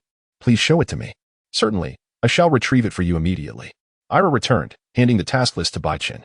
Bai Chun glanced at the document, noting that the client was the captain of the research team. The task was to investigate the ecological habits of the Thunderjaw, accompanied by an exhaustive list of investigation requirements that filled 2 pages. The time allocated for the task was 30 days, with a reward of 6,000 gold, which was considered quite generous among 4-star tasks. Bai Chun assessed in his mind that there were no issues with the timeline. 30 days was more than sufficient to study the ecological habits of the Thunderjaw. At that moment, Ira kindly reminded Bai Chun, Sir Bai, I am unsure if you have undertaken similar tasks on the old continent, but investigations in the new continent tend to be somewhat more intricate. You will need to adhere to the research team's investigation checklist, which includes food analysis, trace examination, habitat assessment, and even fecal analysis. The content is quite complex and extensive, requiring your particular attention. Bai Chun had already anticipated such intricacies. The fact that this task had not yet been claimed by hunters spoke volumes about its challenges. He then extracted the task list for capturing the rapid dragon and hunting the female fire dragon from the 6 tasks, handing them to Ira as he said, Please assist me in registering these 3 tasks. Unlike the previous 2-star and 3-star tasks, which had clear sighting reports to save hunters considerable exploration time, essentially allowing them to fly to nearby camps using the winged dragon and then employ tracking insects to locate and hunt their targets. 4-star tasks were significantly more cumbersome. Many of these tasks lacked definitive sighting reports and might consist of vague leads, necessitating hunters to invest substantial time in investigation and pursuit. For instance, the task for hunting the rapid dragon allowed a generous 25 days, while the task for hunting the female fire dragon allotted 20 days. At this level of task, it became exceedingly difficult for Bai Chun to replicate the rapid task completion he had achieved previously, unless he could pinpoint the monsters' locations with precision and eliminate them swiftly. Otherwise, his time expenditure would unlikely eclipse that of other ordinary hunters. Ira quickly registered the 3 tasks and handed the details to Bai Chun. As he reviewed the information, she inquired, Are you currently in urgent pursuit of a thunder attribute monster, Sir Bai? Without lifting his gaze, Bai Chun nodded. I need the Thunderjaw to battle formidable foes to unlock its potential. Ira paused and mused aloud. Speaking of which, I noted while registering tasks last night. In a corner of the arena, Bai Chun, who was honing his skills, was drawn by a sudden commotion. He turned to see that, after a night of growth, the Thunderjaw had expanded significantly, its size now comparable to that of the formidable Annihilation Dragon, having increased by 16 times. Its length had grown from an average of 16 meters to 26 meters, with a height reaching 8 meters. It now surpassed even the largest of the wyvern species, the bull dragon, and still had room for further growth. Scholars would undoubtedly have countless inquiries should they learn of this. The phenomenon of size increase due to dominance aura varied among individuals. Bai Chun had learned skills without any change in his size, while the Annihilation Dragon had increased by 15 times and the Thunderjaw by 16. Observing the colossal beast before him, Bai Chun couldn't help but reflect. This dominance aura indeed suits the monsters well. The increase in size not only enhances combat prowess, but also inadvertently amplifies the monster's imposing presence. Bai Chun approached the Thunderjaw for a closer examination. Its sudden growth had rendered it somewhat gaunt, indicating a need for time to replenish its fat reserves. Wake up.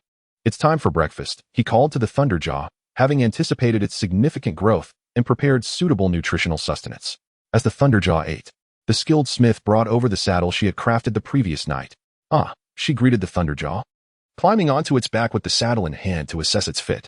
Fortunately, she had tailored the saddle according to the growth metrics of the Annihilation Dragon, and it seemed quite suitable upon comparison. She secured the saddle on the Thunderjaw's back and patted its shoulder, indicating it was ready.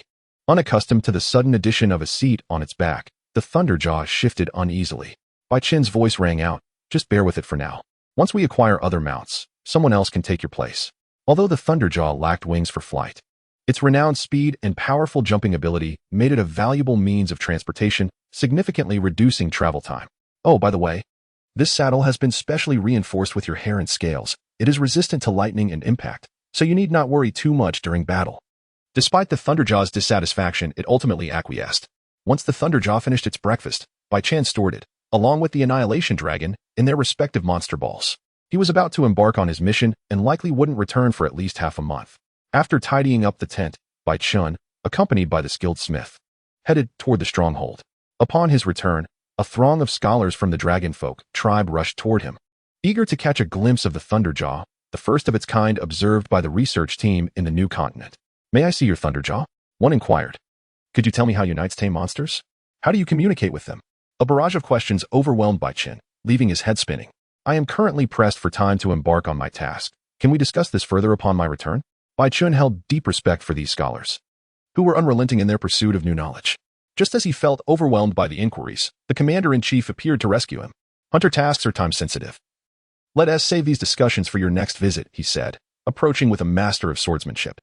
The scholars recognized that their opportunity for questioning had come to an end. As they drew closer, the commander-in-chief remarked, "You are now a legendary figure at the stronghold, renowned not only for your formidable strength, but also for your prowess in taming monsters." "Not quite," Baichen replied awkwardly with a laugh. The commander-in-chief shook his head in resignation and asked, "So, is the taming complete?" "It has been successfully accomplished," Baichen confirmed. Although the commander-in-chief had anticipated this outcome, hearing Baichen's affirmation still left him astonished. "Haha," the commander-in-chief chuckled heartily. "You truly enjoy surprising people. By the way, Commander, what was the urgent task you mentioned earlier?" Baichen inquired. Chapter 84, Simplification of Fighting Chi and Hardening of Fighting Chi, 3 updates. At the entrance of the base, Baichen donned his rare-grade knight armor. Level 3. In truth, long before Baichen elevated his Titan physique to a master level, his physical defense had already surpassed that of this heavy armor. The only benefit this equipment now provided him was its weight, which helped bridge the gap between him and the larger monsters. Slung across his back were the Poison Erosion, Cursed Flame, and the Annihilation Dragon Blade. The leader of the second phase team had already taken note of the Annihilation Dragon Blade during Baichen's previous visit to the workshop. Baichen explained to the second phase leader that he had encountered the Annihilation Dragon while meeting a skilled blacksmith.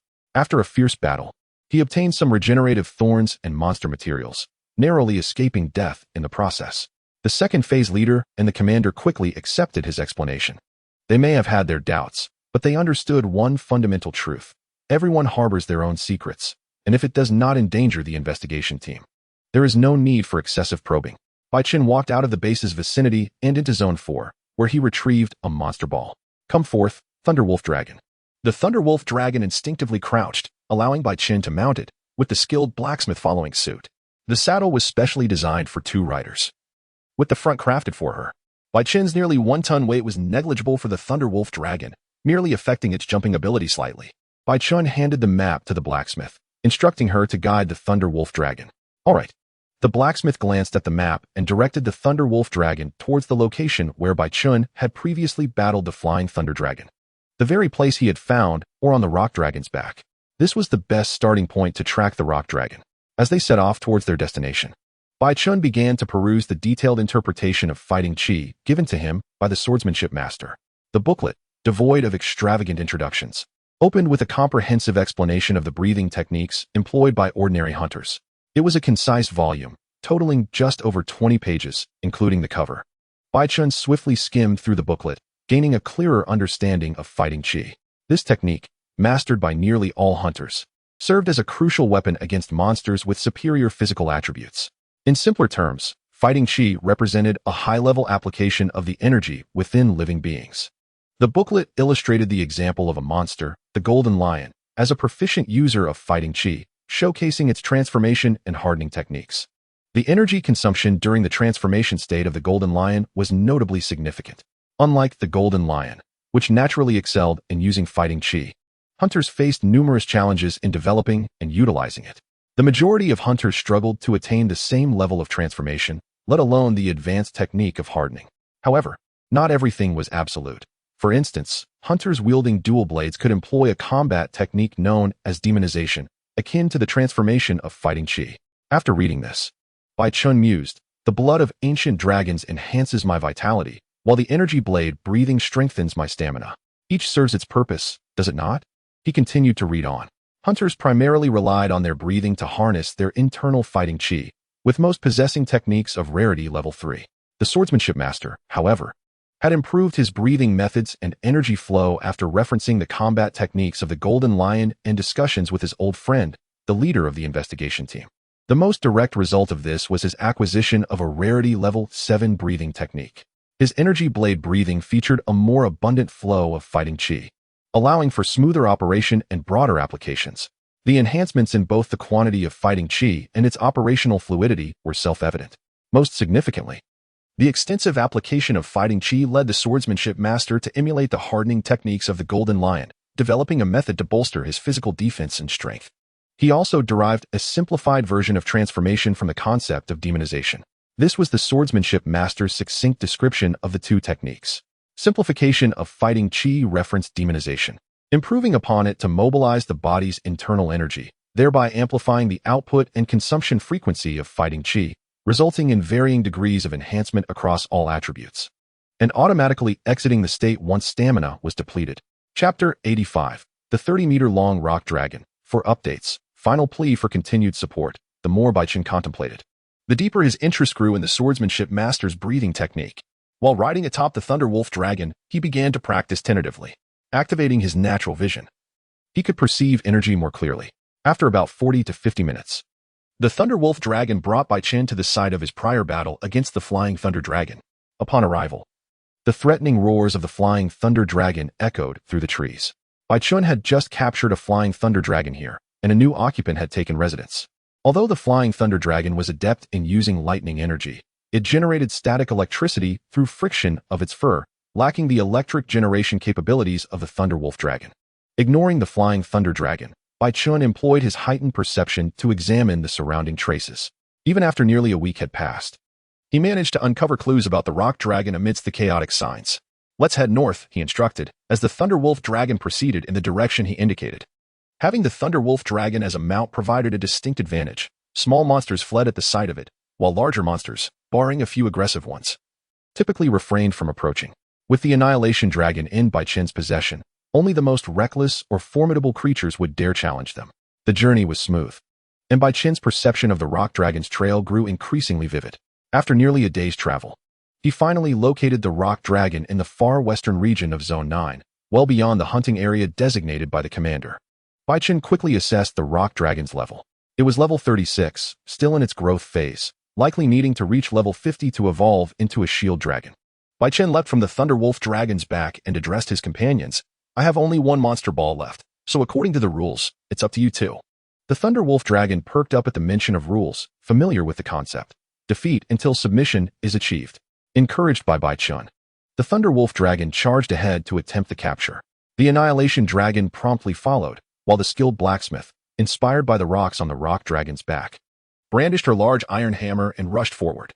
Baichen, meanwhile, settled onto a flat stone with the booklet on fighting chi, basking in the warm morning sun while diligently studying the secrets contained within. The sounds of the Rock Dragon's anguished cries and roars filled the air. Baichen sighed softly. What a peaceful day this is. 15 days swiftly passed. In the starship Star of Destiny, Alara was meticulously organizing the task assignments from recent weeks. In her hands, she held 3 task reports, one concerning the capture of a Rock Dragon, which had been completed and reported 13 days prior. The remaining 2 tasks involved the capture of a Swift Dragon and the hunting of a female Fire Dragon, both of which had also been successfully reported 8 days earlier. Additionally, the investigation of the Thunderjaw Dragon had been submitted 3 days ago. With 3 days having passed, Alara pondered why Lord Bai had not yet returned. She had already taken care of the procedures for elevating Baichen from 4 to 5 stars and had been striving to keep the commission for capturing the Sea Dragon on hold. As Alara was consumed by her concerns, a deck attendant, while cleaning, suddenly shouted, "What is that?" Alara turned to see her colleague at the bow of the starship, where a glimpse of the western gate of the outpost was visible. The attendant keenly identified the sight, exclaiming, "Is that a monster? How can it be so enormous?" The attendant's exclamation piqued the curiosity of other attendants and felines, who hurried over to gaze into the distance, where a colossal creature was indeed approaching slowly. The nature of the creature remained a mystery until one feline, equipped with a telescope, scrutinized it closely and revealed to the crowd that it was a Rock Dragon. Rock Dragon? Alara rushed over, recalling that only Baichen had interacted with such a creature at the outpost. Could it be that Lord Bai had returned?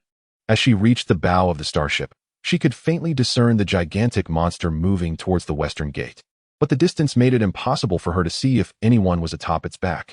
Alara then glanced at the feline beneath her, snatching the telescope from its grasp. "Apologies, I need to borrow this." Chapter 86. A Minor Shock for Traditional Scholars, Part 1. As everyone observed the Rock Dragon's docile demeanor, their previously anxious hearts finally eased. It was indeed astonishing. They had thought that Baichun taming the Thunderwolf dragon was already remarkable, yet in less than half a month, he had managed to tame a gigantic rock dragon. Since Baichun's return 22 days ago, the outpost had been abuzz with rumors about him. Some claimed he possessed unparalleled strength within the investigation team. Others spoke of his superhuman ability to go without sleep, while yet others suggested he had an aura that instilled fear in monsters, enabling him to subdue those ferocious beasts. The multitude of rumors was outrageous, and no one could provide a definitive account. The director of the Ecological Research Institute approached the rock dragon, curiously examining this magnificent creature. Unable to contain his thoughts, he murmured, "How on earth did you grow so large?" He reached out to touch the rock dragon's armored shell, and seeing no immediate danger, other scholars hurried down from the citadel. Within minutes, a throng of scholars surrounded the rock dragon, even pushing Baichun aside. They began to observe and study the creature, marveling at its size. The director, perplexed, repeatedly declared it impossible for a juvenile rock dragon to attain such proportions. If the rock dragons of the New World were indeed larger than their Old World counterparts, why did other monsters maintain typical sizes? What justified the rock dragon's exceptional growth? This size contradicted the natural laws of growth. Finally recalling Baichun, the director squeezed through the crowd to find him. He approached directly, inquiring, "What exactly have you done? How did you facilitate such growth?" The director's question drew the attention of the other scholars, who turned their eager gazes toward Baichun, their eyes filled with fervent curiosity. Under their scrutiny, Baichun raised his bond stone, stating, "This is the capability of us knights. We can use the bond stone to awaken the latent potential of our companion beasts. I merely activated the potential within him." Baichun's explanation was not a lie, but rather a concealment of certain secrets. In the distant Old World, other knights could indeed utilize bond stones to stimulate the potential of their companion beasts, aiding their growth. Moreover, the techniques Baichun imparted to the rock dragon were specifically tailored for it, theoretically allowing it to learn these abilities independently or through unique means. For instance, the blood of ancient dragons was generally inaccessible to most creatures, yet under certain extraordinary circumstances, such as experiencing a reversion phenomenon or consuming ancient dragon blood, they might awaken ancient dragon abilities. Baichun's advantage lay in simplifying conditions that were typically arduous to fulfill. Thus, his explanation held no logical flaws. Should other knights discover Baichun's peculiarities, he could easily deflect inquiries by citing his mastery over the bond stone's powers. After all, to date, those knights had not fully harnessed the abilities of the bond stone. Bond stone. The scholars were evidently hearing about this special stone for the first time. Indeed, this is the foundation of our monster taming. The director, eyeing the bond stone in Baichun's possession, wished to study it closely but was met with refusal. "I apologize, Director, but this bond stone is my most crucial tool. I cannot simply hand it over. There was only one such bond stone, and should the scholars mishandle it, Baichun would have no recourse." As an experienced researcher of the Dragonkin, the director understood the importance of respecting others' wishes in research. With a sigh, he resigned himself to hoping that the commander might assist him in procuring a bond stone from the Old World. Soon revitalized, the director sought Baichun's permission. "May I conduct a thorough study of your companion beast? I can ensure it cooperates for some basic research, but please, no blood draws." Baichun was reluctant to disclose that the rock dragon already possessed ancient dragon-level vitality. The director nodded enthusiastically, recognizing that this was considerably better than he had anticipated. "This is not the place for research. Let us convene at the arena later," Baichun declared, capturing the rock dragon in a monster ball. This peculiar item instantly captivated the attention of the scholars, their eyes gleaming with intrigue. "What on earth is this?" Chapter 87. Cultivating a Super-Large Ancient Dragon. Part 2. Baichun noticed two technicians in the distance and greeted them from afar. "Deputy Commander, Chief Technician, what brings you both here?" "We came because of your marvelous ball," they replied, still incredulous. The notion of capturing a creature weighing several tons within a sphere the size of an apple was beyond their imagination. "This monster ball is a technology brought from another world by the master blacksmith." Baichun handed the ball he used to capture the rock dragon to the two technical experts. The chief technician accepted it, squinting through his somewhat clouded eyes due to age. "Did you use this ball to capture the rock dragon?" "Indeed, it is a remarkable technology, isn't it?" The technical team leader was initially skeptical until Baichun demonstrated the process of capturing and releasing the rock dragon right before his eyes, at which point his disbelief vanished entirely.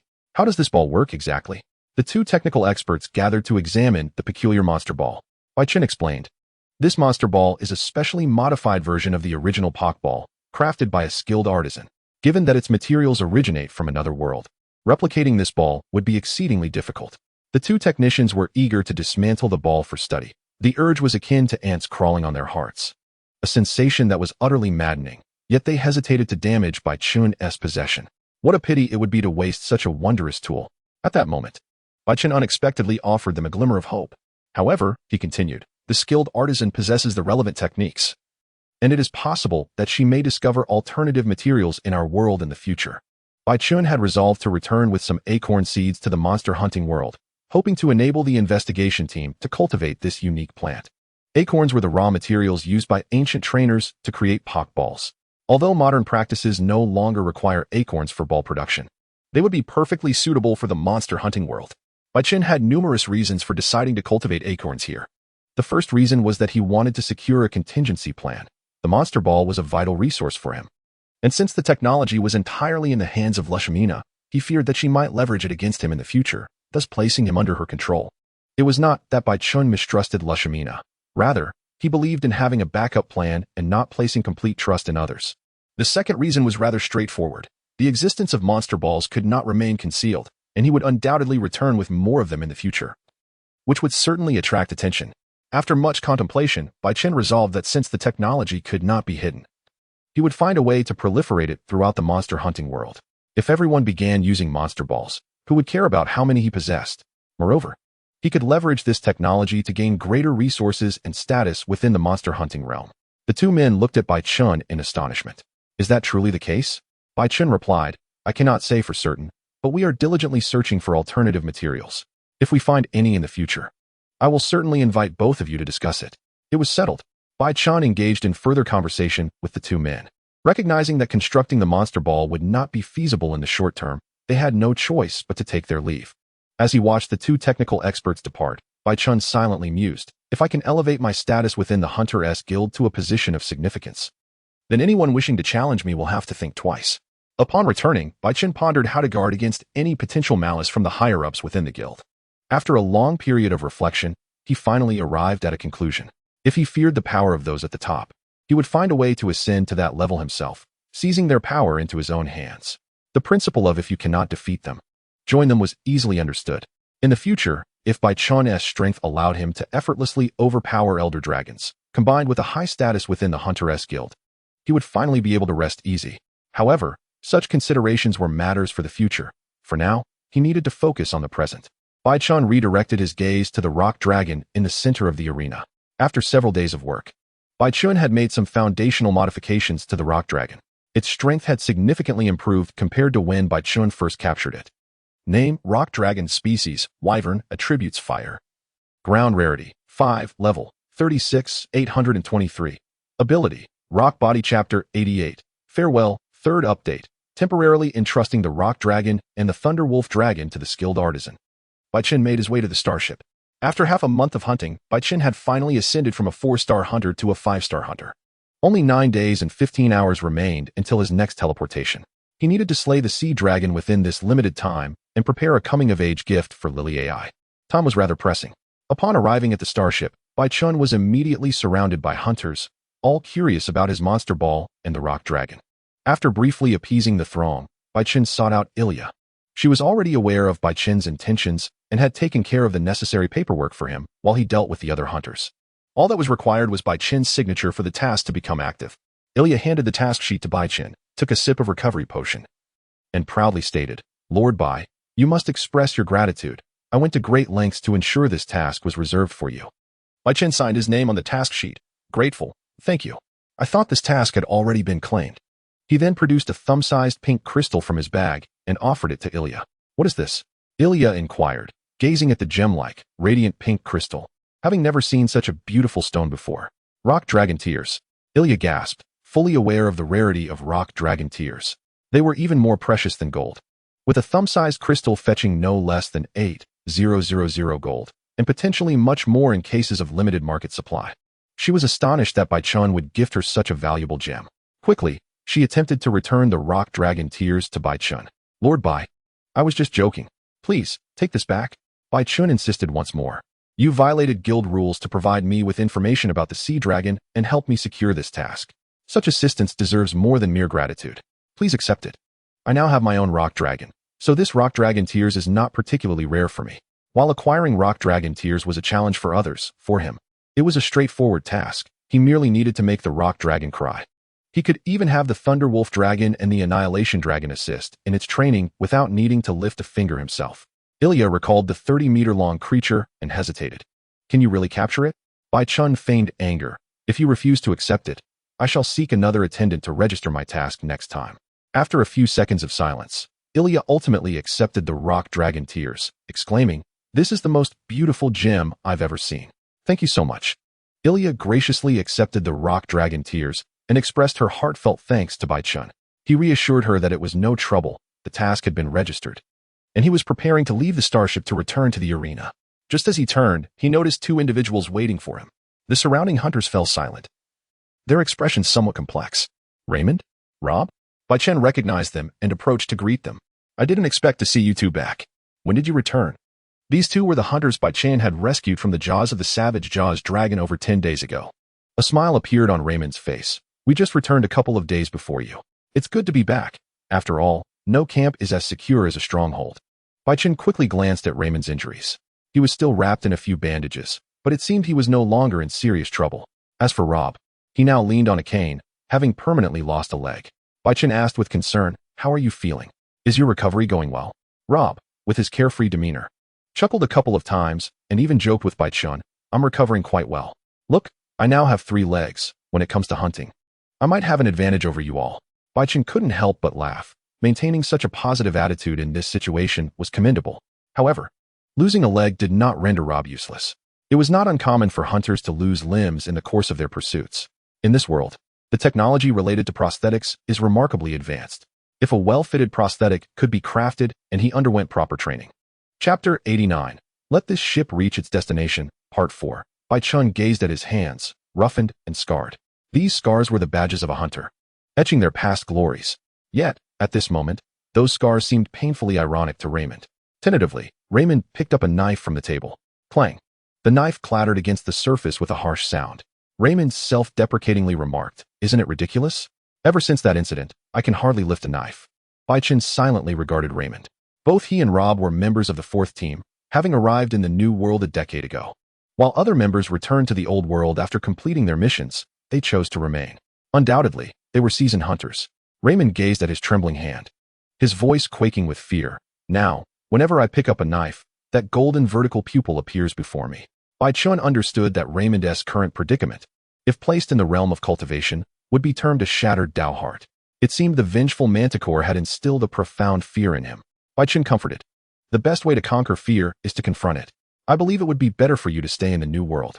Only then can you possibly overcome the fear within you. Raymond straightened the knife, shaking his head. You are right, benefactor, but after this mission, I realize I may no longer keep pace with everyone.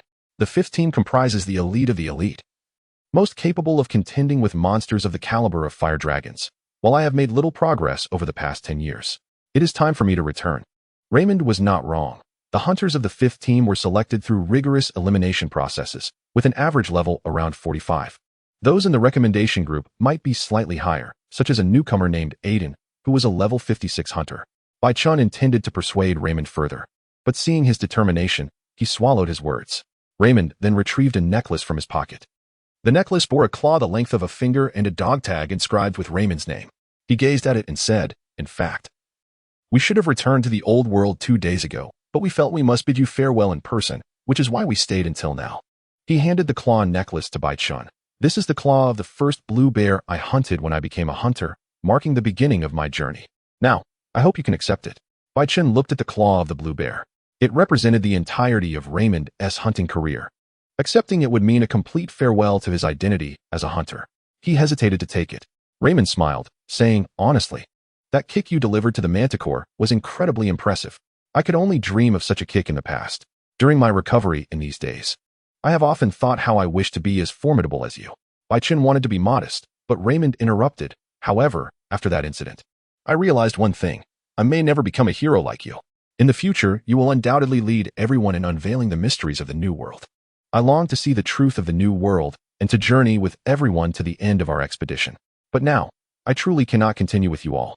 At the very least, I hope this claw can bear witness to that historic moment on my behalf." Bai Chun's gaze returned to the claw necklace. It symbolized Raymond's hunting career and his contributions to the Star Stronghold in the New World over the past decade. Before the fifth team arrived, it was members like Raymond from the fourth team who aided in exploration and clearing the surrounding monsters. It could be said that all the conveniences enjoyed by the fifth team hunters today were due to the efforts of these pioneering members of the investigation team. Bai Chun took a deep breath and accepted the necklace from Raymond. Rob also offered a red cord bearing a metallic dog tag inscribed with his name. Please take this too, benefactor. I still wish to contribute to the investigation team, but my current condition does not permit it. Once I adapt to hunting with prosthetics, I will return to the new world. Bai Chun smiled as he accepted it. Then I shall keep it for you temporarily. I hope that when I unveil the secrets of the new world, you can return to witness it in person. Rob nodded. Absolutely. At that moment, Iria approached with 3 beers for the trio. Tonight's gathering Chapter 90, Limitless Battle Energy, Part 1. At 1 a.m., Bai Chun observed the scholars across the room who were still studying under the lights. He was somewhat speechless. Did these individuals not feel fatigued? They had been tirelessly researching for nearly 10 hours. From their eyes, he perceived an insatiable excitement. They were inscribing tales of myth that would never be replicated in their records. Rather than documenting the ecology of the rock dragon of the New World, they were chronicling the birth of future taboos. Ignoring the scholars, Bai Chun moved to a corner of the arena and began to channel the battle energy within his body. After 15 days, he had mastered the battle energy secrets of the Sword Master, transforming his breath technique into a rarity level 7 battle energy. Moreover, he had acquired the combat skill of battle energy manifestation. According to his estimations, during this manifestation, his attributes would enhance by approximately 20%. However, he had struggled to grasp the technique of battle energy solidification, feeling somewhat at a loss. In the corner, Bai Chun adjusted his breathing.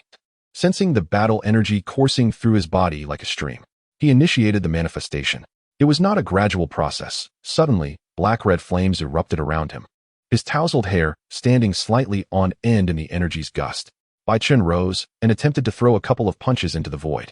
The air crackled with the sound of his punches slicing through it. As the golden lion activated its battle aura, the lightning attribute energy within its body surged forth. In contrast, when Bai Chun unleashed his battle aura, the dragon attribute energy within him was ignited.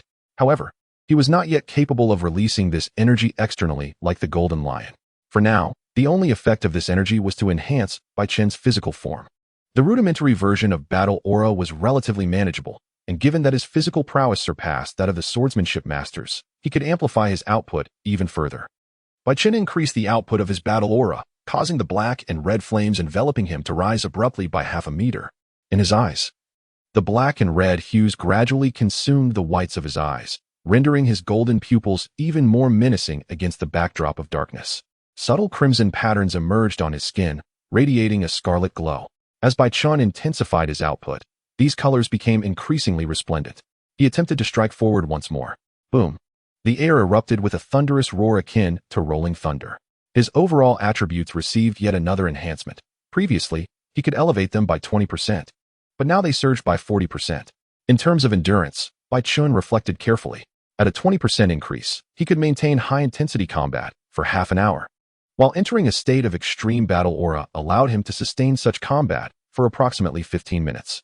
Under high-output conditions, his combat duration was limited to just 10 minutes, and if he employed techniques such as battle aura hardening, his fighting span would likely diminish further. Seizing the moment while the scholars were distracted, Bai Chun hastily deactivated his battle aura. Endurance posed a significant challenge, yet fortunately, he possessed a unique advantage. Bai Chun accessed the system interface to quickly tally his recent spoils. Capturing the Savage Jaw Dragon granted him 5 skill proficiency points and a rare skill enhancement stone of rarity 6. The capture of the Thunder Wolf Dragon yielded 1,000 skill proficiency points and a random skill enhancement stone. Following that, capturing the Swift Dragon and the Female Fire Dragon collectively provided 2,500 skill proficiency points and another random skill enhancement stone.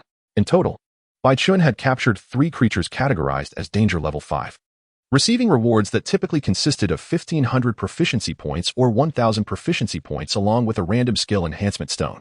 The 2 random enhancement stones yielded one of rarity 2 and one of rarity 1, which could be deemed marginally beneficial.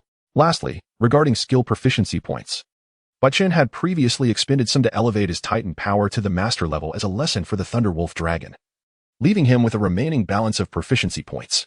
Throughout this period, Bai Chun had not neglected his training. nearly every day, aside from combat and 2 hours of sleep. He sought ways to refine his minor skills, such as energy gathering, rapid defense, and swift movement.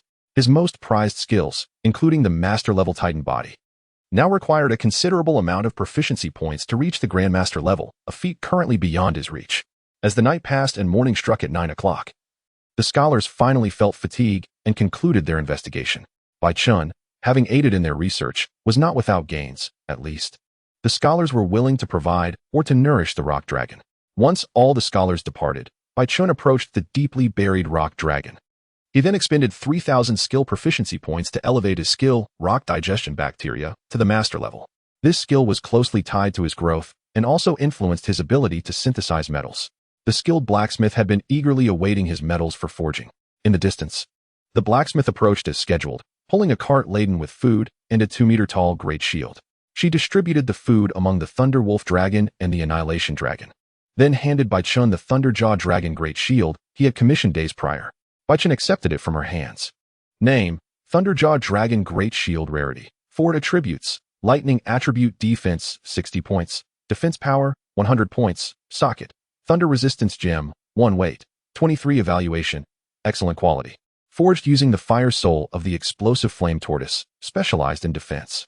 Utilizing materials from the Thunderjaw Dragon and the Thunder Resistance Gem, the shield's lightning attribute defense has been enhanced. The gem is a special adornment containing various powers. For instance, an accessory called the Attack Gem, when embedded in equipment, grants special power enhancements to bolster the user's strength. Similarly, the Thunder Resistance Gem can augment lightning attribute defenses. Although Bai Chun could not hunt the Thunderjaw Dragon, he could easily obtain scales or fur from it. Due to the scarcity of materials, the shield's rarity and attributes were not particularly impressive. However, it sufficed as a disposable weapon. Bai Chun tried the Great Shield. Being crafted by the skilled blacksmith, its quality was undoubtedly commendable. He secured the shield onto his back. Well done. You should have your breakfast too. Once we finish, we shall embark on our hunt for the sea dragon. The blacksmith acknowledged with a nod, settling beside the Thunder Wolf Dragon to enjoy her Pokémon food. Bai Chun, while eating, worked on enhancing the group's strength, observing his remaining skill proficiency points. He allocated some to elevate the Annihilation Dragon's power transformation skill to the master level. He further invested points to enhance the Annihilation Dragon's regeneration spine skill to the master level. Finally, he expended 7,000 points to elevate the Thunder Wolf Dragon's ancient dragon blood skill to the master level, followed by an additional 7,500 points to enhance the Thunder Wolf Dragon's overcharged state to the master level. After consuming all his skill proficiency points, Bai Chun paused to reflect.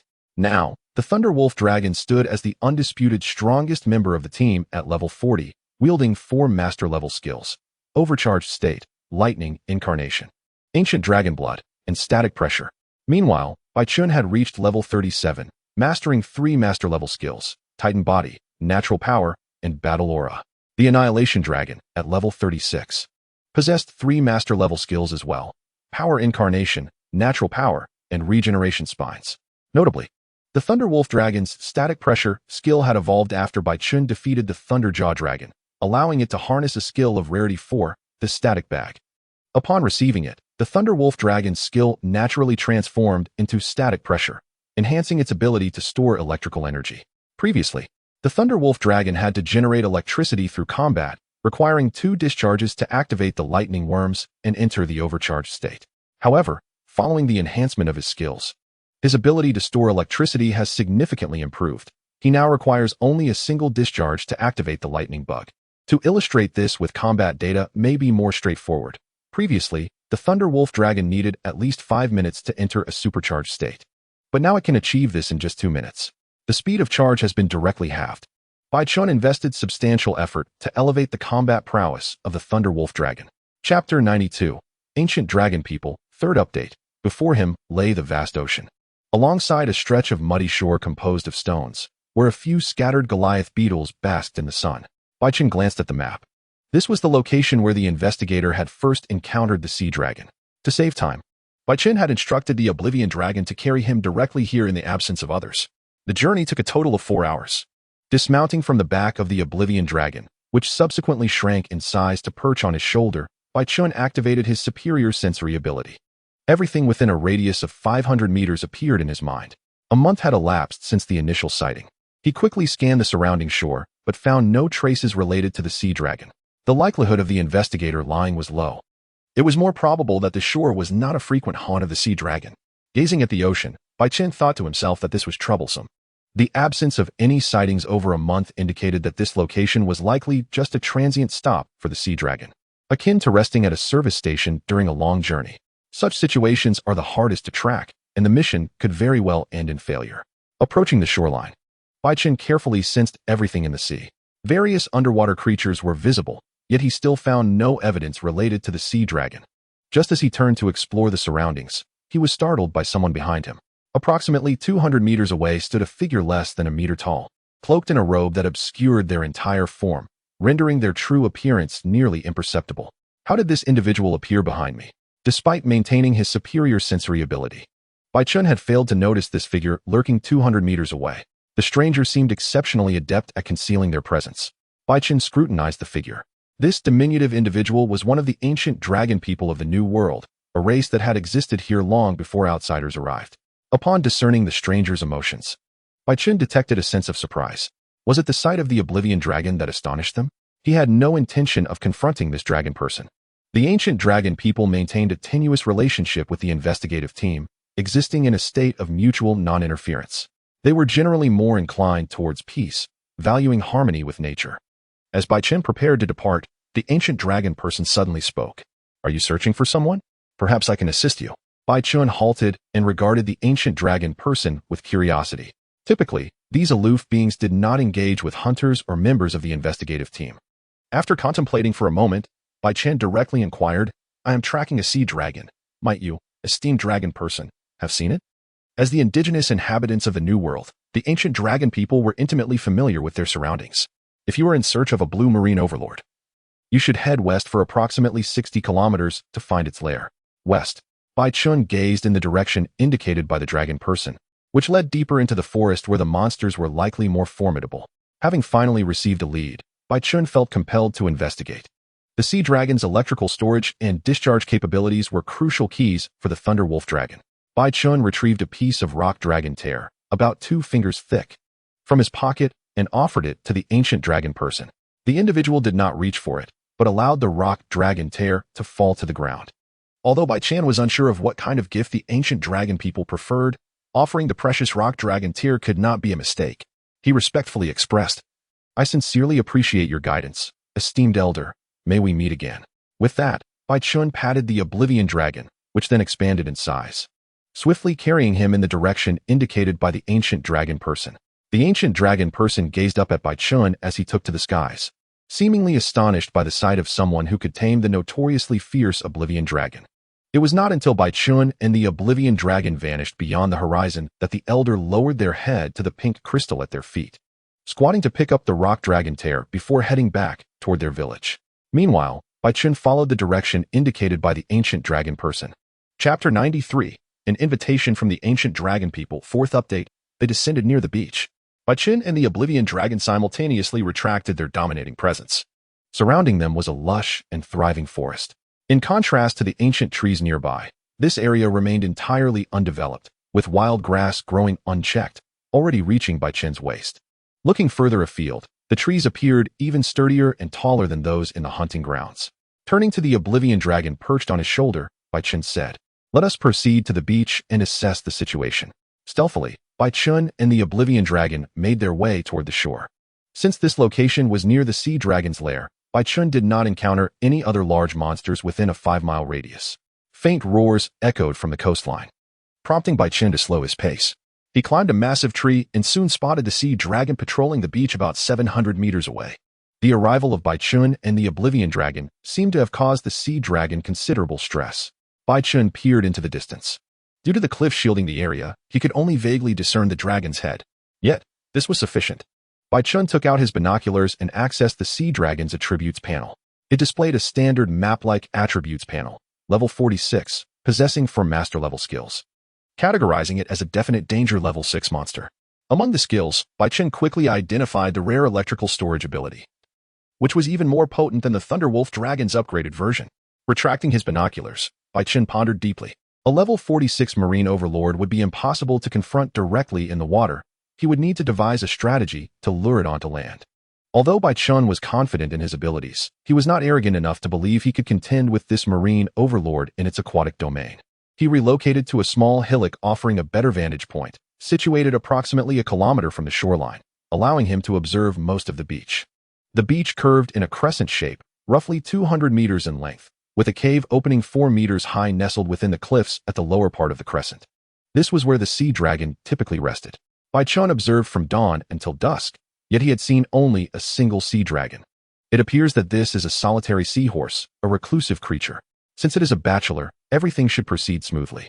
Bai Chun released the Thunder Wolf Dragon and the Artisan. He instructed the Thunder Wolf Dragon to patrol the vicinity, driving away both small and large monsters. Should it encounter an adversary it cannot defeat, it should retreat to his location. Furthermore, he requested that it bring back some prey. Following the command, the Thunder Wolf Dragon leapt down the hillside. Subsequently, Bai Chun summoned the Artisan to assist in crafting some items and equipment. Meanwhile, Bai Chun was not idle. He once again took up his binoculars to scan the distant beach, searching for suitable combat zones. Soon, a roar from the Thunder Wolf Dragon echoed from 1 to 2 kilometers behind Bai Chun. It had encountered an enemy, and judging by the sound, the foe did not appear to be particularly formidable. Upon hearing the Thunder Wolf Dragon's call, the seahorse by the seaside also sensed it. Casting a wary glance in Bai Chun's direction, though it did not approach, Bai Chun murmured to himself, noting the creature's vigilance. It showed no inclination to investigate further. The plan to lure it had failed, but Bai Chun remained undeterred. He had never expected the roar of the Thunder Wolf Dragon to draw the seahorse away from the shore. As night fell, while waiting for the Artisan to finish crafting the equipment, Bai Chun had the rock dragon dig a resting cave. He intended to rest there for the night. Preparing for the hunt of the seahorse. Inside the cave, Bai Chun took on the role of chef once more, preparing a grilled feast for the Extinction Dragon and the Thunder Wolf Dragon. The night passed quietly. When Bai Chun awoke, ready to check on the seahorse, he was startled by 2 dark figures perched on a nearby tree. Upon closer inspection, he recognized them as 2 ancient dragonfolk clad in woven garments, one of whom had guided him the previous day. What was going on? Had their numbers increased? Last night, he had not detected their presence. They had been as insubstantial as ghosts, their existence indistinguishable from the stones lining the road when he was not specifically searching. Bai Chun assessed the emotions of the 2 dragonfolk. Their demeanor was slightly peculiar, and he could not discern their intentions, only confirming that they bore no malice. He approached them, intending to dismiss their presence. Your invitation to your village seems suspect, Bai Chun said sternly. Such unsolicited kindness often conceals ulterior motives. What benefit could I possibly gain from visiting the village of ancient dragonfolk? Am I to glean information about the New World? The investigation team sought to establish amicable relations with the ancient dragonfolk to uncover the truth of the New World. However, Bai Chun felt well informed about such matters and had no need to rely on the wisdom of these ancient beings. We sincerely invite you to our village, and we will prepare a grand gift for you, they insisted. A grand gift? Bai Chun replied dismissively. What? Are you going to present me with an ancient dragon egg? The 2 ancient dragonfolk fell silent for a moment, and the one Bai Chun had previously interacted with spoke. We do not possess an ancient dragon egg, but we do have information regarding them. Bai Chun stared at the ancient dragonfolk, momentarily taken aback. What did you just say? Great Dragon Knight. We possess knowledge of ancient dragon eggs and are willing to share this information with you. Bai Chun was astonished. He had merely made a flippant remark, yet they had indeed possessed such knowledge. Which ancient dragon's information do you have? He inquired eagerly. Though he currently had the capability to produce ancient dragons in bulk, the process required considerable time and resources for cultivation. Unlike genuine ancient dragons, which possessed extraordinary abilities from the outset, Bai Chun could acquire a vastly powerful companion merely by allowing them to mature. However, the ancient dragonfolk were not inclined to answer his questions so readily. The information about the ancient dragon eggs is the highest secret of our village, and we lack the authority to disclose it freely. Bai Chun realized that this was a tactic to compel him to visit their village. While he could dismiss typical gifts without concern, the prospect of learning about ancient dragon eggs was a different matter altogether. I understand. Once I have hunted this seahorse, I will accompany you to your village. However, if this turns out to be a deception, do not blame me for causing a ruckus in your village. We speak only the truth, they assured. Very well. I will trust you this once. Bai Chun gestured for them to withdraw to a safer distance. You should leave here quickly. This place will soon become a battlefield. With the 2 dragonfolk retreating, Bai Chun resumed his preparations for battle. He climbed a small hill and resumed his watch with the binoculars. After having slept only 2 hours the previous night, he noted that the seahorse was still asleep. Bai Chun observed throughout the day and finally confirmed the seahorse's daily routine. It departed each morning at 8 a.m. for hunting, typically taking around 4 hours to satiate its hunger. Afterward, it would return to its lair to rest. At 4 p.m., it would venture out to patrol its territory, primarily along the seashore, returning after a brief period of 2 to 3 hours. To be prudent, Bai Chun waited an additional day to verify the seahorse's fixed schedule, finally feeling assured. With merely 6 days remaining until his return to the Pokémon world, Bai Chun was entirely prepared. During breakfast, everyone ensured they consumed enough to have ample energy for the impending battle. Just as Bai Chun finished his grilled meal, a basket of fruit appeared at his side, a gift from the ancient dragon folk. He expressed his gratitude and savored the fruit. Observing the numerous ancient dragon folk standing in the trees, Bai Chun counted them. 1, 2, 3. There were 12 in total, including 2 robust dragon folk standing at an impressive height of 1.8 meters. Bai Chun couldn't help but murmur to himself, "While I haven't prohibited you from observing, is this not a rather excessive number?" Looking around at the dragon folk, he noticed that most of their attention was fixed on the extinction dragon nestled in his arms. It seemed they had invited him to their village due to his taming of the extinction dragon. Shaking his head, he pushed aside these distractions. Their true motives would be revealed upon his visit. For now, he needed to focus on the hunt. Finishing his breakfast, Bai Chun glanced at the time. The morning had arrived. The seahorse was forcibly dragged into the forest behind him. Bai Chun quickly followed, accompanied by the artisan. The seahorse, known as the ruler of the ocean, was also referred to as the land's flounder. Its combat prowess on land was significantly diminished compared to its strength underwater. "If I cannot defeat you beneath the waves, I refuse to believe you possess such formidable fighting capability on land." Bai Chun set the battlefield 3 kilometers from the coastline. Precisely at their previous encampment, he had already dug a pitfall trap, awaiting the arrival of the sea dragon. The rock dragon observed as it approached the trap Bai Chun had prepared. With a powerful flap of its wings, it took to the sky. As a flying dragon species, it could perform short-distance leaps despite its considerable weight. With a daring flutter of its massive wings, it narrowly evaded the pitfall trap. However, the sea dragon behind it lacked the ability to fly, plummeting straight into the trap. Just as inertia threatened to pull the rock dragon into the pit, Bai Chun swiftly recalled the rock dragon with a monster ball. "Now," Bai Chun shouted. On the hillside, the extermination dragon forcefully shoved a massive boulder down the slope. The several-ton stone plummeted from a height of 100 meters. With a tremendous crash, the air filled with the anguished cries of the sea dragon. Such a heavy object falling would likely have crushed any Pokémon, but alas, they were monsters, endowed with formidable vitality and exoskeletons harder than steel. The Blue Sea Overlord sustained only significant damage. Defeating it would require much more effort. With a swift flick of its long, blue tail, the sea dragon catapulted the boulder out of the pit. As it sought to escape, a shadow leaped toward it from the horizon, accompanied by the deafening sound of thunder. Thunderstrike. The Thunderwolf dragon had entered a hyper-electrified state, its electric form fully activated. The force of the strike embodied the might of the extermination dragon. With a resounding crash, the sea dragon's head was driven forcefully into the ground. Before it could recover, the extermination dragon leaped down from the hill. Her right arm swelled with power. Roar. Ultra serious destruction palm. The full extent of her terrifying strength followed. Once again, the sea dragon was thrust back into the pit. "Come forth, rock dragon." Bai Chun summoned the rock dragon once more, commanding it to unleash its flame cannon. The intense heat within the rock dragon surged forth as it blasted a penetrating stream of high-temperature rays into the pit. Miraculously, the 50% chance of misfire did not activate. Unlike the armored dragon, the rock dragon's flame sacs had not fully developed, leaving some risk of failure. Fortunately, at this crucial moment, it did not falter.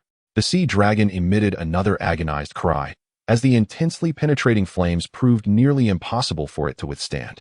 Bai Chun intended to grant no opportunity for retaliation. If he did not inflict further damage now, it would be a regrettable loss. Extermination Dragon, use your move. Bai Chun activated his fighting-type wristband. The Extermination Dragon raised her upper body, perfectly synchronized with Bai Chun's movements. Natural energy surged into their bodies, then was drawn forth and transformed into power. Absolute unmatched fury punch. The Extermination Dragon unleashed a flurry of punches into the pit. With the Sea Dragon trapped, it had no chance to evade. The damage from the move filled to capacity. Observing the Sea Dragon still in decent condition, Bai Chun inhaled deeply and shouted to the Extermination Dragon. Once more, the move activated again, drawing in distant natural energies. Absolute unmatched fury punch. The damage struck the Sea Dragon once more, Finally, with an enraged roar, a tremendous thunder erupted from the pit. The disparity in level meant that even the extermination dragon dared not confront such a thunderous attack head-on, forcing her to retreat. The Thunder Wolf Dragon, unafraid of lightning, charged forward to try and force the sea dragon back into the pit. However, the sea dragon's massive tail struck him directly, sending him staggering back nearly 10 meters and carving a deep trench into the ground. At last, the sea dragon escaped from the pit. Chapter 97, Universal Energy Storage Stone, Part 3, Baichun assessed the injuries of his companions. Due to his position on the periphery, he had only sustained minor scrapes and felt a bit fatigued, but he would recover with a short rest. The extermination dragon, as the vanguard, had suffered significant injuries due to the level disparity, but with the aid of super regeneration, her recovery would be swift. The Thunder Wolf Dragon bore the most severe wounds, having taken the full brunt of the Sea Dragon's retaliatory strike. Judging by his condition, he still had about half of his health remaining. A little restorative medicine and a day's rest would see him fully recovered. The Rock Dragon and the skilled blacksmith had barely engaged with the Sea Dragon and bore no injuries. As the target of a 5-star mission, the Sea Dragon was the strongest monster of its tier. Baichun had expended considerable effort to capture it, thus obtaining a correspondingly generous reward. Beyond the 3 skills acquired from the Sea Dragon, Rare Grade 5 High Voltage Current, Rare Grade 7 Energy Breath, and Rare Grade 6 Plasma Collision, the system's rewards alone would take Baichun a long time to digest. He received 8 skill proficiencies, 1 Rare Grade 7 Skill Enhancement Stone, and 1 Universal Energy Storage Stone. The Universal Energy Storage Stone can store any form of energy and can be enhanced in capacity using ores, with a maximum level of 10. Upon reading this description, Baichun's first thought was that this storage stone could absorb the Dynamax energy from the Galar region. Similar to the moves of the Alola region, the Galar region boasts its own unique feature, the ability for Pokémon to Dynamax, and even for certain special Pokémon to achieve Gigantamax. Baichun coveted this technique, but regrettably, it was only usable in the Galar region due to the exclusive Galar particles that enabled Pokémon to Dynamax. Now, with the Universal Energy Storage Stone capable of absorbing Galar particles, even if he returned to the Monster Hunter world, he could utilize Dynamax there. Upon returning, he resolved to visit the Galar region to acquire a Dynamax band. Baichun silently made this decision. He then began contacting the transport cat vehicles, hoping to send the Sea Dragon back to the Starfall base. After several hours, Baichun managed to transport the Sea Dragon to an area accessible by the cat vehicles. Watching the Alolan cats loading the cargo, Baichun called over the skilled blacksmith, saying, "You should return to the Starfall base with the Alolan cats first. Once back, help me forge new equipment. Additionally, if I do not return to the Starfall base within 3 days, inform the commander and let them come to rescue me." The bond stone gifted by the system differed from those of ordinary knights. Once Baichun established a connection with an entity using the bond stone, they could sense each other's location even across vast distances. Next, he would venture to the village with the ancient dragon people, where no one knew if it was a trap. One must always remain vigilant. Understood. The skilled blacksmith nodded earnestly, assuring him to leave it to her. "All right, go ahead. I will return soon." Baichun felt compelled to investigate the news of the ancient dragon egg, no matter what. If the news is indeed true, it implies that Baichun has a significant chance of acquiring a second native ancient dragon. Baichun watched as the skilled craftsman and the Ailu cats departed before turning to enter the forest. Shortly thereafter, the ancient dragon man who had previously guided Baichun emerged. The other 11 dragon men who had been spectating had already returned to their village, leaving him to lead Baichun. Baichun inquired, "How far is it to your village from here?" "About 20 kilometers to the north," the ancient dragon man replied. Following the direction indicated by the dragon man, Baichun noted that it led to an unexplored area of the celestial stronghold. It was not surprising that the tribe of ancient dragon men resided in that direction. Baichun summoned the Thunder Wolf Dragon using a monster ball, which bore a saddle suitable for riding. "Let us hasten our journey," he urged, as he mounted the Thunder Wolf Dragon. The ancient dragon man hesitated for a moment, but ultimately followed suit. Observing the Thunder Wolf Dragon's calm demeanor, he finally felt reassured. The position beside the saddle was just right for the elderly dragon man. Baichun remarked, "I appreciate your guidance for my companion." The ancient dragon man pointed, saying, "Travel in that direction, and you shall arrive." The Thunder Wolf Dragon set forth towards the indicated path. Upon entering the passage, Baichun was astounded as he gently brushed the rock walls on either side. "Why are these walls so dry?" he pondered. The area they had just entered was adjacent to a waterfall, where one would expect a high level of humidity. Bai Chen attentively examined the rock walls and discovered that they were, in fact, warm. Remarkably, this unique stone seemed to absorb the surrounding moisture to generate heat. Bai Chen murmured, "What an extraordinary mineral." Continuing to follow the Dragon Man deeper into the passage, it gradually narrowed, shrinking from a width sufficient for two individuals to pass side by side to barely accommodating one. A gentle breeze brushed against Bai Chen's face, carrying with it a sweet scent intertwined with the fragrance of fruit. They were drawing near. After walking for nearly 20 minutes, the ancient Dragon Man led Bai Chen to the end of the passage. At that moment, Bai Chen truly experienced the sensation of enlightenment, akin to the feeling of emerging from the depths of a profound cave. Before him lay an expansive plain, easily spanning over 1,000 acres, equivalent to 100 standard football fields. Towering cliffs surrounded the area, resembling a celestial sinkhole approximately 20 meters deep. Bai Chen stood at the southernmost edge of the sinkhole on a small open hillock, surrounded by fruit trees. To the west, the waterfall's cascade fed into a smaller waterfall with a drop of about 20 meters. To the east lay a meadow where one could observe various domesticated creatures such as round birds and herbivorous dragons. At the center of the sinkhole stood an ancient tree, its height reaching at least 500 meters. Numerous tree houses were constructed upon its branches. "Great Dragon Knight, please follow me," the ancient Dragon Man invited. As they traversed the passage, Bai Chen learned that this venerable Dragon Man was named Zadi and was a member of the Elders' Council. He also shared insights about the council's role in overseeing the entire village. Comprised of 9 members, the council was led by the esteemed Grand Elder, reputed to be a robust young dragon man, standing nearly 13 meters tall. Bai Chen was no stranger to dragon men, having encountered an elderly dragon man who served as a Grand Elder in the eastern continent of Duluma. Dragon men were exceedingly rare, typically born only once every few hundred or even 1,000 years. Their combat prowess was formidable. The Grand Elder of Duluma had once severed the tail of a colossal ancient dragon. It was surprising to discover that the ancient dragon men of the New World also included a dragon man, and Bai Chen wondered about the extent of his abilities. Given Zadi's description, it seemed plausible that this young dragon man possessed combat skills comparable to those of the Grand Elder from Duluma. Upon reaching the majestic tree with Zadi, Bai Chen finally grasped the true grandeur of the ancient tree. Though smaller than the colossal tree in the hunting grounds, it still offered an immense interior space. The dragon men passing by regarded Bai Chen with curious eyes, clad in garments woven from plant fibers resembling cloaks. Their appearance exhibited more pronounced draconic features than those from the old world: 4 fingers, pointed ears, and even patches of scaled skin on some of their bodies. In contrast, the female ancient dragon men displayed less pronounced draconic traits, primarily retaining the classic 4 fingers and pointed ears, while otherwise resembling humans. From a human aesthetic perspective, none of the young dragon women could be considered unattractive. As Bai Chen observed the gathered crowd, the ancient dragon men scrutinized him in return, particularly the diminutive extinction dragon perched upon his shoulder. The sight of the tiny dragon elicited expressions of astonishment, as if they had witnessed a fantastical spectacle. "Please, come this way," Zadi beckoned, guiding Bai Chen into the interior of the ancient tree. Here, the level of development was significantly advanced compared to the ancient tree in the hunting grounds, with roughly 40% of the area displaying signs of human construction. The interior was similarly structured with platforms of vines and branches, but unlike the darkened corridors of the 13th district Bai Chen had previously visited, the walls here were adorned with luminescent minerals that radiated a brightness akin to modern lights. Bai Chen was utterly astonished to discover that the ancient dragon man's dragon figure was, in fact, a female. Surely, she cannot be one of those elderly gentlemen with a feminine voice, he thought, somewhat impolitely. "Knight Bai Chen, it is truly our honor to have you as our guest."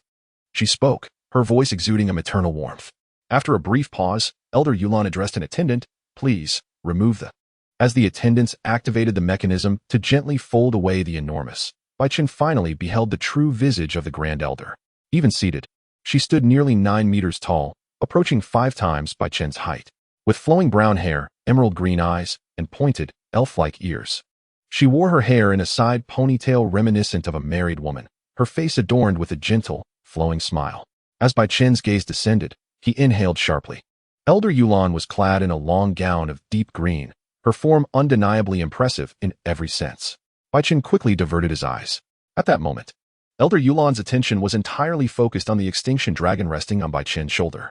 Although she had heard descriptions from the other elders, witnessing the extinction dragon firsthand left her in a state of disbelief. In this world, There truly exist individuals capable of taming the Annihilation Dragon. Yulan composed herself and politely inquired of Baichun, "Knight Baichun, I hope you don't mind my presumptuousness, but I would like to ask how you managed to tame your companion, the Annihilation Dragon." Baichun glanced at the dragon and replied, "I hatched her myself. It is not akin to what you might envision as taming. She is my original companion." Baichun's response was somewhat unexpected for Yulan. In fact, everything about Baichun astonished her. As a human, he possessed the vitality of an ancient dragon, with strength and combat prowess comparable to that of a true ancient dragon. He had also tamed creatures like the Thunder Wolf Dragon and the Rock Dragon. Most terrifyingly, he wielded the power to manipulate nature. The elders who observed Baichun catalyzing vines had reported everything to her. Baichun had little inclination to engage in pleasantries with the towering elder before him. Despite her imposing stature, he found no interest in small talk. "Yulan, esteemed elder, I value my time greatly. Would it not be more efficient to bypass the formalities and proceed directly to the matter at hand?" Yulan, regaining her focus, nodded in agreement. "Of course. That is no problem. I have heard from Zadi that you possess information regarding ancient dragon eggs. May I inquire which ancient dragon you are referring to?" Baichun had come to this place specifically to acquire information about the ancient dragon egg, particularly concerning the Crimson Comet. Yulan wasted no time and directly divulged the information to Baichun. "Crimson Comet?" Baichun furrowed his brow, searching through the known ancient dragon species of the new continent. None bore such a moniker. Even the Flame King Dragon was more commonly described with the term Red Sun. Yulan continued, "I am unaware of how your knights refer to this ancient dragon, but he excels in manipulating dragon energy, allowing him to soar through the skies with incredible speed, streaking across the continent like a red comet. The combination of keywords, mastery over dragon energy, high-speed flight, and the description akin to a red comet, led Baichun to think of the silver aerial combat dragon, the Skywise Dragon. The discovery of the Skywise Dragon in the new continent was astonishing. Had it not been active in the old continent? Why would it suddenly appear here? Was it possible that the Skywise Dragon had come to the new continent to await its end? Although Baichun knew that this new continent differed from the one he had known in his previous life, he had not anticipated encountering the Skywise Dragon here, let alone the possibility of acquiring its ancient dragon egg. "We refer to him as the Skywise Dragon." Baichun exhaled softly and inquired of Yulan, "Do you happen to know the location of its lair?" There was no need for contemplation. Acquiring the egg of a Skywise Dragon was undoubtedly essential for Baichun. This dragon was capable of supersonic flight, akin to a fighter jet. Given this opportunity, regardless of the risks involved, Baichun felt compelled to attempt it. However, Baichun's inquiry was unlikely to elicit a straightforward answer. Yulan stated, "I can provide you with the address of the Skywise Dragon's lair and arrange for my kin to assist you, but in return, we require your assistance. Regarding Knight Baichun, we have observed you alongside your companion, the Annihilation Dragon, multiple times in the ancient tree forest. We have long wished to communicate with you, but the opportunity has never presented itself." Baichun was well aware that opportunities were scarce. He typically completed his tasks swiftly and departed for the next location without lingering. Baichun understood the needs of Yulan and her kin. While they sought to learn dragon taming techniques, he realized that his methods could not be easily replicated. His success stemmed from the synergy of the bond stones and the monster balls, coupled with his formidable strength, enabling him to tame these large creatures. Unless Yulan herself undertook the taming process, no one could reach his level of expertise. The idea of directly imparting the techniques of monster balls to them seemed feasible, yet it would only be a temporary fix. Baichun contemplated sharing the monster ball techniques with the ancient dragon people, yet he understood that even if they mastered this technology, they would still struggle to fully tame monsters. The mere act of capturing a creature with a ball did not guarantee that it would obey commands. The Thunder Wolf Dragon served as a prime example. Baichun had subdued it after numerous attempts. The monster ball merely acted as a portable container for creatures, while the true art of taming and gaining their obedience remained a separate challenge. Baichun also considered two additional methods, bestowing upon these dragon folk the innate talent for communicating with monsters or returning to the old continent to acquire a plethora of bond stones for them. The latter was exceedingly troublesome and hardly worth consideration. The former, however, was within Baichun's capabilities. He could invoke potential as a guise for his extraordinary abilities. Yet, this raised a question: what would be the cost of such power? The promise of a Skywise Dragon's ancient egg was insufficient to justify the price Baichun would have to pay. Baichun raised a hand to interrupt Yulan's flattery. "I am more than willing to share my knowledge with all of you. I can dedicate considerable time to teaching you how to communicate with monsters." Yulan did not display any signs of elation, for she knew Baichun would undoubtedly have conditions. Bai Chun continued, however, everything I offer must come at a cost. I wonder what you, esteemed elder, would be prepared to offer in return. In truth, Yulan felt a sense of relief upon hearing Bai Chun present his terms. He was her first interaction with a human, and she had envisioned numerous scenarios, ranging from Bai Chun's enthusiastic agreement to outright threats. She had mentally rehearsed every possibility. Yet, the outcome of Bai Chun straightforwardly proposing conditions and seeking recompense was the most reassuring. If she could provide sufficient benefits to Bai Chun, they could negotiate effectively. Yuan stated, I can grant you the title of Honorary Elder, placing you second only to me within our tribe. Furthermore, you will become a lifelong friend of our dragon kin, and all villages across the continent will extend their support and assistance to you. The ancient dragon folk of the new continent had long since united, and nearly all followed Yulan as command. Bai Chun pondered for a moment before shaking his head. Your honor carries little weight for me, and the promised assistance and support hold little significance. The backing of an investigative team suffices for logistical matters. The assistance from the ancient dragon folk would be superfluous. At least in my view. Yulan continued, I can offer you gold or other forms of wealth. She was well aware of the investigative team that had appeared in the new continent 40 years prior. Money was indispensable to humans. Yet, Bai Chun promptly declined her offer. I already have a rock dragon, and its tears are quite valuable. After taming the rock dragon, I am no longer in dire need of funds. In addition, he is capable of accomplishing tasks on his own, and he need not worry excessively about the matter of gold. Yulan paused for a moment, taken aback by Bai Chun's apparent disinterest in wealth. We can also provide you with news from the mainland. No one knows this land better than we do. I apologize, but your information holds little value for me. Then we can offer you intelligence regarding the ancient dragons. I believe you would find that quite intriguing. The transaction between the two proceeded pleasantly enough. Elder Yulan obtained what she desired, while Bai Chun acquired the intelligence he sought. They briefly confirmed the details of the exchange, and Yulan began arranging a banquet to honor Bai Chun. Upon exiting the conference room, Bai Chun encountered the other 7 elders, excluding Zadi. Upon seeing them, a silent exclamation escaped his lips. Hadn't these 7 also come to witness my battle? Are the elders truly this idol? Upon sighting Bai Chun, the 7 elders displayed expressions of reverence. The mere fact that Bai Chun could command such powerful monsters as companions was enough to instill awe. Not to mention his godlike combat prowess. Does Sir Bai Chun truly not consider a long-term collaboration with us? They had already learned from Yulan that Bai Chun had declined her offer. In their perspective, the village had extended nearly all conditions it could muster. The title of Honorary Elder, though lacking in actual power, commanded the respect of all ancient dragonkin and could yield considerable support and resources. Of course I would consider it. But that would depend on what you can offer in return. I have no interest in your reputation. The 7 exchanged glances, struggling to conceive anything of value to trade with Bai Chun. One elder, quick of mind, suddenly recalled a potential bargaining chip.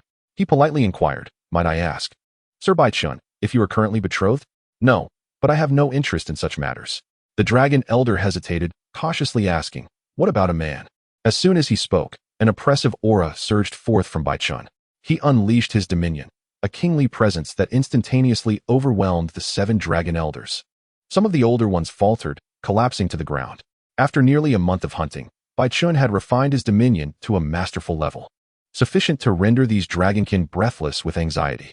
Bai Chun coldly remarked, rather than speculating aimlessly, you would do well to consider what you can offer me in exchange. He retracted his dominion and strode past the 7 elders, with Zadi hastily following suit.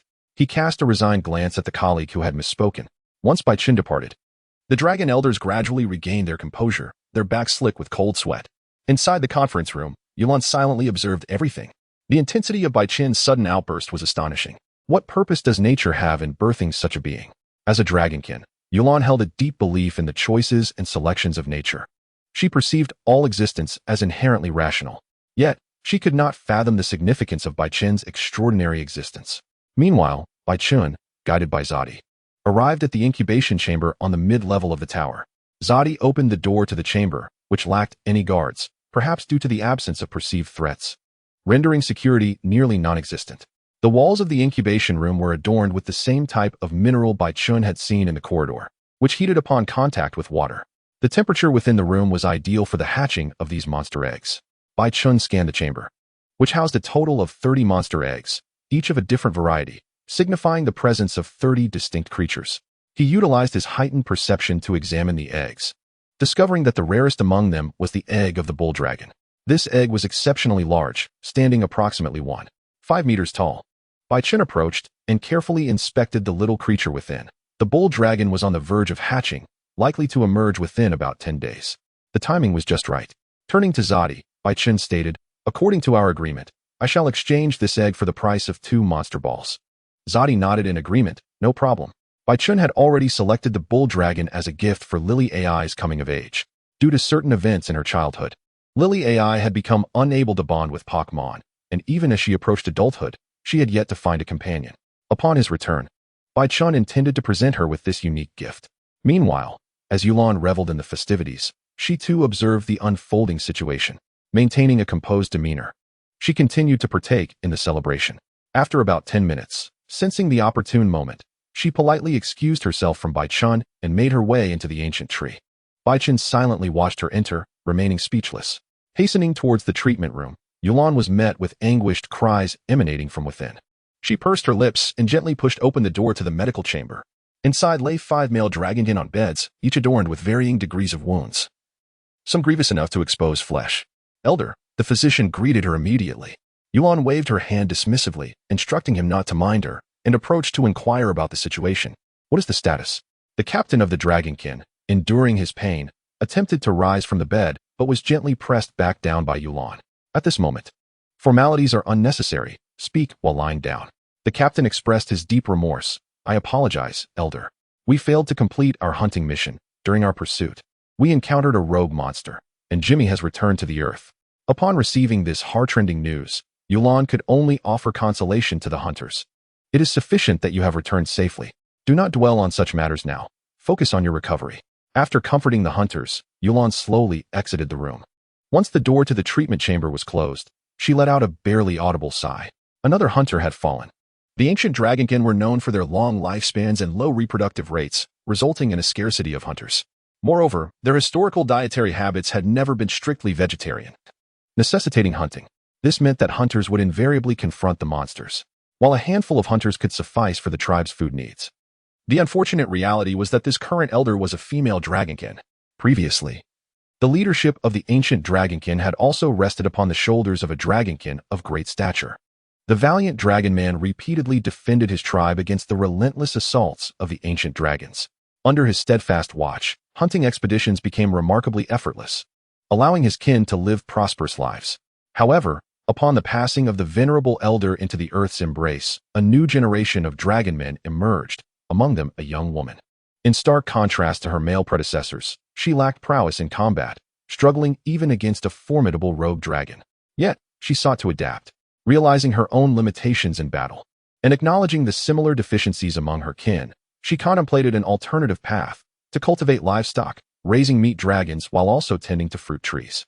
If she could not protect her tribe, then she would tame powerful monsters to aid in safeguarding their home.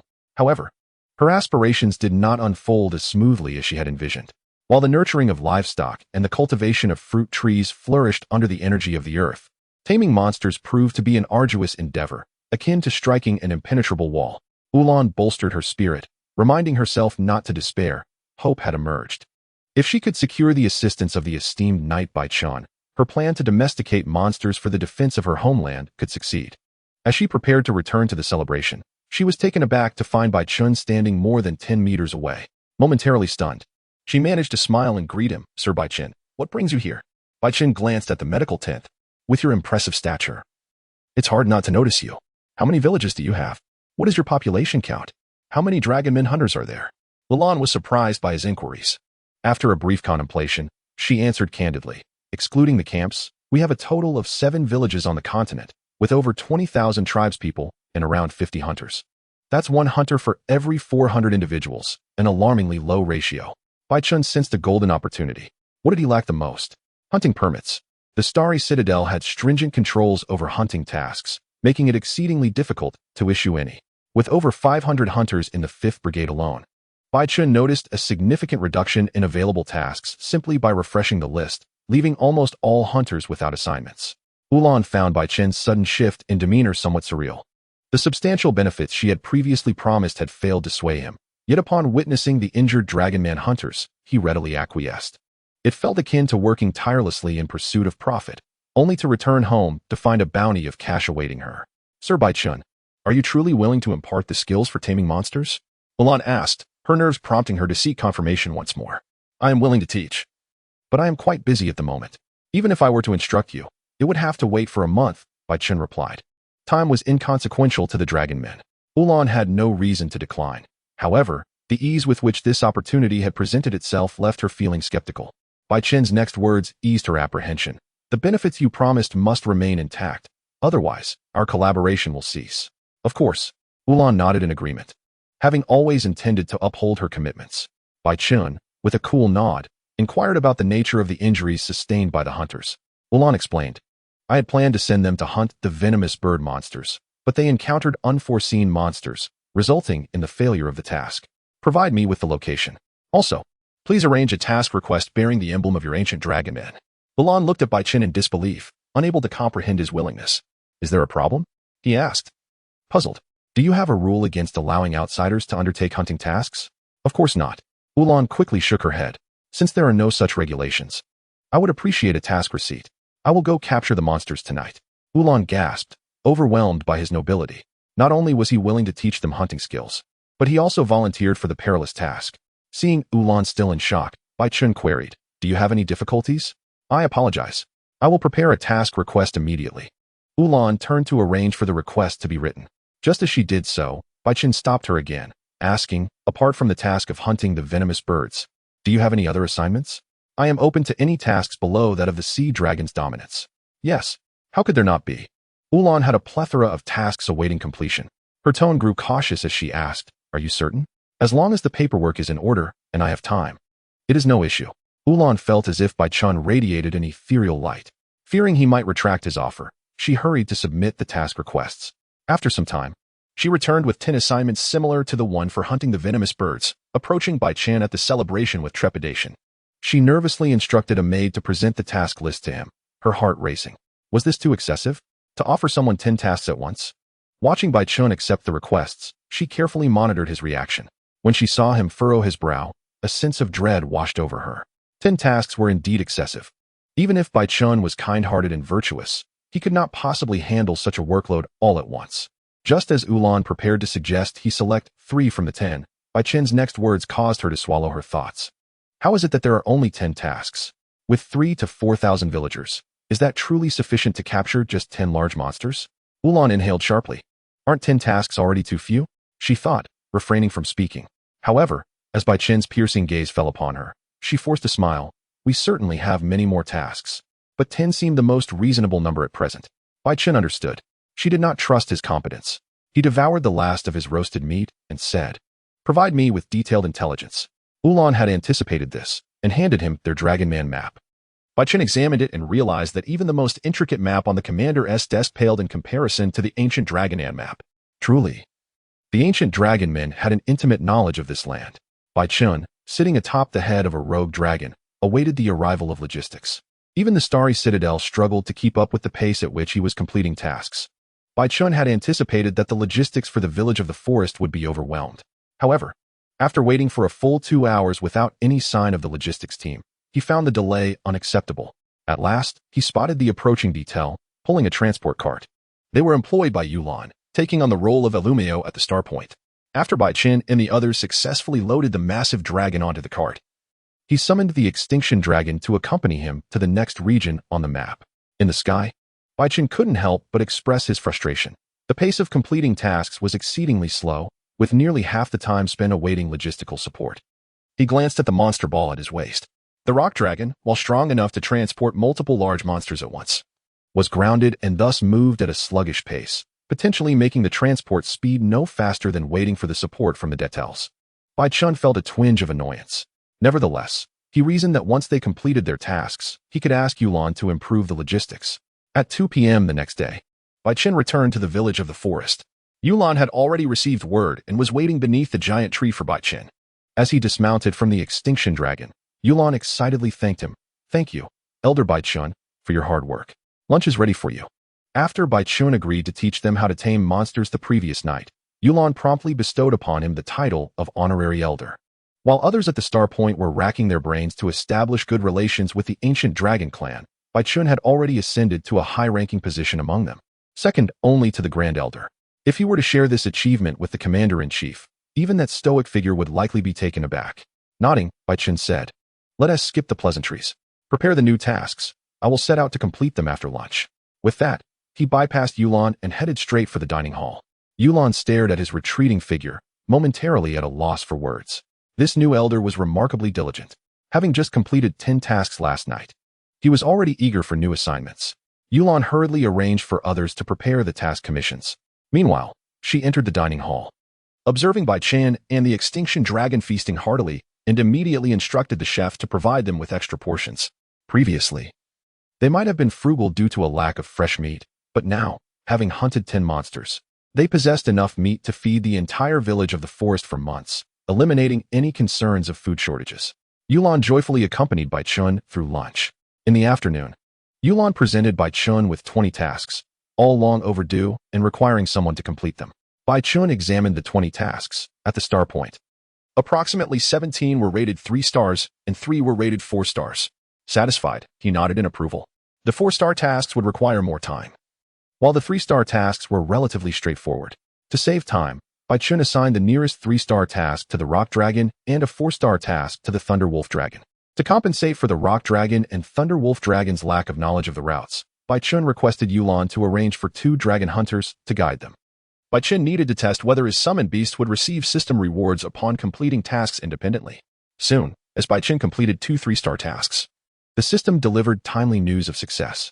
The Rock Dragon successfully captured the target for the 3-star task, and Baichun received the corresponding system reward. His eyes lit up. This method was indeed viable.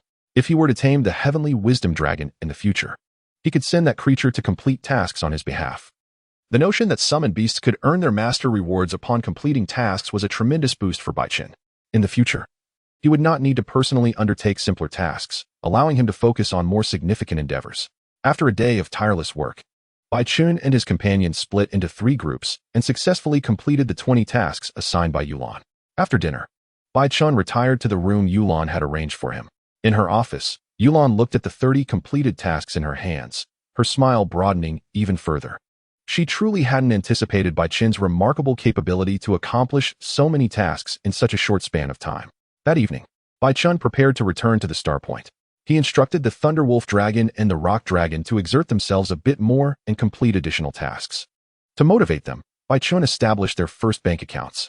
Upon completing tasks, Baichun would deposit skill proficiency into their accounts, which they could later allocate to skills of their choosing. This prospect was highly appealing to the Thunder Wolf Dragon, but for the Rock Dragon, it held little allure. Whether he was strong or not was of little consequence to him. To deal with such a lethargic creature, Baichun had his methods. He temporarily held on to some rare ores he had intended for the Rock Dragon, supplemented with a bit of persuasion. The tasks I assign you are for your own benefit. Consider the rare ores you've consumed recently. Acquiring those is no simple feat. I don't mind, as you are my summoned beast, and it's only natural for me to care for you. However, my support does not guarantee that the Extinction Dragon and the Thunder Wolf Dragon will do the same. They bravely face foes on the front lines while you indulge in abundance at the rear.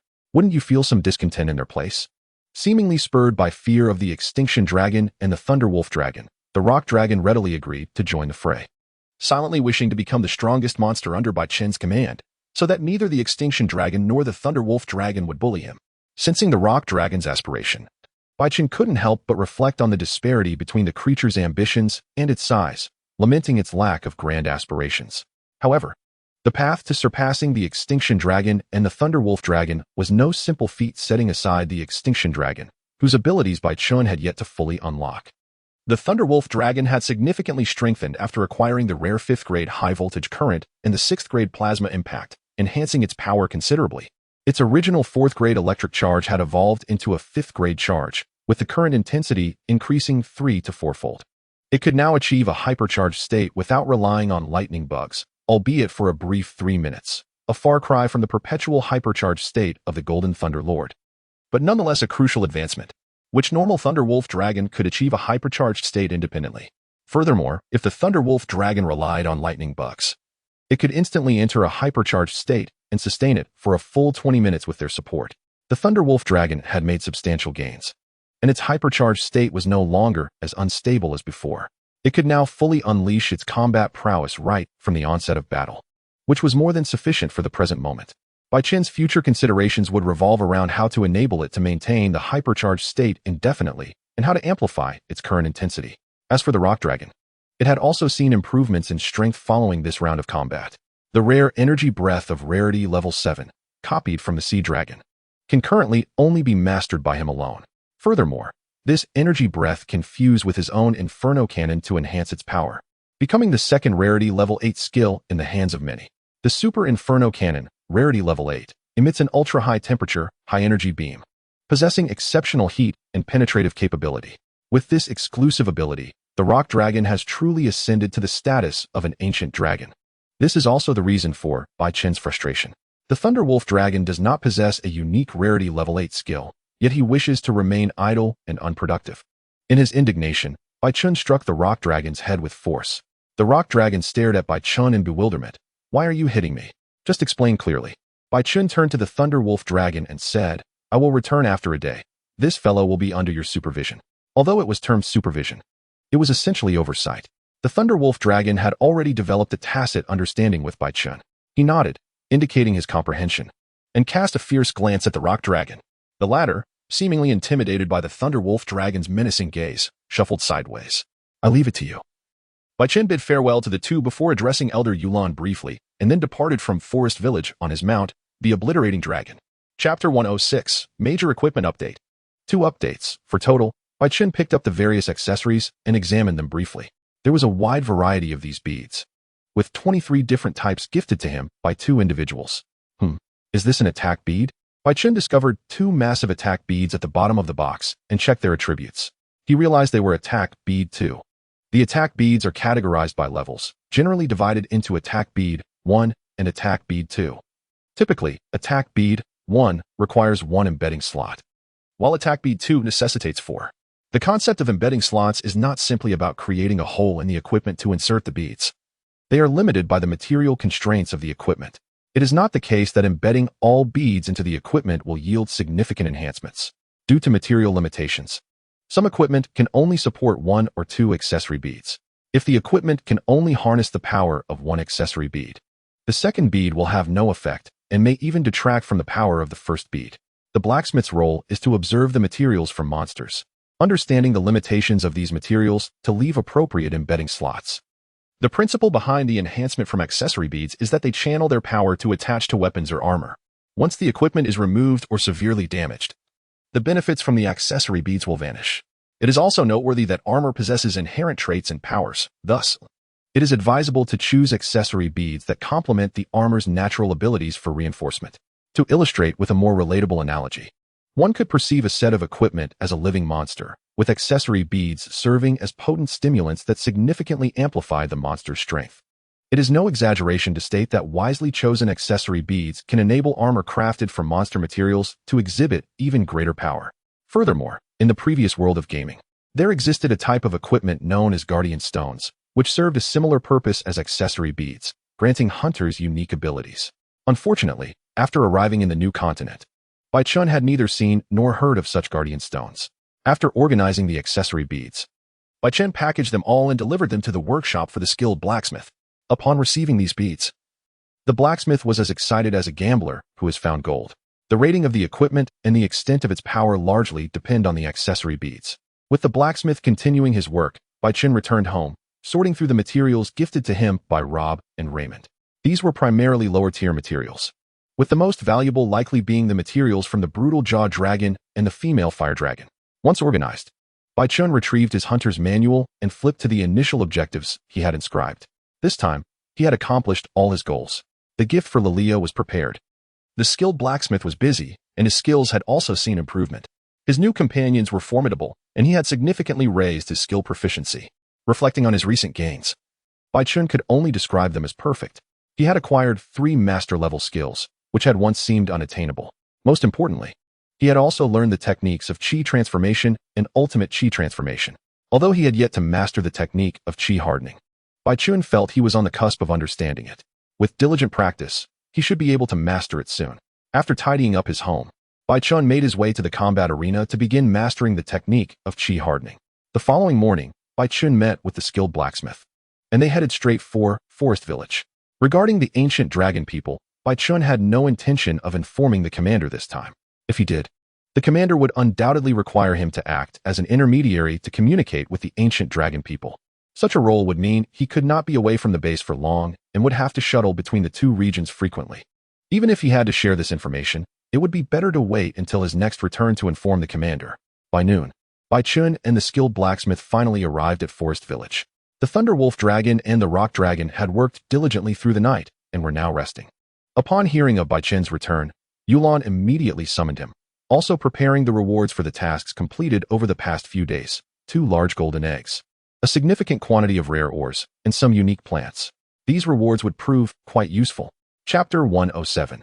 Return. Bai Chun departed the room with the skilled blacksmith. He first found the Thunder Wolf Dragon and the Rock Dragon napping beneath the ancient tree. Both had worked tirelessly in Bai Chun's absence, engaging in overexerted hunting without the aid of his extraordinary regeneration skills.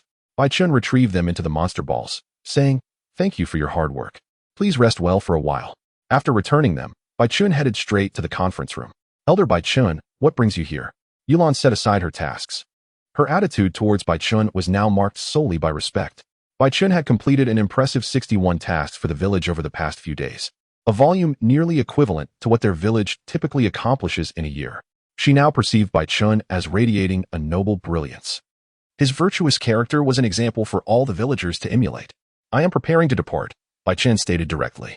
"Are you leaving now?" Yulan was already aware that Bai Chun would be away for a month, so she was mentally prepared for his departure. "Yes, if I do not leave now, I might miss my window of opportunity." Bai Chun's reason for leaving was to return to the old continent, a journey that might require a month. Naturally, he could not casually disclose to Yulan that he possessed the ability to traverse between worlds. He fabricated an excuse about completing an investigative task. Given that many areas of the new continent bore traces of their kind, it would be implausible to be out of contact for a month while conducting investigations. Thus, Bai Chun decided to attend to his own matters, allowing him the time to update the logistics system during the month. When he returned, the system would ideally be able to keep pace with his endeavors. Logistics had been the most significant hindrance to Bai Chun's progress, and if Yulan was willing to update it, it would certainly be advantageous for him. "Oh, by the way, I will retrieve the ancient dragon egg of the Tianhui dragon when I return," Bai Chun mentioned, leaving the intelligence gathering to the elder. Naturally, he would ensure that the clan members would assist in uncovering more information, as Bai Chun was their honorary elder. His rise in strength signified an elevation for them as well, prompting Yulan to invest more effort into their affairs. As for whether Bai Chun could tame the creature, Yulan had no worries. If Bai Chun could tame even the most ferocious of the Annihilation Dragons, taming the Tianhui dragon should be a trivial matter. After bidding farewell to Yulan, Bai Chun made his way to the mid-level hatching room, where he obtained a birthday gift for Lily AI, a monster egg of a fierce bull dragon. He carefully placed the egg into a padded backpack, ensuring it would remain intact during transit. With peace of mind, Bai Chun prepared to depart.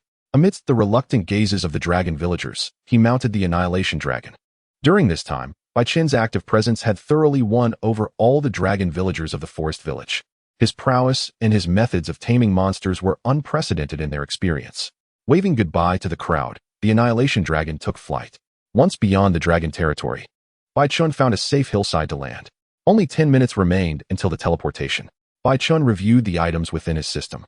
After completing several tasks over the past few days, he now possessed a considerable amount of skill proficiency to allocate. He was not in a rush to spend these proficiencies. The Pokémon world was considerably safer than the Monster Hunter world, and daily combat was unnecessary. He could afford to distribute these skills gradually. Regarding items, Bai Chun had also hunted some level 5 monsters recently, acquiring 3 random skill enhancement stones from them, alongside the precious first-time reward from a previous system task. He now held a total of 2 rarity level 1 enhancement stones, 2 rarity level 2 stones, 1 rarity level 4 stone, 1 rarity level 6 stone, and the most valuable of all, a rarity level 7 skill enhancement stone. This rarity level 7 stone could elevate a skill from rarity level 7 to level 8. A significant enhancement indeed. Additionally, Bai Chun possessed a universal energy storage stone, which had increased from level 1 to level 2 after a couple of days of mineral feeding, doubling its capacity. Aside from the rewards from the system and the equipment Bai Chun crafted himself, the narrative continues with Lily AI aboard a jet. Lost in contemplation as she gazed out the window, confused, She questioned how she found herself on the plane after having delivered documents to Director Xiaobo. As she attempted to recall the events leading up to this moment, her mother's concerned voice broke her reverie. Lily AI, are you alright? You seem unwell since boarding the plane. Do you need to rest for a couple more days? Turning to her mother, Lily AI asked, Mother, how did I end up here? Her mother, Luzaman, replied in confusion. Are you feeling dazed? Did you not say you wanted to take a 2-day leave? We are on our way back home. Today is Bai Chen's return day, isn't it? Upon hearing Bai Chen's name, Lily AI recalled the purpose of her journey. Luzaman, ever concerned, inquired, have you been working too hard lately? Should I lighten your workload? Although she had held Lily AI to the highest standards, her daughter was her most cherished, and her health took precedence over work. Lily AI shook her head, dismissing the matter. It's fine. I must have just been too exhausted. A couple of days' rest should suffice. She was eager to return home and turned to her mother once more, asking, Are you sure it's all right for you to take a break alongside me? Stretching lazily, Luzaman responded, I've also worked diligently for a month. Taking a couple of days off is perfectly fine. Previously, Lily AI had struggled to understand her mother's dedication to work, believing Luzaman cared for nothing else. However, after interning at the Ether Paradise for a month, she finally grasped her mother's burdens. At Luzaman's level, work was often a necessity, not a choice, as she was responsible for thousands of subordinates in the Foundation itself. With this new understanding, Lily AI felt remorse for having been upset with her mother over work matters. As the plane approached the Ether Paradise, Lily AI's thoughts wandered. The journey from Ether Paradise to Melee Island was not far, and in half an hour, they would arrive. The plane gently descended into their courtyard, where James awaited them. Chairwoman, Miss, welcome home, he greeted. As soon as Lily AI disembarked, she hurriedly inquired, James, has Mr. Bai returned? Mr. Bai? James shook his head regretfully. I have not seen him. Was he scheduled to return today? Not back yet. Lily AI checked her phone. Recalling Bai Chen's message, he should have returned by now. Had he not? Her spirits visibly sank. Luzaman quickly reassured her. Perhaps he was delayed on the way. Let us wait a little longer. Lily AI nodded, albeit dejectedly. Suppose you were randomly teleported and happened to land in the wilderness, right in the midst of a Pokémon battle, and coincidentally encountered a wild Pokémon that had undergone Dynamax due to Galar particles. While simultaneously witnessing that Dynamax creature unleashing a powerful move, what would be the probability of this scenario? For Bai Chen, the probability was 100%.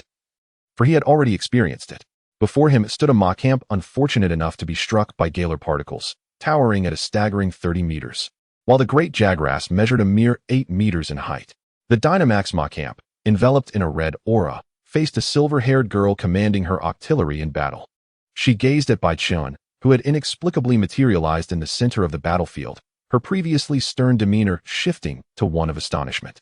Bai Chen's sudden appearance was utterly unexpected. Without any prior indication, it suddenly appeared in the center of the battlefield.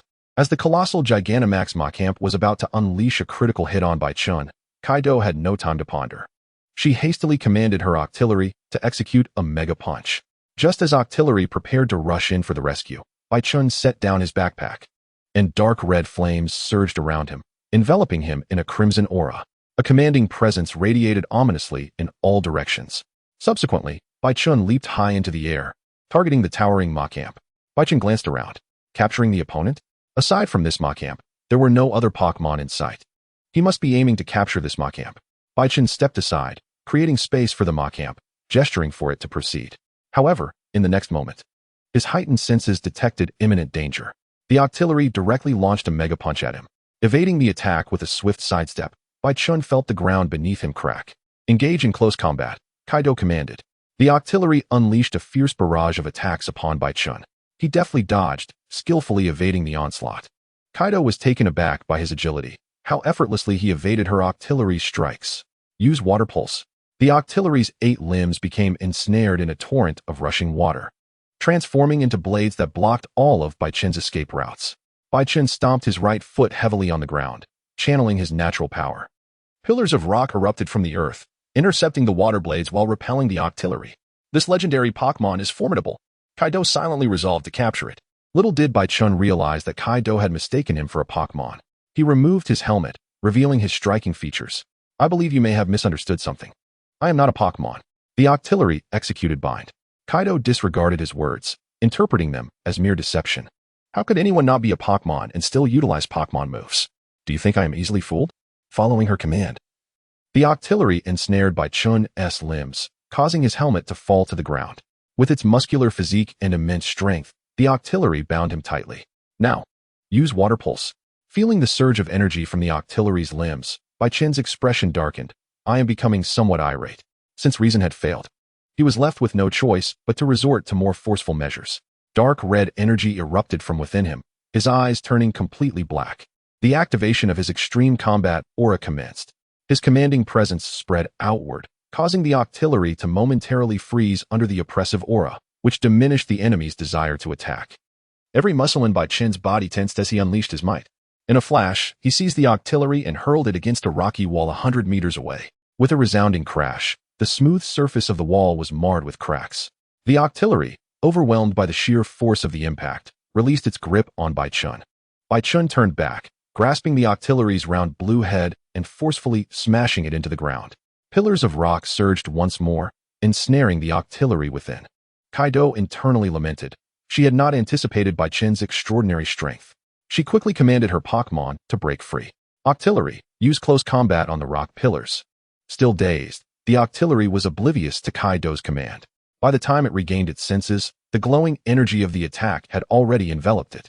Unyielding Fury Punch. Baichen unleashed a flurry of energy orbs with his fists, each strike landing squarely upon the Octillery. The Octillery sailed through the air in a parabolic arc, landing before Kaido, its eyes swirling, rendered incapable of battle. You've worked hard. Kaido returned the Octillery to its Pokéball. Just as she prepared to summon her second Pokémon, Baichen had already closed the distance, appearing before her with incredible speed. True to her reputation as a karate prodigy, Kaido reacted quickly, delivering a swift sidekick aimed at Baichen's head. Thud! The kick landed firmly on his head. Even if it were to strike a steel pipe, it would bend. Yet, unfortunately, their physical strengths were not in the same realm. The kick inflicted no harm, and Baichen's head remained completely still. How could this be? Kaido's final thought before losing consciousness. In the next moment, Baichen raised his fist and struck her in the abdomen, the blow infused with some of his energy. Baichen hung up the phone with a sigh. Although the disconnection had caused some inconvenience, it was an unavoidable circumstance. This was Baichen's first teleportation. How could he have anticipated the system's random transport? Never mind. Since he was here, he might as well make the most of it. After all, he had intended to visit the Galar region. Now that fate had brought him here unexpectedly, he would finish his business before returning to Alola. Baichen soon relaxed. Could a living person truly perish from a full bladder? Although his dragon could not fly across regions, he still possessed the golden egg gifted by Yulan. He could easily sell it to buy a ticket back to Alola. This was merely a slight inconvenience, not a true problem. Baichen stowed away Kaido's phone. Glancing at the still unconscious girl, he mused. Since he had her number, he might as well team up with her for the time being. Moreover, as the leader of the Galar region's fighting gym, she likely had some connections. If she could help him secure a Gigantamax band, it would be splendid. Having made his decision, Baichen hoisted Kaido over his shoulder and set off toward the city. That night, at the Pokémon Center, Kaido suddenly sprang up from the bench. A legendary Pokémon. Her memories were still fixated on the kick she had delivered. Recalling Baichen's immovable stance, she felt not disappointment, but an exhilarating thrill. In her heart, she thought, truly worthy of being a legendary fighting-type Pokémon. If we meet again, I will undoubtedly capture you. Just as this thought crossed her mind, a slurping sound emerged from behind her. Kaido turned around in confusion, only to be taken aback. There, on the bench beside her, the legendary Pokémon was seated, devouring a mountain of instant noodles. Oh no, it was more like a mountain of noodles towering high. Baichen slurped the noodles from the corner of his mouth and looked at Kaido, saying, "You finally woke up. I was so hungry that I had to eat some noodles to tide me over." Kaido stared in astonishment at the 3-meter-high mound of noodles. So much food was merely a snack? She questioned in disbelief. What on earth is happening? Have I truly captured this legendary Pokémon? Baichen discerned the inner thoughts of Kaido and wiped his mouth. Don't be foolish. I am not a Pokémon. You cannot capture me. Kaido asked earnestly. If you're not a Pokémon, then how can you use Pokémon moves? Small. Baichen suddenly interjected with 2 words. Small? Yes, small. Your perspective is limited.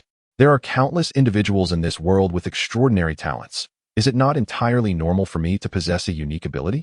Kaido gazed at Baichen in disbelief. Do you truly believe such a statement yourself?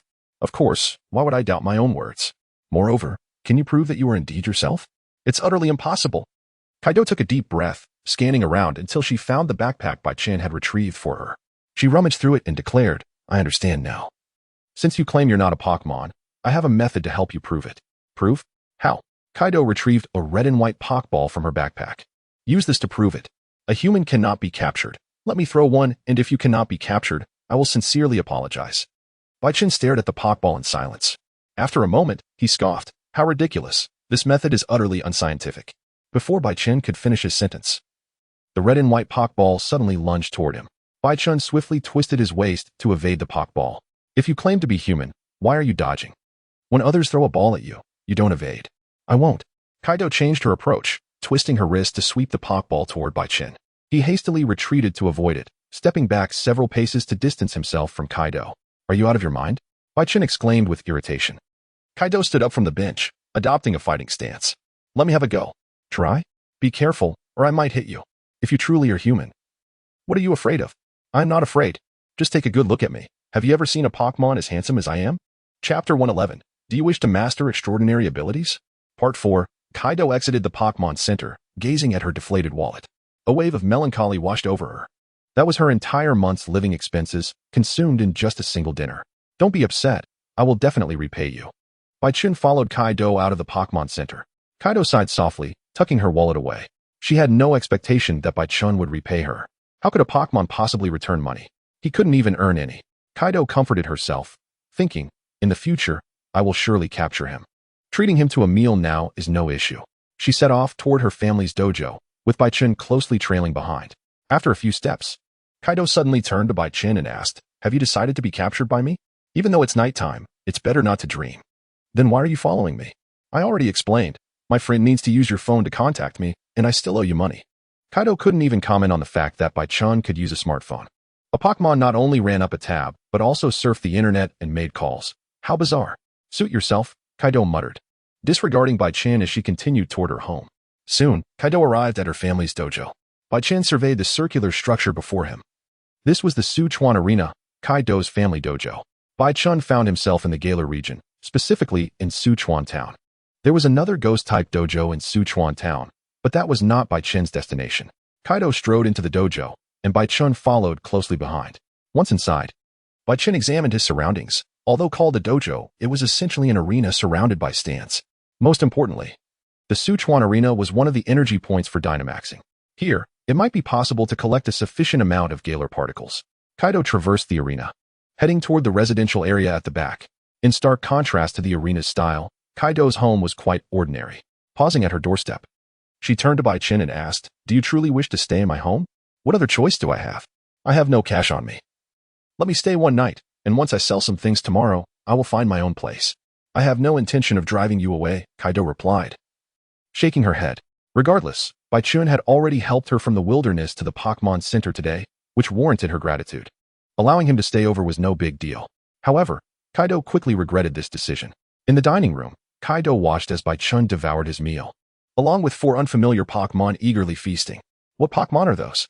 Inside the restaurant, the Thunderwolf and the Annihilation Dragon had used a shrinking ability. Now the size of small dogs. The Thunderwolf was displeased with its diminutive stature, but endured it to avoid unnecessary trouble. The Rock Dragon lay listlessly, indifferent to its size. As Baichen continued to eat, he explained to Kaido, they are my Pokémon. You should believe me now that I am not a Pokémon, right? After all, what kind of Pokémon trains other Pokémon? I have heard of a Pokémon that trains other Pokémon. Surely that legend cannot be you? Kaido inquired seriously, her expression indicating she was not joking. Baichen felt troubled. What must I say for you to believe I am not a Pokémon? How can I convince you I am human? A normal human cannot consume this much food. Kaido glanced back at her kitchen. The ingredients there were enough to last her family of 3 for a month. Yet all of it had vanished, leaving Baichen only slightly satisfied. People have different constitutions. I will help you buy some food tomorrow. But the market is closed. I can't even sell gold now. I must wait until tomorrow when the gold shop opens to sell. Baichen rubbed his still hungry stomach, reminiscing about the first day with Lily AI. If not for the system's teleportation mishap, he would have been feasting in a grand house by now. Seeing that Baichen was still hungry, Kaido returned from her room with some chocolate. Chapter 112. Kaido's Extraordinary Journey, Part 5. Using special abilities like a Pokémon? Kaido paused her actions, looking at Baichen with confusion, unsure why he brought this up. Indeed, Baichen leapt down from the stands, demonstrating. With that, he activated his fighting aura, enveloped in a black and red haze. Kaido's Pokémon sensed the pressure emanating from Baichen and broke into a cold sweat. After a brief display, Baichen retracted his aura. Kaido quickly lost interest, stating, "How could a human possibly learn Pokémon moves?" With a dismissive scoff, he remarked that her perspective was rather limited. This was not merely a Pokémon technique, but rather a manifestation of human prowess. Have you ever heard of a concept known as fighting spirit? Just as Bai Chen sought to experiment whether individuals from the Monster Hunter world could wield techniques, he too was curious to see if a native of the Pokémon world could learn the fighting spirit commonly mastered by hunters. He had already examined Kaido's capabilities and discovered that she lacked the rare body enhancement skill typically found among hunters. She was merely an ordinary individual with a talent for learning. However, it was indisputable that she possessed an extraordinary level of self-discipline, akin to a martial arts prodigy. Fighting spirit? Kaido rummaged through her mental archives but found no recollection of the term. Indeed, it involved regulating one's internal energy through breath, thereby enhancing one's physical abilities. As Bai Chen activated his fighting spirit, he struck the ground with considerable force, causing the arena to tremble slightly and a 10-centimeter fissure to form across the surface. Kaido and her companions stared in astonishment at the terrifying crack below them. What immense power was this? Bai Chen retracted his fighting spirit and inquired with a grin. "What do you think? Are you interested in learning?" Kaido, maintaining a serious demeanor, asked, "Is this truly something a human can learn?" "Well, I managed to learn it." "Whether you can depends on your talent and destiny," Bai Chen replied. Kaido fell into contemplation. Her rationality insisted that humans could not possibly master such abilities. Yet her intuition suggested that Bai Chen's notion of fighting spirit was not particularly difficult to grasp. After all, karate includes methods of conserving energy through breath control. Bai Chen enticed her. "What harm could there be in trying?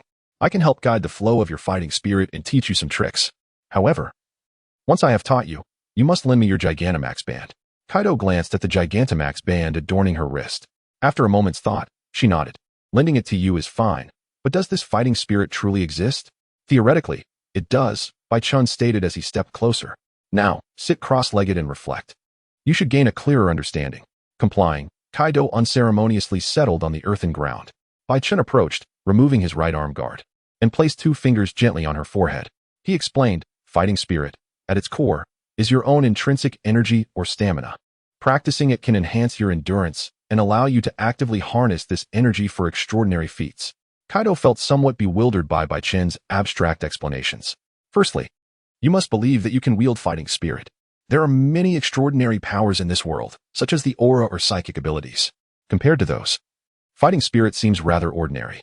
Kaido heeded Bai Chen's advice, repeatedly hypnotizing herself internally.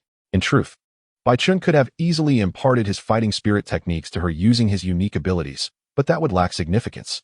He primarily wished to test whether Kaido could learn this technique independently, which was crucial. "Next, I will guide my fighting spirit into your body. Now, close your eyes and adjust your breathing to follow my lead." Kaido complied, and Bai Chen's eyes shimmered with golden light as he activated his natural vision and heightened perception. He could see the energy flowing through Kaido's meridians, a thin layer of energy circulating within her. As Bai Chen directed his fighting spirit into her, Kaido instantly furrowed her brows, feeling discomfort akin to a creature crawling through her veins. The sensation was a mixture of itchiness, pain, and a sense of being filled to the brim, which was quite unpleasant. "Endure it, and carefully feel my fighting spirit," he encouraged. Chapter 113. You still claim you are not a Pokémon? Apology for extra content. Bai Chen took the Gigantamax band from Kaido's hands and examined it closely. The most critical part of the band was the black crystal embedded within it, known as the Wishing Star, derived from a cosmic meteorite, capable of absorbing Galar particles. Bai Chen donned the Gigantamax band, noting the numerous adornments on his hands, a bonding stone, a bracelet, and the Gigantamax band. If he were to acquire a keystone in the future, his hands would be entirely laden with accessories. This was Bai Chen's first experience with Gigantamaxing, and he briefly sensed the power transmitted through the band. He turned to the Rock Dragon, who had been following closely, and instructed, "All right, let's attempt Gigantamaxing." The Rock Dragon moved towards the center of the arena, prompting Bai Chen to remind Kaido, "Kaido, please take your companions to the stands. My partner will soon become exceedingly large." Kaido, puzzled, glanced at the Rock Dragon, which was no larger than a small dog. The arena was vast, designed to accommodate 2 Gigantamax Pokémon battling simultaneously. Despite her numerous doubts, she followed Bai Chen's advice and made her way to the stands. Bai Chen approached the command seat and ordered the Rock Dragon, release the shrinking technique. The Rock Dragon's body rapidly expanded, reaching a terrifying length of 30 meters in an instant. Kaido's eyes widened in disbelief. Had they truly achieved Gigantamaxing? Upon closer inspection, she confirmed that the rock dragon was not enveloped in a dark red glow, nor did it bear the 3 dark clouds atop its head. She marveled internally at the sheer size of this Pokémon. Baichen observed the Gigantamax band on his wrist. Typically, trainers would need to capture a Pokémon in a Pokéball before initiating the Gigantamax process, injecting Galar particles into the ball. Upon contact, the Pokéball would expand rapidly, growing 5 to 6 times its original size. It was at this moment that the ball would be thrown, causing the Pokémon to transform into its Gigantamax form. However, there were exceptions. For instance, Mega Evolution could occur independently, and Baichen could perform techniques solo. Some rare Pokémon, like Ash's Pikachu, could Gigantamax without being captured in a Pokéball. Baichen now wished to see if he could induce the Rock Dragon to Gigantamax directly, similar to Pikachu. Activating the Gigantamax band, a dark red light emanated forth as Baichen sensed the Galar particles swirling into the wishing star. Gigantamax. Streams of light surged into the Rock Dragon's body. Its form began to swell, 30 meters, 40 meters, 50 meters, and its length continued to escalate. In an instant, the Rock Dragon had reached a staggering length of 180 meters. Its massive form spanning the entire arena, which was now barely able to accommodate this singular behemoth. It was enveloped in a dark red glow, with 3 dark clouds swirling atop its rocky back. How immense! Kaido gasped, staring at the Rock Dragon in the center of the arena. This size could no longer be described as large. It felt as though she was facing a colossal mountain. Baichen, equally elated, gazed at the magnificent creature before him. It appears that even monsters can undergo Gigantamax. The body of the Rock Dragon is already incredibly massive, and with the enhancement of Gigantamax, it now possesses the aura of an immensely large ancient dragon. Upon closer examination of the Rock Dragon, apart from being enveloped in a dark crimson glow, having grown in size and sprouting 3 purple clouds on its back, its appearance remains largely unchanged. In comparison to the powerful creature that Baichen encountered earlier today, the transformation could only be described as negligible. Just as there are exclusive moves beyond ordinary techniques, there exists a special form of Gigantamax known as Super Gigantamax. Similar to exclusive moves, Super Gigantamax can only be performed by a select few Pokémon, and to achieve this state, one must consume a substance known as Gigantamax soup. It remains uncertain whether the Rock Dragon can achieve Super Gigantamax. After contemplating, Baichen commanded the Rock Dragon, unleash Gigantamax fire blast into the sky. The Rock Dragon raised its head and unleashed a column of intense flames towards the heavens. This fire, akin to a sunbeam, illuminated the night sky, causing the town of Sichuan, which had been engulfed in darkness, to suddenly bask in light. Gigantamax Pokémon have their moves transformed into Gigantamax moves. Baichen reflected on the effectiveness of Gigantamax Fire Blast. How could a human possibly wield moves alongside Gigantamax? The answer lies in your limited exposure. These combat techniques are not entirely beyond reach, merely that your physique is too frail. Noticing that Kaido remained skeptical, Baichen extended an invitation. Do you not have a method to verify whether I am a Pokémon? You may attempt it. Kaido, astonished, inquired. Do you permit me to use a Pokéball? Although I despise having others throw balls at me, I am willing to endure it if it resolves our misunderstanding. Baichen had previously surreptitiously tested with a Pokéball, completely ruling out the infinitesimal possibility of being captured. The Pokéball would undoubtedly fail to ensnare him. Kaido leaped down from the stand, brandishing a red and white Pokéball as she approached Baichen. She lightly tapped him with the Pokéball, which showed no reaction at all. Kaido gasped in astonishment. The truth that Baichen is not a Pokémon is even more astonishing. Baichen truly is not a Pokémon, yet he can utilize moves, undergo Gigantamax, and even shatter an entire rock wall with a single punch. What manner of creature is this? Now do you believe? Baichen asked Kaido. She looked up at him, and with a swift motion, she bowed deeply, apologizing sincerely. I am truly sorry. I have committed a grievous wrong against you. If it is within my power to earn your forgiveness, I am willing to do anything. At this moment, Kaido's heart was brimming with guilt, especially after Baichen had taught her how to harness fighting spirit, amplifying her remorse manifold. Not only did he not chastise her for her previous rudeness, but he even offered to instruct her in battle techniques. I am not human. Baichen helped Kaido to her feet, saying, do not blame yourself. Due to certain peculiar circumstances, I often provoke misunderstandings. Baichen understood Kaido. She was honest and a genuinely pure martial artist. Her actions bore no malice, and now that the misunderstanding could be resolved, it would instead foster their friendship. I sincerely apologize for allowing my Pokémon to attack you. As for that, it is of no consequence. After all, it was I who ultimately dealt with your Pokémon. Just be cautious next time not to misinterpret others, for not everyone possesses my strength. Kaido's expression did not brighten even with Baichin's forgiveness. Baichin perceived that if he did not allow her to atone, she would likely feel guilty for a lifetime. After a moment's contemplation, Baichin proposed, "How about this? If you could assist me with a task, I shall consider our previous encounter resolved." "What task?" Baichin gestured to the Gigantamax band on his wrist, saying, "I am in need of a Gigantamax band. I wonder if you could procure a brand new one for me. Additionally, if possible, I hope you can prepare 5 portions of Gigantamax soup." Gigantamax soup is not an exceedingly rare item. The Ghost-type gym leader next door had previously used it to feed Ash's Jengar. As the Fighting-type gym leader, Kaido should have no trouble preparing several portions of Gigantamax soup. "Is that all?" Kaido confirmed with Baichin. Although the Gigantamax band and the soup may be somewhat troublesome, they were certainly not unattainable for her. As for Baichin's character, that was not a concern, for he had already demonstrated his strength and his willingness to forgive her transgressions attested to his virtue. "Very well. I shall prepare these items for you." Kaido nodded in agreement, eager to depart. "I will go gather the Gigantamax mushrooms needed to make the soup." Baichin did not hinder her. If this would allow Kaido to forgive herself, he saw no reason to stop her.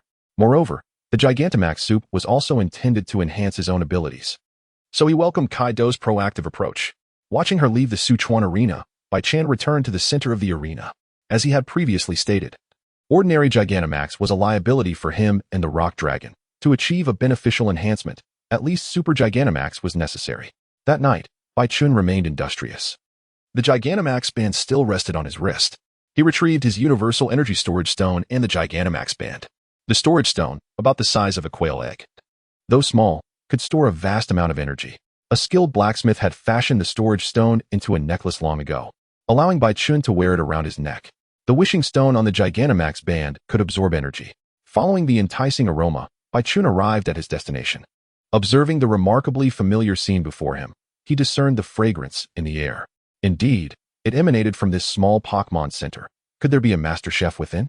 Just last night, Baichin had consumed a copious amount of instant noodles here, yet he had not detected any tantalizing scents. As the glass door swung open, Baichin once again stepped into the Pokémon center. The morning atmosphere was quite subdued, with Nurse Joy preparing at the front desk.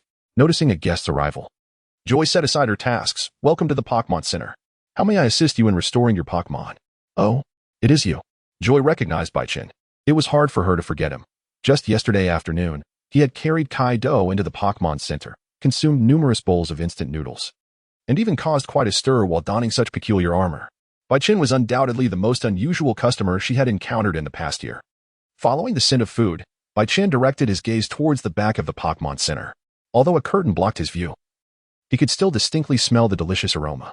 Baichin returned his attention to the reception desk. "Good morning, Nurse Joy." Baichin courteously greeted Joy and wasted no time, getting straight to the point. "Miss Joy, as I passed by your Pokémon Center, I caught a whiff of a most delectable aroma. Might I have the honor of meeting the chef responsible for such enticing cuisine?" A puzzled Joy sniffed the air, wondering what Baichin was referring to, as she detected no scent whatsoever. After a moment's reflection, she turned toward the kitchen and remarked, "You must be referring to our beloved Alolan caretaker, right?" In the Alola region, Joy's Pokémon assistants are Chansey and Blissey, while in the Galar region, the helper is indeed the Alolan caretaker. The stark differences in appearance between the male and female of this Pokémon species are noteworthy, and their exceptional nurturing abilities are evident in their roles at the Pokémon Center. "Is the chef truly one of them?" Baichin inquired. "Indeed. We have an exceptionally skilled Alolan caretaker in our Pokémon Center." At that moment, a rather inopportune growl emanated from Baichin's stomach, causing him a touch of embarrassment as he clutched his belly.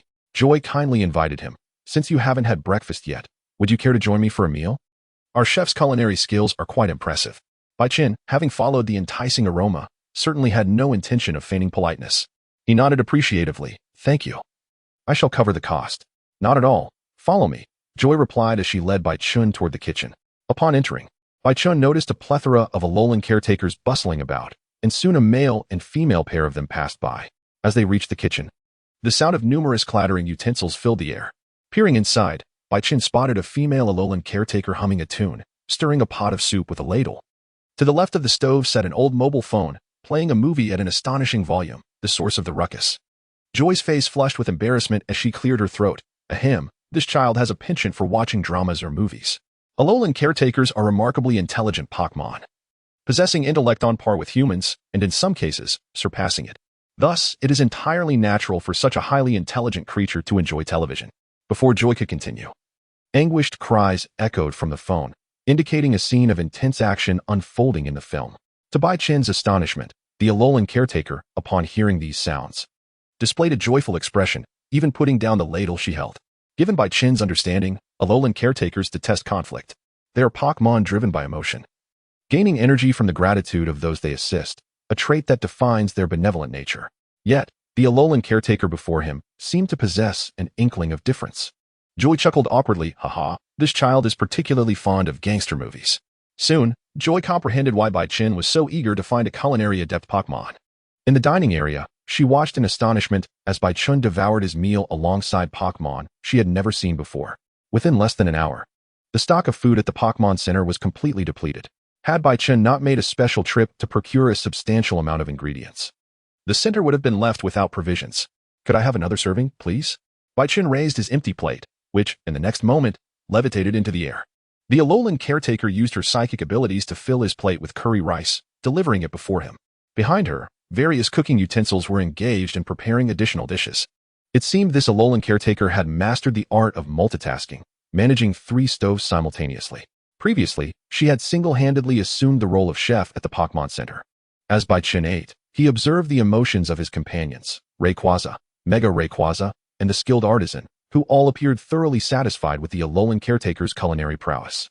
Although she could not prepare the special food that enhanced abilities, her skills were undeniably comparable, if not superior, to those of a seasoned chef. As breakfast came to a close amidst Joy's astonishment, Bai Chen expressed his gratitude to the Alolan caretaker.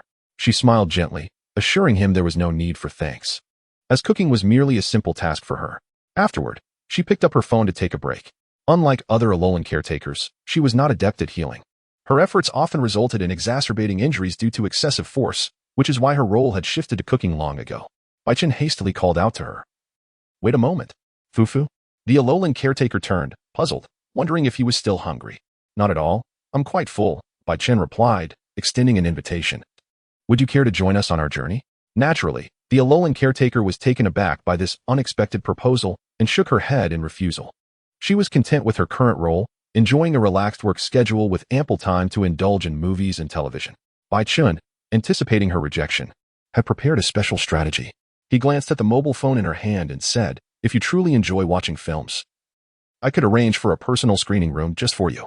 As long as you fulfill your duties, you would have unrestricted access. I could even pay you a salary each month, allowing you to manage your earnings as you wish. Upon hearing this, the Alolan caretaker paused, her steps halting. Joy, listening nearby, was left speechless. What a dubious method tempting a Pokémon with money. Bai Chen, however, remained unfazed. He believed that financial incentives were merely a means to bridge the gap between them. After all, bonds can only be nurtured once they become partners. Fufu. The Alolan caretaker turned to confirm with Bai Chen. Indeed, I assure you, once we return to Alola in a few days, I can help you establish it. If you doubt my intentions, I can even draft a contract, he assured her. In an instant, the Alolan caretaker appeared before him, joyfully grasping his hands and shaking them enthusiastically, uttering phrases of gratitude. Bai Chen nodded appreciatively, stating, since you have agreed, we shall now be companions. I have always been generous to my partners. Joy was left bewildered, grappling with the speed of this unexpected development. Had a mere private screening room been sufficient to entice her kitchen chef away? Although she found it hard to accept such a rapid turn of events. As the Alolan caretaker willingly chose to depart, she felt no need to intervene. In the lobby of the Pokémon Center, Joy handed Bai Chen the Alolan caretaker's Pokéball, letting out a soft sigh imbued with relief and contentment. Then this child is now in your care. Joy recognized Bai Chen's genuine affection for and need of the Alolan caretaker. She could also see that he was a good person, after all. He had rescued the colorful being from the wild and forged a friendship with it, a testament to his character.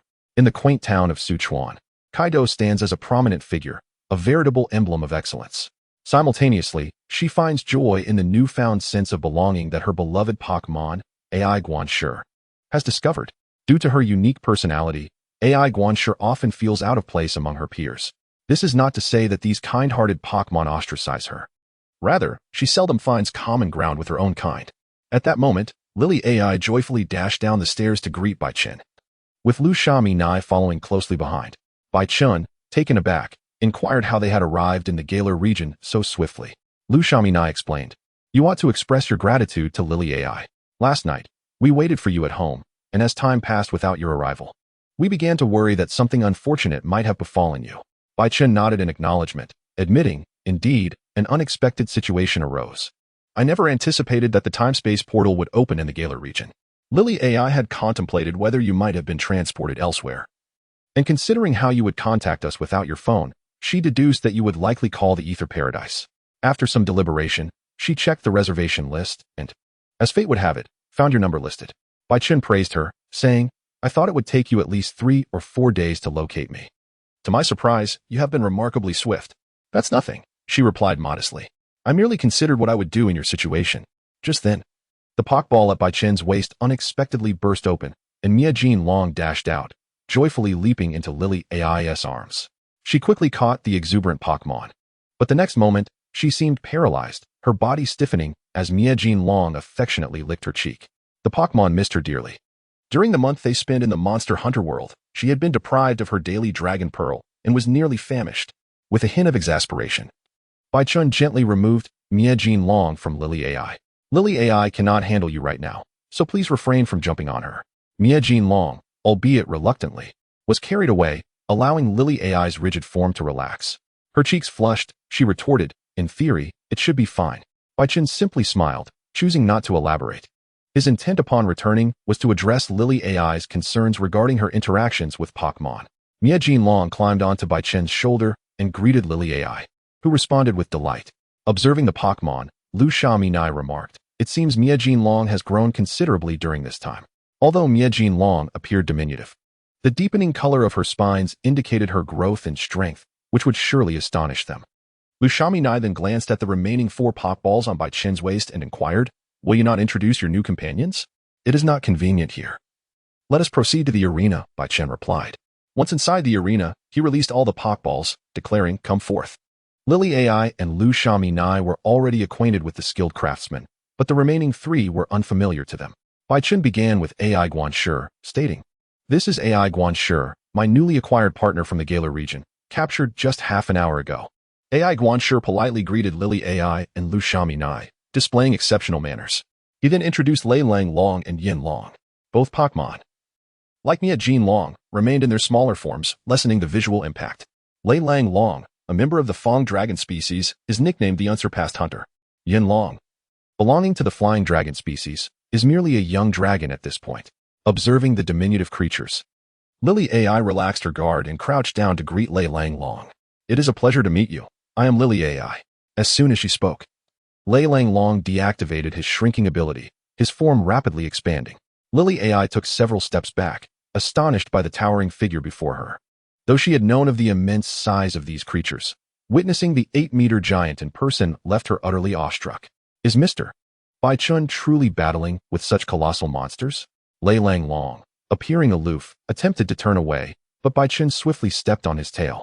The Pokémon cast a puzzled glance at Bai Chen, only to be met with Mia Jean Long's threatening gaze. Greet her, Bai Chen prompted. Sensing the awkward atmosphere, Lily AI quickly interjected, it's quite all right. After a brief hesitation, Lei Lang Long nodded respectfully to Lily AI, acknowledging her presence. In the midst of their introductions, Kaido returned, burdened with a backpack filled with mushrooms. I'm back, she announced, exchanging brief greetings with Lily AI and Lu Xiaominai. Just the night before, she had received Lily AI's call, which informed her of Bai Chen's whereabouts. Grateful for her assistance, Lily AI expressed her thanks, noting that without Kaido's help, they would still be unable to contact Bai Chen. However, Kaido humbly declined the praise, feeling that she had acted inappropriately. After a brief explanation of the previous day's events, Kaido presented a brand new Gigantamax band to Bai Chen. Wait a moment. I will prepare the Gigantamax soup for you. AI Guanshi accompanied Kaido back to her home. Meanwhile, Lily AI was astonished to learn that Bai Chen had battled a Gigantamax Pokémon and emerged victorious.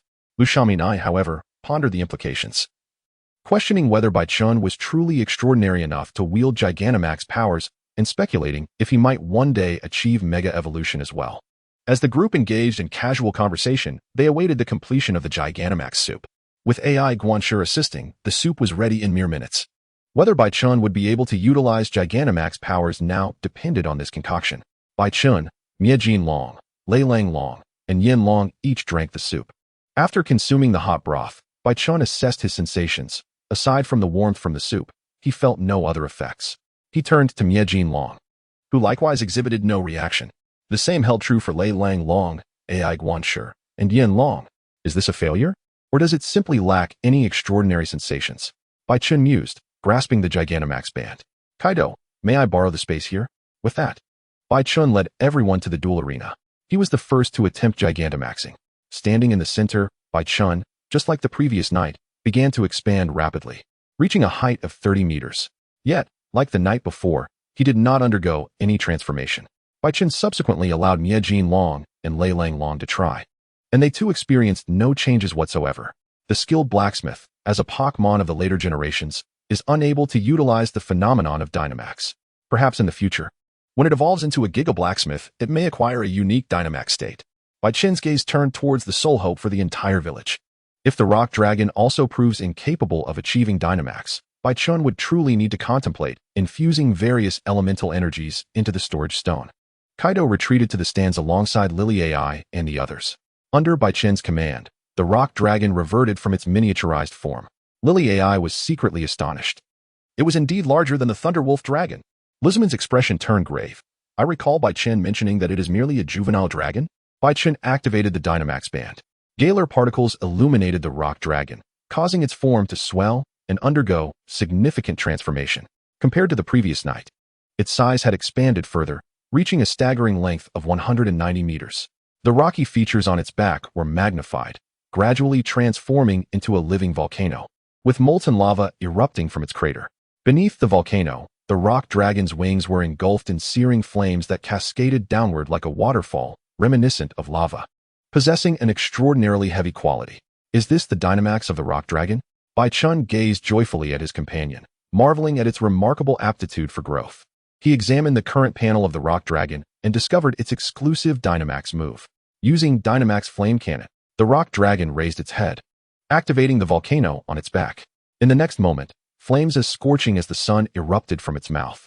With a thunderous boom, the immense recoil caused the ground to sink several centimeters. The roaring sound of flames echoed in his ears.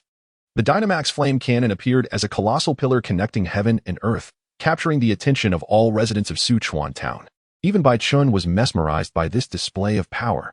The Dynamax had amplified the rock dragon's flame cannon move many-fold, and at this moment, utilizing Dynamax no longer posed a disadvantage. Chapter 119, Birthday Gift, 5 updates. The minions of the monsters were indeed monstrous. This was the shared impression of the three. It seemed that only the skilled blacksmith and the recently captured Aiguan Sishi remained relatively normal, having acquired the Dynamax band and enabled the rock dragon to achieve Dynamax. The matters concerning the Galar region could be considered settled. In the morning, Bai Chun bid farewell to Kaido, advising her not to neglect her training in combat energy, and promised to return to assess her progress. He then boarded a private plane with Lily AI, returning to Alola. On the plane, Bai Chun presented the monster egg of the Mo Nyo Long to Lily AI. She gazed at the egg, nearly her height, with wide astonishment. Mr. Bai, what is this? Isn't your birthday just a few days away? This is a gift I prepared for you. It is quite a sizable creature, capable of growing to the size of the rock dragon at its peak. The thought of the rock dragon's size astonished Lily AI. It was incredibly large.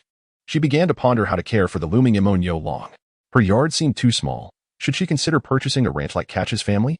Fear not. It can shrink like the Annihilation Dragon, so you can have it reduce its size to that of a pony for daily life, and allow it to revert when needed for battle. Currently, Lily AI and Lizaman had only encountered 4 monsters. All 4 monsters possessed the ability to shrink, so they naturally did not associate this ability with Bai Chun, but rather believed it was an innate trait of all monsters. Lizaman joyfully regarded the monster egg and inquired, "What about me? Did you bring me a gift? If the chairman is also about to celebrate her 18th birthday, I could present you with a monster egg. Perhaps even a more powerful fire dragon." How stingy. Lizaman was not truly upset over this trivial matter. It was an unspoken understanding between her and Bai Chun. Lizaman provided technical support, and Bai Chun would certainly reciprocate with something she desired. If one were to inquire what she most coveted from the Ether Paradise, it would undoubtedly be monsters from other worlds. Now, Bai Chun offered a monster to Lily AI under the pretense of a coming-of-age gift, which was no different from gifting one to Lizaman herself. Many monsters are difficult to train due to their ferocious nature. "I will send you one when I find a suitable one," Bai Chun promised Lizaman, painting a hopeful picture. "Then I shall eagerly await it. Soon." The jet arrived in the Alola region, and through the window, Baichun beheld the 5 islands below. It must be said, the Alola region held the same significance for Baichun as the Star Fortress did for him. Both were the starting points of adventure. The jet landed in the courtyard, where James awaited the group. "Mr. Bai, long time no see, welcome back." James greeted Baichun elegantly, unaware of Baichun's ability to traverse worlds. Luzamin had explained to the servants that Baichun had accepted a secret mission to capture Pokémon in other continents. "It has been a while, James. You still look as spirited as ever," Baichun exchanged pleasantries. "James, please assist in moving the Pokémon egg from the plane to my room," Lily AI requested. "Of course, young lady." James was taken aback upon seeing the 15-meter-high giant egg. Most Pokémon eggs were merely the size of ostrich eggs, but this one was nearly human height. What kind of colossal creature could possibly be inside? James, along with several maids, transported the Mo Nyo Long's egg to Lily AI's room. Lily AI directed them to wrap the giant egg in soft padding to prevent it from breaking. Baichun and Luzamin also entered the room, and once the servants had departed, Baichun encouraged Lily AI, "Go on, touch it. It may hatch in a few days." Lily AI anxiously gazed at the egg. She had learned everything about the Mo Nyo Long from Baichun. It was a herbivorous creature with a gentle disposition outside of battle. Having mentally prepared herself, she finally reached out to touch the shell of the Mo Nyo Long's egg. Upon discovering that the little one inside did not suddenly move to startle her, she let out a long sigh of relief. Baichun mused, in the original story, Lily AI's first partner was an Alolan Vulpix. Now, under my influence, it has been directly transformed into the largest species of the Yasho. Chapter 120. Reaping the Consequences. One update. Gladio blocked Baichun's path with an unfriendly demeanor, akin to a delinquent, his face marked by evident hostility.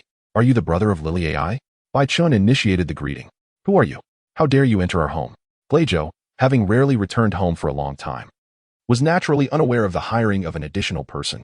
This question proved somewhat challenging to answer. "In name, I am your mother's partner. However, in my actual duties, I serve as your sister's bodyguard."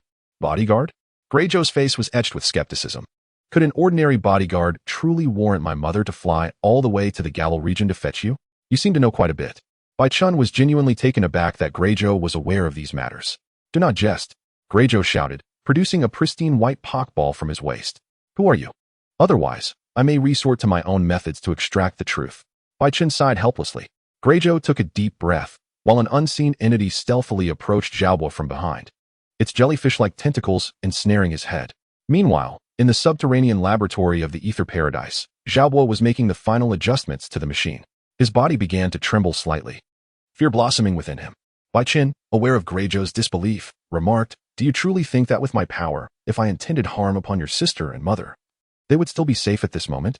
After countless hours of Xiaobo's relentless tweaking, the machine was finally activated. Baichun felt a surge of joy. He had been pondering how to naturally involve himself in this matter, and now fate had presented him with an opportunity. The Ultra Wormhole was sealed. Given the chairman's intention to cultivate Lady Lily as his successor, it was inevitable that she would someday recall that incident. The machine currently in operation was a collaboration between Dr. Barnett and the Ether Paradise. He was indeed serious. Baichun's reassuring voice echoed. Just as he was preparing to ensnare the Ultra Beast with an electric cage, a sudden realization struck him. How could such a terrifying bodyguard exist? Where did Luzamin procure such a formidable ally? Above the machine, a cerulean rift in time and space slowly opened. Greyjoe felt a wave of dread wash over him, immobilizing his body as if under a spell.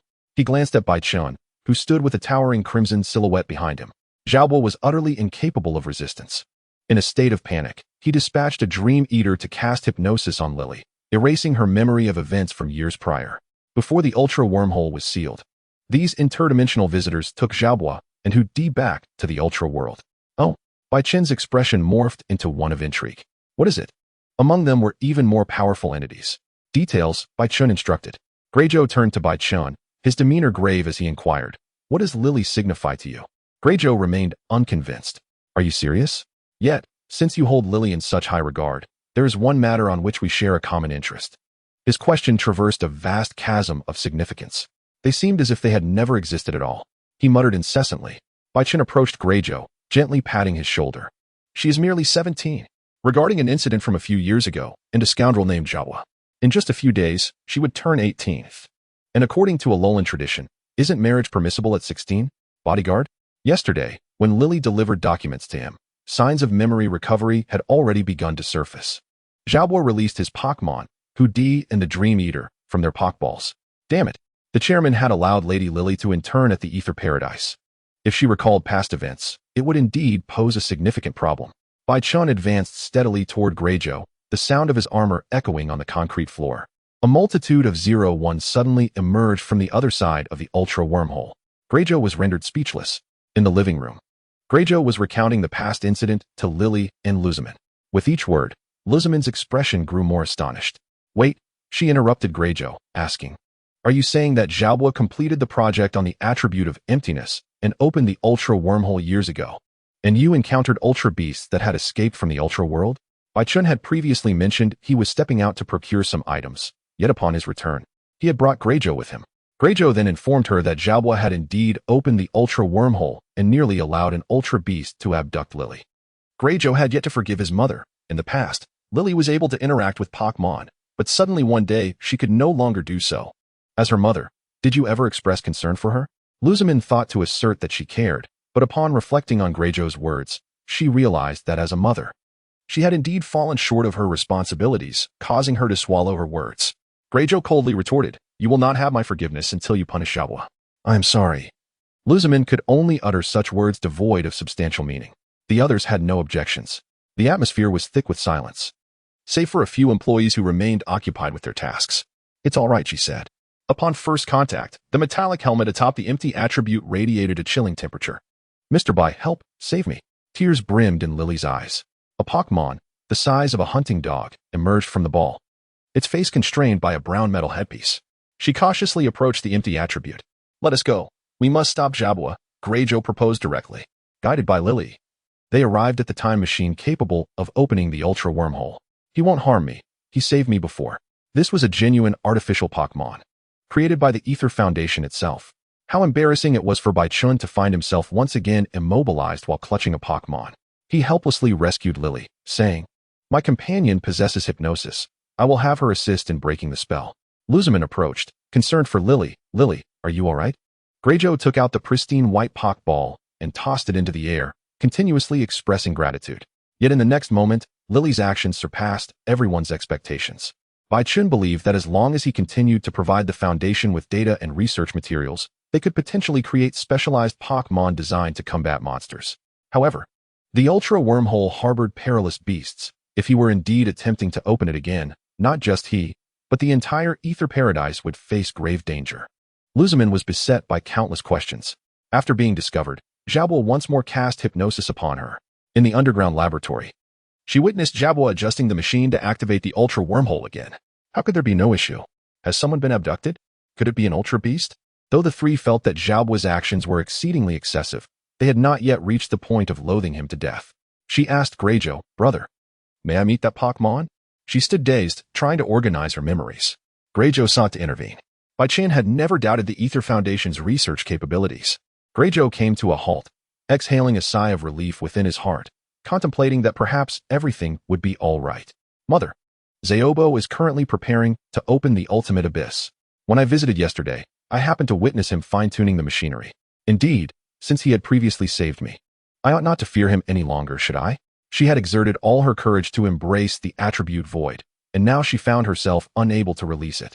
With outstretched hands towards the attribute void, she continually reassured herself in her mind. The crowd surveyed their surroundings, yet Xiaobo's presence eluded them. At last, amidst the eager gazes of the onlookers, Lilia reached out to touch the attribute void. Wasn't this machine still undergoing calibration? How then? Did Xiaobo manage to employ it to unlock the ultimate abyss? No, Bai Chun interjected suddenly, his eyes shimmering with golden light as he gazed toward the location where the ultimate abyss had previously been opened. He had not fled, he had been captured. Lilia remained as composed as ever, her entire being